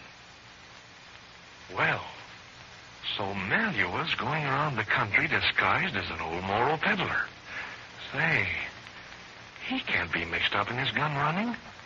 But there must be some very important reason for his being up there in the Zamboanga Peninsula. And there's some very special reason why he wanted to get that pedometer from Jack, too. There's a lot more to this than meets the eye, and you'll certainly want to be in on it. So listen in, all of you, at the same time next Monday for another exciting episode of the Zamboanga Adventure with Jack Armstrong, the All-American Boy. Now, while you're thinking about it, be sure to ask Mother to get you some Wheaties this weekend. Boy, those Wheaties will taste mighty good for breakfast tomorrow and Sunday. You're all set to start the weekend in champion style if you'll ask for Wheaties now. Have you tried Wheaties? They're whole wheat with all of the bran. This is Franklin McCormick saying goodbye till Monday for General Mills, makers of Wheaties, Breakfast of Champions, who have just presented another episode of Jack Armstrong, the All-American Boy. So just buy Wheaties, the best breakfast food in the land. Wave the flag for Hudson High, boys. Show them how we stand. Ever Sharky be Jack Armstrong, the All-American Boy. Wave the flag for Hudson High, boys. Show them how we stand. Ever shall our team be champions, known throughout the land. Wheaties, Breakfast of Champions, bring you the thrilling adventures of Jack Armstrong, the All-American Boy. Look, do you ever wonder just what goes on in the pilot's cockpit of a transport plane while it's in flight? Well, if you'd been sitting in the co-pilot seat of Northwest Airlines Flight 6 this morning, you would have heard something like this. Northwest Airlines Flight 6 to Chicago. Chicago. Wind check, please. Okay, 6. Wind north by northwest. 18 miles an hour. Gusting. High scattered clouds. Visibility 10 miles. Okay. We're contacted 5,000, descending to 3,000. Estimate Chicago at 11:35, ramp at 11:38. Standing right beside me here in the studio is the pilot who brought Flight 6 into Chicago this morning. He's Captain Bill Richmond of Northwest Airlines. Now, Captain, I know Jack Armstrong's friends are anxious to hear what you've got to tell them about flying. Now, first, we'd like to know just what your biggest thrill in flying was. Well, there isn't much doubt about that. My biggest and best thrill was my first solo flight. Well, did you spend much time in private flying? Not much. I went after my commercial license and then spent 3 pretty hectic years barnstorming. Were you in the Army Air Corps? Yes. I was at Kelly and Randolph Fields in Texas for a year. And then I joined the 17th Pursuit Group at Marchfield on the coast. It was mighty valuable experience. And how long have you been flying for Northwest Airlines? About 5 years. Now, Captain Richmond, with your 6,000 hours in the air, I know you've got some good advice for Jack Armstrong's friends who are interested in aviation. Well, I'll say one of the most important things for you fellows who are interested in flying is a good educational background. You know there's a lot more to flying than just hanging onto a stick and kicking a rudder around. Next, I'd say that every fellow ought to keep himself in top-notch physical condition all the time. And that's for sure, Captain Richmond. I'd urge every fellow who wants to fly to start following a regular training program right now. I know about Jack Armstrong's training rules, and I'm for them 100%. I've always been interested in athletics, and consequently, I'm no stranger to training programs. And you still put your okay on Jack Armstrong's training rules? You can be sure of that. You know I like good things to eat, and I've found plenty of other flyers who do, too. And I've found that Wheaties, milk, and fruit make a swell breakfast. Well, thanks a lot, Captain Richmond. And I know there'll be plenty of fellows and girls all over the country who will join you in a breakfast of champions tomorrow morning. And I hope they'll train Jack Armstrong's way right through the year. And now, Jack Armstrong, the All-American Boy. Jack Armstrong, Billy, Betty, and Uncle Jim are held prisoners in a little thatched hut in the village of Mulita in Mindanao. Their pack horse, with their supplies and a little portable radio set strapped to his back, is being held by the natives a little distance from the hut. Karang, the chief of the village, suspects that Jack and the others have come to the village to spy on him, and he and the old moral peddler are about to inspect the supplies loaded on the pack horse. But Jack has discovered that the moral peddler is their old friend Malua from Calabongo in disguise. In the hut, Billy is talking. Listen. I can see what Karang is doing, Uncle Jim. Look, you can all see. Why, he isn't doing anything. He's just standing by our pack horse. He's talking to Michelle. Oh, they got Michelle's hand tied. It looks to me as though Michelle is talking to Karang. I'll bet Michelle is trying to scare him into staying away from our supplies on the pack horse. Gosh, Michelle will have a hard time now persuading Karang that the horse is a magic horse. If we could only get that horse to talk now. Well, we could, Billy, if we could turn on the switch to that little radio set on the horse's back. Maybe we'll get a chance to do that later on. Wait. I hear someone coming right outside the doorway. Why, it's the old moral peddler. I still can't believe it's you, Malua. You know me, huh? You know me, Uncle Jim? You know me, Jack? You bet we know you, Malua. But you certainly had us all fooled, Malua. I should say you did. Well, Jack told us it was you, Malua, but it was so hard to believe. You seemed so angry at us out there. You seemed to hate us so. That just to fool Karang. Me glad you came. Me thought maybe you'd come. How's that, Malua? You thought we'd come? But jumping Jupiter, Malua, you didn't even know we were in Zamboanga. And you certainly didn't know we'd come up in the hill country to this village. Me thought you'd come. You say you come back to Mindanao. Me think you stop at Zamboanga. But holy smoke, Malua, how'd you know we'd come up here to Mulita? Me not know. But me leave Tick-Tick Watch in Zamboanga. Me think maybe you hear of Tick-Tick Watch. Then you come to see old Moro Peddler. You mean you left Professor Loring's watch there on purpose as a clue for us? That's right, Jack. Me leave Tick-Tick Watch with bad man. He help get gun to bad village. He think me help too. Me know soldier catch him sometime. Then they find Tick-Tick Watch. Maybe they tell you when you come. But why did you want us to come here, Manuel? Me know you look for white man. Me find out something about white man. Me want let you know. Jumping Jiminy, you found out something about Professor Loring? Me find out something. Me tell you later. Right now, we got plenty trouble, huh? I'll say we've got plenty of trouble. We've got to get away from Karang somehow. And say, Malua, have you still got my pedometer? Yeah, me got pedometer. Me give you later. But why did you take it from Jack, Malua? Karang want pedometer very bad. Me know he take, so me take first. Me think maybe you need pedometer very soon. We always need that pedometer in this country, Malua. That's right, Uncle Jim. But maybe we need him very bad after we get away from Karang. But why will we need it so badly then, Malua? Maybe we find a place where Karang hide rifle, Betty. But me tell you later. Didn't I tell you, Jack? Karang has smuggled some rifles into the hills. That's right, Billy. That's why me here. Sultan Natang send me here find out. Sultan Natang? You mean the White Sultan of Mindanao? Me tell you more later, Jack. Now, we think hard, huh? We think how we get away. Oh, if we could only make that horse talk again. That'd scare Karang into letting us go. Karang, tell me horse talk, Jack. How come? There's a little portable radio set on the horse's pack, Manua. It's like this set that's strapped to my back. I talk into this set, and the words come out in the horse's radio. That's very good, Jack. But Why he no talk now, huh? The switch on the horse's radio set is turned off, Malua. If you could turn it on... Say, you can't turn it on. The switch is on the bottom of that little radio pack strapped on top of the big pack. Like this one here, see? Yeah, me see. Malua, if you can only turn it on, we're all fixed. That very good, Jack. Me turn it on. Oh, Jack, look, Karang is leading the horse here. He is bringing it to this hut. Let me see, Betty. Say, that's right. What's he up to, Malua? He think horse lost magic, Jack. He bring horse here to make plenty fun of you. Also, he still little bit afraid of horse.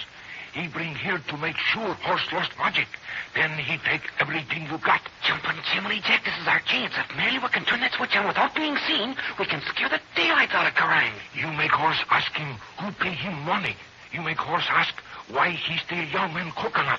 You make horse ask him who kill old chief. You bet I'll ask him those things. He let you go quick then. But you no ask him about rifle. You no let him think horse know anything about rifle. The horse won't mention a thing about the rifles, Malua. That good. If you get away, you start back. Me join you later. Then we go find rifle, huh? We use pedometer. We find where he hide them. We tell white soldier. That right, Uncle Jim? That's a bargain, Malua. If we get away from here, you'll tell us about Professor Loring, and we'll find where those rifles are hidden. Oh, shh. Karang is almost here with the horse, and half the village is here with him. Me go now. But first, me be very angry with you. Me call you bad name. You don't mind, cause you know sabe. Oh, go ahead, Malua. Call us anything you want to. Look, Malua's old and stooped again. Why, he's a different person. He'll have a different voice, too, Betty. Put your hands over your ears. He's going to call us names. Soffer and catfish. I'd sure hate to know what that means in English. He's leaving the door open, Jack. Look, here comes Karang and our horse. He's still not sure of that horse. Look how carefully he leads it. Is your radio set all ready to broadcast, Jack? Just as soon as I turn on the switch and pull out the mic, Uncle Jim. I won't have to use the rod antenna for this short distance. And you'd better go back into a dark corner where they can't see you. That's the idea. Keep over there where you can watch Kong and where he can't see you. The show has got to be good. Look at Malua, Billy. He's pretending to examine the packs on the horse. He'll have that switch on in just a second, Betty. There, I think he's got it on now. Be careful, Jack. The horse is all ready to do a bit of talking. I'll watch it, Billy. I haven't gotten out the mic yet. Look at Karang. He's getting ready to make a speech to us. White man Fairfield, you listen. Me talk. I listen, Karang, but you may not be talking very long. What white man say, huh? I say you may not be talking very long. You're making my horse very angry. If I give the word, he'll pull some of his magic on you. The whole village couldn't save you then. White man talk big. Me say this to white man. Me Karang have magic too. Magic of Karang is stronger than magic of horse. Me tell my young men that horse cannot talk when me hold rein. Drop my rein. There, Karang. The horse has spoken. Why have you dropped his reins? Why are your young men frozen in their tracks? So, you have nothing to say. Then I'll have the horse tell you a few things. I have many things to tell you, Karang of the Evil Mouth. But first, tell your young men to unbind my Filipino master, Michelle. Oh, yeah. It shall be done, almighty horse. Me tell them now. Singo alabita na kaya. Arakabita malaya. Sarang. They are unbinding your Filipino master, almighty horse. Good. Now, listen well, Karang. From whose hands do you receive money? No. It is not so, almighty horse. Me be paid by no one. You lie, Karang. And listen once more. Who has stolen the coconuts gathered by the young men of your village? Okay. Me shall return them, almighty horse. Me shall return them for next noon. That is well. But I see other things in your heart, Karang. I see things that you hide from the light of day. I see the old chief of your village, the old Bagani. I see him struggling before he died. I see... Enough, almighty horse. What you wish. Listen to my command. You shall let my masters go. Yeah, it shall be done. It shall be done at once. But that is not all. My masters do not like this old moral peddler. He speaks evil of my masters. You shall tie his hands well. You shall tie his hands to this strap on my back. My masters shall take him away. Listen to that, Betty. bully idea of Jack's. Why, we can take Malua with us. Me hear your words, oh mighty horse. It shall be done. A Moro peddler shall be tied. Your master shall take him with them. Me tie up old Moro peddler and give him to you. Go, and never return.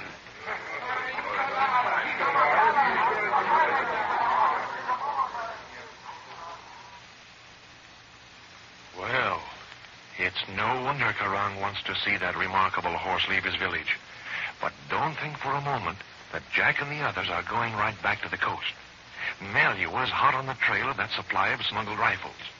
You can bet that Jack and Uncle Jim and the others will want to find out where they are. And say, Malua seems to think they're going to need that pedometer. There's something mighty mysterious about that. And there's lots of excitement ahead, too, for you can be sure that the hiding place of those smuggled rifles is well guarded. So listen in, all of you, at this same time tomorrow for another thrilling episode of the Zamboang Adventure with Jack Armstrong, the All-American Boy. Wheaties, milk or cream, and your favorite fruit. There's a breakfast combination that's really breaking records for super special flavor. Remind Mother to get you Wheaties and your favorite fruit today or tomorrow. Then ask her to serve your year-round training breakfast, a breakfast of champions, every morning from here on in. Have you tried Wheaties?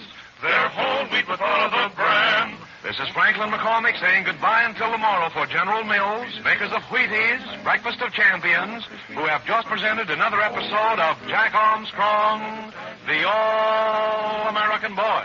So just buy Wheaties, the best breakfast food in the land.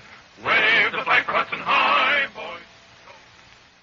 Jack Armstrong! Jack Armstrong! Jack Armstrong, the All-American Boy. Wave the flag for Hudson High, boys. Show them how we stand. Ever shall our team be champions, known throughout the land. Wheaties, Breakfast of Champions, bring you the thrilling adventures of Jack Armstrong, the All-American Boy. Look, today I want to talk to a certain group of you fellas and girls, and I hope it's a mighty small group, too. Yes, I want to talk to you fellas and girls who did not have a Breakfast of Champions this morning. How come? Maybe you thought you ought to have a hot cooked cereal just because it's winter. Well, if that was the case, you missed out on a whale of a lot of real eating pleasure, and all for no good reason at all. You see, the temperature of the food you eat hasn't a thing to do with the job of helping you keep warm. It's the number of fuel energy units in the food that helps protect you from the cold, not its temperature at the time you're eating it. So if you prefer those keen-tasting Wheaties, you can eat them every morning no matter how low the thermometer dives. Wheaties are packed with lots and lots of valuable fuel energy. In fact, they give you all the fuel energy of 100% whole wheat, and that's a big supply. Now, maybe you didn't eat a Breakfast of Champions this morning simply because you didn't know how doggone good it is. Well, if that was the case, I'd advise you to see that there's a heaping big bowl of Wheaties, milk, and fruit waiting for you at the table tomorrow morning. Once you've tasted the extra special flavor of those crisp whole wheat flakes, once you've discovered how a Breakfast of Champions really hits the spot, it's my bet you'll want to make mighty certain you get that championship combination every morning. How's about it? Make up your mind right now that you're not going to miss out on any more of the good eating a Breakfast of Champions is handing out. Remind Mother to put Wheaties right at the top of her shopping list tonight, and then ask her to put Wheaties right in front of you every morning from now on. And now, Jack Armstrong, the All-American Boy. Jack Armstrong, Billy, Betty, and Uncle Jim have left the Philippine village of Molita in the wild Zamboanga country of Mindanao. They have with them their pack horse, which Michelle is leading, and their old Moro friend Malua, who has been disguised as an old in the village. Malua is walking alongside the pack horse, his hands tied to the pack carrier. Apparently, he is their prisoner, But this is only to deceive any of the village natives who may be following them.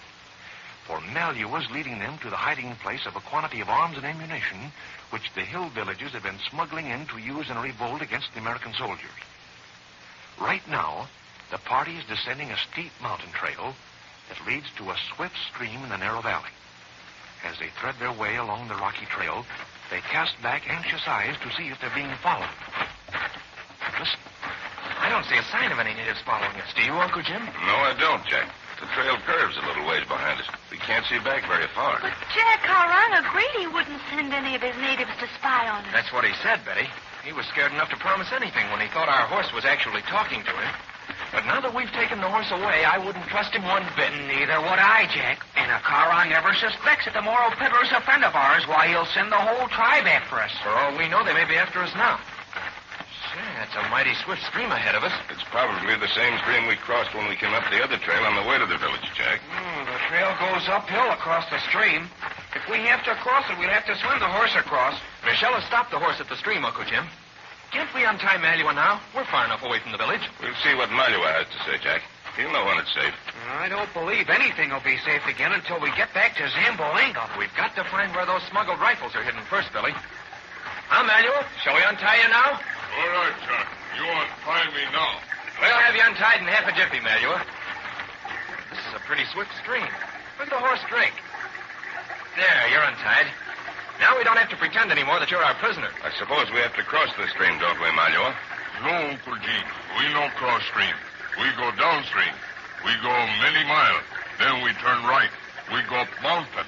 Then maybe we find cave. You mean the cave where the rifles are hidden, Mallew? That right, Billy. Me know where cave is. You got map, Uncle Jim? I've got a very crude map, Mallew. That good. We use Jack pedometer. We find out how many miles this way, how many miles that way. Then we put on map. You see, huh?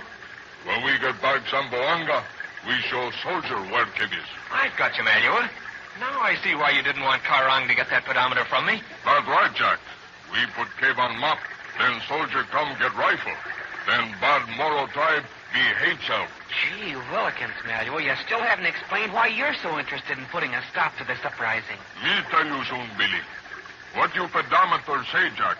Let's see. Wait till I slip it off my belt. I set the pedometer at 0 at the village. Right now it says exactly 2 1/4 miles. I'll make a note of that on this map, Jack. Why, this map's all wrong. Shows the stream in a different place. My, but isn't it lucky we've got that pedometer with us, Uncle Jim? It certainly is, Betty. By using my compass and Jack's pedometer, we can make an accurate map now. Well, what are we waiting for? Let's get started down the stream. You too much hurry, Billy. We stay here a little while. We see if Karang's men follow us. Then we go. Okay, Mallew. But how about telling us why you're mixed up in all this business? Not good you know too much, Billy. But me tell you this. There one good sultan in Mindanao. He Sultan Natang. That's the one we think is the white sultan, Billy. There one bad sultan, too. That's Sultan Buloa. Suffering catfish, Quiet, that's the Billy. one. Listen carefully to Mallew. This is pretty important. Natang good sultan. He no let his tribe steal, kill. Buloa very bad sultan. His tribe steal and kill, fight against government. Buloa want to rule all tribe, all Mindanao. He want white soldier to lead. Then he fight Natang. You understand, Uncle Jim? I certainly do understand, Mallew. Natang wants to unite all the tribes in one good government. Buloa wants to unite all the tribes in one piratical government. But first, he's got to get rid of our soldiers at Zamboanga. That's right. Then, Mallew, you're working for Sultan Natang. Sultan Natang, my friend, Jack. Me work for him. Me fight for him. He sent me here to find out what Sultan Buloa do. Me find out plenty. But Mallew, is Sultan Natang really a young white man? Why you say that, Betty? All right. I just heard. I just heard he was a white man. I heard that maybe he was an army officer's son who was kidnapped when he was a baby. You got big ear, Betty. Maybe ear too big. Maybe you hear too much. Say, I'm getting nervous just waiting here to see if we're being followed. Why can't we move along? You always too much hurry, Billy. Better we find out first. Me think maybe Karang send young men see what we do. Manuel is right, Billy. If we're going to turn down this stream, we've got to make sure that Karang doesn't know where we're going. Oh, all right, Uncle Jim, but I can't help feeling nervous. If Karang discovers how we fooled him, he's going to be a mean customer to handle. Say, Manuel, you haven't told us yet what you know about Professor Loring. You did find out something about him, didn't you, Manuel? Me find out something. Is Professor Loring still alive, Manuel? Yes, he alive, Uncle Jim. But Manuel, where is he? Who has him? He very far away, Billy. We tell you all about him later. Now, me think we go. There's no use trying to rush Manuel, Billy. He'll tell us everything when the time comes. Oh, I know, Jack, but gosh, all hemlock, we really came into this hill country to find out about Professor Loring. We'll find out later, Billy. Are we going to follow the bank of the stream now, Manuel? No, we keep off bank, Uncle Jim. We take horse in water. We get in water. We walk downstream in water. Then Karang men not know which way we go. That's a smart thing to do, Manuel. The stream has such a rocky bottom that they'll never be able to follow our tracks. Oh, I'm so glad we're going to wade in the stream. Those banks are so covered with thick vines and bushes and briars that, we'd never get anywhere. We go downstream, then we make camp for night, huh? We make camp where no one see us. Well, let's get going. I've a hunch it won't be long before some of Karang's men show up looking for us. That's right, Billy. Me want you and Jack stay here a little while. You watch. You see if Karang men come. When you see them, you come downstream, tell me. Okay, Manuel. We'll stay here for a while and keep a lookout. I don't know about that, Jack. I don't like to think of you and Billy staying here by yourselves. Me like Jack and Billy stay here a little while, Uncle Jim. They hide in big bush. It's not good we not know what Karang men do. And besides, Uncle Jim, we can give you one of the radio packs. We'll take the other with us, and then we can always talk back and forth.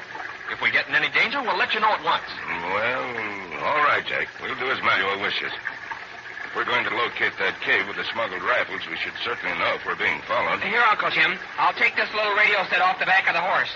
Lend me a hand, will you, Michelle? I'll unbuckle these straps, and you get the straps on the other side. Jack, don't forget to keep that pedometer on your belt. I want you to make careful note of how far you walk down this stream. I'll keep note of the compass bearings as I go along.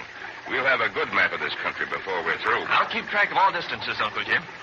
If we can locate that cave exactly on your map, the soldiers won't have much trouble finding it. Here's the radio pack, Uncle Jim. Here, I'll help you sling it on your back. Thanks, Billy. There. This is a light pack, isn't it? Let's see, the microphone's in this little pocket. That's right, and here the rod antenna. You slide it out when you want to broadcast, Uncle Jim. Don't forget to turn on the switch. I won't. There, it's all fast now. All right, my dear, we're all set. Leave the horse in the water, Michelle. That's the way. The creek turns just 100 yards down, Manuel. How far down will you make camp? We go maybe 3-4 miles, Jack. Then we make camp. You'll find us. We'll find you all right. And if anything happens, we'll tell you over the radio, Uncle Jim. I'll depend on that, Jack. Keep your eyes out for those wild tamaros, too. Oh, Uncle Jim, do you think a tamaraw might attack Jack and Billy? I don't think so, Betty, but there's a chance. The tamaro's been known to stalk a man for miles, just the way a man usually stalks a deer. Then they attack him. They're pretty dangerous with their sharp horns. Supper and catfish. What do we do if we see one stalking us, Uncle Jim? You'd better climb a tree and radio me for help, Billy. I'll come back with my hunting rifle. We'll keep an eye out, Uncle Jim, both for Karang's men and for the wild tamaros. Come, we go now. Goodbye, Jack. Goodbye, Billy. Goodbye, Betty. Don't let anything happen to that pedometer, Jack. Goodbye. I won't, Uncle Jim. We'll join you when you make camp later. Goodbye. Golly, Jack, I can't help feeling a little nervous now that Uncle Jim and Manuel and Betty and Michelle are leaving us. Don't forget the horse, Billy. He's leaving us, too. Do you really suppose that Karang has sent some of his men to follow us? I shouldn't wonder. If he thinks that we're trying to find the cave where those rifles are hidden, he'll certainly put someone on our track. How are we going to keep them from knowing that our party is going downstream? I know how we can fool them, Billy. We can go upstream, away from Uncle Jim and Manuel. Then if Karang's men come, we can make a noise, and they'll think we've all gone that way. But they'll follow our tracks, Jack. They'll soon see that they've been fooled. No, they won't, Billy. We'll wade upstream along the rocky bottom. Then if Karang's men come, we'll make a noise. They'll go upstream after us.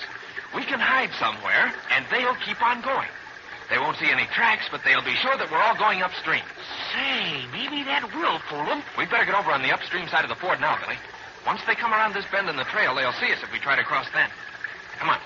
Here, wade in the water. We don't want to leave any tracks. I don't see any sign of Karang's men yet, Jack. We won't see any sign of them until they come and say around the bend of the trail, Billy. And that's just 100 yards up the hill. Here, we're on the upstream side of the trail now. Oh, look, Uncle Jim and the others are out of sight already. They're hidden by the turn of the stream. Billy, look through the trees, up on the hill on the trail. Holy smoke, there are two of Karang's men just coming around the bend. They'll be here in a minute. We've got to get upstream and out of sight before they get here. Come on, run, and keep in the creek bottom. We mustn't let them see us.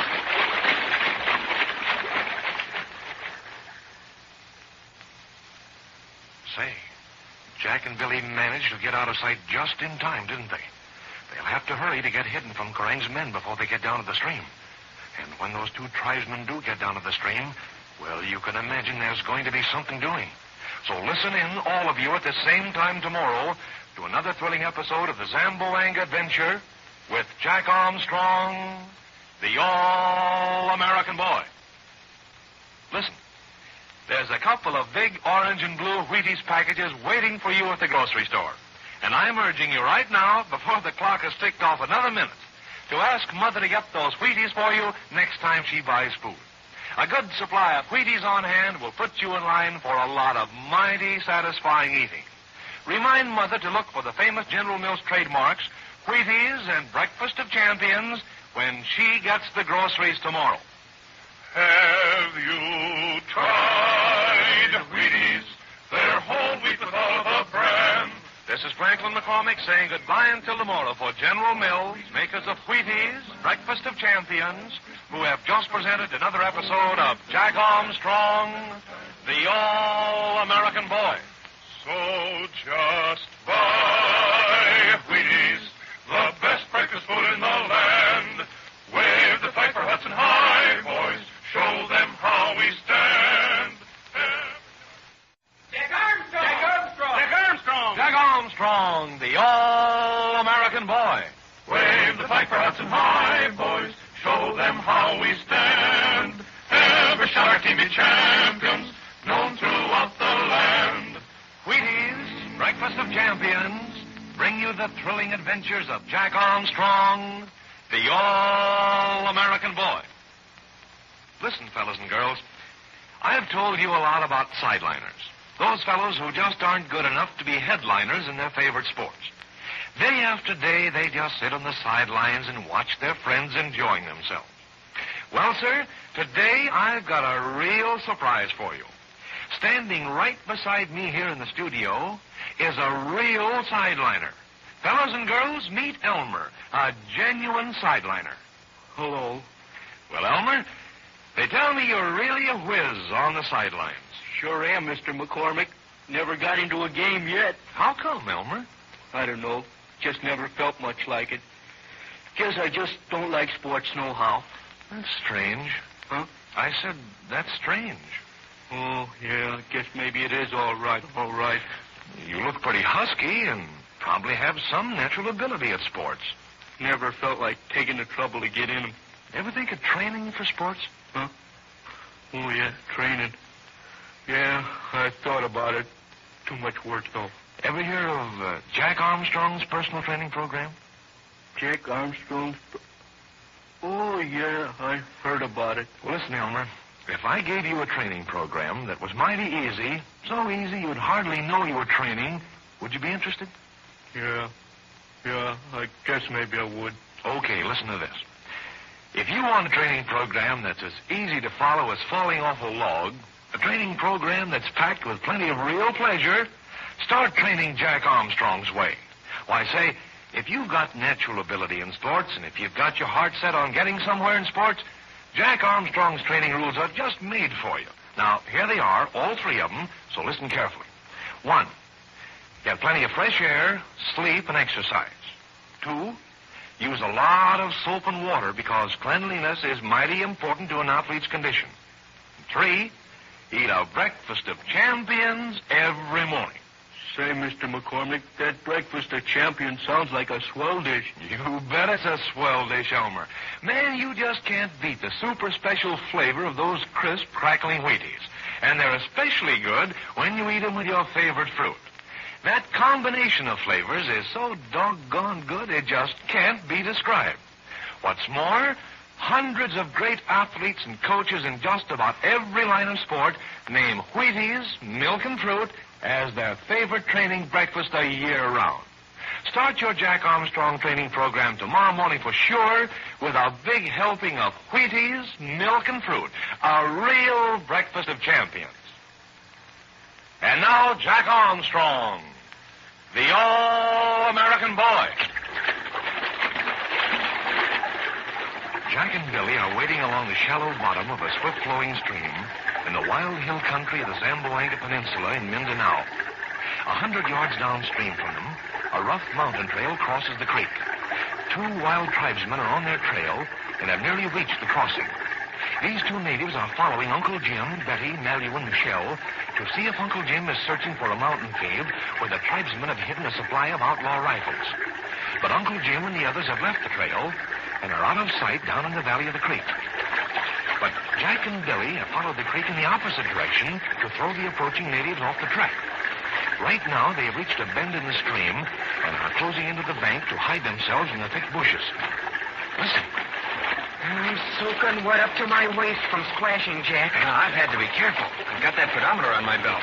I don't want anything to happen to that. Would it stop telling how far you walked if it got full of water, Jack? I don't know, Billy. It looks strong enough to stand almost anything. There's no use taking a chance with it. We're going to need that pedometer to locate that cave on Uncle Jim's map. Here's the bush. We can crouch down behind it and see what goes on downstream when those tribesmen get there. Move over a little, Jack. I'm not completely hidden yet. There, okay, that's enough. Say, this is sure a dandy place to watch from. It's just made to order. The stream takes a turn here, so if we have to go further upstream, we'll be out of sight of the natives for a while. You didn't get any water on that portable radio set on your back, did you, Jack? No, sirree. She's as dry as toast. Hadn't we better try to contact Uncle Jim with it? We could tell him that we saw the 2 tribesmen coming down the trail. We'd better wait, Billy. We'll wait until we can give him some useful information. We'll wait and see what happens after Karang's men reach the creek. Look, Jack, there they are. Both of them. They've just reached the stream. I see them, Billy. Don't move now. They can't see us as long as we stay still behind this bush. Look, they're talking things over. They're wondering if we swam across the river and kept on up the trail. They'll go across the creek and look in just a second, Jack. But they won't see a thing that'll help them. That trail there is all rock. Uncle Jim and the others wouldn't have left a track even if they had gone across. I kind of wish I knew what they were saying, Jack. They're having an argument of some kind. Oh, but I know what they're arguing over, Billy. They're arguing over who's going to swim the creek and find out if we crossed it. The creek is pretty deep right there. I'll say it is, and it's pretty swift, too. Look at them talk. Why, they use their hands as much as their tongues. I think they're getting angry with each other, Billy. Look, one of them's pulling his barong out of his sash. That's one way to settle an argument. He won the argument, too. The other fellow's going across. Look at him wade in.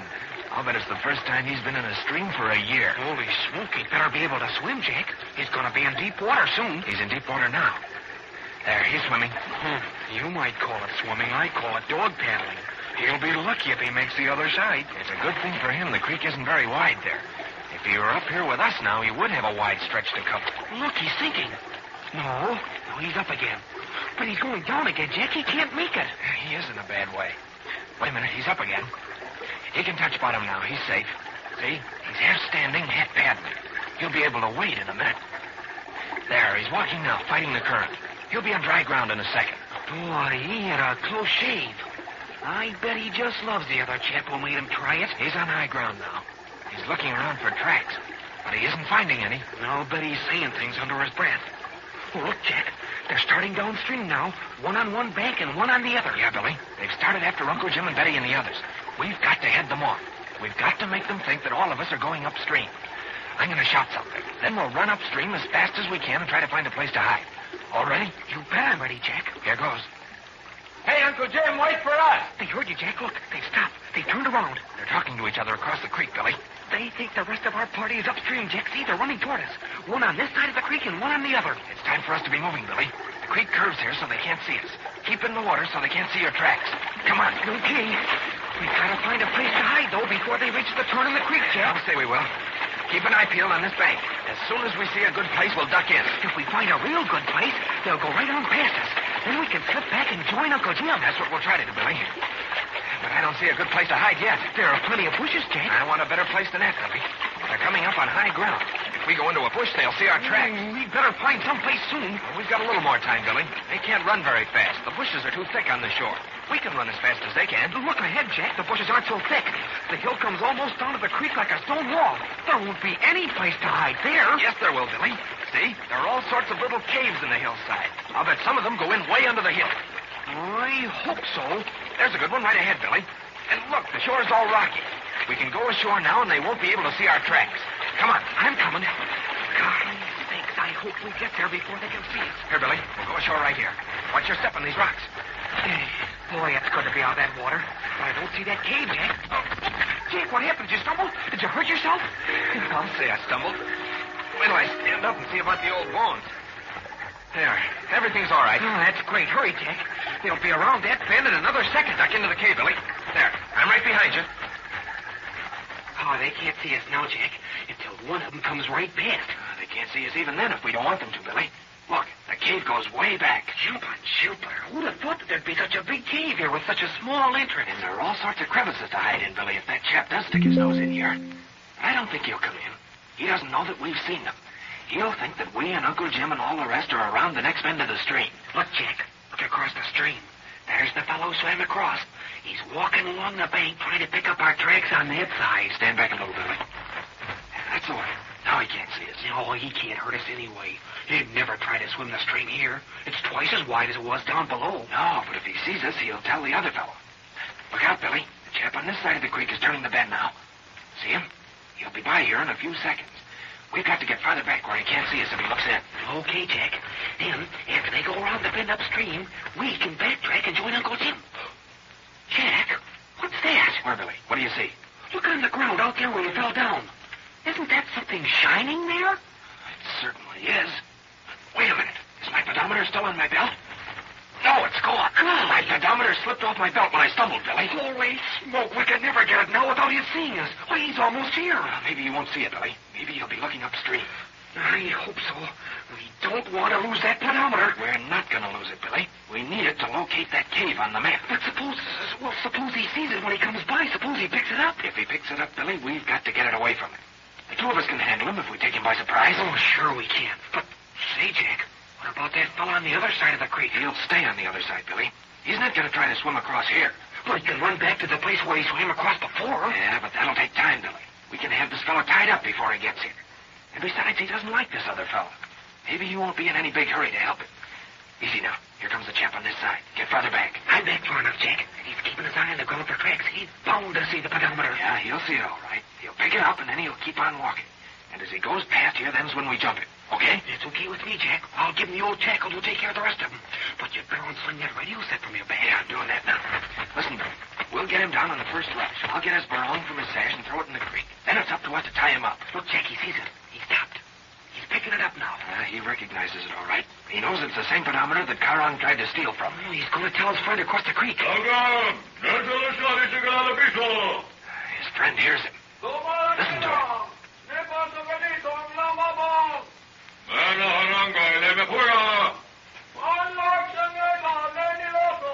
He's coming ahead, Jack. He's coming ahead, and he's got the pedometer in his hand. He's coming on with it. Move over here, Billy. Right next to the side of the cave. Just as soon as he reaches us, we'll jump in. Okay, Jack, but suffering catfish. Make sure you get that barong or bolo or whatever it is and throw it right in the creek. I will. Watch it now. Ready? 1, 2, 3. Got it! There! Get those legs, Billy. Got it. Hang on to it. Don't. Give me that bolo. Give me it, Billy. There, you'll find it in the creek. Hang on to those legs, Billy. Right up, boy. I've got it down. There. We've got it now. Now we've got it, Billy. He's scared to death. He's not struggling anymore. What's the fellow on the other side doing, Jack? Oh, there he is. What? He's trying to swim over to us. It's just a bluff, Billy. He knows he can't make it. He's turning back already. He's not going to help his friend. Did you get the pedometer, Jack? You bet I got it. But look sharp, Billy. We've got to tie this chap up and get away. I'll say. But what do we use for rope? Take the straps that are wrapped around the radio pack, Billy. Quick. Now hold this fella down. He's not so big, and he's afraid to do anything now since he lost his knife. We'll strap him up, and then we'll figure out what to do next. Well, my Zaboinga friend, we'll fix you up in just 1 minute.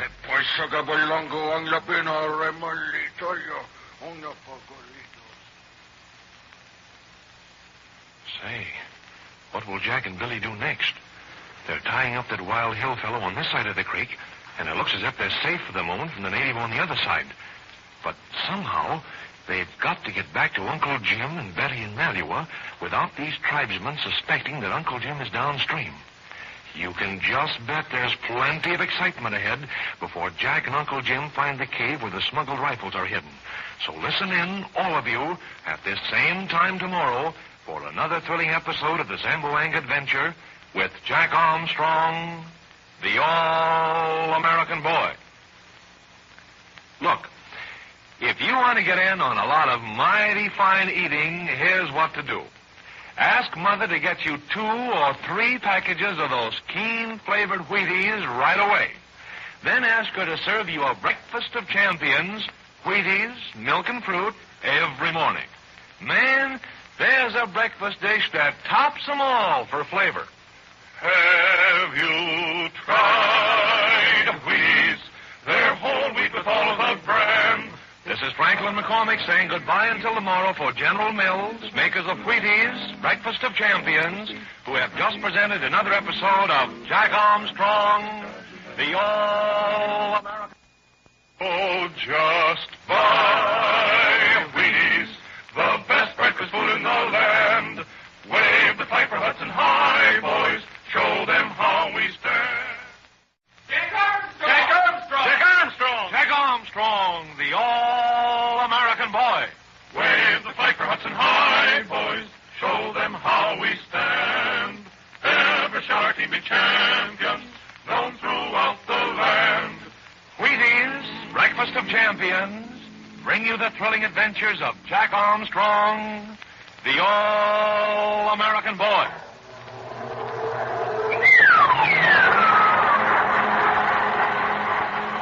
Hey, Larry, what in the name of time is that complicated machine? That's it, Mr. McCormick. It's a timescope. Just a mythical invention of my own. Pretty clever gadget, too, I calls it. Like to see it work? Sure. What's the idea? Well, by setting all of these dials of my timescope, you can tell exactly what you were doing at any time in the past or future. Maybe. Say, that's really something. You bet it is. Now, can you remember just exactly what you were doing at, let us say at 5:30 p.m. Eastern Standard Time on Wednesday, October 18th, 1939? 5:30, October 18th, 1939. Oh, gosh, Larry, I'm afraid... I'll let you hear for yourself. First, I set the small dials for the time. That's 5:30. And then this one for the date. Let's see, October 18th, 1939. Now, I turn on the volume, and she's ready to go. Here it comes. Listen. Wheaties, Breakfast of Champions, bring you the thrilling adventures of Jack Armstrong, the All-American Boy. Now, if you were to step up and ask almost any athlete just when you should train, chances are he'd make it pretty plain that training's a year-round proposition. And I don't know of a better or easier year-round training program than Jack Armstrong's. It's been okayed by many of the greatest coaches and athletes in the country. Now, I'll give you Jack Armstrong's training rules point by point. 1, get plenty of fresh air, sleep, and exercise. Well, how does that strike you, Mr. McCormick? Say, it's great. Bet you can't carry right on from where you left off. It's a bet. Listen. Rule number 2. Use a lot of soap and water because cleanliness is mighty important to an athlete's condition. And 3... eat a breakfast of champions every morning. Boy, that's an A-1 way of putting a whale of a lot of fun into training. I say, that combination of Wheaties, milk, and fruit is so doggone super delicious, I wouldn't miss having it every morning for all the tea in China. Talk about flavor.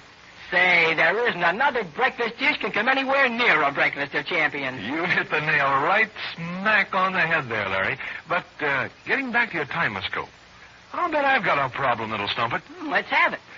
You show me on the timescope what will be happening to Jack Armstrong and his friends, let's say a week from today, and that'll be next Thursday. Okay. I'll set this small dial for the time, and now the date. Let's see, Thursday. There we are. Listen. I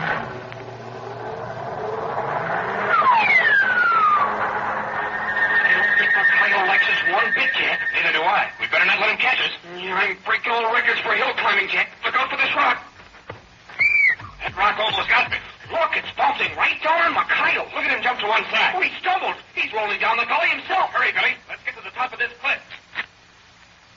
And if you don't think my timescope works like a charm, Just listen and see what happens to Jack and Billy a week from today.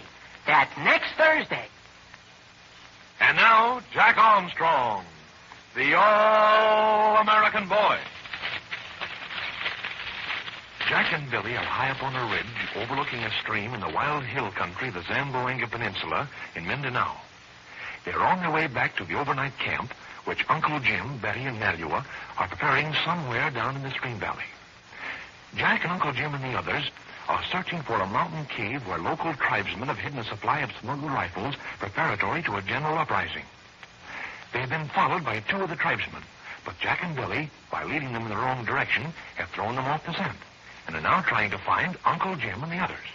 Right now, Jack and Billy are plowing through some thick underbrush to get a glimpse of the valley below, and Jack is consulting his pedometer to check the distance he has come. Listen. The pedometer says we've come 3.5 miles since we left the trail, Billy. We should be inside of Uncle Jim's camp soon. I know, Jack. I hope we haven't passed the place. Not a chance, Billy. We've been keeping the stream in sight below us all the way. If Uncle Jim and Betty and Malua have made camp, we'd have seen them. Holy smoke, there they are, Jack, down in the valley. Right under our very noses. Oh, but a long way under our noses, too, Billy. And they're on the other side of the stream, too. There's the tent, and there's Michelle and the pack horse. Look, there's Betty coming out of the tent now. But where are Uncle Jim and Malua? I don't see either of them. There they are, Billy, over near the thicket to the right of the campsite. Malua is... Just what is he doing? Looks as though he's working on a long pole. See if you can get Uncle Jim on the radio now, Jack. I'll try, Billy. We haven't had any luck so far. I think the battery to Uncle Jim's little set must have run down. But he would have put in new batteries when he made camp, Jack. Stretch up that rod antenna, will you, Billy? Yeah, that's the idea. Now I'll get the mic out of the pocket, and we'll see if Uncle Jim's set is working. Oh, wait a minute. I forgot the switch. There. Calling Jack Armstrong. Calling Jack There's Armstrong. Uncle Jim. We were right, Jack. He's trying to get you now. Jack Armstrong speaking. Hello, Uncle Jim. Hello, Jack. Thank heaven I got you. I just put some fresh batteries in this set. Are you and Billy all right? We're all right, Uncle Jim. But a lot has happened since we left you. It looks as though a lot will happen after you join us, too. Where are you now? We're up on this ridge right across the creek from you. We can see you, but I don't believe you can see us. I'll try. No, I can't see a sign of you. Why are you up there? Why didn't you come down the creek as we did? Did Carl's men follow us? You bet they did, Uncle Jim. Two of the tribesmen came down the trail soon after you left. Billy and I thought we'd fool them and make them think you were going upstream from the trail. So we went upstream a ways and made a noise, and they followed us. One on one side of the creek and one on the other side. Well, it was pretty risky, Jack. What happened? Well, it wouldn't have been risky, Uncle Jim, except that I dropped my pedometer and one of the tribesmen picked it up. So Billy and I had a little fight with him and got it back. I'm glad you recovered the pedometer, Jack. Are the tribesmen following you now? I don't think so, Uncle Jim. We backtracked up the hillside along the stone ledge so they couldn't pick up our tracks. That's fine. Have you kept a record of your distances with the pedometer? You bet I have, Uncle Jim. Good. This is the place where we leave the creek and strike into the hills to find the cave. You and Billy had better come right down and join us. We'll do that, Uncle Jim. Say, what's Malua making? He's making himself a regular Moro spear. A spear? Why is he doing that? Does he expect to be attacked? I'll tell you about that when you come down here. Now listen, Jack. It's possible that you're still being followed, so I leave my radio set turned on. Let me know at once if you see any signs of those tribesmen. I'll do that, Uncle Jim. If that's all, I'll sign off. We'll take a look around, and if everything's clear, we'll come right down. All right, Jack. I'm signing off. Did you get that, Billy? Uncle Jim and Malua must be worried about something. Malua was making himself a spear, and Uncle Jim seemed a little bit concerned. Sulfur and catfish. I wonder what's up now. Yeah, we'll find out when we get down there. Let's take a good look back and see if there's any sign of those tribesmen coming after us. I've been looking back, Jack. Looks all clear to me. It's hard to see very much. Anyway, I feel pretty sure that those tribesmen think we all went upstream. But hey, Billy, look behind us. Just to the right of that bald spot. Do you see anything in those bushes? Where, Jack? I can see that bald spot and I can see the bushes. Did you see anything in those bushes? I thought I did, Billy. I couldn't be sure. I don't see it now. But, Jack, what do you think you saw? One of the tribesmen? No, it wasn't a man. Holy smoke, don't tell me it was a tamaro. That's what I thought I saw just for an instant, Billy. But the sun's getting so low, and I was looking right into the western sky.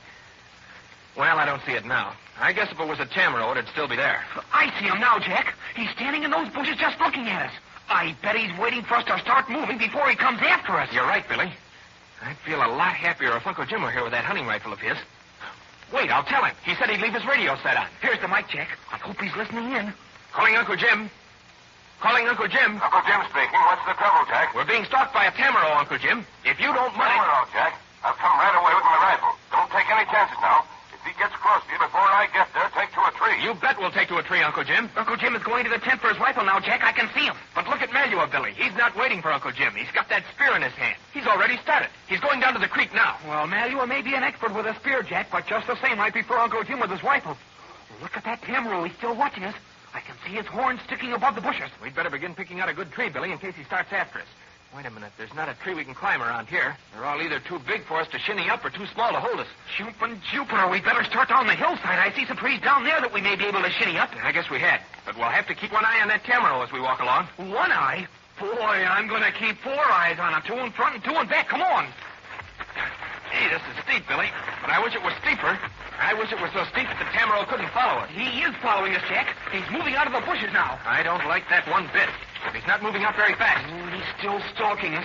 I hope he keeps on stalking us and doesn't charge until Uncle Jim arrives. I have a hunch that Malua will get here first, Billy. Look, he's already across the stream. He started up the hillside. He's disappeared into the trees now. Hey, there's Uncle Jim, swimming the stream and holding the rifle high and dry. Boy, it takes a real swimmer to be able to do that. Don't forget to keep an eye on that tamaraw, Billy. Look at him. He's like a small carabao, and he's built like a bull. I'll bet he can manage those horns like a bull, too. Look how he walks after us. Why, I can almost see those small beady eyes of his. There's some trees halfway down the hill, Billy, just the right side. If we can get there, we'll be all right. Jack, he's gaining on us. He's walking faster than we are. Hadn't we better start running? Not yet, Billy. If we started to run, you can bet your boots he'd charge after us. And he can run a lot faster than we can. I guess you're right, Jack, but boy, oh boy, how my legs do want to run. Uncle Jim's across the stream now, Billy. I don't see anything of Malua. I hope Malua's making tracks up this hill, Jack. Even a spear would be better than nothing. I have a hunch that Malua can really throw a spear if he had to, Billy. He's a real moral warrior, and they practice with a spear all their lives. Jumping crickets, Jack. Do you hear that? That tamaraw is getting restless. I'm keeping an eye on it, Billy. Look out. Here's some thick bushes to go through. I wish they were thicker. I wish they were thick enough to stop that tamaraw. Hey, I don't like that sound at all, Billy. We're getting pretty close to those trees, Jack, and we better try and make a break for it. He'd never make it, Billy, if he started after us. Look out, Jack. He started to run. He's charging us. There's a little tree over there, Billy. Quick, get to it. But it's too small, Jack. It'll never hold it. It's got to hold us, Billy. It's all we have. Here. Up you go. Okay. I'm getting up, Jack. Now hurry. There. Come on. No, come on. I'm right behind you, Billy. Get up to the next branch. I will. Hurry, Jack. That tamaraw is almost here. I'm climbing up, Billy. This radio set doesn't help any. There, he can't get me now. But the tree is bending so, Jack, it'll break in a minute. If it does break, Billy, you run that way and I'll run this way. He can't get us both. Look out. He's going to try to knock the tree down. Hold on tight, Billy. He hasn't knocked it down yet. Oh, he's backing off, Jack. He's going to try again. Look at him charge. This tree can't stand much more of this, Billy. Better get ready to run when it falls. Look, Jack. There's Malua over there to one side. He's got a steer with him. Malua shouting at the tamaraw. Look, the tamaraw sees it. Why, he's going to chase Malua, Jack. The tamaraw is going to chase Malua. There he goes. He's charging after Malua. Jack, I'm almost afraid to look. Why, Malua isn't running. He's waiting, Jack. He's waiting for the tamaraw. Look how calmly he stands there, Billy. He's got his spear point. He's throwing it. Look at it fly through the air. He got him. He hit the tamaraw squarely in the neck. But the tamaraw is still charging. Oh, no, he isn't, Jack. He's stumbling. He's reeling. Look. Oh, baby, he's falling down. Oh, boy, am I weak. Oh, me too, Billy. I feel as though I'd been run through a ringer. Look, here comes Uncle Jim running with his rifle. It's all right, Uncle Jim. Malua got him. Malua got the tamaraw with his spear. See him over there? Thank heaven for that, Jack. I was afraid it might be too late. Well, if you've had enough excitement for one day, climb down out of that tree. I've got a lot to tell you. There's work ahead of us. Boy, I feel as though that tamaraw had chased me up that tree. But say, what does Uncle Jim mean? Have he and Malua discovered something about that cave where Kerrang has hidden the smuggled rifles? You can be sure of one thing, that cave is not being left unguarded. But if Jack can place it on the map with the help of his speedometer, then they can get help from the soldiers at Pettit Barracks. But if the tribesmen who guard the cave discover them, then things will start to happen. So listen in, all of you, at the same time tomorrow for another thrilling episode of the Zamboang Adventure with Jack Armstrong, the All-American Boy. There's a great treat in store for millions of fellows and girls tomorrow morning. Yes, they're the lucky ones who are going to have a big breakfast of champions all ready for them when they sit down at the breakfast table. How's about it?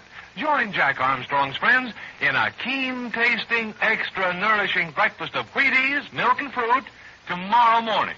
Have you tried Wheaties, their whole wheat with all the bran. This is Franklin McCormick saying goodbye until tomorrow for General Mills, makers of Wheaties, Breakfast of Champions, who have just presented another episode of Jack Armstrong, the All-American Boy. So just buy Wheaties, the best breakfast food in the land. Wave the flag for Hudson High, boys. Jack Armstrong! Jack Armstrong! Jack Armstrong! Jack Armstrong, the All-American Boy. Wave the flag for Hudson High, boys. Show them how we stand. Ever shall our team be champions, known throughout the land. Wheaties, Breakfast of Champions, bring you the thrilling adventures of Jack Armstrong, the All-American Boy. You know, if you're anything like a lot of fellas and girls I've met, you've got to have a mighty good reason for doing something. And I don't blame you a bit. That's why I know I'll get a lot of pleasure out of what I'm going to tell you in the next few seconds. You see, I'll not only give you one reason for making Wheaties a regular on your breakfast table, but two of the best reasons you've ever heard. Number one, in a good many parts of the country right now, the thermometer's down pretty low.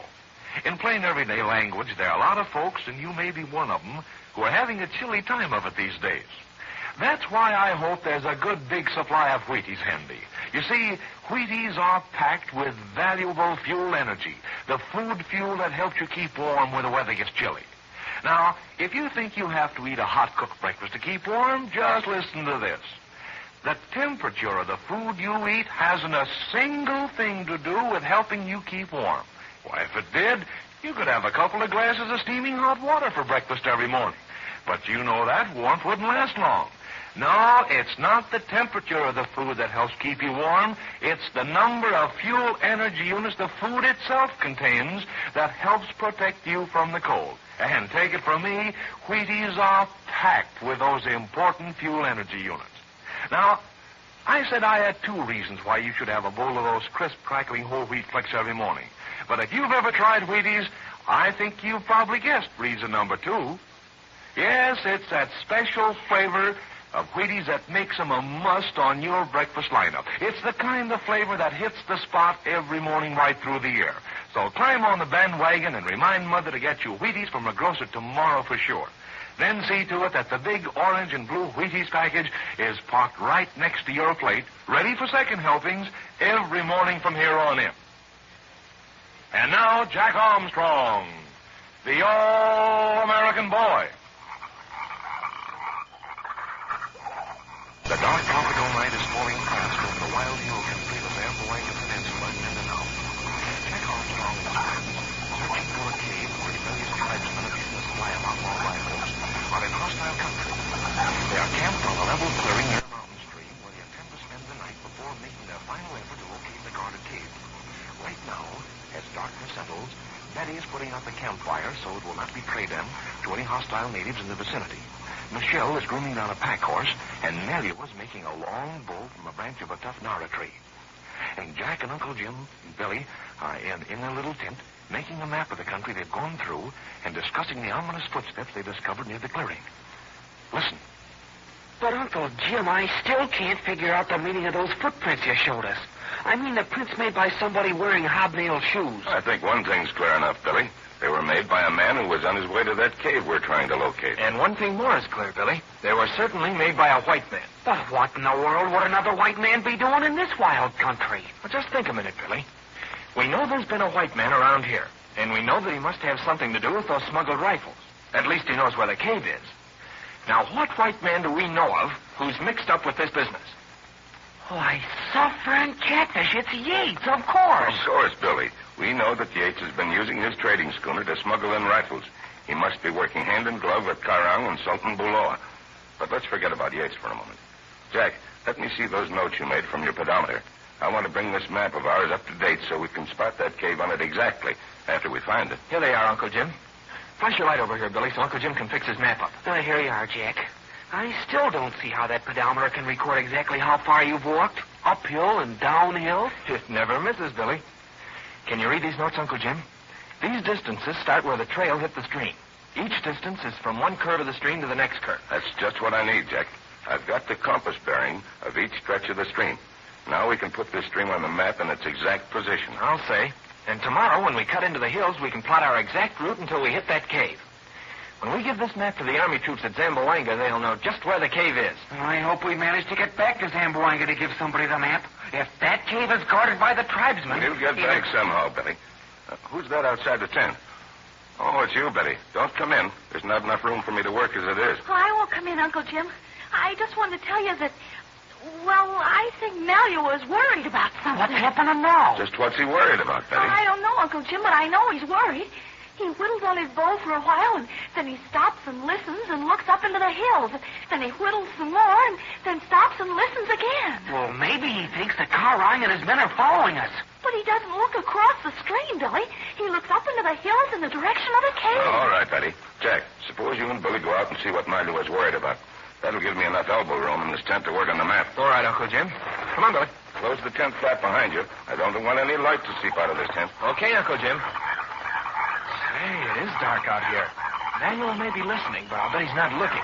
Not unless he has the eyes of an owl. I don't see how he could hear much either, Jack, with those monkeys chattering and the parrots screeching at each other. Well, there was hardly any jungle noise at all until it got dark, Billy.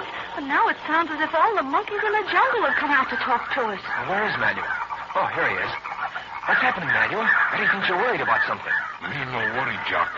Me just careful, that's all. Manuel, are the tribesmen laying for us in those hills? Me no think so, Jack. But me see light. Oh, light? Me see light 1 time, 2 time. But what kind of a light, Manuel? Look, Jack, there's a light now. A couple of 100 yards in from the creek. And it's moving, too. Oh, what can it be? But it's gone now. I know what it is. Somebody's coming toward the creek with a flashlight. Oh, jumping crickets. Who'd have a flashlight in this neck of the woods? Him, white man. A white man? But that's not possible, Manuel. Yes, it is possible, Betty. It may be the same white man who made those footprints we saw. Holy mackerel, you don't mean Yates? Maybe Jack right. Maybe him Yates. But when we last saw Yates, he was sailing away in his schooner. Maybe he was just sailing up the coast to get to the trail that leads to the cave, Betty. Me no like this, Jack. Me no like Yates see you, or Uncle Jim, or anybody except me. But gosh, Manuel, you don't want him to see you, do you? He no see me. He see old Moro peddler. Oh, that's right, Manuel. I'd forgotten that you're still disguised as a Moro peddler. Me old peddler, Betty. Me not Malua now. Me Sulata. See? Me bend over. Paint on face make me look old. And me talk old, too. You're certainly disguised, Manuel, but can you fool Yates? Already me fool him many times. Me talk with him. Me know what Yates doing. He thinks Sulata is friend. Look, there's that light again. He's getting closer. He's picking his way right down to the creek. We've got to decide what to do quickly, Manuel. Me go meet him. Me go talk with him. Find out why he here. Oh, he'll want to know why you're here, Manuel. Moro peddler go all places. But he'll walk right into camp. He'll see the tent and he'll see the pack horse. He want to know there's something funny going on. Maybe he knows see Billy. He follow Pot. Pot come down over there. But if he shines his light this way, he'll see everything. Maybe me break light first, Betty. Then he know see. We'll certainly have to keep him from seeing us if we can. If he finds out we're here, he'll go to the village and tell Carrang. We'll have the whole tribe at our backs in no time. Me go now. Me go meet him. All Moro peddler Sulata go meet Yates. Gee willikins, Jack. I hope Yates doesn't discover that we're here. I'm afraid he's going to be pretty suspicious when he meets Malua. And if he's suspicious, he may see through Malua's disguise. Hadn't we ought to tell Uncle Jim? Yeah. Betty, go inside the tent and tell Uncle Jim what's up. He'll probably want to brush his light. All right, Jack. But then I'm coming to join you. Okay, Betty. But be careful. Don't get where Yates can see you if he starts looking around with that flashlight. Come on, Billy. I'm coming, Jack. Where's Manuel? I can't see him in the dark. There he is, just ahead of us. He's walking toward the edge of this clearing. That's the way Yates is coming. Maybe it isn't Yates after all, Jack. Maybe it's somebody else. Must be Yates, Billy. None of the natives have flashlights, so this fellow must be a white man. Yeah, I guess you're right, Jack. Golly sakes, I hope he doesn't flash that light over to the tent. He'd spot it for sure. I think Malua has stopped on the trail. He's going to wait for Yates to come by. Here's a clump of bushes, Billy, just over here to the right. Let's duck in there. Then Yates can't see us even if he does flash his light in our direction. Okay, Jack. Oh, golly, they're pretty thick bushes. Look out, Billy. Watch out for the crooked vine. That vine has thorns like barbed wire. Holy crickets, are you telling me? I'm all caught now, Jack. Why, it's worse than a briar patch. Who's that coming? Oh, it's Betty. Careful, Betty. You'll tear your clothes in this thicket. Did you tell Uncle Jim? I told him, Jack. Is he coming here, Betty? No, he's not, Jack. He went to warn Michelle. And he's going to stay with the pack horse to keep it from whinnying. We'd forgotten all about that pack horse.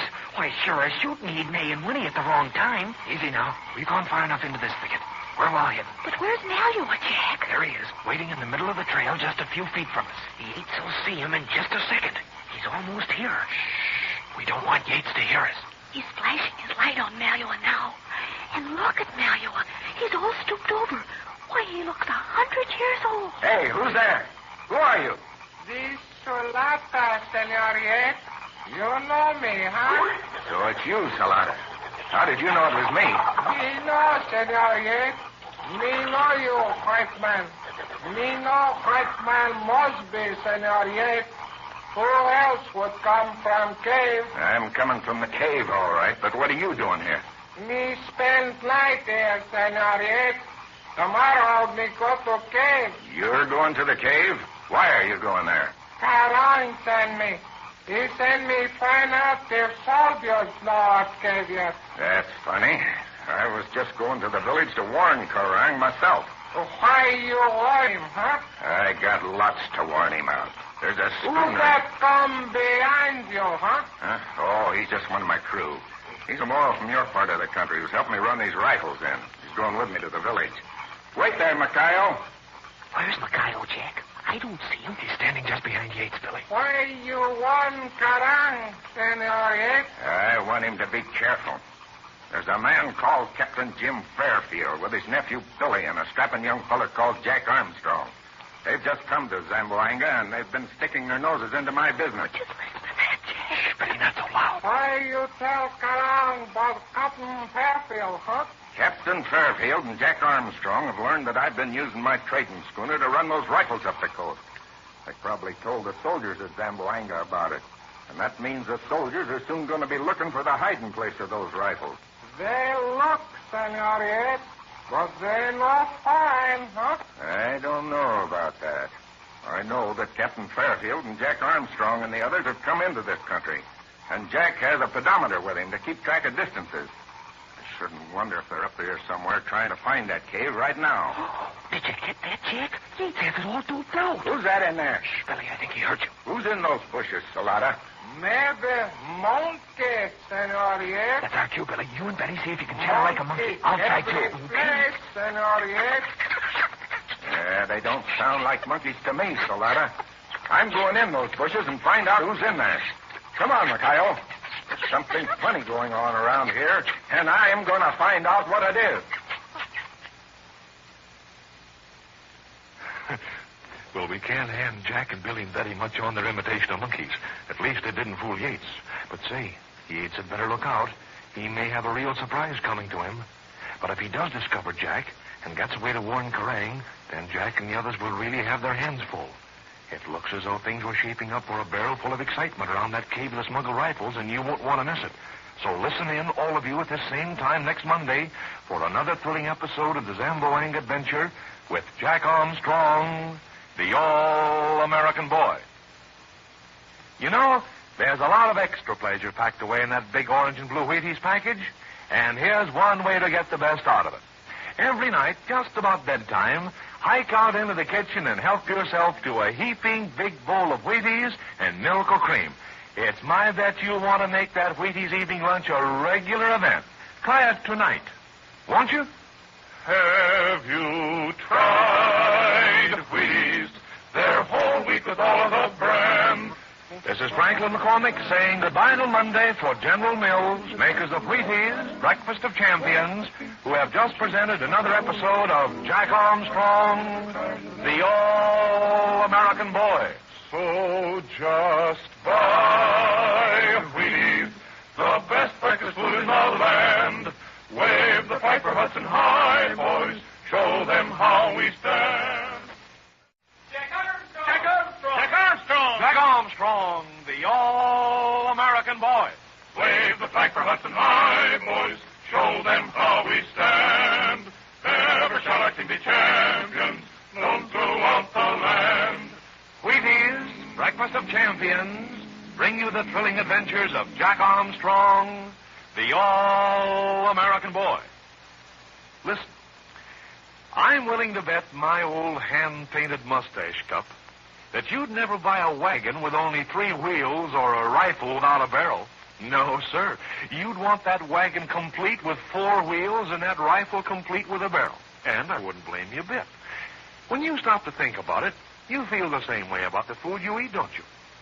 When you have your choice between a really nourishing breakfast and one that's only half fair, you'll pick the complete one every time, I know. That's one very good reason why I think you'll want to make Wheaties your year-round training breakfast. You see, some so-called whole wheat foods, and this includes some breakfast dishes, lose an important part of their nourishment when they're being manufactured.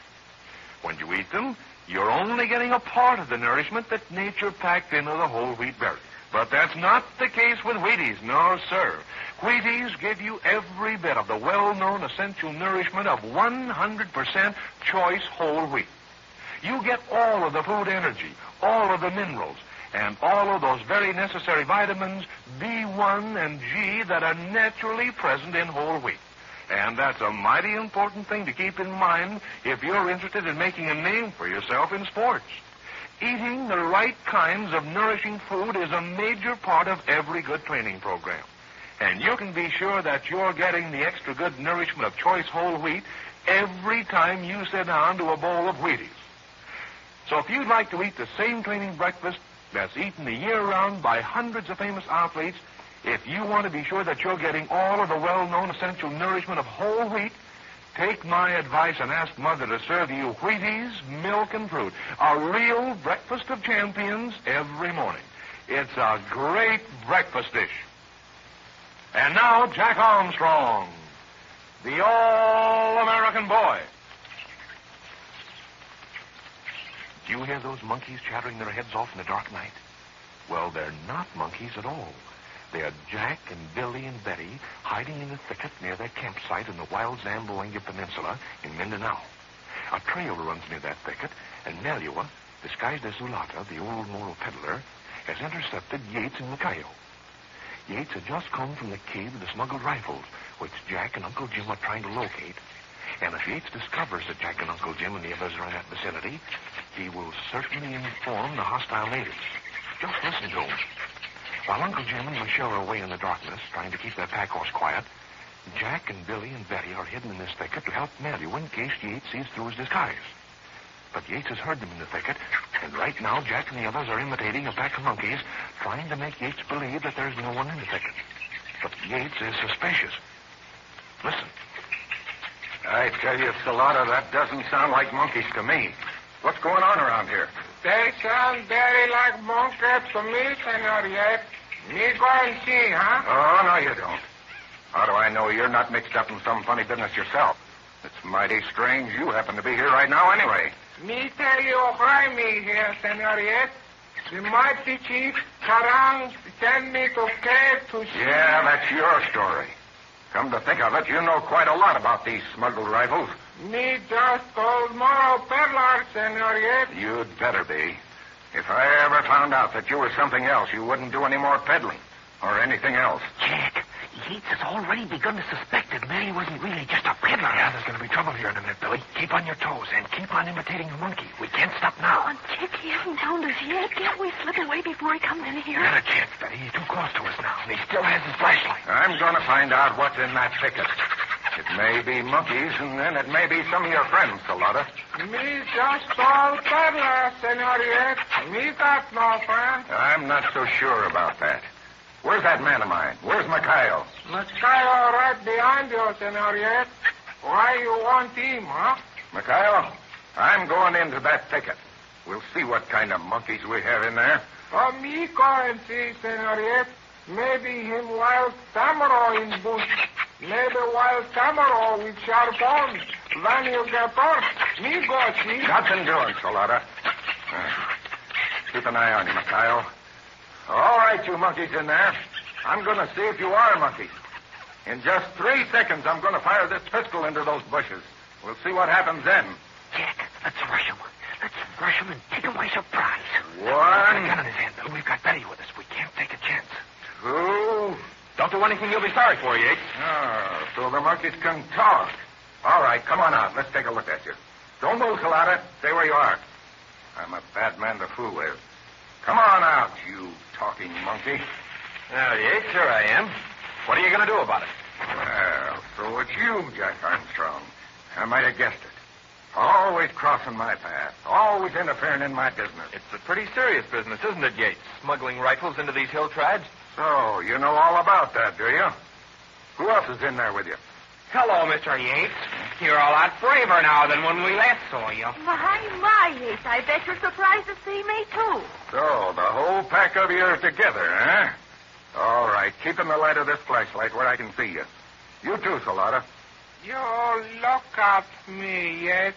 I'm looking at you, you old broken-down rascal. Jack, look, Mallow was straightening up. He's wiping the paint from his face. And look at Yates. Look at his portrait. He's recognizing Mallow. Why he's trembling in his boots. You look at me, Yates. Now you know me, huh? So it's you, Mallow. That's right, Yates. You know me now. So you've been spying on me. You came up here, this country, to spy on me. Who are you working for? Are you in the pay of the government? You're not very smart man yet. You work for Sultan Buloa. He very bad man, but he smart man. You not very smart. Well, I'm smart enough to keep you covered with this gun, Malua. And we'll see who's smart when I turn you over to Karang. Mikhail, tie him up. Then we'll tie up the others. And I'll stand guard on them until you get Karang and his men here. Oh, Jack, we can't let Yates tie up Mallow. You won't get a chance, Betty. Do you see that shadow in the dark coming up behind Yates? Jumping, Jim, it's Uncle Jim. Shh, don't look in that direction. Don't let Yates suspect anything. What's that I see hanging on your belt, Jack Armstrong? I'll let you find out, Yates. I know what it is. It's that pedometer the Army gave you. You've been using it to help locate that cave. Well, you won't use it anymore. I'll use it myself. Hand it over.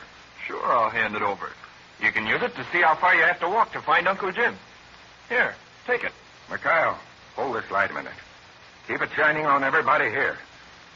Now, Jack Armstrong, I'll take that pedometer. It's still working, is it? Yeah, let's see how far you've been walking today. Don't look now, Betty, but Uncle Jim is creeping up behind you. I've been watching him, Billy. No, I hope he's careful. Don't worry. He'll grab that gun the first thing. Then I'll rush out to help him, and Jack will help Michelle get Mikhail. What are you two whispering about? If you think that... Help Uncle Jim. I'll help Uncle Jim, Jack. You help Manuel. Okay, Billy. And a boy, Manuel. Dawn, you Yates. Watch out for him. He's on your back. Pick up Jack's gun. Okay, Uncle Jim. Look out there. Mikhail's coming after you with his knife. Oh, good. Well, man. He not hurt anybody with barong, Betty. All right, Yates. I've got you now. Are you going to behave, or do you want some more medicine? So it's you, Captain Fairfield. Yes, it is. Mikhail, where are you? What are you doing? He's not doing anything right now, Yates. Mallow and Jack have him well in hand. Billy, hand me Yates' gun. I'll put it away where he can't do any harm with it. Here it is, Uncle Jim. Look out. It's all loaded and cocked. I'll fix that. There. We'll empty the magazine. And now, Yates, you come along with me to my tent. I've a few questions to ask you. You won't get anything from me. We'll see about that. Come along. Jack, you and Mallow will bring that Mora with you. Keep an eye on him. We'll watch him, Uncle Jim. He not run away, Uncle Jim. He know me fix him right if he try. What happened to that flashlight, Betty? Here it is, Uncle Jim. Mikhail dropped it on the ground. Here, I'll shine it ahead so you can see. Good. Billy, you stay close to Yates. If he tries to get away, we'll nab him before he goes very far. Oh, he won't get very far, Uncle Jim. What do you think you're going to do with me, Captain Fairfield? We're going to find out a few things, Yates. As a matter of fact, we know most of what's going on. You do you? Well, how much do you know? I won't tell you all we know yet. I'll just tell you a few things. We know you're in the pay of Sultan Buloa. Well, suppose I am. The government will give you an answer to that. And we know you've been smuggling rifles into this country. You can't prove it. I'm just telling you a few of the things we know, Yates. We know that Buloa and Karang are planning a general uprising against the U.S. troops. And we know that you're working with Karang. Betty, flash your light on our tent. Okay. There it is. We go in that direction, Yates. You think you know a lot about me, don't you? Yes, we think we do. And we know that you and Caron have brought those rifles up from the coast and hidden them in a mountain cave. And you'd like to know where that cave is, wouldn't you? We'll know in good time. Malua's been there. Just what do you plan to do with me? You've no right to hold me. You're not an officer of the government. As far as I'm concerned, Yates, you're a highway robber who has held up Jack and Billy and Betty with a gun.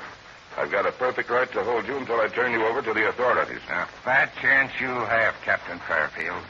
Why, Caron and his men will be on your trail before you ever leave this country. We've handled Caron and his men before, Yates, and they're not on our trail now. Here's the tent, Uncle Jim. Get inside, Yates. Malua, you hold Macayo outside. You keep Yates in the tent for a little while and talk to him. Jack, you and Billy can come in, too. Give me that flashlight, Betty. Inside, Yates. Not a very roomy tent. Ah, I see you've been making a map. You've been making a map of this stream, huh? You've been making a map to locate that cave. So that's what Jack Armstrong has been using that pedometer for. Well, incidentally, you might give the pedometer back to Jack. Here you are. Thanks. You don't seem to like the idea of that cave appearing on a map yet. You haven't got it on the map yet. You haven't found it yet. And you're not going to find it. Caron and his men will get you first. You'll see about that later. Stop leaning on that tent pole, Yates. Yeah, not much of a tent pole, is it? There. What happened? And the lights went out. Something terrible. Uncle Jim! Oh, I've got Yates, Jeff. I'm holding on to him. He can't get out from under here. I got him. You've got me. Oh, golly. Somewhere under this tent. Here. I got him. No, for sure. You're wrong again, Billy. It's me you've got. Oh, sorry, Uncle Jim. Pretty soon he'll be gone. I'm getting out of this tent so I can see. Which way you going? How you get out? Here, Billy. Back over your head this way. No. Here we are. Crawl out quick. Crawling out. Here I am. Where's Yates? Did you see Yates, Betty? There he goes, Billy, right down toward the creek. I see him, Billy. He's just ahead of us. We'll get him at the creek. Hurry. Golly, he's gotten away. He's swimming across the creek. I'm going after him. Come on, Jack. Don't go after him, Billy. Let him go. But Uncle Jim, if he gets away, he'll tell Caron. We'll have all of Caron's men after us. I know it, Billy. Yates hasn't a flashlight now. He can't do anything except wait on the other side of the stream until daybreak. Then he'll have to walk to the village. It'll be a long time before Caron's men can get here. And by that time, if we're lucky, we'll have located the cave and be on our way to the coast. So come on, you two, and get some rest. We've got a busy time ahead of us. Say, they will have a busy time tomorrow. And they'll have to work fast because Caron and his men will certainly be hot on their trail as soon as Yates reaches the village. If that cave is guarded by hostile tribesmen, then Jack Armstrong and Uncle Jim and the others will be... why, they'll be practically surrounded. There's an exciting time coming up, so be on hand, all of you, at this same time tomorrow for another thrilling episode in the Zamboang Adventure with Jack Armstrong, the All-American Boy. Now, I want to remind every friend of Jack Armstrong's who is saving Wheaties Champ Stamps to keep his eyes open for new Champ Stamp sets. You know, there are 39 of these keen-looking stamps in all, and if you miss out on one or two sets, your Champ Stamp album won't be complete. So check up today and ask Mother to get you some more Wheaties. That's the one and only way to get those Champ Stamps that are making such a big hit with people like you all over the country.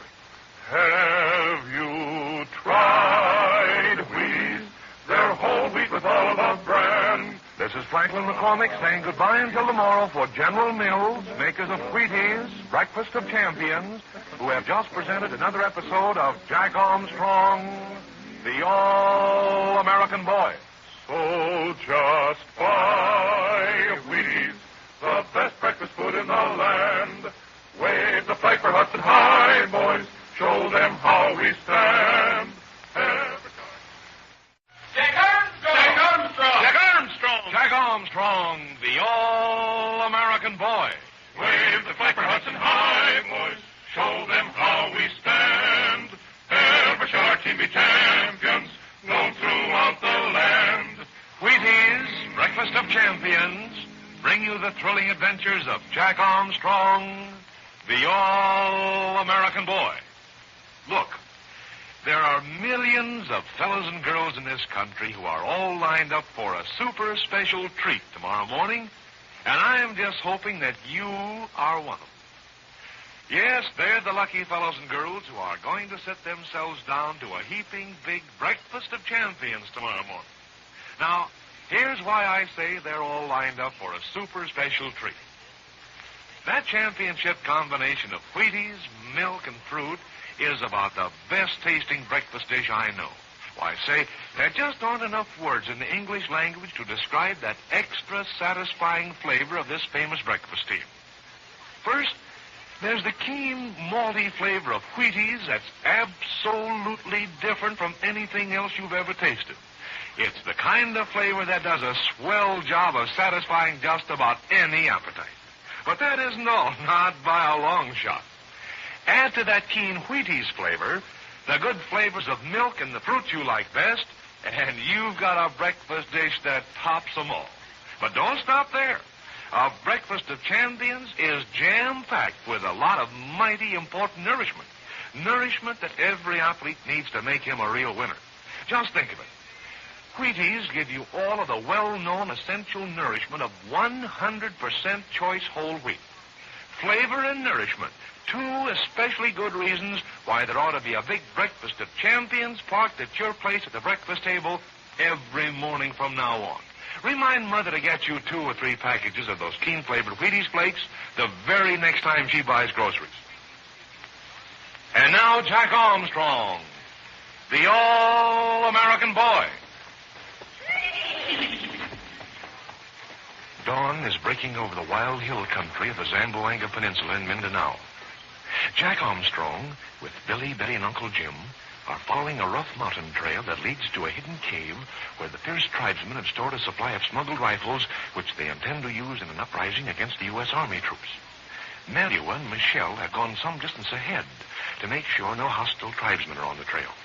But right now, as the trail approaches the summit of a hill, the pack horse which Jack is leading shows signs of alarm. Listen. Look ahead, Uncle Jim, down the trail. Isn't that someone coming this way? Someone running close to those bushes? Certainly is, Jack. I wonder who it can be. Oh, Uncle Jim, maybe it's one of the hostile natives. Perhaps it is, Betty. Wait a minute. I think it's Michelle. He's the only Filipino around here who wears a camisa. It is Michelle, Uncle Jim, and he's hurrying back to us. Gee, Wilkins, that means bad news of some kind. But why isn't Malua with him? Oh, I hope nothing's happened to Malua. We'll wait here and find out, Betty. It's time we took a little rest. Oh, I've been wondering when you'd give us a rest, Uncle Jim. We've been walking hours and hours along this dark, rocky trail. Whenever I get tired, I just think of Karang and his men. They'll start after us just as soon as Yates gets to their village. I wish Yates had never gotten away from us. We'd have had to let him go anyway, Billy, just as we let his native, Makayo, go. We can't go hiking through this country with a couple of prisoners tied to our belt. Uncle Jim, while we're waiting for Michelle, we've got a good chance to bring our map up to date. We must be getting pretty close to that hidden cave now. That's a good idea, Jack. Here, I'll get the map out of my pocket. Take a look at your pedometer and see how far we've come since we started out this morning. Just a second. I'll unhook the pedometer from my belt. We've come, let's see, 6 1/4 miles. I'd say we've come 12 good, honest miles. That's where these hills will fool you, Billy. If we can trust that pedometer, wait till I put this map on the saddle pack so I can sketch on this trail. 6 1/4 miles, you say, Jack. We've been coming almost due south. There. Right here on this map is where we are now. Oh, I think it's wonderful, Uncle Jim, the way we can make a map as we go along. It just takes a compass and the pedometer, Betty. As soon as we locate that cave on this map, we'll have something that the Army troops will find very useful. Oh, here comes Michelle. Let's see what's happened. What's up, Michelle? And where's Malua? Is he all right? See. Malua all right. He down there. He sent you back with a message, did he, Michelle? That right, Captain Fairfield. We see 2 men down on trail. 2 men? You mean 2 tribesmen? See, they tribesmen. They belong to bad tribe. But what were they doing, Michelle? Were they coming this way? They not come, Captain Fairfield. They stay on trail for make look-see. I get you, Michelle. There are a couple of sentries. They keep an eye on anyone who comes near the cave where the rifles are hidden. That right, Senor Jack. They sentries. Sentries? Holy smoke, if the tribes have sentries out this far from the cave, they must have a lot of men guarding the cave itself. Did the sentry see you and Malua, Michelle? No, Captain Fairfield. They not see us. Malua send me back. Malua go ahead for talk with them. But won't they capture Malua when he goes to talk to them? Don't forget, Betty. Malua is still disguised as an old moral peddler. He's been here before. All the tribes know the old moral peddler. That right, Captain Fairfield. They think old moral peddler hate white people. Even men at cave no moral peddler. But what are we going to do, Uncle Jim? If we go to the cave, we may get captured by one of those fierce tribes. We won't actually go to the cave, Betty. But we've got to get close enough to it so I can put it on this map. And don't forget, Betty, that we can't go back anyway. Karang and his men will start after us sometime today. Jumping Jimmy, gee whiz, we're practically surrounded. Not quite, Billy. We may be able to detour around the cave. What does Manuel want us to do, Michelle? Does he want us to wait for him to come back to us? No, Captain Fairfield. He say, leave trail here. Then cut cross hill. This way. Then go downhill till see trail again. Understand? I understand, Michelle. We make a detour around the sentries. That's right. Manuel will say, cut cross hill.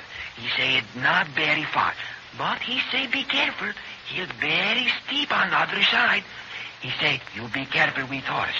He say, he wait till you come. Okay, Michelle. Shall we get started, Uncle Jim? Yes, let's start right away, Jack. It's possible that those sentries won't be so friendly to Malua. If anything's happening to him, I want to know it right away so we can help. And we'll know there's something wrong if he isn't there waiting for us. Here, I'll see if I can persuade this pack horse to leave the trail and climb up over this little ridge. Oh, he'll follow you anywhere, Jack. That horse just loves you. Come right along, old Dobbin. Don't put those ears back at me. That's the way. Right through these bushes and into the trees. Watch out, Jack. These trees are so thick that one of them might brush the packs off the horse. Then we'd lose our supplies. I'll keep an eye on the packs, Jack. They'll be all right until we get over this little rise and start down the steep slope. But I don't see how we'll ever get back to the trail going this way, Uncle Jim. We're going at right angles to the trail. That's right, Betty. But the trail curves as it goes downhill and winds back on itself. So if we can make our way down the steep hillside, we're bound to hit it. But where are those sentries, Uncle Jim? I don't They see... must be at the point where the trail bends back on itself, Billy. Here's the very top of the hill now. Say, it is going to be a steep drop. We ought to have a mountain goat instead of a pack horse. These Army pack horses are trained for this sort of work, Jack. Oh, watch out for the packs. They're going to slip down over the horse's head. No, the straps are holding them in place. Keep on, Jack. But watch out that the horse doesn't slide down on top of you. Look, Uncle Jim. The sun is rising above the hills now, and we can see what's ahead of us. What? Why, it's a great broad valley. And it's practically surrounded by mountains. I shouldn't wonder if that cave is somewhere across that valley, Betty. It's sure a dandy place to hide a supply of smuggled rifles.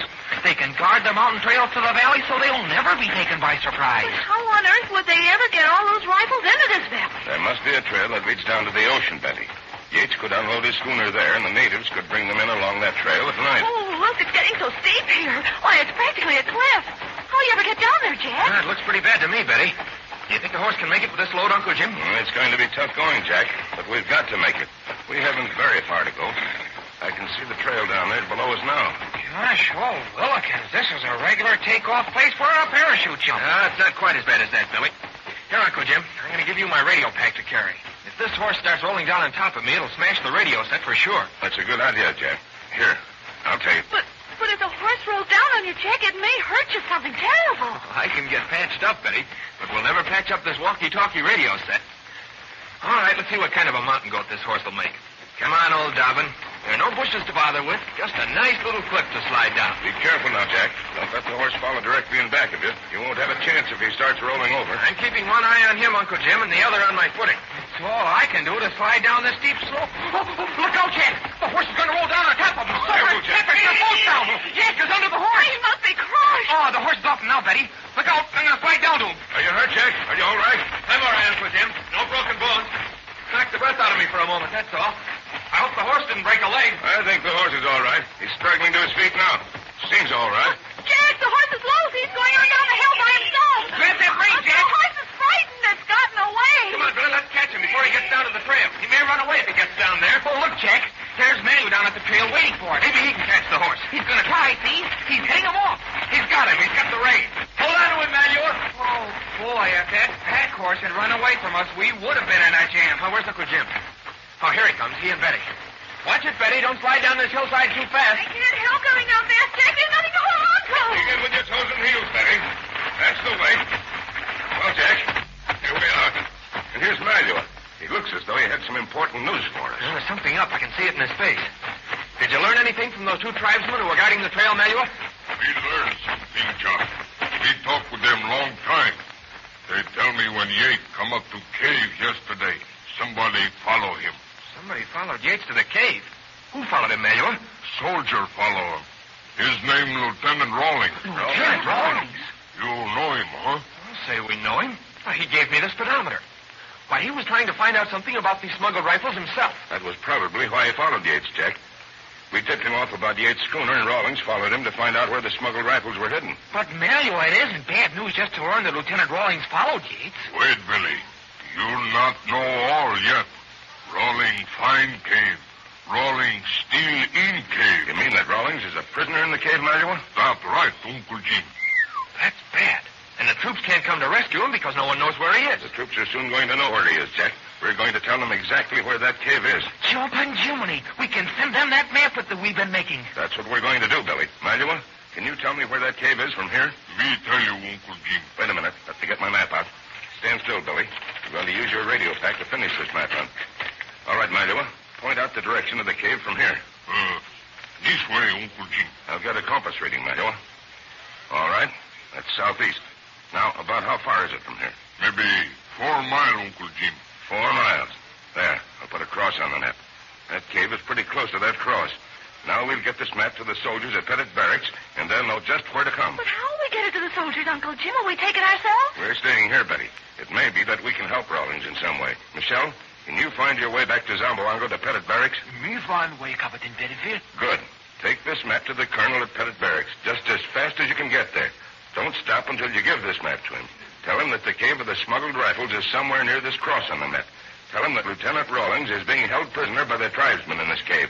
And tell him that we're going to do what we can to help Rawlings until the troops get here. All right, Michelle. Go as fast as you can, and don't get captured yourself.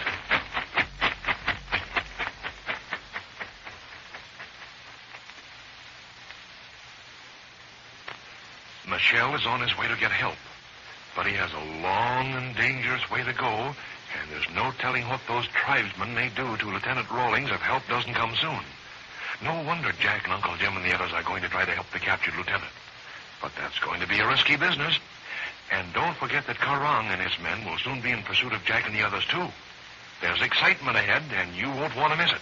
So be on hand, all of you, at this same time tomorrow for another thrilling episode of the Zamboanga Adventure with Jack Armstrong, the All-American Boy. Say, how would you like to have one of the swellest tasting afternoon lunches you've ever found? Well, here's a tip. About 3:30 or 4 o'clock, hike out into the kitchen and help yourself to a big bowl of Wheaties. Man, I don't know of anything else that tastes as good as those crisp, crackling whole wheat flakes in the afternoon. They've got a flavor that tops them all. So for a real treat, have yourself a heaping bowl of Wheaties every afternoon. Have you tried Wheaties? They're whole wheat with Olive Bran. This is Franklin McCormick saying goodbye until tomorrow for General Mills, makers of Wheaties, Breakfast of Champions, who have just presented another episode of Jack Armstrong, the All-American Boy. So just buy Wheaties, the best breakfast food in the land. Wave the flag for Hudson High, boys. Show them how we Jack Armstrong! Jack Armstrong! Jack Armstrong! Jack Armstrong, the All-American Boy. Wave the flag for Hudson High, boys. Show them how we stand. Ever shall our team be champions, known throughout the land. Wheaties, Breakfast of Champions, bring you the thrilling adventures of Jack Armstrong, the All-American Boy. You know, if you were to meet just about any great athlete or coach along about this time of year and ask him exactly when you should train, you'd probably get a very definite answer. Train the year around. Try to keep yourself in tip-top physical condition 365 days out of the year. And believe me, that's an #1 piece of advice. The fellows who follow it usually have a good head start on those who think they can get away with training just once in a while. So if you've got your mind made up to get someplace in sports, and if you've got natural ability, get yourself a regular training program right now and stick to it. Naturally, you want a training program that's easy to follow, don't you? Well, one of the best and at the same time one of the simplest training programs I know is Jack Armstrong's personal training system. That famous set of rules has been enthusiastically okayed by some of the greatest coaches in the country, men whose business is training great athletes. Now, here's what you ought to be doing every single day this winter. 1, get plenty of fresh air, sleep, and exercise. 2, use a lot of soap and water, because cleanliness is mighty important to an athlete's condition. 3, eat a breakfast of champions every morning. You see, eating good, nourishing food is a big part of any training program. And when you sit yourself down to a big bowl full of Wheaties with lots of milk and fruit, you can be absolutely certain that you're getting a lot of good bodybuilding nourishment, the kind of nourishment every athlete needs to help make him a real winner. In Wheaties, you get all of the well-known essential nourishment of real whole wheat, and all of the vitamins B1 and G, and all of the minerals, and all of the food energy that nature packed into the whole wheat berry. So ask Mother right away, before you do another thing, to get you a couple of packages of Wheaties. Then get set to enjoy an extra good, extra nourishing breakfast of champions every morning. And now, Jack Armstrong, the All-American Boy.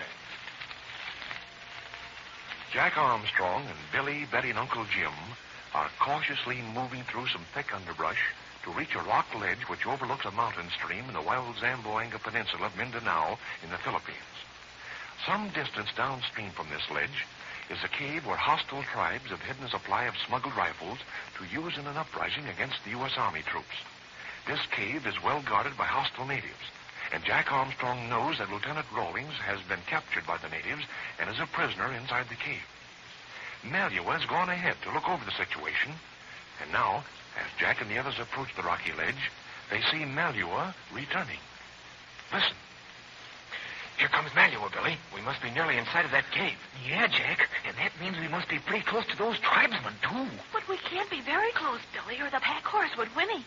He always whinnies when a native comes close to him. Someday he's going to get us into trouble that way, Betty.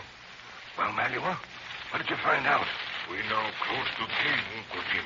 We see cave. Did you see any of the natives guarding the cave, Malua? We see lots men front of cave, Billy. Soon you see too. Now, we tie horse, huh? We not take horse with us. I'll tether the horse to this tree here, Uncle Jim. No one can see him from the trail. Do that, Jack. Tie him well, but give him enough halter rope to move around a little. It may be quite some time before we can get back to him. My, Uncle Jim, you talk as though we might be captured by the natives ourselves. Not if I can help it, Betty. If we're going to help Lieutenant Rawlings, there's no telling what we'll have to do or when we'll get back. There, Uncle Jim. The horse will stay here until we get back, unless some of the natives see him. Fine, Jack. All right, Malua. How far do we have to go to get to that rocky ledge you spoke of? We almost there now, Uncle Jim. Come, this way. I'll be glad to get out of these thick bushes. The briars tear my clothes so, and just look at the scratches on my hands. We're almost out, Betty. See, there's a clearing right ahead of us. It looks as if we're coming to the edge of some sort of a cliff, Jack. I think we are, Billy. Yep, I can see now. There's the rocky ledge Malua spoke of. And here's the last of the bushes and briars. What? Why, we're about 50 feet straight above the creek. Careful, everybody. Manuel's holding up his hand. Look, Billy. Look down the creek on the right-hand side. There are a group of tribesmen standing and sitting in the bank, right where the creek turns. Holy smoke. And they're armed, too. Look at those barones and bolos in their sashes. Well, they look terribly fierce, don't they? But where's the cave? It can't be far away, Betty. Can we see the cave from here, Malua? We see cave, Uncle Jim. You see men, huh? I see those tribesmen, Malua. Cave right there. Cave go in hill. But where's the entrance to the cave, Malua? You see big bush on side of hill, Jack? Ah, I see lots of bushes. Wait a minute. You mean that large clump of bushes right behind the tribesmen? That's right, Jack. That's where you go in cave. Yeah, it's not where I go into the cave, Malua. No, sirree. Not as long as those natives are standing out there. Maybe we go in cave another way, Billy. Another way? Is there another way into the cave, Malua? That's right, Uncle Jim. They're back way. Small back way. Say, that's something to know. Is this back entrance guarded, Malua? We don't think so, Jack. Back way hard to find. Only small, all in hill. Oh, that's wonderful. If there's a back entrance to the cave, Uncle Jim, we may be able to help Lieutenant Rawlings. It'll certainly help, Betty. If we have to go into the cave. Jack, take a look at your pedometer.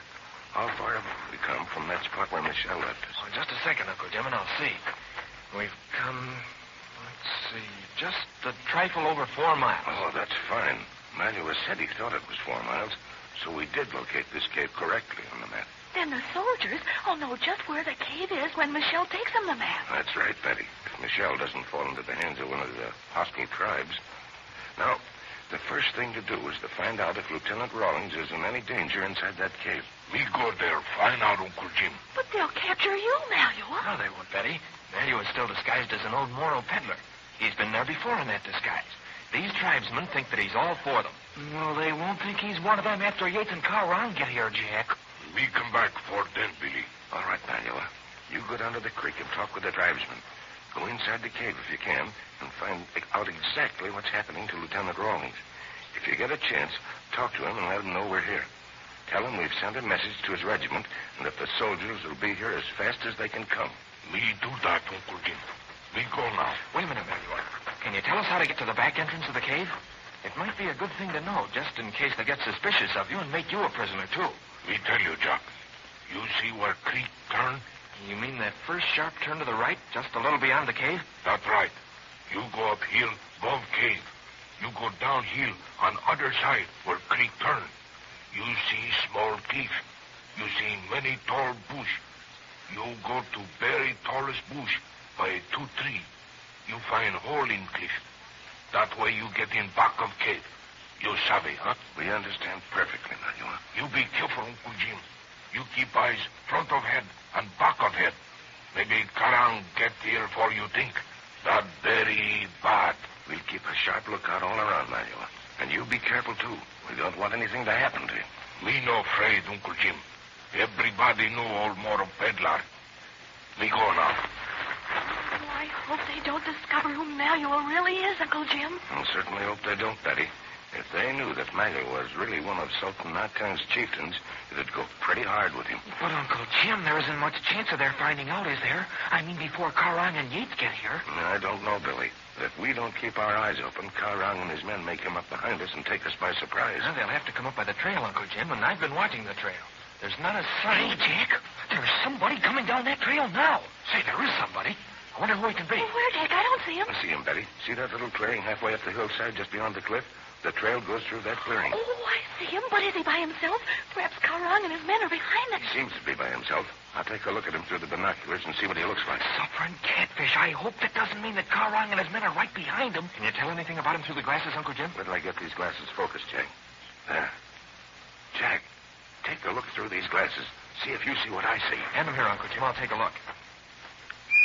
Who is he, Jack? Why are you so surprised? You know who he is, Billy? He's Mikhail. Mikhail?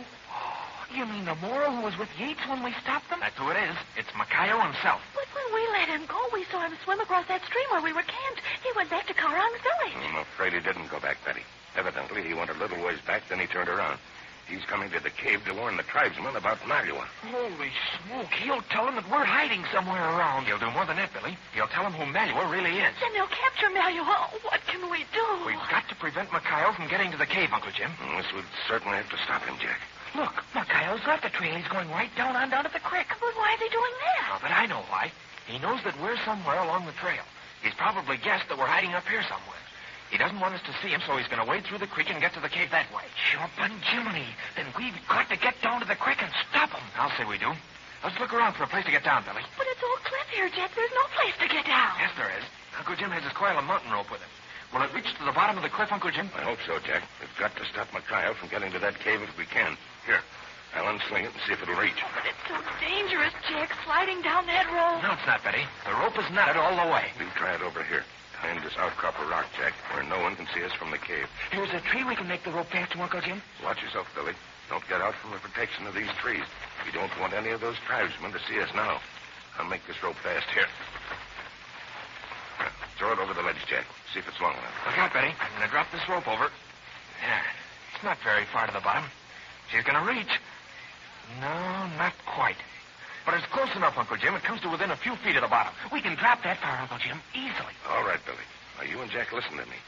I want you to stop that Moro if you can. But remember this. Malua and Rawlings are not in any danger yet, as far as we know. And the soldiers will soon be on their way here. So you're not to take any unnecessary chances. We'll be careful, Uncle Jim. You've got to be very careful. You're not to let him get close to you. But, gee Wilkins, Uncle Jim, how are we going to stop him? If you're smart, Billy, you can make him follow you. You can lure him back to the trail and then up towards me. When we get him up here, the three of us can handle him without anybody getting hurt.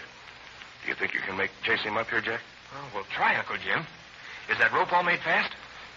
It's made fast, Jack. Be careful as you go down. You bet I'll be careful. I'll go down first, Billy. Here goes. Oh, the knots in this rope help a lot. I'll be down in half a jiffy. Oh, it looks so dangerous, Uncle Jim. If that rope should break. That rope will hold 1,000 pounds, Betty. Shall I start now, Uncle Jim? Not yet, Billy. Wait till Jack gets down to the bottom. Oh, look at Micaiah, Uncle Jim. He's already down to the creek. Maybe he'll see Jack and Billy. No, he's too far away, Betty. There. Jack's at the bottom of the rope. I hope he hasn't too far to jump. He jumped, Uncle Jim. There, he's on his feet. All right, Billy. Down you go. And remember, don't take any chances. That Moro may be a mighty dangerous hombre, but somehow or other, you and Jack have got to stop him.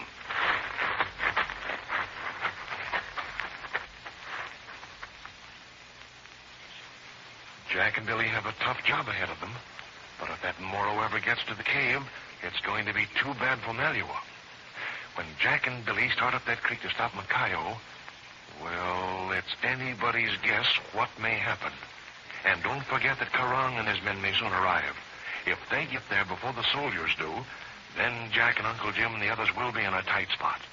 There's lots of excitement ahead, so be sure to listen in at the same time tomorrow for another thrilling episode of the Zamboanga Adventure with Jack Armstrong, the All-American Boy. Attention, fellows and girls.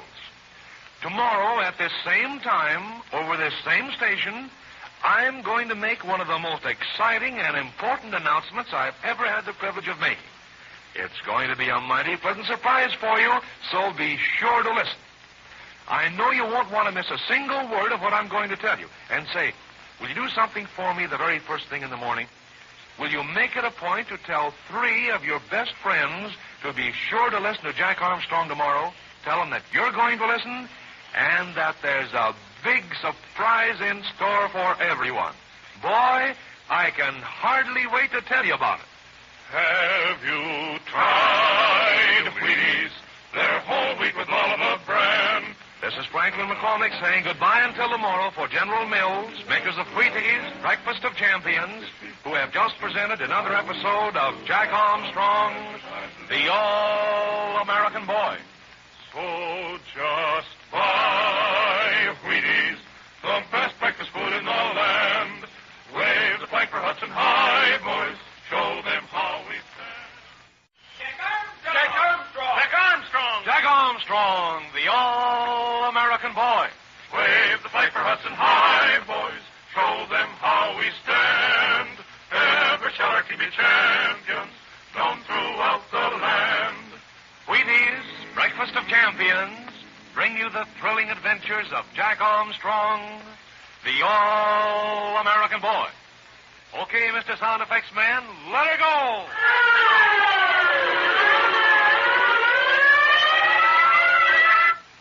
Say, did all that noise bring you to your feet? Man, I hope so, because I'm going to give you one of the hottest pieces of news you've ever heard. Yes, it's red hot. So listen with all your ears and don't miss a single word of what I'm going to say. All ready? Okay, here's the great news.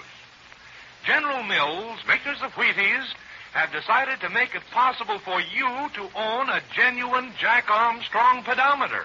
Did you get that? Now you can actually own a genuine Jack Armstrong pedometer exactly like the one which is playing such an important part in Jack Armstrong's latest radio adventure. Think of it. A scientifically designed mechanical device that measures the distance you walk. You see, the Jack Armstrong pedometer is not a toy. It operates on exactly the same principle, and actual tests have proved that mile for mile it's just as accurate as many expensive pedometers used by sportsmen and travelers. Shaped like a large pocket watch, the Jack Armstrong pedometer has a special clip on its back which allows you to fasten the pedometer to your belt or pocket. As you walk, a dial on the face of the pedometer revolves, and the distance you travel is automatically registered in fractions of a mile. It's just what you need for measuring the distance from home to school or the total distance you walk every day. Now, here's all you have to do to make this amazing mechanical instrument your very own. It's so easy. I know you want to order yours tonight and be one of the very first in your neighborhood to own and use a Jack Armstrong pedometer. Now, just tear the top off one Wheaties package and send it, together with your name and address, and only 10 cents in cash, to Jack Armstrong, Minneapolis, Minnesota. That's absolutely all there is to it. But if you want to get in on the ground floor, I advise you to get busy right now. Remember, all you have to do is tear off the top of one Wheaties package and send it, together with your name and address, and 10 cents in cash, to Jack Armstrong, Minneapolis, Minnesota. But don't wait. Get your order for a Jack Armstrong pedometer in the mail tonight. And now, Jack Armstrong, the All-American Boy. Jack Armstrong had just climbed down a rope to get from a rocky ledge to a mountain stream in a wild hill country of the Zamboanga Peninsula in Mindanao. Jack and Billy are trying to intercept a Moro named Macayo, who is on his way to a cave where hostile tribes have smuggled a supply of rifles to use in an uprising. Uncle Jim and Betty are hidden on that rocky ledge high above the stream, waiting for the return of Malua, who has gone to the cave in disguise to find out what the hostile tribesmen are doing to the prisoner, Lieutenant Rawlings. Right now, Jack is steadying the knotted rope against the face of the cliff to assist Billy to climb down. Listen. I'll hold the rope steady, Billy. That'll keep it from swinging so much against the cliff. There. Does that help any? I'll say it does, Jack. Boy, for a moment I felt like the pendulum of a clock. You're almost down. There's a knot in the rope just under your foot. That's the idea. You can almost drop from there. I'm going to drop down, Jack. How deep is the creek there? Just about a foot deep, Billy. All right. Drop. Did you hurt yourself, Billy? No, that was nothing. Where's Macayo, Jack? I can't see him. He's way upstream, Billy. I think he must be walking along the shore, just past that place where the stream comes through a little gorge. We'll be able to see him soon. I hope he hasn't seen us yet, Jack. We've got to keep him from getting to that cave. That's our job, Billy. If he gets to the cave, he'll tell the natives that the Moro peddler is really Malua in disguise. Then he'll make Malua a prisoner along with Lieutenant Rawlings. Well, let's get going, Jack. Oh, what are you going to do with that pedometer? I'm setting it back to zero, Billy. But why do we need the pedometer now, Jack? Why do you want to know how far we're going to walk? We may have to lead Macayo a merry chase through the hills, Billy. We can't risk getting lost. If we know how far we've gone, we'll know about where we are, even if we don't find the trail. There. It reads zero now. Let's get going to meet Macayo. Jack, I wish Uncle Jim would really let us try to capture Macayo. You and I could do it by ourselves. I think we could too, Billy. But there's a chance that he'd get the better of us. We've got to let him see us, and then we've got to let him chase us up the hill and back to the trail. And then the chase just begins, Jack. We've got to let him chase us along the trail until we lead him to where Uncle Jim is. So you see, Billy, if he can run faster or longer than you and I, we may have to do something about it. Jumping Jiminy, Jack, I just had a thought. Carl Rye and his tribe will be along that trail pretty soon, trying to capture Uncle Jim and Betty and us. What'll we do if we see them? I know what I'll do, Billy. I'll keep out of their way. If we ever fall into Karang's hands, it'll be just too bad. Yeah, I'd rather be a prisoner in the cave than a prisoner of Karang's. Look, Billy, it isn't so bad here. We can find a place to walk along the shore now. Let's get out of this screen. Suits me, Jack. There are some bushes along the bank, too. It'll be easier to hide from Macayo when he does come in sight. Here, we can walk along the bank now. We ought to be able to see Macayo any minute. These bushes are thick. I'd rather be waiting in the stream. Yeah, so would I. Except for the chance that Macayo would see us too soon. Look, Billy. There he comes now. Where, Jack? I don't see him coming down the stream anywhere. Look where the stream comes down through the gorge, Billy. He's on the left-hand side, right next to the cliff. Oh, I see him. Why, he's not far away, Jack. Do you suppose that he can see us? I don't think so, Billy. We're pretty well camouflaged as long as we stick in these bushes close to the cliff. Don't stop. Let's keep going. Jack, how are we going to get him to chase us up to the trail? But crickets, I don't even see how we can get to the trail from here. Wait, I think I see a pretty good place now. There's a sort of gully that comes down the hillside. I'll bet we can use that to get back to the top. Sulphur and catfish, I hope we can. If we can't, we will have to try to capture him. We'll have to move along faster, Billy. We've got to get to that gully before he does. And he's almost through that gorge now. Let's try running. But watch those bushes. Don't let him trip you. Come on. He's going to see us in just a second, Jack. That's all right, Billy. We want him to see us as soon as we get to that gully. He's seen us now, Jack. Look at him. He doesn't know what to think. He thinks we're running to attack him. Look at him pull out his bolo. Maybe he won't charge us, Jack. Maybe he'll be glad to see us go up the hill. He'll chase us all right as soon as he sees that we're running away from him. Say, he's actually coming to meet us. He's not afraid. Oh, I'm glad we don't have to try to capture him. He looks awfully fierce with that bolo shining in the sun. Is that gully, Billy? There are lots of loose stones in it. Watch it. I'll watch it. He won't have any trouble keeping us in sight, Jack. There's not a bush in this gully. Hurry, Billy. You go first. I'll come right behind you. Okay. Holy mackerel. This is almost as steep as the cliff. Watch out for these stones I'm kicking loose, Jack. I'll watch him, Billy. Oh, that one almost got me. But keep on, Billy. Here comes Mikhail. Hurry. Try hurrying. This is one steep gully to climb. Maybe we could kick some stones loose in Mikhail's face. Listen to Mikhail. I think a couple of stones got him. Boy, is he mad. He's brandishing his bolo at it. It's all right with me, Jack. He can't climb fast with that bolo in his hand. This gully is a two-handed job. He's putting the bolo back in his sash, Billy. He means business. Now we'll see how fast the Moro can climb a gully.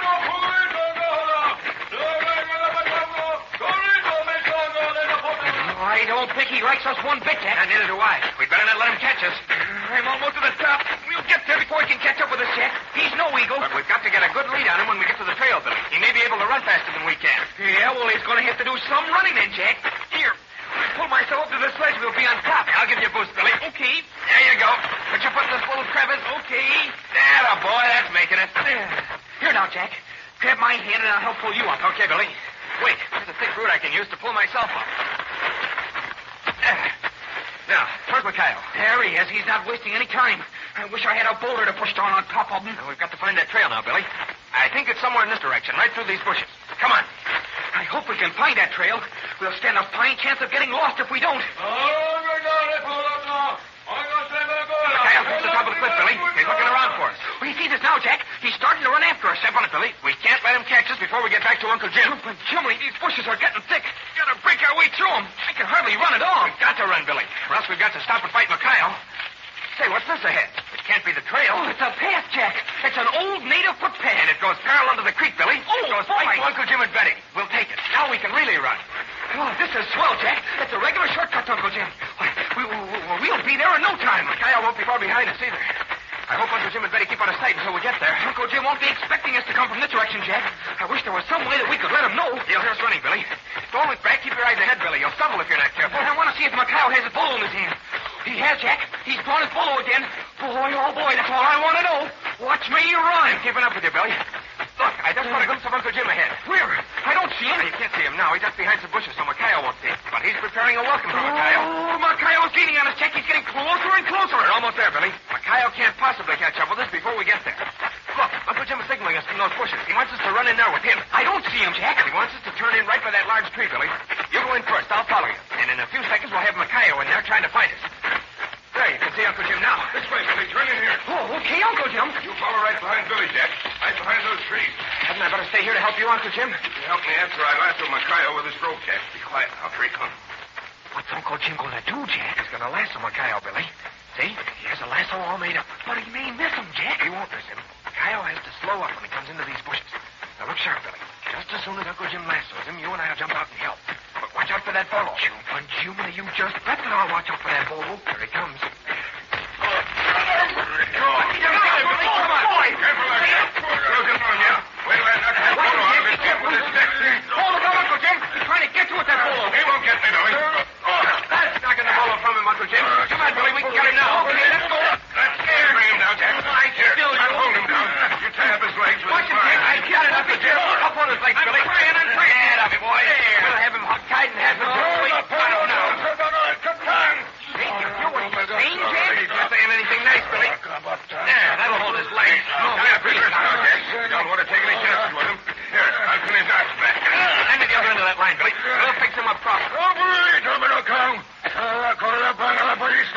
He doesn't like this either, Jack. Holy smoke, do you see that look he's given us? Oh, there's a dagger in every glance. Take another turn around his wrist, Jack. Oh, that's the way. Now make it fast and we'll get off it. There, that'll hold him for a while. He won't get to the cave to get Manuel away. We'll leave him here for the present, Jack. I want to step over to the edge of the cliff where Betty is and see if Malu has reached the cave yet. You and Billy come with me. As long as we keep Mikhail tied up, Malu should be pretty safe. Mikhail's the only one who knows that Malu isn't really an old Moro peddler. Well, don't forget the gates in Karang know it, Jack. And it won't be long before Karang and his men will be here. We'll hope that the soldiers get here first, Billy. Watch it now as you come out on this rocky ledge. Keep those trees between you and the cave. We don't want those tribesmen to see us. Uncle Jim, look upstream. Way upstream where the trail comes down to the creek. Holy smoke, there's a whole tribe of natives on the trail. They're coming this way, Uncle Jim. That's Carl's men, Billy. They'll be here in a little while. They'll track us right to this ledge. That means we've got to get to the other side of the cave and try to throw them off our scent. We'll pick up Betty and get started right away. Come on. We haven't a moment to lose.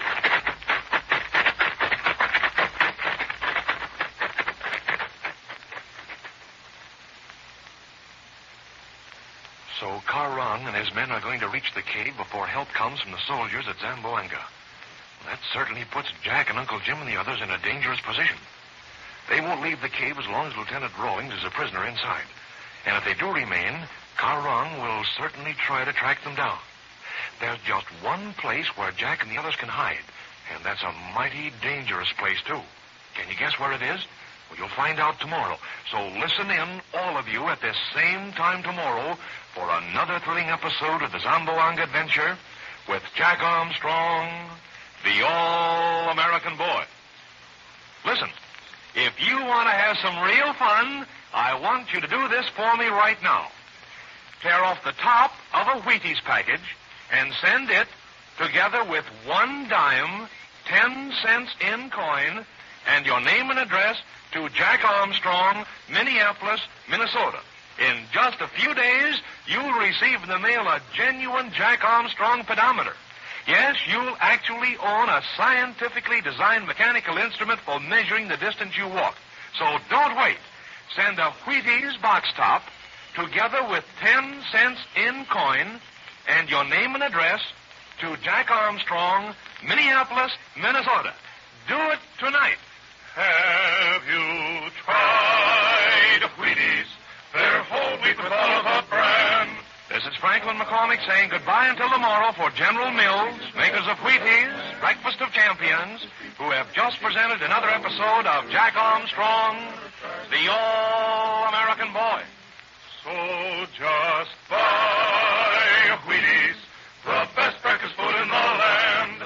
Wave the flag for Hudson High, boys. Show them how we stand. Jack Armstrong, the All-American Boy.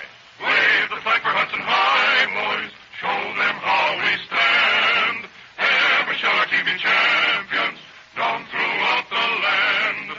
Wheaties, Breakfast of Champions, bring you the thrilling adventures of Jack Armstrong, the All-American Boy. Look, here are a couple of questions I'll bet will stump you. Ready for them? Okay, here they are. Can you tell me within a fraction of a mile just how far it is from your house to school? And can you tell me just how far you walk from the time you get out of bed in the morning until you go back to bed at night? Now, those are pretty hard questions to answer, but not if you own a Jack Armstrong pedometer. No, sir. If you own one of these amazing instruments, you can answer those questions and a lot more. You see, the Jack Armstrong pedometer is a scientifically designed instrument that records to within a fraction of a mile the distance you walk. It's not a toy. No, sir. Actual tests prove that the Jack Armstrong pedometer is just as accurate mile for mile as expensive professional pedometers for sale in many sporting goods stores.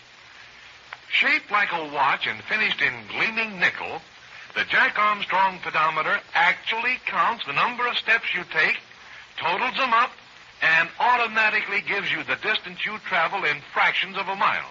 Why, I'm willing to bet you've never seen anything like it before. Now remember this. The genuine Jack Armstrong pedometer is for Jack Armstrong's friends and Jack Armstrong's friends alone. It's not for sale in any store in the United States. So if you're going to get in on all the fun this pedometer is handing out, this is your absolutely only and one opportunity. Why, once you've carried a Jack Armstrong pedometer on a hike or a camping trip, I'm willing to bet you wouldn't be without it again for anything. Now, just because the Jack Armstrong pedometer is so amazingly accurate, and just because it looks much like an expensive instrument, don't think it's hard to get one. Why, it's so simple that I'll bet you'll want to put your order in the mail this very night. Now, here's all you have to do to make a genuine Jack Armstrong pedometer your very own. Just tear the top off one Wheaties package and send it together with your name and address and 10 cents in coin to Jack Armstrong, Minneapolis, Minnesota. Talk about easy, why, there's just nothing to it. But if you want to be the first in your crowd to own a Jack Armstrong pedometer, you've got to act fast. So right now, before you do another thing, get your pedometer order ready to mail tonight. And now, Jack Armstrong, the All-American Boy. Jack Armstrong and Billy, Betty, and Uncle Jim are making their way down a steep hillside through trees and thick bushes. They're in the wild hill country, the Zamboanga Peninsula in Mindanao, and they're being pursued by a native chieftain, Karang, and his tribe. Below them is a mountain stream which curves around the hill like a horseshoe. On the other side of the hill is a cave where hostile tribes have smuggled rifles and ammunition to use in an uprising against the U.S. Army troops. This cave is guarded by fierce tribesmen who are holding Lieutenant Rawlings prisoner. Malua, disguised as a Moro peddler, has gone to the cave to get information about Lieutenant Rawlings. Jack and the others were waiting for Malua when Karang and his men appeared, and right now they're trying to throw Karang off their tracks. Listen. Hey, Billy, why do you keep looking back up the hill so often? Jumping crickets, Jack. You haven't forgotten that Karang and his men will soon be coming over the top of that hill. Oh, not quite this soon, Billy. They haven't yet reached the place where we tied up Mikhail. Well, they'll find Mikhail, won't they, Jack? They won't leave him to be chewed up by wild animals or something. No, I wish they wouldn't find him. I wish he'd stay tied up until the soldiers came. Karang and Yates will find him all right, Betty. They'll track us right to the place where we had that little scuffle. Here, we're down to the creek bottom. Give me your hand, Betty. I'll help you step down this little ledge. Thanks, Jack. I'm down now. Why, but I'm glad we're not going through any more bushes. Oh, what are you looking for, Uncle Jim? I'm just looking around to get the lay of the land, Betty. Jack, take a look at your pedometer and see how far we've come since we left Mikhail tied up. Just a second, Uncle Jim. We've come, let's see, just a little over half a mile. I figure right. We're a short distance downstream from that secret back entrance to the cave that Malua told us about. Oh, what's your plan, Uncle Jim?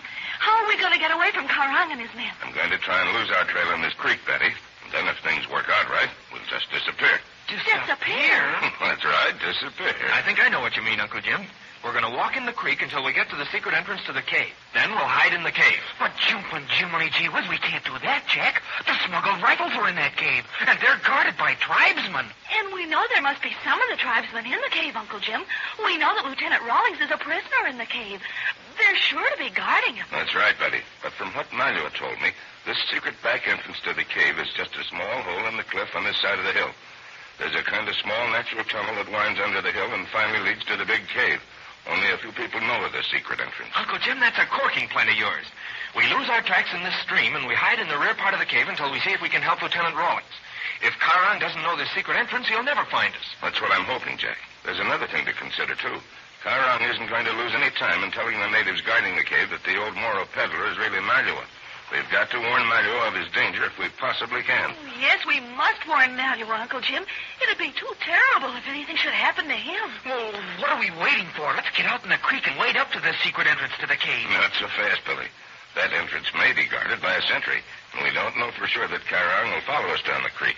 He may go directly to the cave as soon as he discovers Mikhail. Uncle Jim, why don't Billy and I scout ahead and see if the secret entrance is guarded? That's what I want you to do, Jack.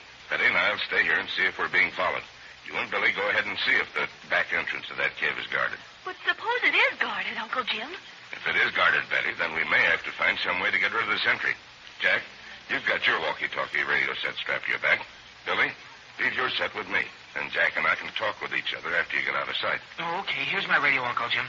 I'll help you sling it on your back. You will be careful, won't you, Jack? You won't let them take you and Billy prisoner or anything? You bet I'll be careful, Betty. And if anything goes wrong, I'll tell Uncle Jim right away with the walkie-talkie set. There you are, Uncle Jim. Your walkie-talkie set is all strapped on you now. Don't forget to turn on the switch. Come on, Jack. Let's get going. You know how to find the back entrance to the cave, don't you, Jack? Yeah, Malua told me, Uncle Jim. Come on, Billy. We're going to wade up this stream so we won't leave any tracks. Can we see the back entrance of the cave from here, Jack? I don't think so, Billy. It's in a small cliff hidden by thick bushes. But jumping Jupiter, Jack, there's nothing but small cliffs and thick bushes all along this side of the stream. Manuel said there were 2 trees right in front of it, Billy.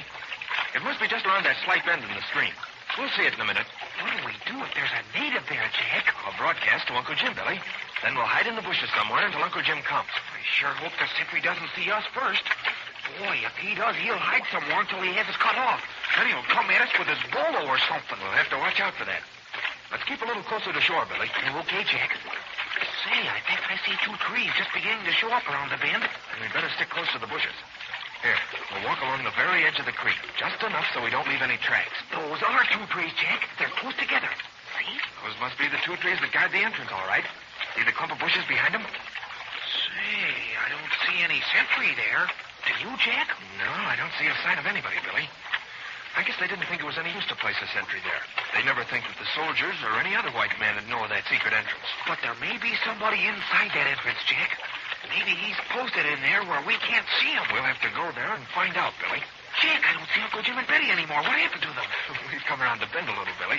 They're still where we left them. Oh, I guess I shouldn't be so nervous. I can't help thinking about Karang and his men. We'd better think about this back entrance to the cave, Billy. We're almost through it. Calling Jack Armstrong. Calling Jack Armstrong. There's Uncle Jim speaking. I wonder what's up. Jack speaking. Has anything happened, Uncle Jim? Karang and his men have reached the top of the hill, Jack. They'll be coming down to the creek as soon as they pick up our trail again. Is there a sentry posted at the back entrance of the cave? Not as far as I can tell, Uncle Jim. We're almost to the entrance now. There's not a sign of anybody. Good. Then Betty and I'll come along right away. All right. And say, Uncle Jim, why don't we both keep our switches on? I'll hang the mic around my neck. Then if anything happens, you'll hear all about it through the walkie-talkie. That's a good idea, Jack. We'll do it. Signing off now. Uncle Jim will hear every word I say from now on. Oh, I guess that's a smart idea, all right. There doesn't seem to be anybody in those bushes. We're going to find out right away, Billy. Here's where we leave the creek and climb up to the entrance. Come on. I'm glad it's not very far up. This cliff is steep. Just think of Karang and his men coming down the hill to the creek, Billy. This little cliff wouldn't stop you if you saw them. Holy mackerel, I'll say it wouldn't. I hope Uncle Jim and Betty have plenty of time to get here before Karang gets down to the creek. Uncle Jim and Betty will be here in a couple of minutes, Billy. Who's there? The tribesman, Billy. See? Behind us. He just stepped out of those bushes. The front catfish, he's got a bolo in his hand. He's coming towards us, Jack. Can't we get into the cave? That wouldn't do any good, Billy. We've got to get rid of him. Jumping Jiminy. I'd like to get rid of that bolo first. I'm going back to meet him, Billy. I'll offer him a present or something. I'll try to keep his attention on me until Uncle Jim gets here. Come on. I'm with you, Jack. But how'll Uncle Jim ever know? He's heard every word I've said, Billy. He'll come up through the bushes. We've got to keep this sentry interested in us until Uncle Jim gets here. I heard, Jack. Be careful. Stall him off. I'm coming as fast as I can. Crickets, I wish I knew what he was saying. He looks awfully fierce. He's probably asking us what we're doing here. Do you speak English? I guess that means he doesn't speak English, Jack. I'll offer him something, Billy. I've got it. I'll offer him the pedometer. He'll think it's a watch of some kind at first. Here, let me get it off my belt. Hurry, Jack. He thinks you're getting out a pistol or something. I don't like the way he's waving that bolo around. He won't attack us yet, Billy. You'll want to see what I'm offering him first. Here, you. Wouldn't you like to have this pedometer? See, it's round and bright like a watch. It tells how far you walk. Every Zamboanga tribesman should have one. He doesn't understand a word you say, Jack. Of course he doesn't, Billy, but he's interested in the pedometer just the same. See? He's lowered his bolo. I wish he'd tuck it away in his sash. People get hurt playing around with those things. I knew you'd like to look at it. Here, listen to it click when I move it up and down. He wants to play with it himself, Jack. You better give it to him. There you are. Look at him play with it, Billy. Did you see any sign of Uncle Jim? Shh, Jack. A friend can't understand English, Billy. See? He thinks I'm talking to him because I'm looking at him. You look around for Uncle Jim. Oh, I see him, Jack. He's almost here. Good. Here, let me show you how to wear that pedometer. You stick it in your sash. This way, see? Now, every time you take a step, it goes tick-tock. And you read how far you walk on the dial. Keep on talking to him, Jack. Uncle Jim is just about here. Well, what do you think of it? Do you like it? Watch it, Jack. Watch it. Uncle Jim is about to grab him. Here! Good! Now, you got his back up on. I'll take his ball now.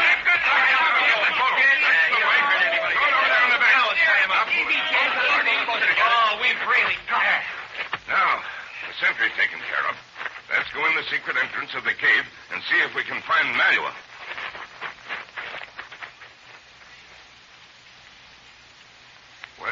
have taken care of that sentry all right. He's tied up and gagged, and they won't have to worry about him for a while. But where is Karang and his men? They must be about down to the creek by this time, and then they'll try to pick up the trail again. By that time, Jack and Uncle Jim and the others will be somewhere in the cave of the smuggled rifles.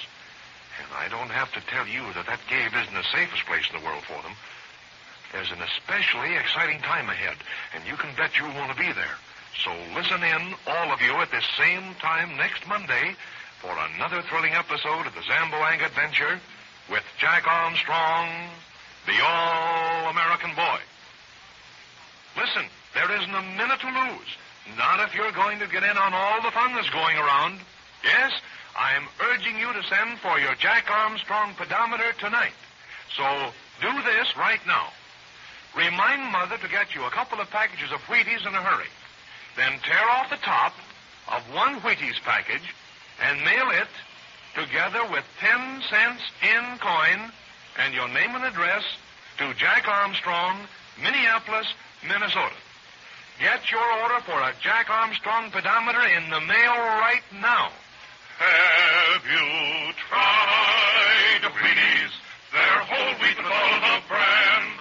This is Franklin McCormick saying goodbye until tomorrow for General Mills, makers of Wheaties, Breakfast of Champions, who have just presented another episode of Jack Armstrong, the All-American Boy.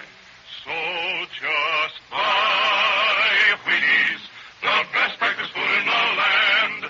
Wave the flag for Hudson High, boys. Show them how we stand. Jack Armstrong! Jack Armstrong! Jack Armstrong, the All-American Boy. Wave the flag for Hudson High, boys. Show them how we stand. Ever shall our team be champions, known throughout the land. Wheaties, Breakfast of Champions, bring you the thrilling adventures of Jack Armstrong, the All-American Boy. Say, have you been getting as excited and steamed up as I have about the remarkable instrument Jack Armstrong is carrying on his adventures? Well, I mean the mechanical pedometer Jack uses to measure the mile he traveled through the Philippine jungles. I'll bet you'd like to own a pedometer like Jack's, too. And golly, I don't blame you. It's just about the handiest instrument a fellow or girl could want. Just think of it. Here's a small metal case, not much bigger than a pocket watch, fitted out with a special mechanism that registers every single step you take, adds up the steps into miles and fractions of miles, and shows you the distance you walk any place you want to go. Now, maybe you've seen pedometers for sale in stores. You wanted to carry one on hikes and camping trips, but they cost a lot of money, and so you couldn't buy one. Well, what do you say to this? I'm going to arrange for you to own a genuine automatic pedometer like the one Jack Armstrong carries. A pedometer that is just as accurate, just as reliable, mile for mile, as other more expensive pedometers you may have seen. And you're going to get this fine Jack Armstrong pedometer for only 10 cents in cash and the top from a package of Wheaties. Boy, I wish you could see the Jack Armstrong pedometer. See what a handsome, well-made, sturdy instrument it really is. Why, all you've got to do is look at it just once, then give it a careful test on your next hike or walking expedition, and I know you'll agree that Jack Armstrong pedometer is great stuff. This Jack Armstrong model is made entirely of metal, finished in gleaming nickel plate with a 3-color instrument dial. As you walk, the dial slowly turns, checking off the miles you travel, very much like the speedometer on an automobile. The pedometer, which is fitted with a special clip that attaches to your pocket or belt, gives mileage readings adjusted to your own individual stride. What's more, the case is embossed with a nameplate where you can print your own name. Now, I don't need to tell you that our supply of these dandy pedometers will be snapped up in a hurry. Thousands of fellows and girls will want them, and if you're going to be among the first in your crowd to carry a genuine automatic pedometer on hiking and camping trips, you've got to act fast, and I mean fast. Now remember, the Jack Armstrong pedometer is yours for only 10 cents in cash and a Wheaties box top. Here's how to send your order. Get a package of Wheaties, those extra good flakes of real whole wheat, and cut the top off the Wheaties package. Put this Wheaties box top in a stamped envelope with a 10-cent piece and your name and address. Then mail to Jack Armstrong, Minneapolis, Minnesota. If you got that, 1 Wheaties box top and 1 dime, 10 cents in cash with your name and address. Send to Jack Armstrong, Minneapolis, Minnesota. Now, don't wait until the supply is all gone. Get your pedometer now while the getting's good. And now, Jack Armstrong, the All-American Boy. Jack and Billy and Uncle Jim have just surprised the Filipino tribesmen who guarded the rear entrance to a large cave in the hill country of the Zamboanga Peninsula in Mindanao. In this cave are hidden a large supply of smuggled rifles, which the hostile tribes of Zamboanga had planned to use in an uprising against the U.S. Army troops. The main entrance to this cave is on the other side of the hill and is guarded by one of the hostile tribes.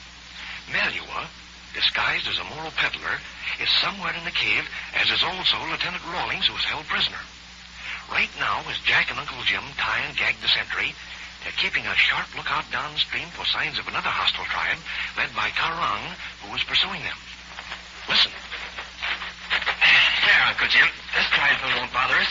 I've got his wrist tied behind his back. That should hold him, Jack. How about that gag, Billy? You got it fixed so he can't shout for help? He won't shout for anything, Uncle Jim. He'll be as quiet as a mouse as long as we keep that gag in his mouth. Fine. Now, where's Betty? I told her to stay in those bushes until we took care of the sentry. Here I am, Uncle Jim. You can join us now, Betty. Pick up that bolo we took from the sentry and throw away. Be careful with it. It's a mighty sharp weapon. What do we do now, Uncle Jim? Karang and his men will be in sight in just a minute or two. We're going to carry out our original plan, Billy. We're going to hide in the back entrance to the cave until the soldiers come to rescue Lieutenant Rawlings. But maybe Karang will know about this secret entrance to the cave, Uncle Jim. We'll have to take a chance on that, Betty. Let's see now. That little back end should be hidden behind those bushes just above us. That's where it is, Uncle Jim. Billy and I saw it just before this sentry appeared. Good. We'll get up there and into the back of the cave right away. Give me that bolo, Betty.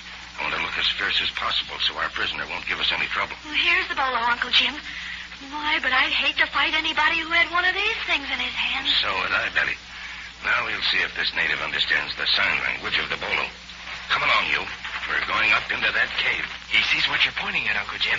See how surprised he looks. Jumping Jiminy, I'll bet he's surprised. He wouldn't expect us to be going into the cave where the rifles are hidden, and where Lieutenant Rawlings is prisoner, and where all of the other tribesmen are. But then he doesn't know what we know, Billy.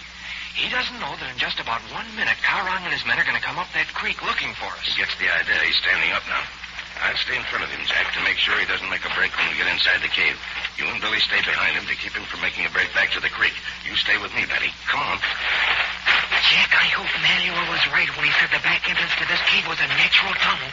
It'd be just too bad if we popped inside the entrance and found ourselves right in a big cave. Well, that would be a bad break, Billy. But this entrance is so small that it must be just a small tunnel. Look, Jack. Uncle Jim is giving Betty a hand up that steep slope. We'd better keep an eye on this native and see that he doesn't try any tricks. I'm watching him. He can't do much with his hands tied behind his back. There, Betty's up. They're going through the bushes that hide the entrance. Be careful with these bushes when you come through, Jack. We don't want to break them or disturb their natural appearance. Well, be careful, Uncle Jim. Say, Billy, where's my pedometer? It isn't on my belt. Oh, don't you remember? You gave it to the sentry to look at, Jack, when we were trying to distract his attention. That's right, Billy. He had it when Uncle Jim surprised him from behind. He must have dropped it at the same spot. I've got to go back and get it. But holy smoke, Jack. Karang and his men will be in sight almost any moment. We can't afford to lose that pedometer, Billy. Uncle Jim. What is it, Jack? I think that sentry dropped my pedometer during that scuffle. Don't you think I'd better go back and look for it? Perhaps you had, Jack. That pedometer is going to be very useful when we get into the interior. I'll wait here and keep an eye on our prisoner. Make it fast. I'll be back in a minute, Billy. I'll come with you, Jack. You'd better hurry. If Karang gets here before we get in this cave, it's going to be too bad for us. Come on, Billy. We'll slide down there in half a jiffy. Watch this loose stone. I don't see any sign of Karang and his men down the creek yet, Jack. Neither do I, Billy. Look, there's the pedometer right below us. I hope it didn't get broken when he dropped it on that rock. That's a pretty tough instrument to break, Jack. Just think what it's been through since we got it. Here we are. Let's see if it's still working. Yep, still registers when I move. Listen, Billy, I'm going to wait out in the creek a little and find out if I can see around the bend. Maybe Karang and his men have reached the creek and are coming here now. Okay, Jack, but hurry. It won't take a second, Billy. What's Jack doing, Billy? He's going out in the creek to see if Karang is coming, Uncle Jim. Do you see anything, Jack? That's it, Billy. Wait a minute. There are a couple of men coming this way. They're looking along the edge of the bank to pick up our tracks. Suffering catfish, come on back, Jack. We've got to get into the cave before they get here. You bet I'm coming back. You start back up, Billy. I'll be right behind you. Okay, Jack. I'll tell Uncle Jim. Jack see anyone, Billy? He saw two men, Uncle Jim. They were looking along the edge of the creek for our tracks. They won't find any there, but hurry up. Jack's climbing up behind you. Billy, will they get in sight before Jack gets back up here? Oh, I don't know, Betty. I didn't see them. I don't know how far away they are. Come on through these bushes, Billy. Here's the entrance to the cave right here. It's just a hole in the cliff. Don't break off any bushes. I do wish Jack would hurry. If Karang sees us, there won't be anything we can do. Look out, Betty.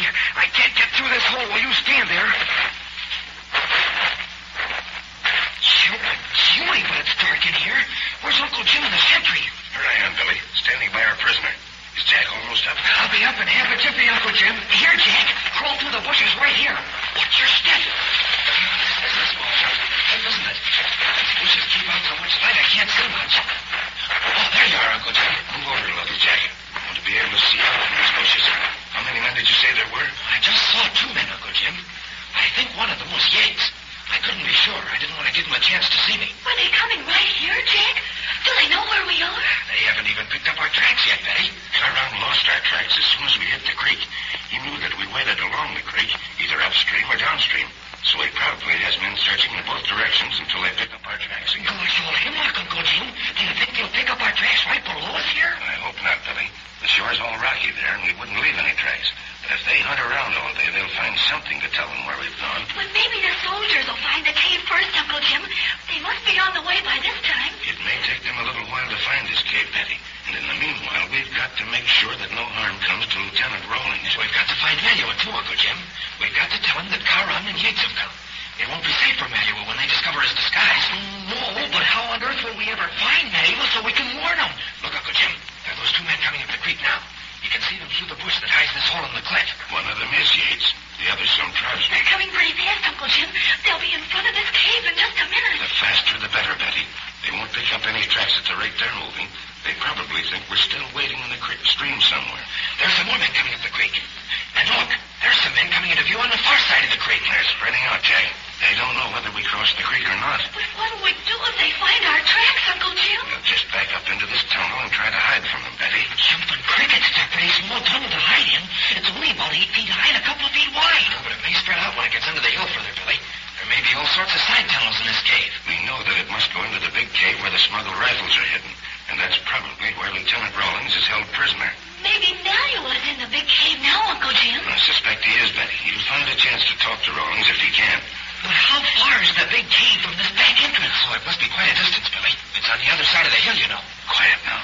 Don't speak above a whisper. Yates and that tribesman are getting close to us. We'll soon find out if they know about this secret entrance to the cave. I think we'd better explore this tunnel a little and see what we've got under this hill. Let Billy and me do it, Uncle Jim. We'll go into it just as quietly as we can. And you can stay here and guard this sentry. That's a swell idea, Uncle Jim. You let us, won't you? All right, Jack. You and Billy go as far as you safely can into this tunnel and see what you can find out.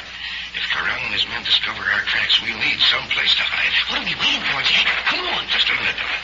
You and Jack have to be as careful as you've ever been in your lives. Remember that somewhere under the hill, this tunnel opens into the big cave. There's sure to be some fierce tribesmen in that cave. And if they ever suspect that somebody's come in through the secret entrance, then it's all up. We'll be careful, Uncle Jim. I won't use this flashlight except when I have to. And I'll keep it shielded with my hand then. If we can get to where we can see inside the big cave without being seen, we'll take a look and then come back. All right, Jack.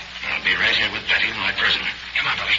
Be careful now. Pick up your feet so you won't stumble over any loose rock. Jack, you'd think I was always stumbling over something. No, Billy, but this is one time when we just can't stumble over anything.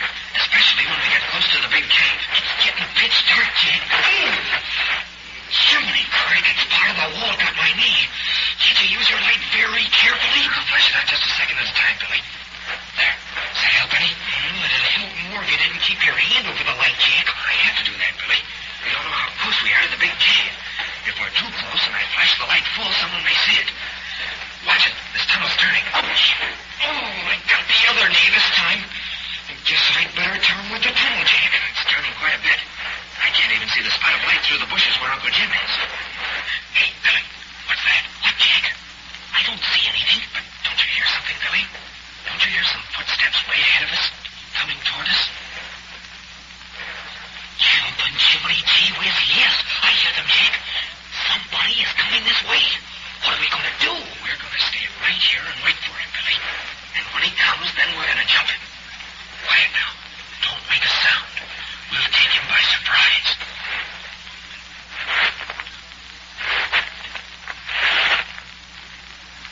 Say, who is that person coming along the dark tunnel under the hill? Why has he left the big cave to come to the secret entrance in the back? I don't have to tell you that there are going to be exciting things happening in that cave very soon. And don't forget that Carron and his men are still trying to pick up the tracks of Jack and the others. If they do, well, that cave is going to be too small for everybody concerned. be on hand at this same time tomorrow for another thrilling episode of the Zamboanga Adventure with Jack Armstrong, the All-American Boy. Now, don't miss this big chance to get yourself a genuine automatic pedometer like Jack Armstrong's. Send a dime, 10 cents in cash, with one Wheaties box top, and your name and address to Jack Armstrong, Minneapolis, Minnesota. I'll promise you some of the best fun you've ever had when you get your pedometer. Ask for Wheaties and send today. Have you tried Wheaties? They're whole wheat with all of our brand. This is Franklin McCormick saying goodbye until tomorrow for General Mills, makers of Wheaties, Breakfast of Champions, who have just presented another episode of Jack Armstrong, the All-American Boy. So just buy Wheaties, the best breakfast food in the land. Wave the flag for Hudson High, boys. Show them how we stand. Jack Armstrong! Jack Armstrong! Jack Armstrong! Jack Armstrong, the All-American Boy. Wave the flag for Hudson High, boys. Show them how we stand. Ever shall our team be champions, known throughout the land. Wheaties, Breakfast of Champions, bring you the thrilling adventures of Jack Armstrong, the All-American Boy. You don't know what you're talking about. Go on, it is too. Guess I ought to know. Listen, I've walked down there hundreds of times, and I'm telling you it's 3.5 miles even. Hey, what's the trouble here, you fellas? Oh, he says it's 3.5 miles to the Hill Street Firehouse across town. And I say it's 5 miles. Well, now, you're not going to get any place by arguing. Why not let me help you? I've got the answer right here in my hand. Listen. Hey, what's making that clicking noise? Open your hand, let's see. Hey, it's some kind of metal instrument with a dial on it. I know, it's a pedometer. Pedometer? Oh, yeah, I've seen those things in the stores. They measure the number of miles you walk. And golly, they're awful expensive. Cheapers, isn't that a honey, though? What makes it work, anyhow? Well, you can see for yourself. That dial on the front is graduated into miles and fractions of miles. You fasten the pedometer to your belt or pocket. See, here's a special clip. And you start walking. The mechanism inside begins to work, and the dial turns slowly like this. Now, just by looking at the dial, you can read your own mileage and tell how far you've walked. A quarter mile, a mile, 2, 3, 4, and so on, up to 5 miles. Boy, what I'd give to own one of those pedometers. Yeah, think of the fun we'd have if we both had one. Why, we could measure how far we walk on hikes and to school and back, and maybe we could be official mile recorders for the rest of the gang and keep track of how far we travel on camping trips. You know, I'm going to start saving my money for one now. Listen, fella, have you got a dime in your pocket? Yeah, I've got a dime, all right. Do you have a package of Wheaties at home? You bet I have. Well, I eat Wheaties every morning. Well, then you can get yourself a Jack Armstrong pedometer like the one I have here, and all it's going to cost you is 10 cents in cash and one Wheaties box top. Not only that, but I'll promise you that this Jack Armstrong pedometer is just as accurate for measuring miles as some of the most expensive pedometers you could buy. Well, what do you know? The swellest pedometer I've seen yet. And all it costs is a dime and a Wheaties box top. Where can I get one? Well, just send your 10 cents and the Wheaties box top to Jack Armstrong, Minneapolis, Minnesota. You'll get your pedometer in a hurry. Where's that we send to? Jack Armstrong, Minneapolis, Minnesota. And don't forget to include your own name and address with your order. And another thing, you've got to act fast. These pedometers won't last long when all the fellas and girls hear about them. Well, what are we waiting for? I'm going to send for my pedometer right away. That's the dandiest offer I've heard of in a blue moon. You bet it is. And I'm advising everybody to get on the job and order now. They're going fast. And now, Jack Armstrong, the All-American Boy. Mysterious footsteps are approaching Jack Armstrong and Billy as they wait in the darkness of a hillside tunnel in the wild Zamboanga Peninsula. Behind them, Uncle Jim and Betty are watching a native sentinel they captured as he guarded the secret entrance to the tunnel. Ahead of them, somewhere in the darkness, is the cave where hostile tribesmen have hidden the smuggled rifles they hope to use in an uprising against the U.S. Army troops. Also in this cave, Lieutenant Rawlings is held prisoner. Jack and Billy had hoped to explore this cave before the pursuing car Ron tracks them down. But now, listen. You is, Jack? Who do you suppose is coming toward us? Billy, that's so loud. We don't want him to even guess that we're here until he gets here. Maybe it's one of the tribesmen coming to relieve the sentry, Jack. I'm afraid that's who he is, Billy. I wish it weren't so dark in here, Jack. If we could only see who it is and how he's armed, we'd know what to do. I can guess how he's armed, Billy, and I know what we're going to do. He's probably armed with a bolo in his sash, and we're going to jump him and get that bolo away from him the very first thing. Well, what'll we do then, Jack? We haven't anything to tie him with, and we can't take him along with us. We couldn't even take him back to Uncle Jim. We won't take him anywhere, Billy. We'll hold him here. Uncle Jim will hear the scuffle, and he'll come here to help us. He's getting awfully close, Jack. You stay on this side of the tunnel, Billy. I'll get on the other side. When I give the word, we'll jump him. You dive for his legs, and I'll try to get that bolo from him in the dark. All right, I'm in place now. Tackle him when I give the word. You bet I'll tackle him, Jack. But don't you forget to get that bolo from him. Watch it now, Billy. He's almost here. Okay, Billy, jump it. Wait, you swallow. Hold it, Billy. It's Manuel.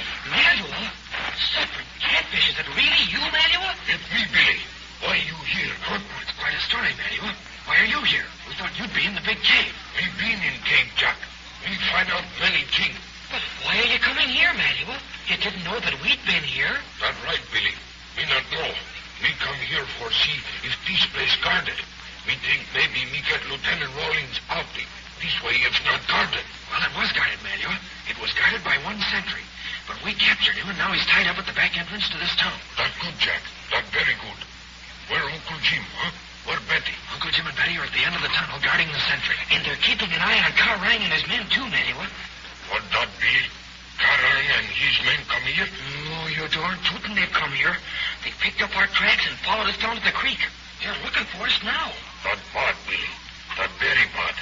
Maybe they find out where you are. What you do then, huh? But what'll you do, Manuel, when they tell the other tribesmen here that you really aren't an old Moro peddler? That bad too, Jack. When they find out me not peddler, when they find out me Mayowa, then they try hard get me. Jimmy, I'll bet they'll try to get you. If they know that you're really a chieftain and a friend of Sultan Natang. Everybody in Mindanao know name of Mayowa, Billy. But not everybody see Mayowa. We go now to Uncle Jim and Betty, huh? We'll take you to them, Manuel. It's only a little ways back along this tunnel. But how far are we from the big cave? Is it safe to use the flashlight here? We're a long way from big cave, Jack. It's all right for shine light. Good. Yeah, that helps a lot. You can see where we're walking now. Come on, Billy. We're going back to Uncle Jim. But what about Lieutenant Rawlings, Manuel? Was he alive? Is he all right? How many tribesmen are there in that cave? And did you see the rifles they've smuggled in? You tongue too big, Billy. Ask too many questions all one time. You wait till see Uncle Jim. Then we tell everything. We'll be there in a jiffy, Manuel. Here's the last turn in the tunnel. See? There's daylight ahead of us, seeping through the bushes that hide the entrance to the tunnel. And here's Uncle Jim and Betty. Hold your light on, Jack. Uncle Jim was wondering why we'd come back so soon. Is that you, Jack? Who's that you got with you? We've got Manuel with us, Uncle Jim. Manuel? Where'd you find him? He was coming this way. He wanted to see if the tunnel was guarded. No, Manuel. Glad to see you. I suppose Jack has told you why we're here in this little tunnel. Jack, tell me, Uncle Jim. And here's the sentry we had to capture. He's gagged, and I've tied him hand and foot. And I'm here, too, Manuel. We're all here except the pack horse. Me not glad see you, Betty. Me wish you long way from here. You not safe here. But, Manuel, I don't want to be one bit safer than Jack and Billy and Uncle Jim are.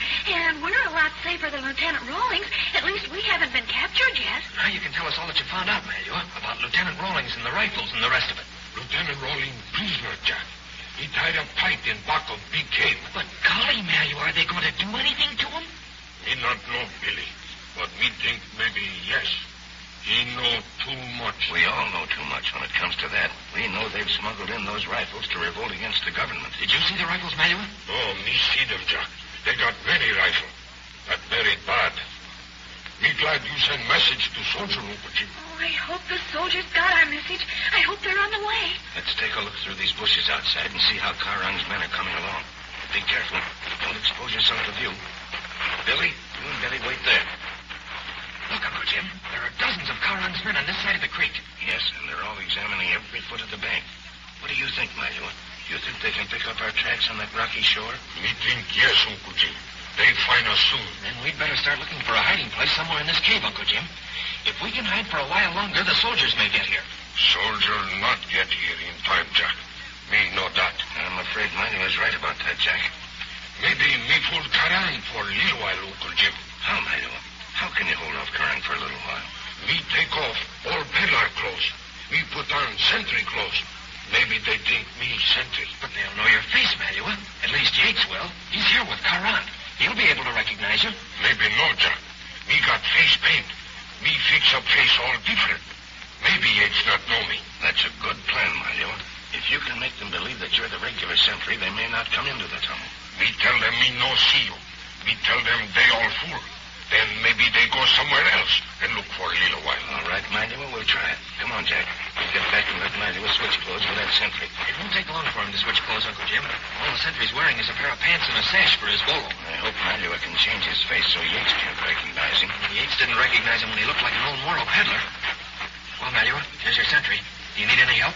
Me no need help, Jack. Me change clothes very soon. But what is Malua going to do?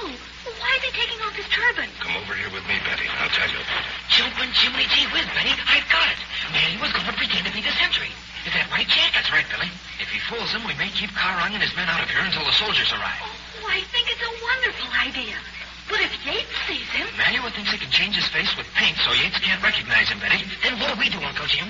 Do we just wait here for the soldiers to arrive? Not in your life, Billy. I think that Lieutenant Rawlings is in real danger. It may prove risky, but we've got to save him if we possibly can. There. I think Malua's changed his clothes now. Flash your light over there, Jack. There we are. Say, look at the sentry. He's all dressed up like a Moro peddler. And Malua's all dressed up like a sentry. But he still has the face of an old Moro peddler. He's wiping off the paint, Billy. Look, now he has his regular face again.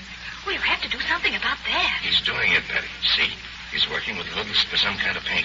Watch how he's changing the lines of his cheeks. Hold your eye on him, Jack. Holy mackerel, he's a different man now. Malua's a genius when it comes to makeup. I'll bet that's why he's still alive, Billy. Are you all set, Malua? Me all fish, Jack. You like, huh? It's perfect, Malua. Here's that bolo I took from the sentry. Stick that in your sash. Not very good, Uncle Jim. Come, we look outside. See if they find tracking. You look just like any of the other tribesmen, Malua. No one will ever recognize you. Maybe yes, maybe no. Only one man know what Malua look like. You mean Yates, don't you, Malua? That's right, Jack. If we fool Yates, we fool everybody. Don't crowd in, Billy. There's just room for 3 of us to look out.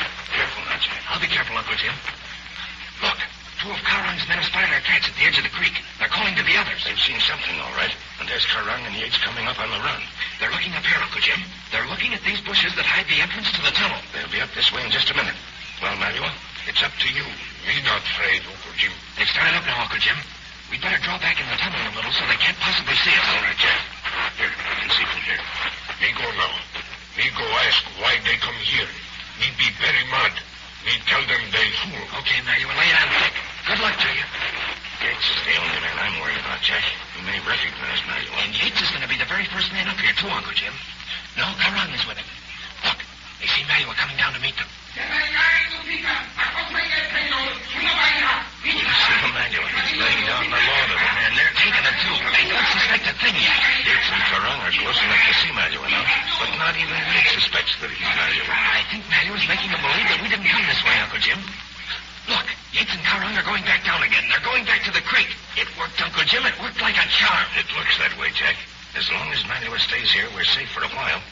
And now, come on. We've got a real job ahead of us. You mean? I mean, we're going to make our way through this tunnel to the big cave and see what we can do to help Lieutenant Rawlings. Come on.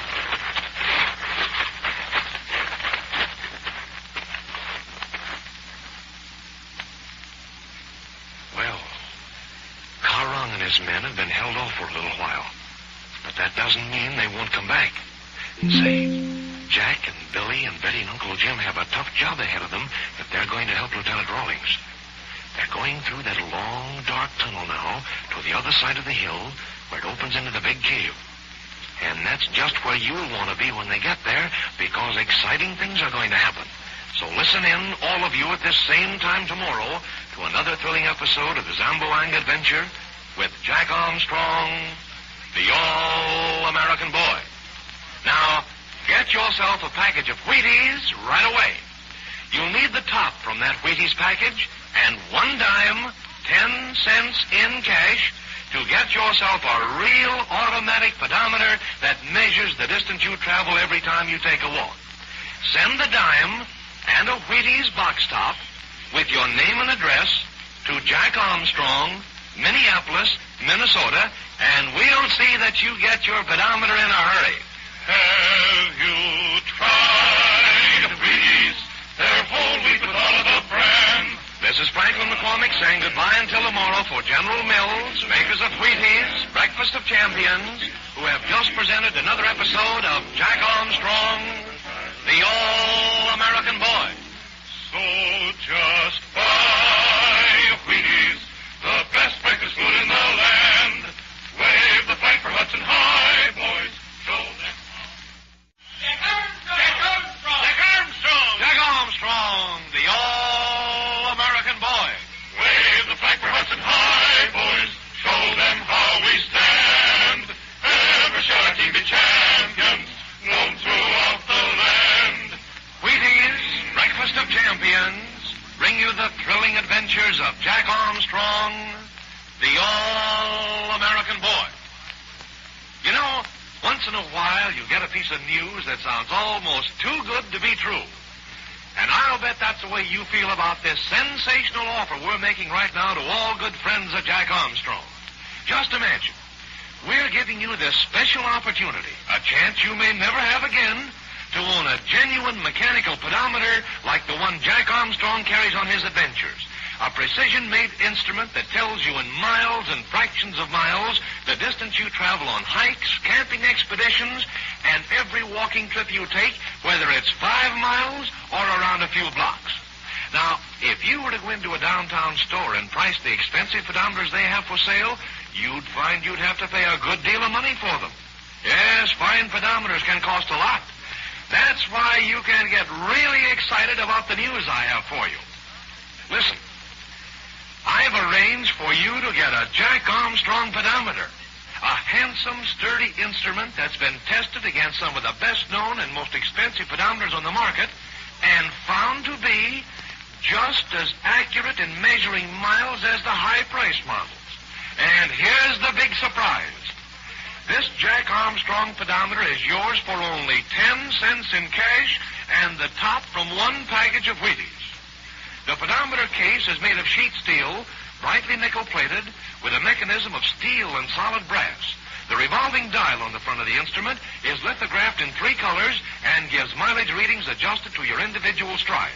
Also built into the pedometer, you'll find a strong clip for attaching the instrument to your belt or pocket while walking, and an embossed nameplate where you can print your own name. Now, I don't need to tell you what a lot of fun you can have carrying a real pedometer with you everywhere you go. Why, you can probably think of dozens of ways that this handy little device will be mighty useful to you. But listen, thousands and thousands of fellows and girls will be sending for these pedometers, and unless you make up your mind to order now, you may miss this chance of a lifetime. So here's what to do. Rush right over to the grocery store and get yourself a package of those extra good Wheaties flakes.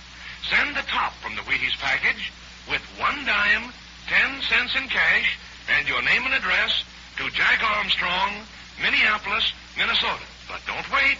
Supplies of these dandy pedometers are strictly limited, and it's first come, first served. You must get your order in right away. And now, Jack Armstrong, the All-American Boy. Jack Armstrong, Billy, Betty, and Uncle Jim are cautiously feeling their way along a dark tunnel in the wild Zamboanga Hill country. Behind them, at the secret entrance to the tunnel, their faithful friend Malua, disguised as a native sentry, is standing guard to prevent Karang and his tribesmen from following Jack and the others into the tunnel. Ahead of them lies the cave where scores of fierce tribesmen are guarding the rifles they've smuggled in to use in an uprising against the government. In this cave, Lieutenant Rawlings is held prisoner by the tribesmen, and Uncle Jim fears that he needs help immediately. Now, Jack and Uncle Jim are carefully leading the way through the narrow tunnel with Billy and Betty close behind them. Listen. Jack, but it's dark in here. Can't you use your flashlight for just a little bit? I'm afraid to shine a flashlight now, Billy. I think we're getting pretty close to the big cave. Some of the tribesmen in there might see the light if we used it. After all, Billy, it's Jack and Uncle Jim who are leading the way. They'll be the first to stumble over anything, if there's anything to stumble over. There's not much to stumble over in this tunnel, Betty. Once in a while, we bark our elbows against the side of the tunnel. But that's better than letting the tribesmen know we're here. If we're going to help Lieutenant Rawlings, we can't let anybody know we're here. Look out. The tunnel makes a turn here. Don't smack into the sides, Billy. I'm keeping right in your footsteps, Jack. Jim, let's Jiminy, it isn't so dark ahead now. We must be getting very close to the big cave, Billy. But I thought the big cave would be dark and all that, Betty, except maybe for a torch or two. There's evidently some daylight getting into it, Billy. What we see is probably just reflected daylight, Uncle Jim. I hope the cave isn't lighted up too well. Oh, yes, I hope it's all sort of dim. Then maybe we can get a chance to talk to Lieutenant Rawlings without anybody seeing us. Say, Betty, you don't want very much. We'll be lucky if we can even see him without being seen ourselves. But we've got to be able to talk to him, Billy, if we're going to help him at all. And he's probably tied up, and we'll have to untie him and all that. It seems to me that we're crossing a lot of bridges before we get to them. We'll try to take a look around after we get to the big cave and see how things are. Gosh, old Willikins, I wonder what's happening at the back end of the tunnel. If Carl ever discovers that the sentries guarding that secret entrance is really Emmanuel, he'll be here in a jiffy. And then we'll have Carl and his men in back of us and those tribesmen in front of us. Well, they haven't discovered it yet, Billy. Maybe the soldiers from Pettit Barracks will find this cave before Carl discovers it. Say, Uncle Jim, that light ahead of us is getting a little stronger. We're getting close to the big cave, Jack. Suppose you walk close to your side of the tunnel, close enough to feel it with your hands. I'll do the same on my side. If there are any deep niches on either side, we want to know about them. We may have to find a good hiding place before we're through. That's a good idea, Uncle Jim. Here, I can touch the side of the tunnel now. I'll keep on touching it as I walk along and see if I can find anything. Boy, a good hiding place would be swell to have handy if those tribesmen ever suspected we're inside here. You wouldn't stay hidden very long, Billy, but every moment helps. Those soldiers should be well on their way by this time, if Michelle got our message to them. But they would never find this cave if it weren't for that map you made, Uncle Jim. We can thank Jack's pedometer for that map. If we hadn't kept track of exactly how far we walked, I could never have made that map. Look at your pedometer and see how far we've walked in this tunnel, will you, Jack? I bet it's been half a mile. Nothing doing, Billy. I'd have to flash a light to read it. And if we flashed a light now and any tribesmen happened to be looking down this tunnel, our goose would be cooked. Have you found any good place to hide yet, Jack? Not yet, Betty. This tunnel is solid rock on this side, anyway. It's just as solid on this side, Jack. Wait a minute. There's no side to the tunnel here. What is there, Jack? Can you make it out in the dark? It seems to be another small tunnel leading off from this one, Uncle Jim. Here, I'll step inside it and see if it goes in very far. Jumping the crickets, Jack. I sure hope it's another tunnel. Oh, that'd be wonderful.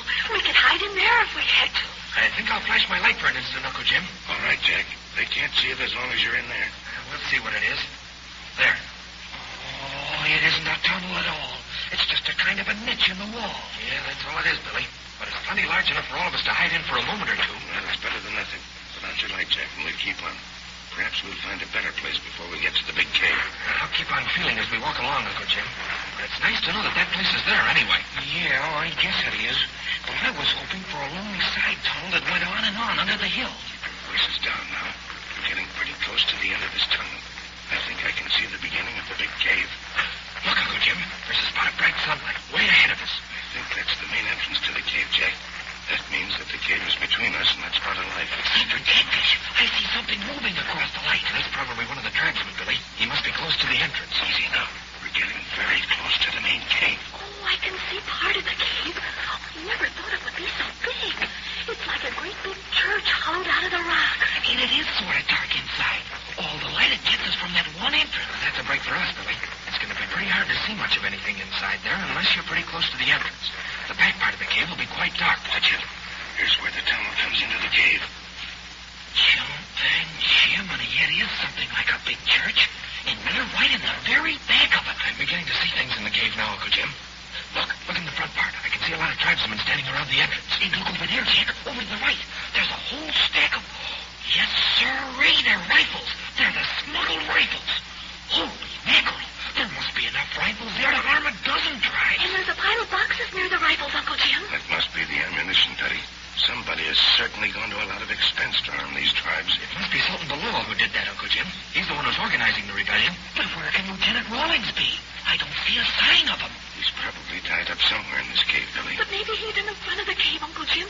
Maybe he's in the front where those tribesmen are. We'll never be able to help him if he's there. I have a hunch he's somewhere in the back of the cave, Betty. If I were tying up a prisoner in this cave, I'd keep him near the back where it'd be harder to find him. Look, Jack. 2 of those tribesmen are coming back this way. Say, they are. I wonder what they're after. Perhaps they've seen us. I don't think they've seen us, Betty. They're not coming directly toward us. They're coming to another part of the cave. But I wish they wouldn't come to the back part of the cave at all. Uncle Jim, perhaps they're going to where Lieutenant Rawlings is tied up. You may be right, Jack. You keep an eye on them and see what they do. I just know they've seen us, Uncle Jim. I bet they're looking at us right now. They'd have to have eyes of can't see a thing. But they're coming pretty close to us, Uncle Jim, if they keep on coming this way. We're all right as long as they don't actually come into the tunnel, Billy. If we see they're going to come here, we can go back and hide in that niche we found. I don't like their looks at all, Jack. They look terribly fierce. Now you're using your imagination, Betty. You can't see their faces in this dim light. But I just know they look fierce anyway. All of these tribesmen look fierce, and they act fierce, too. Jumping chimney, they're getting close. Look, they're coming all the way to the back of the cave. But they're not coming to this tunnel, Billy. They're heading for a point about 50 feet to the left of us. I think I see where they're going, Jack. There's some dark object on the floor of the cave there. Can you see it? I can see it, Uncle Jim, now that you've pointed it out. What?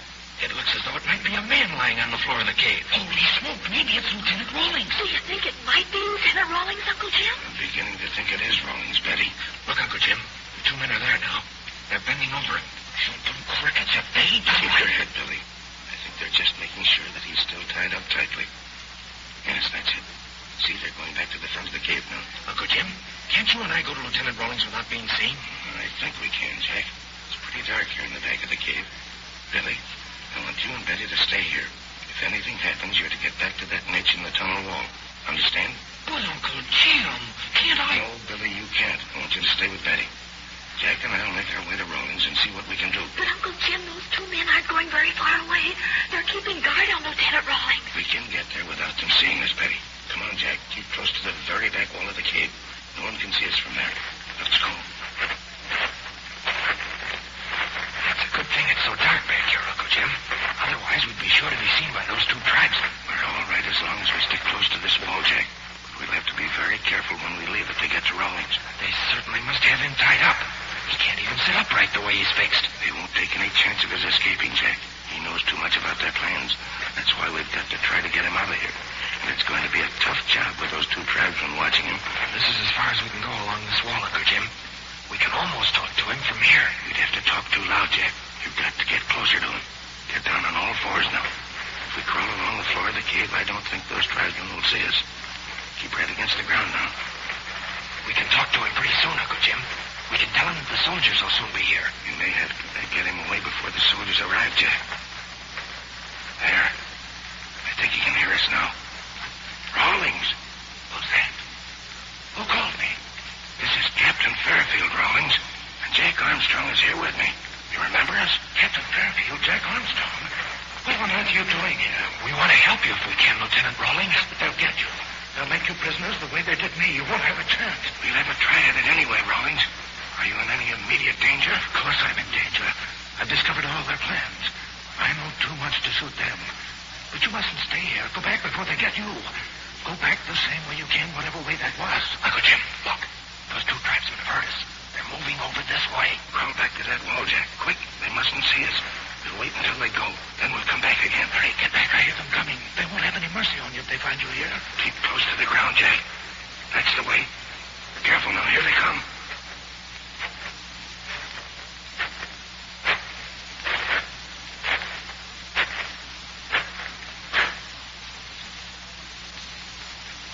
It's going to be nip and tuck whether Jack and Uncle Jim get back in time.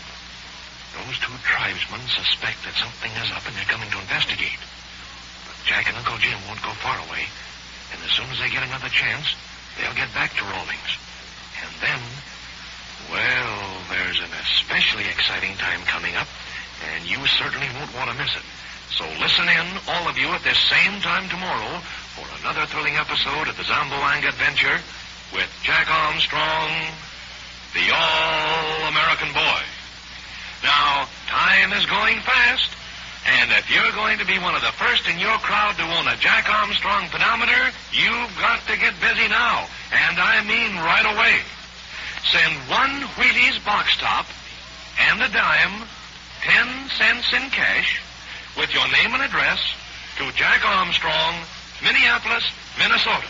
This offer is strictly limited, so be sure to order your pedometer today. Have you tried Wheaties? Their whole wheat with all of the bran. This is Franklin McCormick saying goodbye until tomorrow for General Mills, makers of Wheaties, Breakfast of Champions, who have just presented another episode of Jack Armstrong, the All-American Boy.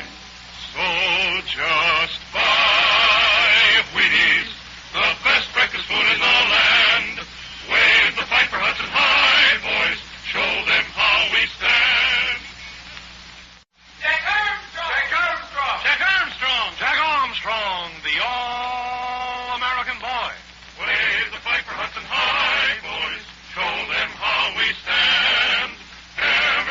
be champions known throughout the land. Wheaties, Breakfast of Champions, bring you the thrilling adventures of Jack Armstrong, the All-American Boy. Hi, Eddie. What you doing looking in Pearson's store window? Golly, every time I come home from school, I see you studying something in that window. I'm looking at that pedometer Mr. Pearson's got for sale. Gee, isn't it a honey? Yeah, it's pretty swell, all right. And pretty expensive, too. I know it is, but golly, think of the fun you could have owning a real pedometer like that. It's fastened to your belt that counts off the miles you travel every place you walk to. I'm going to buy it when I save up enough. Listen, Eddie, have you got a dime? Sure, lots more than that. Well, you just put your dough away. All except that one thin dime. I can show you how to get a swell pedometer for only a dime and the top from a package of Wheaties. Look here. Say, where'd you get that? That's a Jack Armstrong pedometer I just got in the mail this morning.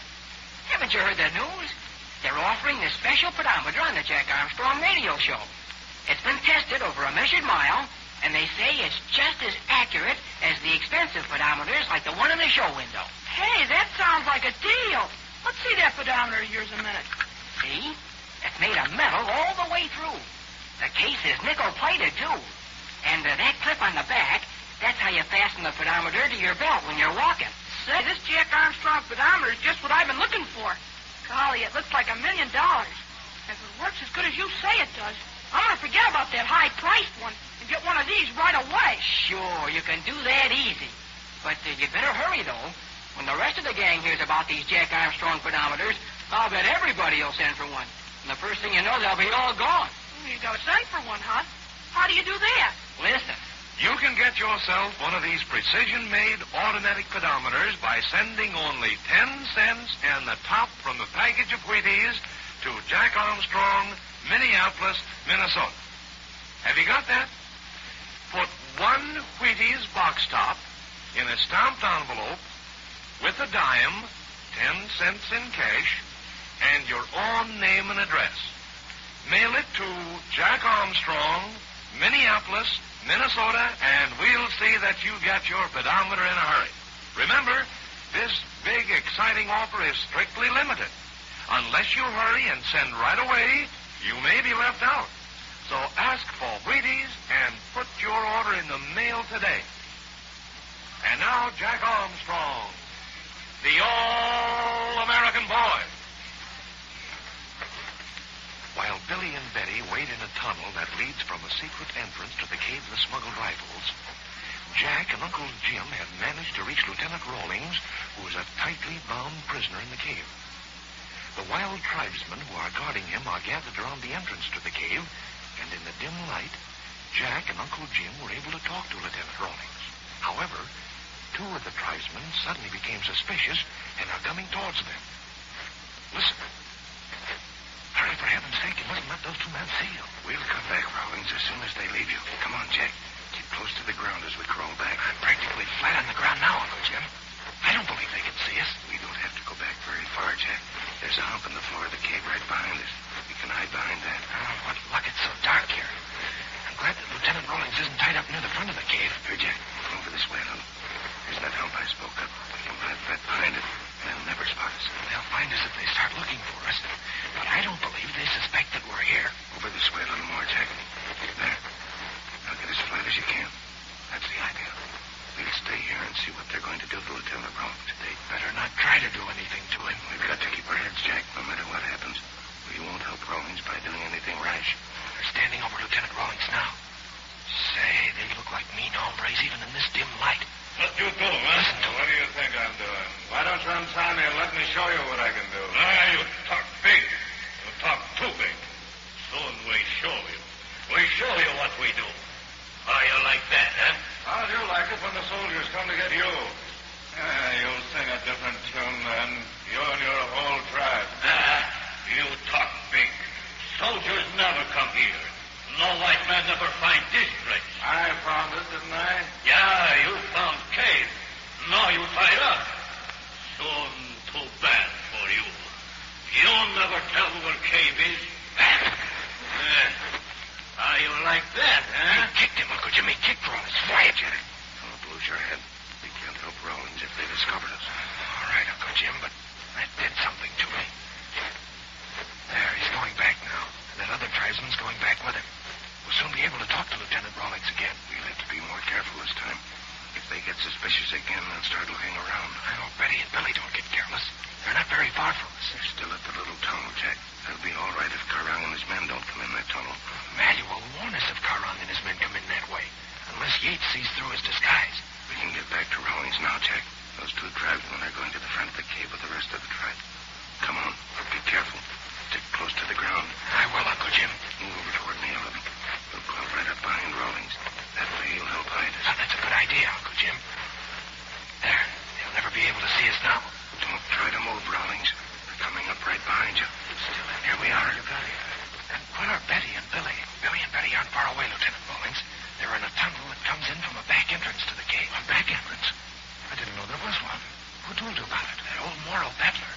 He's really a Moro chieftain in disguise and an old friend of ours. He came up in this country for the same reason that you did, to get information about these rebellious tribes. He can't be Manuel. That's just who he is. So, you know him. I've never seen him in my life. He's almost a mythical character. But I've heard of him. Whenever a tribe goes on a rampage and murders and robs the other tribes... But Manuel doesn't have anything to do with that sort of thing. Oh, of course not. But when a rampaging tribe suddenly settles down and behaves itself, we always hear that Manuel is the man who restored order. But I'm talking too much. We're wasting valuable time. If you can untie me, we'll slip out through that tunnel. We'll untie you, Rawlings, but we can't slip out through that tunnel. Not now, at any rate. Why not? What's to prevent it? Karang and his tribe followed us here. Karang? Why, he's the man they're waiting for before they dispose of me. That villainous white trader named Yates went to get him. Yates got Karang and his whole tribe. They followed us to the secret entrance of the cave. Then why didn't they come in? Manuel disguised himself as one of these tribesmen and pretended he was the sentry. He told Karang that we didn't come in, so the natives are hunting for us outside. But he won't be able to fool Karang for long. Right now, all of Karang's men are milling around outside that tunnel. So you see why we can't escape that way. Then we are lost. Billy and Betty are lost, too. You shouldn't have risked coming here to save me. Perhaps it isn't quite as bad as that, Rawlings. I sent a message to your regiment telling Colonel Brewster where you were and what had happened to you. They should be on the way here now to rescue us. But they'll never find this place, Captain Fairfield. There's not a white man in the country who knows where this cave is except Yates and us. I made a map, Rawlings. I made a map of this country and showed where the cave is. Map? How on earth could you make a map without instruments? Remember that pedometer you gave me, Lieutenant Rawlings? Well, we used that. We made the map with the pedometer and a compass. You mean you used the pedometer to record your distance and the compass to keep that track of direction? That's how we did it, Rawlings. While it may not be a perfect map, it'll give them the general location of the cave. But I'm afraid even that won't do. This cave is so deucedly cleverly hidden that the soldiers may hunt around here for days without finding it. Let's untie him, Uncle Jim, and take him back in the tunnel with us. Let's better cut him loose, Jack. He's tied up with raw hemp, and no man yet ever untied a knot in raw hemp. Here, I've got my knife. I'll get your wrist first, Lieutenant Rawlings. Yeah, hold still now. I won't cut you. Oh. Hey, this hemp must be cutting your wrists in two. Yeah, they tied me up pretty tight. There, I've got it. Now, take a slice of that knot on my ankles. Just a minute, it's hard to see. There, I've got it. Hold steady now. There, Lieutenant Rawlings. You're all free. It's hard to believe. Oh, I'd like to get up and stretch. Don't do it now, Rawlings. Some of those tribesmen are looking this way. Yeah, I see them. But I don't think they'll come here yet. They're all waiting for Karang to arrive. Hadn't we better slip back to the tunnel now, Uncle Jim? There's that niche in the side wall we can all hide in for a while if we have to. If the tribesmen don't know about that place, and if they haven't got a light, we may be able to hide there for quite a while. That's a good idea, Jack. Wait until those tribesmen stop looking this way. There. It's safe to move back now. Wait a minute, Uncle Jim. There's somebody coming this way from the tunnel. I see him, Jack. Well, who can it be? I think it's Billy, but I don't see Betty with him. Something must have happened. It is Billy. Here we are, Billy, over this way. Where, Uncle Jim? Where are you? Just keep coming straight ahead, Billy. Oh, I see. You're all flat on the ground. You'd better get flat, too, Billy. What's the trouble? Someone is coming through the tunnel, Uncle Jim. Someone's coming through the tunnel, Billy. Perhaps it's Manuel. It's not just one person, Uncle Jim. It sounds like a lot of men. I think it must be Karang and his tribe. But Manuel would warn us, Billy. He wouldn't let himself be taken by surprise. He hasn't warned us, Jack. And I know that there are a lot of men coming in through that tunnel. They're not even trying to be quiet. They're making lots of noise. Then it must be Karang and his men. Billy, what did you do with Betty? I made her hide in that niche that we discovered, Uncle Jim. I told her to stay there and not to come out in the tunnel. Good. We'd all better get there before Karang and his men arrive. Come on. I don't think we have time to get there, Uncle Jim. They're almost here. Listen. I bet you can hear them now. They do sound awfully close, Uncle Jim. We'll try it anyway, Jack. They're sure to find us if we stay here. Don't stop. Keep moving. We'll try to reach that niche in the tunnel before Karang gets there. Oh, what happened to your foot, Rawlings? You're limping. My feet were tied up too long, I guess, but I'll keep up with you. We've got to get to that hiding place before Karang gets there. I don't know whether we'll make it or not. They sound terribly close. They are close, Jack. Jumping Jiminy, you can hear them coming. There's the tunnel just ahead of us, Billy. But we'll never get in there and back where Betty is before Karang gets here, Jack. Here they come. Fighting out against this wall at the back of the cave. Look at them pour out of that tunnel, Jack.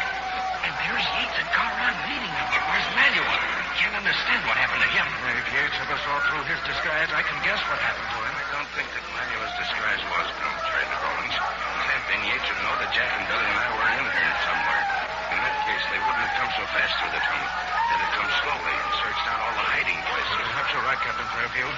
Right now, Yates and Karang and their men are going to the front of the cave to join forces with the other tribesmen. Maybe when they all leave the tunnel, we can get back in and make our escape. I hope so. I don't want that bunch to find us in here. Look sharp now. As soon as the last man leaves the tunnel, we'll slip in. It's a good plan, but I'm afraid it won't work.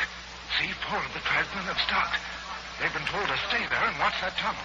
But if they don't know that we're in here... Perhaps they're afraid of somebody from the outside, Jack. But I don't understand, Uncle Jim.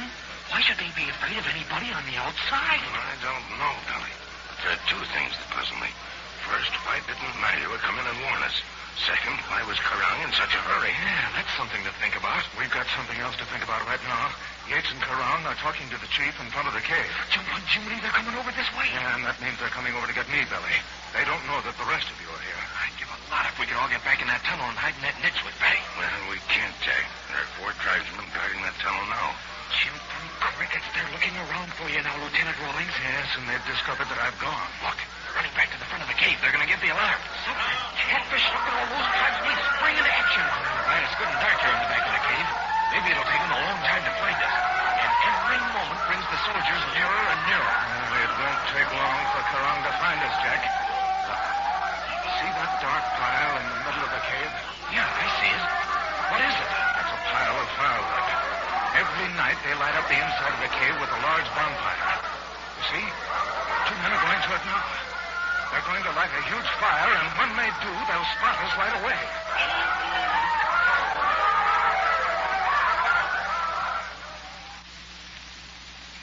Things are rapidly coming to a head in that hidden cave in the Zamboanga Peninsula. As soon as that bonfire is lit, Jack Armstrong and the others are certainly going to be discovered. But say, where is Manuel? And why was Karang in such a hurry to get into the cave? Something important is happening outside the cave. You don't suppose, do you, that the advance guard of the soldiers has reached the creek? Oh, boy, if the soldiers are getting there, what a surprise Karang and Yates will have. I don't need to tell you that things are going to happen when you listen in tomorrow, so don't forget to be here at the same time for a bang-up episode of the Zamboanga Adventure with Jack Armstrong, the All-American Boy. Now, you're not going to let the other fellows and girls get ahead of you and order a Jack Armstrong pedometer before you do. Send a Wheaties box top with 1 dime, 10 cents in cash, and your name and address to Jack Armstrong, Minneapolis, Minnesota. We'll see that you get your pedometer right away. Have you tried Wheaties? They're whole wheat with all of the bran. This is Franklin McCormick saying goodbye until tomorrow for General Mills, makers of Wheaties, Breakfast of Champions, who have just presented another episode of Jack Armstrong, the All-American Boy. So just buy Wheaties, the best breakfast food in the land. Wave the flag for Hudson High, boys. Show them how we stand. Jack Armstrong! Jack Armstrong! Jack Armstrong! Jack Armstrong, the All-American Boy. Wave the flag for Hudson High, boys. Show them how we stand. Ever shall our team be champions, known throughout the land. Wheaties, Breakfast of Champions, bring you the thrilling adventures of Jack Armstrong, the all-American boy. Say, what favorite American sport comes to your mind the very second you hear the names of Sam Berry and Dave McMillan and Nat Holman? That's right, it's basketball, championship basketball. Because those men are three of the best-known college basketball coaches in the country. Nat Holman is in charge of the great team of New York City College. Dave McMillan looks after the famous Minnesota Gopher squad. And out on the West Coast, there's Sam Berry, who coaches the University of Southern California basketball team. I'll bet you'd give plenty to play on a team coached by Holman or Berry or McMillan. It's a cinch you'd learn a lot of basketball. You'd get the very best and latest dope about the right kind of training for basketball players. And here's a good bet. If you followed your coach's personal recommendation of a good training diet for athletes, you'd eat a breakfast of champions nearly every morning. That gives you something to think about, doesn't it? Every one of these top-notch basketball coaches eats Wheaties and recommends Wheaties for young athletes in training. First, there's Nat Holman of City College. Nat Holman says, to eat a nourishing breakfast every morning is part of my personal training schedule. And my favorite dish is Wheaties. Then there's Dave McMillan of Minnesota.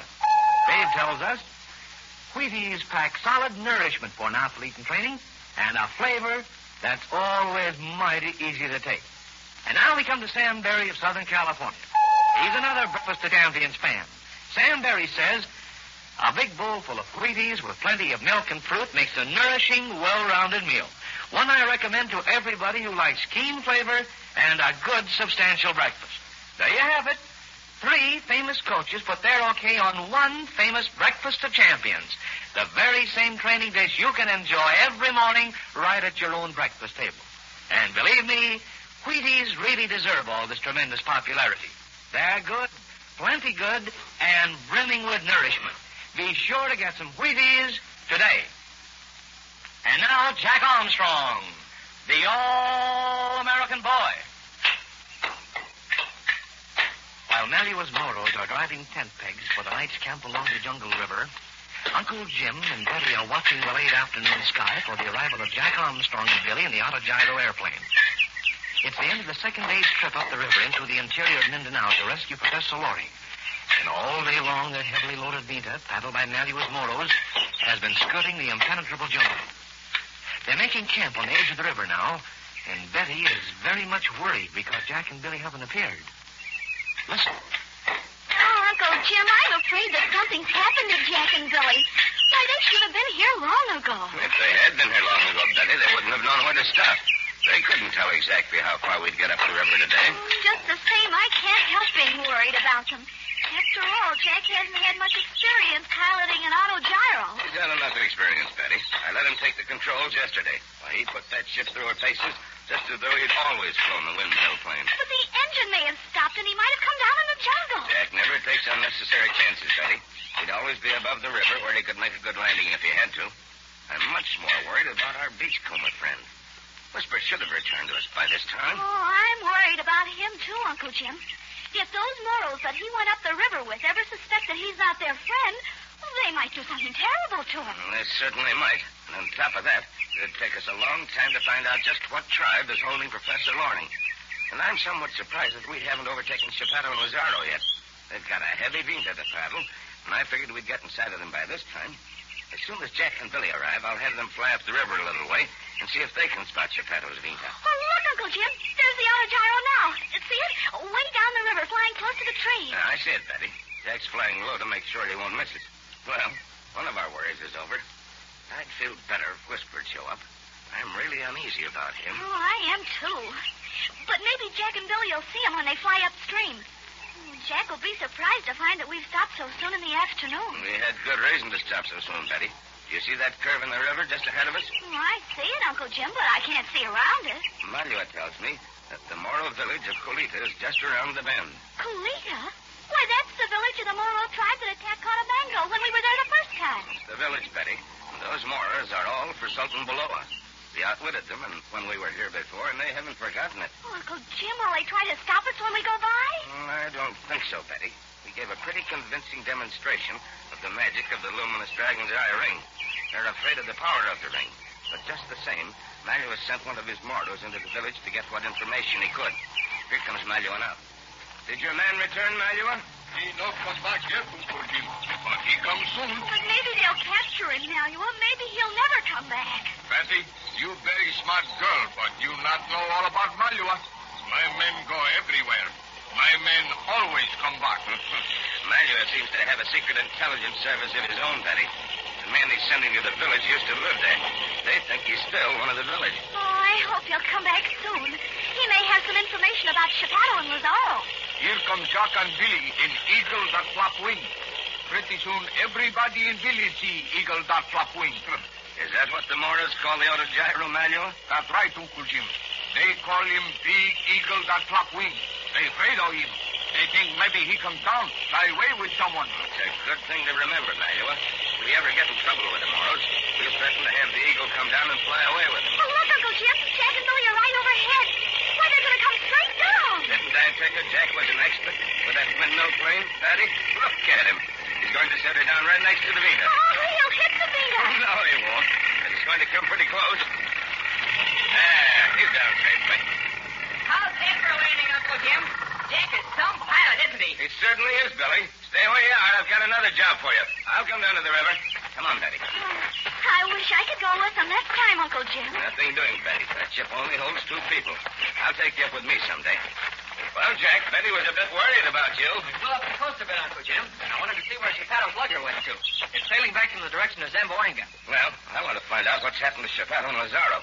We should have overtaken their Vinta by this time. Well, shall I fly up the river a little way, Uncle Jim? I wish you would, Jack.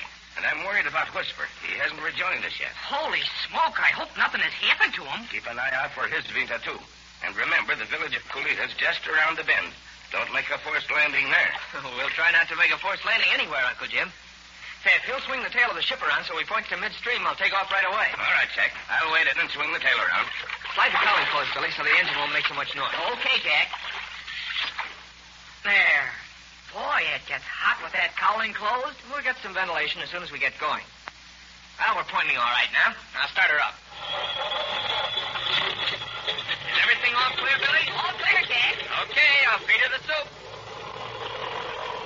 Shall I apply power to the rotors for the takeoff, Jack? Not this time, Billy. We've got room for a long run. We'll be off the water in half a jiffy. I wonder why Whisper hasn't rejoined Uncle Jim yet. I don't know, Billy. Maybe he hasn't got the information he wanted yet.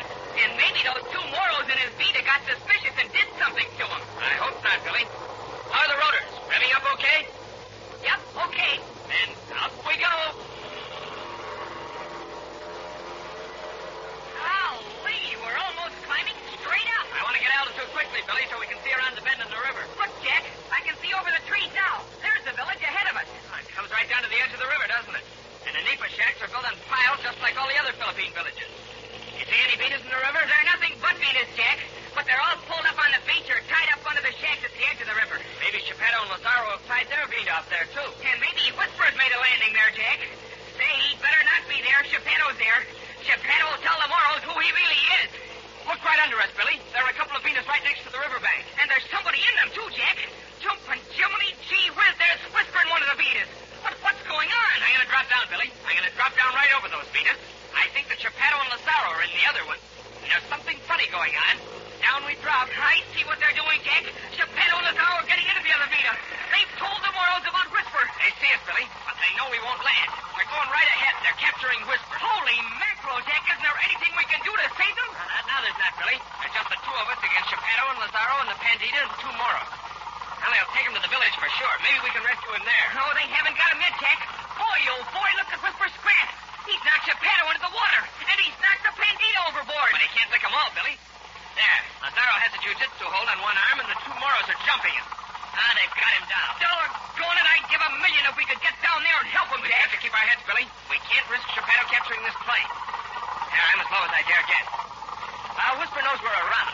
He'll know that we'll try to rescue him. Let's get back and tell Uncle Jim. Let's fly over the village for a minute, Jack. Then we can get the lay of the land. Okay, Billy.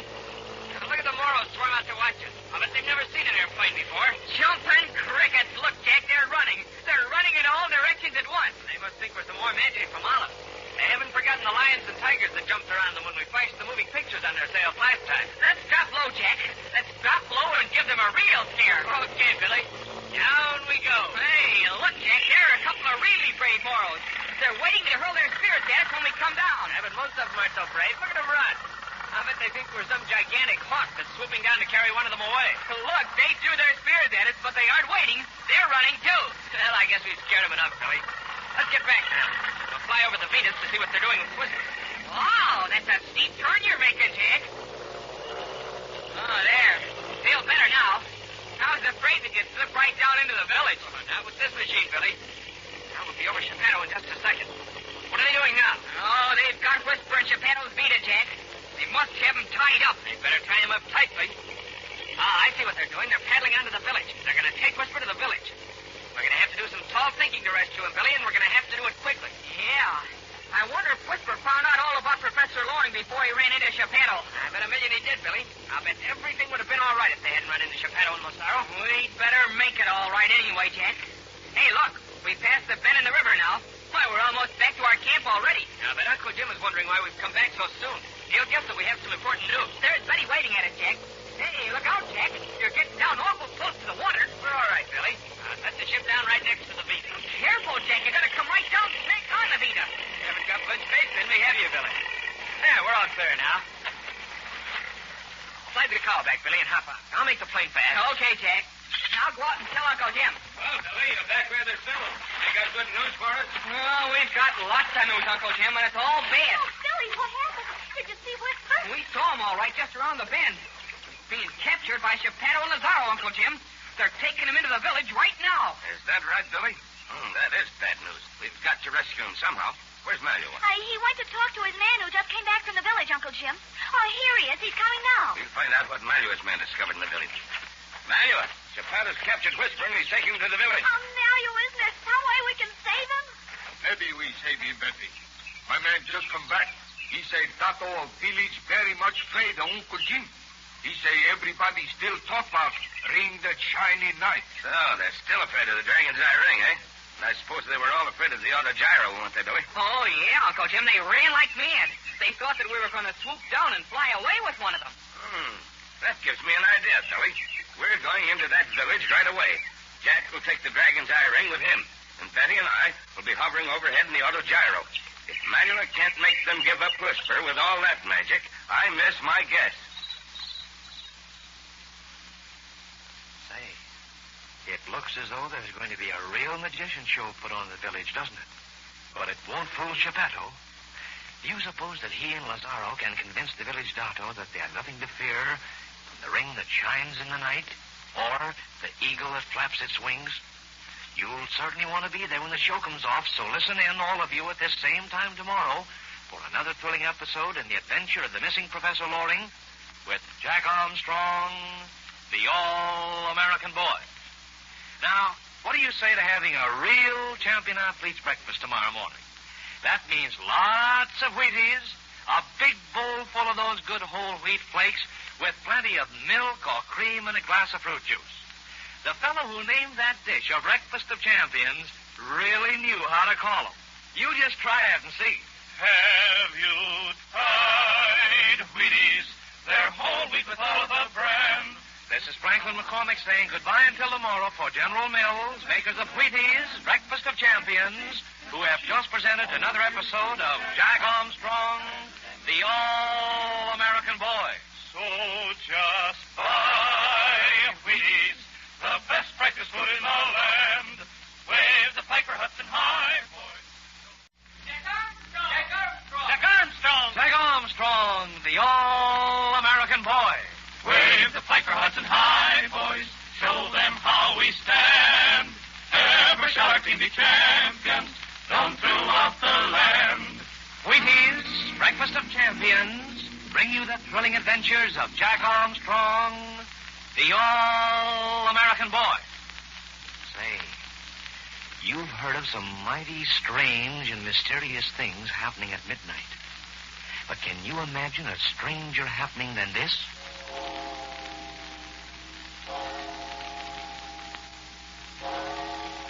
It's 12 o'clock. The whole town is sleeping.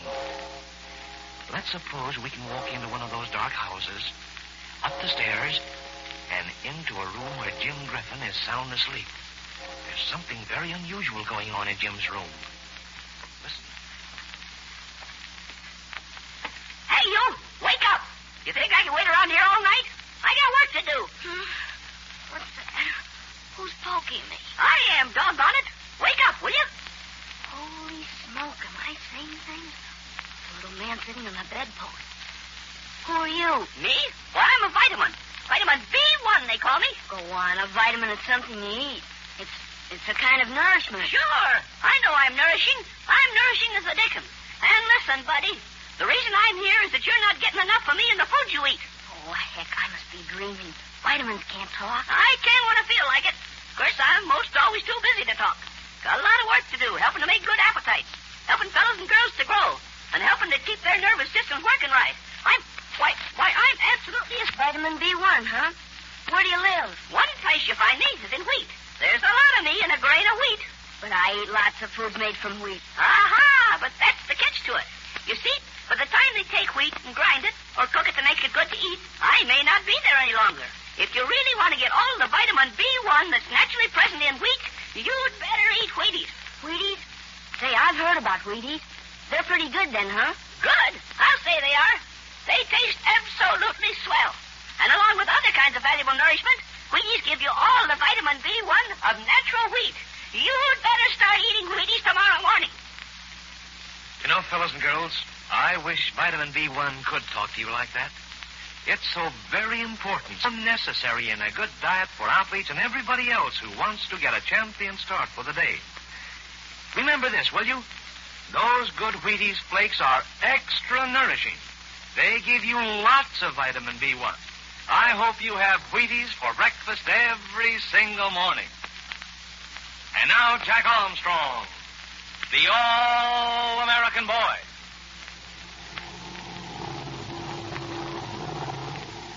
Do you hear Uncle Jim's windmill airplane, the autogyro, as it circles over the Moro village of Colita in Mindanao? Uncle Jim and Betty are in the autogyro, and the odd-looking plane has been hovering over the village like a gigantic hawk ready to pounce. Their friend, the Beachcomber Whisperer, is a prisoner in that village, where he's been taken by the notorious adventurer Dr. Shavato and his Lieutenant Lazaro. But Jack Armstrong and Billy and Nellie are about to attempt a daring rescue. Although the village Moros are hostile, Jack has, with him, the luminous dragon's eye ring, which the Moros believe possesses magic from Allah. He's going into the village with this ring and demand the release of the Beachcomber.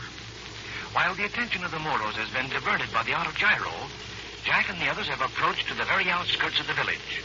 Now they are waiting for the autogyro to alight on the edge of the river so they may get final instructions from Uncle Jim.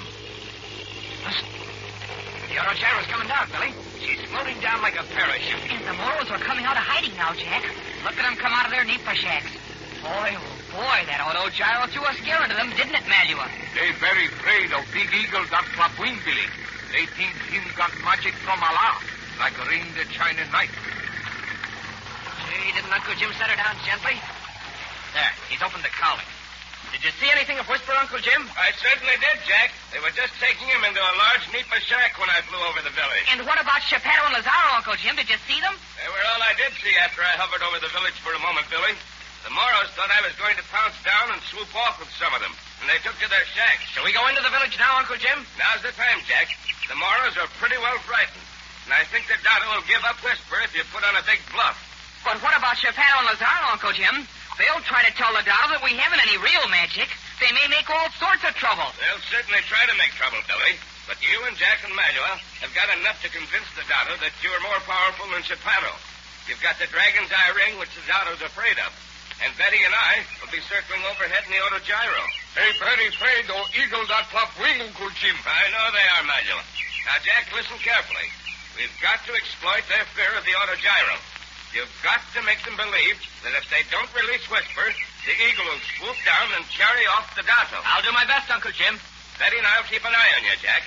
Whenever you hold your arms straight up, I'll make the autogyro come straight down just like a hawk. When you lower your arm, I'll shoot up in the air again. Have you got that straight? You bet I have, Uncle Jim. And I'll make the Dotto believe that the dragon's eye ring is doing it all, too. All right, Jack. Betty and I'll take off now. We'll fly up the river a little way and give you time to get to the Dotto before we circle overhead.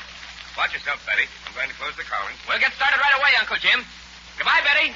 We'll get Whisper back or out. Hey, Jack, make certain you've got that ring with you. We're sure going to need it. Here, I'll slip it on my finger, Billy. There's too much daylight for it to shine, but the Dado will recognize it. Come on. Look at the Moros, Jack. They're watching the autogyro take off. They don't know whether to run back into their shacks or not. They'll see us in just a minute, Billy. Say, Manuel, where will we find the Dado in the village? You no worry, Jack. We get in village, that will find us plenty quick. I bet you Pato and Lazaro will find us plenty quick, too. Where are we heading for, Jack? Well, there's a sort of main street that comes down to the river, Billy. See? Just beyond that first row of Nipa shacks. We'll get to that street and walk up on it. Holy smoke, Jack. The Moros see us. They're pointing at us. They're giving the alarm to the whole village. That's fine, Billy. That'll get the Dado out to see what all the excitement's about. We think he out now, Jack. He out see eagle that flap wing. We see him soon. I hope we can see Whisper soon. Say, Jack, do you suppose that before they captured Whisper, he found out what tribe was holding Professor Loring? I hope so, Billy. It certainly would be a help. Look at the Moros. They're not coming to meet us. They're all crowded together in front of that large shack. That was shock, Billy. We think that Whisper's somewhere in there. And that's where we're going, Billy, right in front of it. Look, isn't that Chapato I see at the edge of the crowd? It is Chapato, Jack, and there's Lazaro with him and that Pandita from Cotabongo. But I don't see anyone that looks like the Dado. Do you, Manuel? We don't see him now, Jack, but he comes soon. Look, Manuel, there's a large Moro coming out of that shack. He's got a special turban on his head. Is he the Dado? You're right, Jack. Him Dato. Him same Dato we see for when him try burn Cotabongo. Golly, I bet you he still hates us for saving Cotabongo. You no be scared, Billy. That ring that shine at night. Ring save us. I wish I had as much faith in that ring as you have, Nalua. But I'll try not to look scared. That's funny. The Moros have stopped talking. They're just waiting for us. They let Dato make for Jack. You'll have to act as interpreter. That's right, Jack. Me tell Dato what you say. Me tell you what Dato say. I don't like the looks of that Dato one bit, Jack. Pandita from Cotabongo was telling him something. That's all right, Billy. We'll tell him something ourselves. Keep your chin up. We're getting pretty close to them. Look at Chapato. He's going to have something to say, too. Well, Jack Armstrong, you have your nerve coming into this village. Suppose you come after the beachcomb. Chapato? Do you think he'll listen to you? Why, when I give the word, he'll put you and Billy Fairfield in that shack with the beachcomber.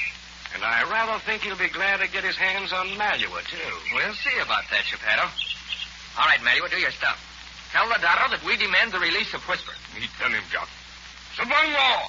Nekusenegaan politika sang! Sola canalgo mirasega! Orienta! I'm Sagane Merita Rio Tanto. What did he say, Malua? He say he no do, Jack. Oh, southern catfish, Malua. Doesn't he see the ring on Jack's finger? Doesn't he know that it's the magic dragon's eye ring? He see ring, Billy. But he say him white friend have magic, too. He say they got more magic than ring. Ah, so that's what Chapato's been telling you. What are we going to do now, Jack? I wish Uncle Jim would hurry and get here. I hear the autogyro now, Billy. It'll be here in a moment. Manuel, tell the Dado that I say Chapato has no magic at all. Tell him that I'm very angry. Tell him that if he doesn't release my friend at once, I'll summon the eagle that flaps its wings. Tell him that the eagle will carry him off into the mountains. He tell him, Jack. Sarang! Toesta capranta! Rega sole miranto! Encole ne moro cutechia! Chipato ne segaculita! Now, look at the Dado, Jack. He looks plenty worried now. He's going into a huddle with Chapato's Pandita. That's a break for us, Billy. He's not sure of himself. He isn't sure that Chapato's magic is greater than ours. Jack, Uncle Jim is dropping down now. Billy, the Dado has something to say. Oirekam. Nemegang pulita satova. Engorina segaboram. What did he say, Malua? He say he throw Chipato magic, Jack. He say Chipato magic keep Big Eagle way. All right, Malua. Tell him to look up in the sky. Tell him that I'm very angry and that the big eagle is dropping down to get it. Sarang! Duela matoba seba! He's the autogyro, Jack. They all see him. Oh, look. Some of them are running right back into their shack. His pride won't let it. Look at him. He's looking to see what Chapato will do. What are you up to, Jack Armstrong? You think your Uncle Jim can fight us with that autogyro of his? He seems to be doing a pretty good job of it, Chapato. Look at these Moros. These Moros, bah. The Dado isn't afraid. My Pandita's telling the Dado now that the autogyro's nothing to be afraid of. Your game will be up when the Dado finds out the eagle can't harm him. Jack, Uncle Jim is almost directly overhead now. He's watching for your signal. Manuel, tell the Dado that I have no more patience. Tell him that when I stretch the dragon's eye ring to the sky, the eagle will swoop down upon it. We tell him, Jack. Sarang! Elane volanta ang bochila! Sege moralita pake! Recorando! Recam! And Camila Savelande! What did he say, Manuel? He say He still trust magic of him friend. But me see him not very sure, Jack. Good. Here goes, Billy. I'm going to raise my arm and give Uncle Jim the signal. I hope he sees you, Jack. Hooray, he does see you. He's bringing the plane down. She's coming straight down, Jack, right over our heads. Boy, it looks just like a big monstrous bird coming down the slope away with somebody. Watch the Dow, Jack. He's scared to death. What do you say, Manuel? He say he get your friend. He say, please, tell Big Eagle not come down anymore. He say he get you friend. All right, Manuel, tell him to get my friend right away. I'll pull off the Eagle. Sit down. Billy, give it up to Jim. Boy, oh boy, if the Dow had waited an instant longer, Uncle Jim would have had him fly away, Jack. Well, I could have almost jumped up and touched the shit. That was too close for comfort. Look, Billy, the Dow's gone into the shack to get Whisper. Well, Geppetto, I guess your magic wasn't so hot. Why, Easy there, Geppetto. Remember, you've let the Dotto down pretty badly. If I give the word to him, he'll put you there in Whisper's place. And say, that's not a bad idea. Manuel, will the Dotto do what I say now? That's right, Jack. He do anything you say. Good. When he comes out with Whisper, I want you to tell him that I'm still angry at him. Tell him that unless he obeys me, the Eagle will come back. Tell him I don't want Geppetto and Lazaro to go up the river for at least 2 weeks. Will he make them stay here? We think so, Jack. We go tell him now. He not let Geppetto go up river for a long time. Look, Jack, here's Whisper. Oh, look at him grin. White, as cocky as ever. They didn't hurt him, Billy. We'll take him back to our camp and see what he found out about Professor Loring. Come on, let's get Whisper.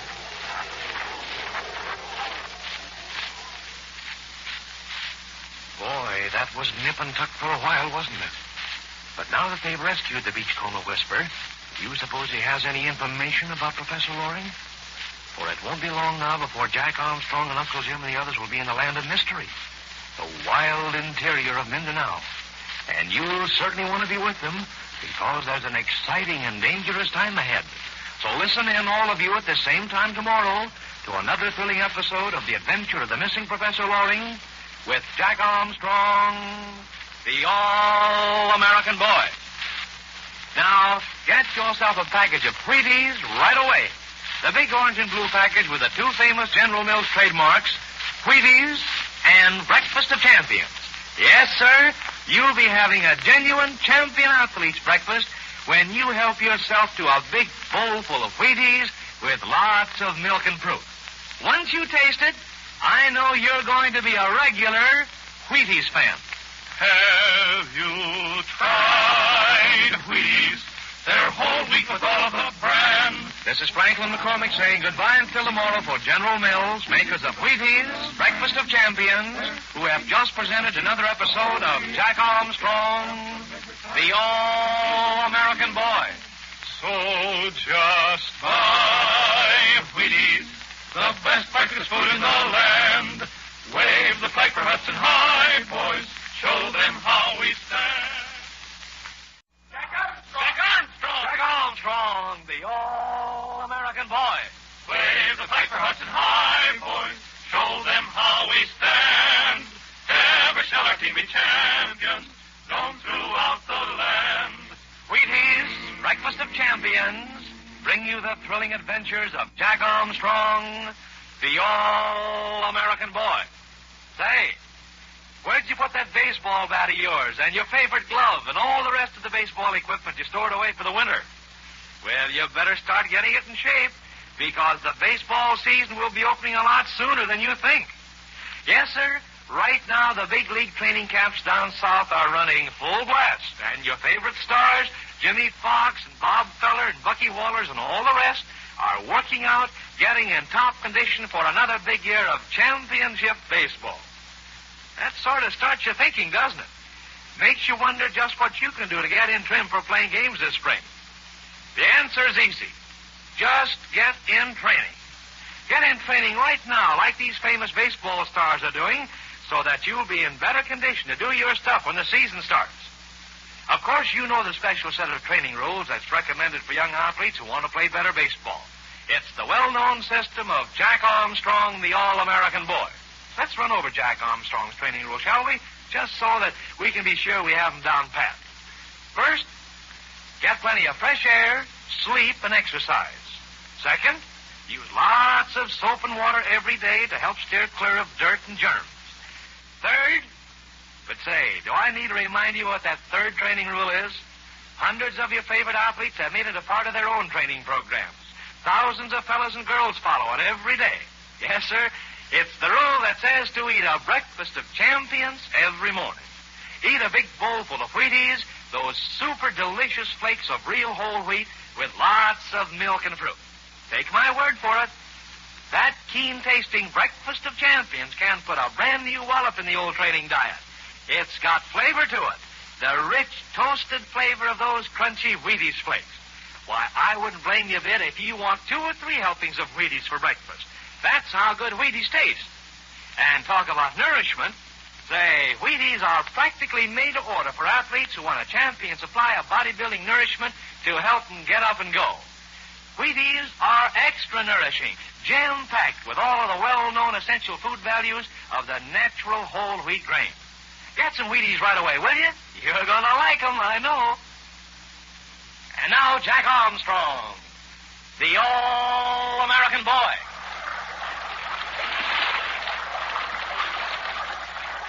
Listen to the Moro boatmen as they paddle their heavily loaded Vinta against the swift rapids of the narrow river. It's tough going, because here, the river boils out of the narrow gorge that cuts through the mountain range from the mysterious country of the Mandayas, the pagan tribe that is keeping Professor Loring a captive. Yes, the Beachcomber Whisperer actually discovered that the Mandayas are holding Professor Loring.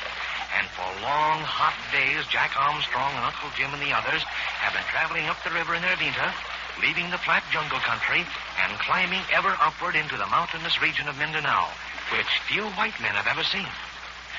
Right now, while Uncle Jim and Betty are overtaking the Vinta in their windmill plane, the autogyro, Malua's urging his boatmen to more powerful strokes. Jack and Billy and the mysterious Beachcomber Whisperer are sitting in the middle of the Vinta, wondering if the angry river has finally stopped their progress.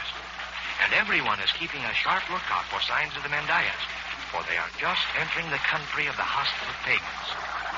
Listen. Suffering catfish, Jack. Look at this river rush past us. Why, we're not making any headway at all. We've got to get through this gorge some way, Billy. We can't dump our equipment and carry it. Both banks are so steep, there's no room to walk at the edge of the river. Oh, I'll say there's not. Why, there's just a vertical cliff on each side of us. Manuel's Moros are doing their best. We've only got a few hundred yards more to go, and then we'll be past these rapids and into quiet water. Yeah, and into the land of the Mandayas, too. I'll bet you that they're watching us this very moment. Let them watch, Billy. They'll see a lot of us before we rescue Professor Loring, if Whisper has the right dope. My dear Jack, my information came from the best possible source. From those delightful moral messengers of Sultan Law. They've been here. Well, that proves that someone could come into this country and live to tell the tale. Did those Moros tell you anything about the Mandayas, Whisper? Oh, yes, Billy, quite a bit. Starving people, these Mandayas. A bit on the cannibalistic side. Know what I mean? We know what you mean, Whisper. But I'm afraid Billy and I'd make a pretty tough side dish for any cannibal. Jumping Jupiter, Whisper. Do you mean... Wait a minute. There's something we can really get excited about. Well, what is it, Jack? What do you see? Look up at the top of the right-hand cliff, Billy, near that lone tree that grows out of the rock. Isn't that a man? I don't see... Oh, yes, I do. But I'm not sure that's a man, Jack. It isn't moving. It was moving when I saw it, Billy. At least I think it was. What do you think, Whisper? Such a nuisance to think, Jack. But I know. The valley thing is moving. Oh, you're right, Whisper. It's moving back. It must be a man. Gosh, Willikins. Now he's completely disappeared. He's going back into the hills, Billy. I'd bet $1 million he's gone back to warn the tribe. Gosh, so all hemlock. And this gorge would be a dandy place for them to trap us, too.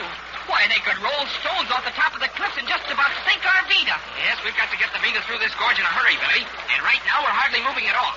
Let's get out and push. But it looks too deep, Jack. It can't be very deep, Billy, or the current wouldn't be so swift. Say, I wish Uncle Jim and Betty would hurry up and come. Well, what good could they do, Jack? Well, they could always fly above the cliff and frighten off any of the natives. I mean, if any of the natives started to throw large stones at us. Excellent, Jack, most excellent. On the word, we're actually moving backward now. Shall we jolly well go over the side and do our tuppence worth? I guess we'd better try it, Whisper. We've got to get through this gorge somehow. Manuel, we're going to hop out and push. Come on, Jack. I'll be the first one over. No, you won't, Billy. I am over. Whisper beat us both over. Say, it's only a couple of feet deep. But, boy, is it swift. I say, Billy, old top, are you going to push the Vita or let the Vita pull you? Yeah, I guess at that I'm not much help just holding on to the Vita this way. I had to get used to the swift current, Whisper. There, I'm pushing now, though. Yeah, boy, Billy. Yep. Come on now. All together. Push. We're not making much headway, Jack. This rate, we'll be all day getting through this gorge. Yeah, and by that time, we'll have a whole tribe of those pagans on our necks, Billy. Keep on trying. Come on. Hard now. I'm doing my darndest. But the beat is just holding her own. Why don't our boatmen get out and push, too? They can do more good paddling. Why don't we get their beat as close into the cliff? The current's just the swift over there, Billy. The current catfish will never get through this way. I say, Jack, old boy, we really aren't doing much good. Let's stop a minute and talk this valley thing over. Okay, Whisper. Last a minute, Billy. We're going to have to try something else. Gosh, old Jiminy, I wish we had a tugboat. Say, Billy, that gives me an idea. I wonder if it would work. Well, what's eating you, Jack? Let me in on your brainstorm. I was just thinking, Billy. Say, there's Uncle Jim coming now. He's flying low. Maybe it will work. Jumping Jiminy gee whiz, Jack. You aren't going to use the auto gyro as a tugboat. Why not, Billy? We can run a light cable from the Vita to the plane, and it can taxi on the water in front of us and pull us. But we'll rip the fuselage to pieces, Jack. Now, there must be some way to make it work, Billy.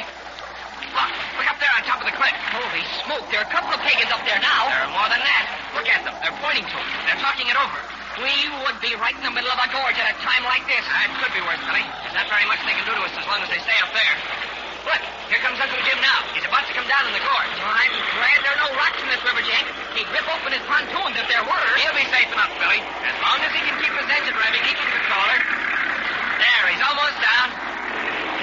He is down. He's taxiing up to us. He'll be alongside in a second, and those pagan mandias will be doing something pretty soon, too, Jack. I can just feel it in my bones. Here's Uncle Jim, Billy. He's opening the counter. Hello, Jack. What's the trouble? Can't you get the Vita past the rapids? It's all we can do to hold our own, Uncle Jim. Hi, Betty. Hello, Jack. Hello, Billy and Whisper. Why, it seems as though three strong people like you could push the Vita up the stream with all those morals paddling. I just wish that you'd step overboard and kind of try it, Betty. This is some current here. I'll take the auto gyro below the gorge, Jack, and come back and help you push. But it's going to be slow business. It's going to be too slow, Uncle Jim. Look up on top of the cliff. There are a bunch of mandias there watching us. And I know that they're cooking up something, Uncle Jim. Oh, Billy, do you really think they're going to do something? Yeah, you're darn tootin' they are, Betty. It's just a question of when. So we finally run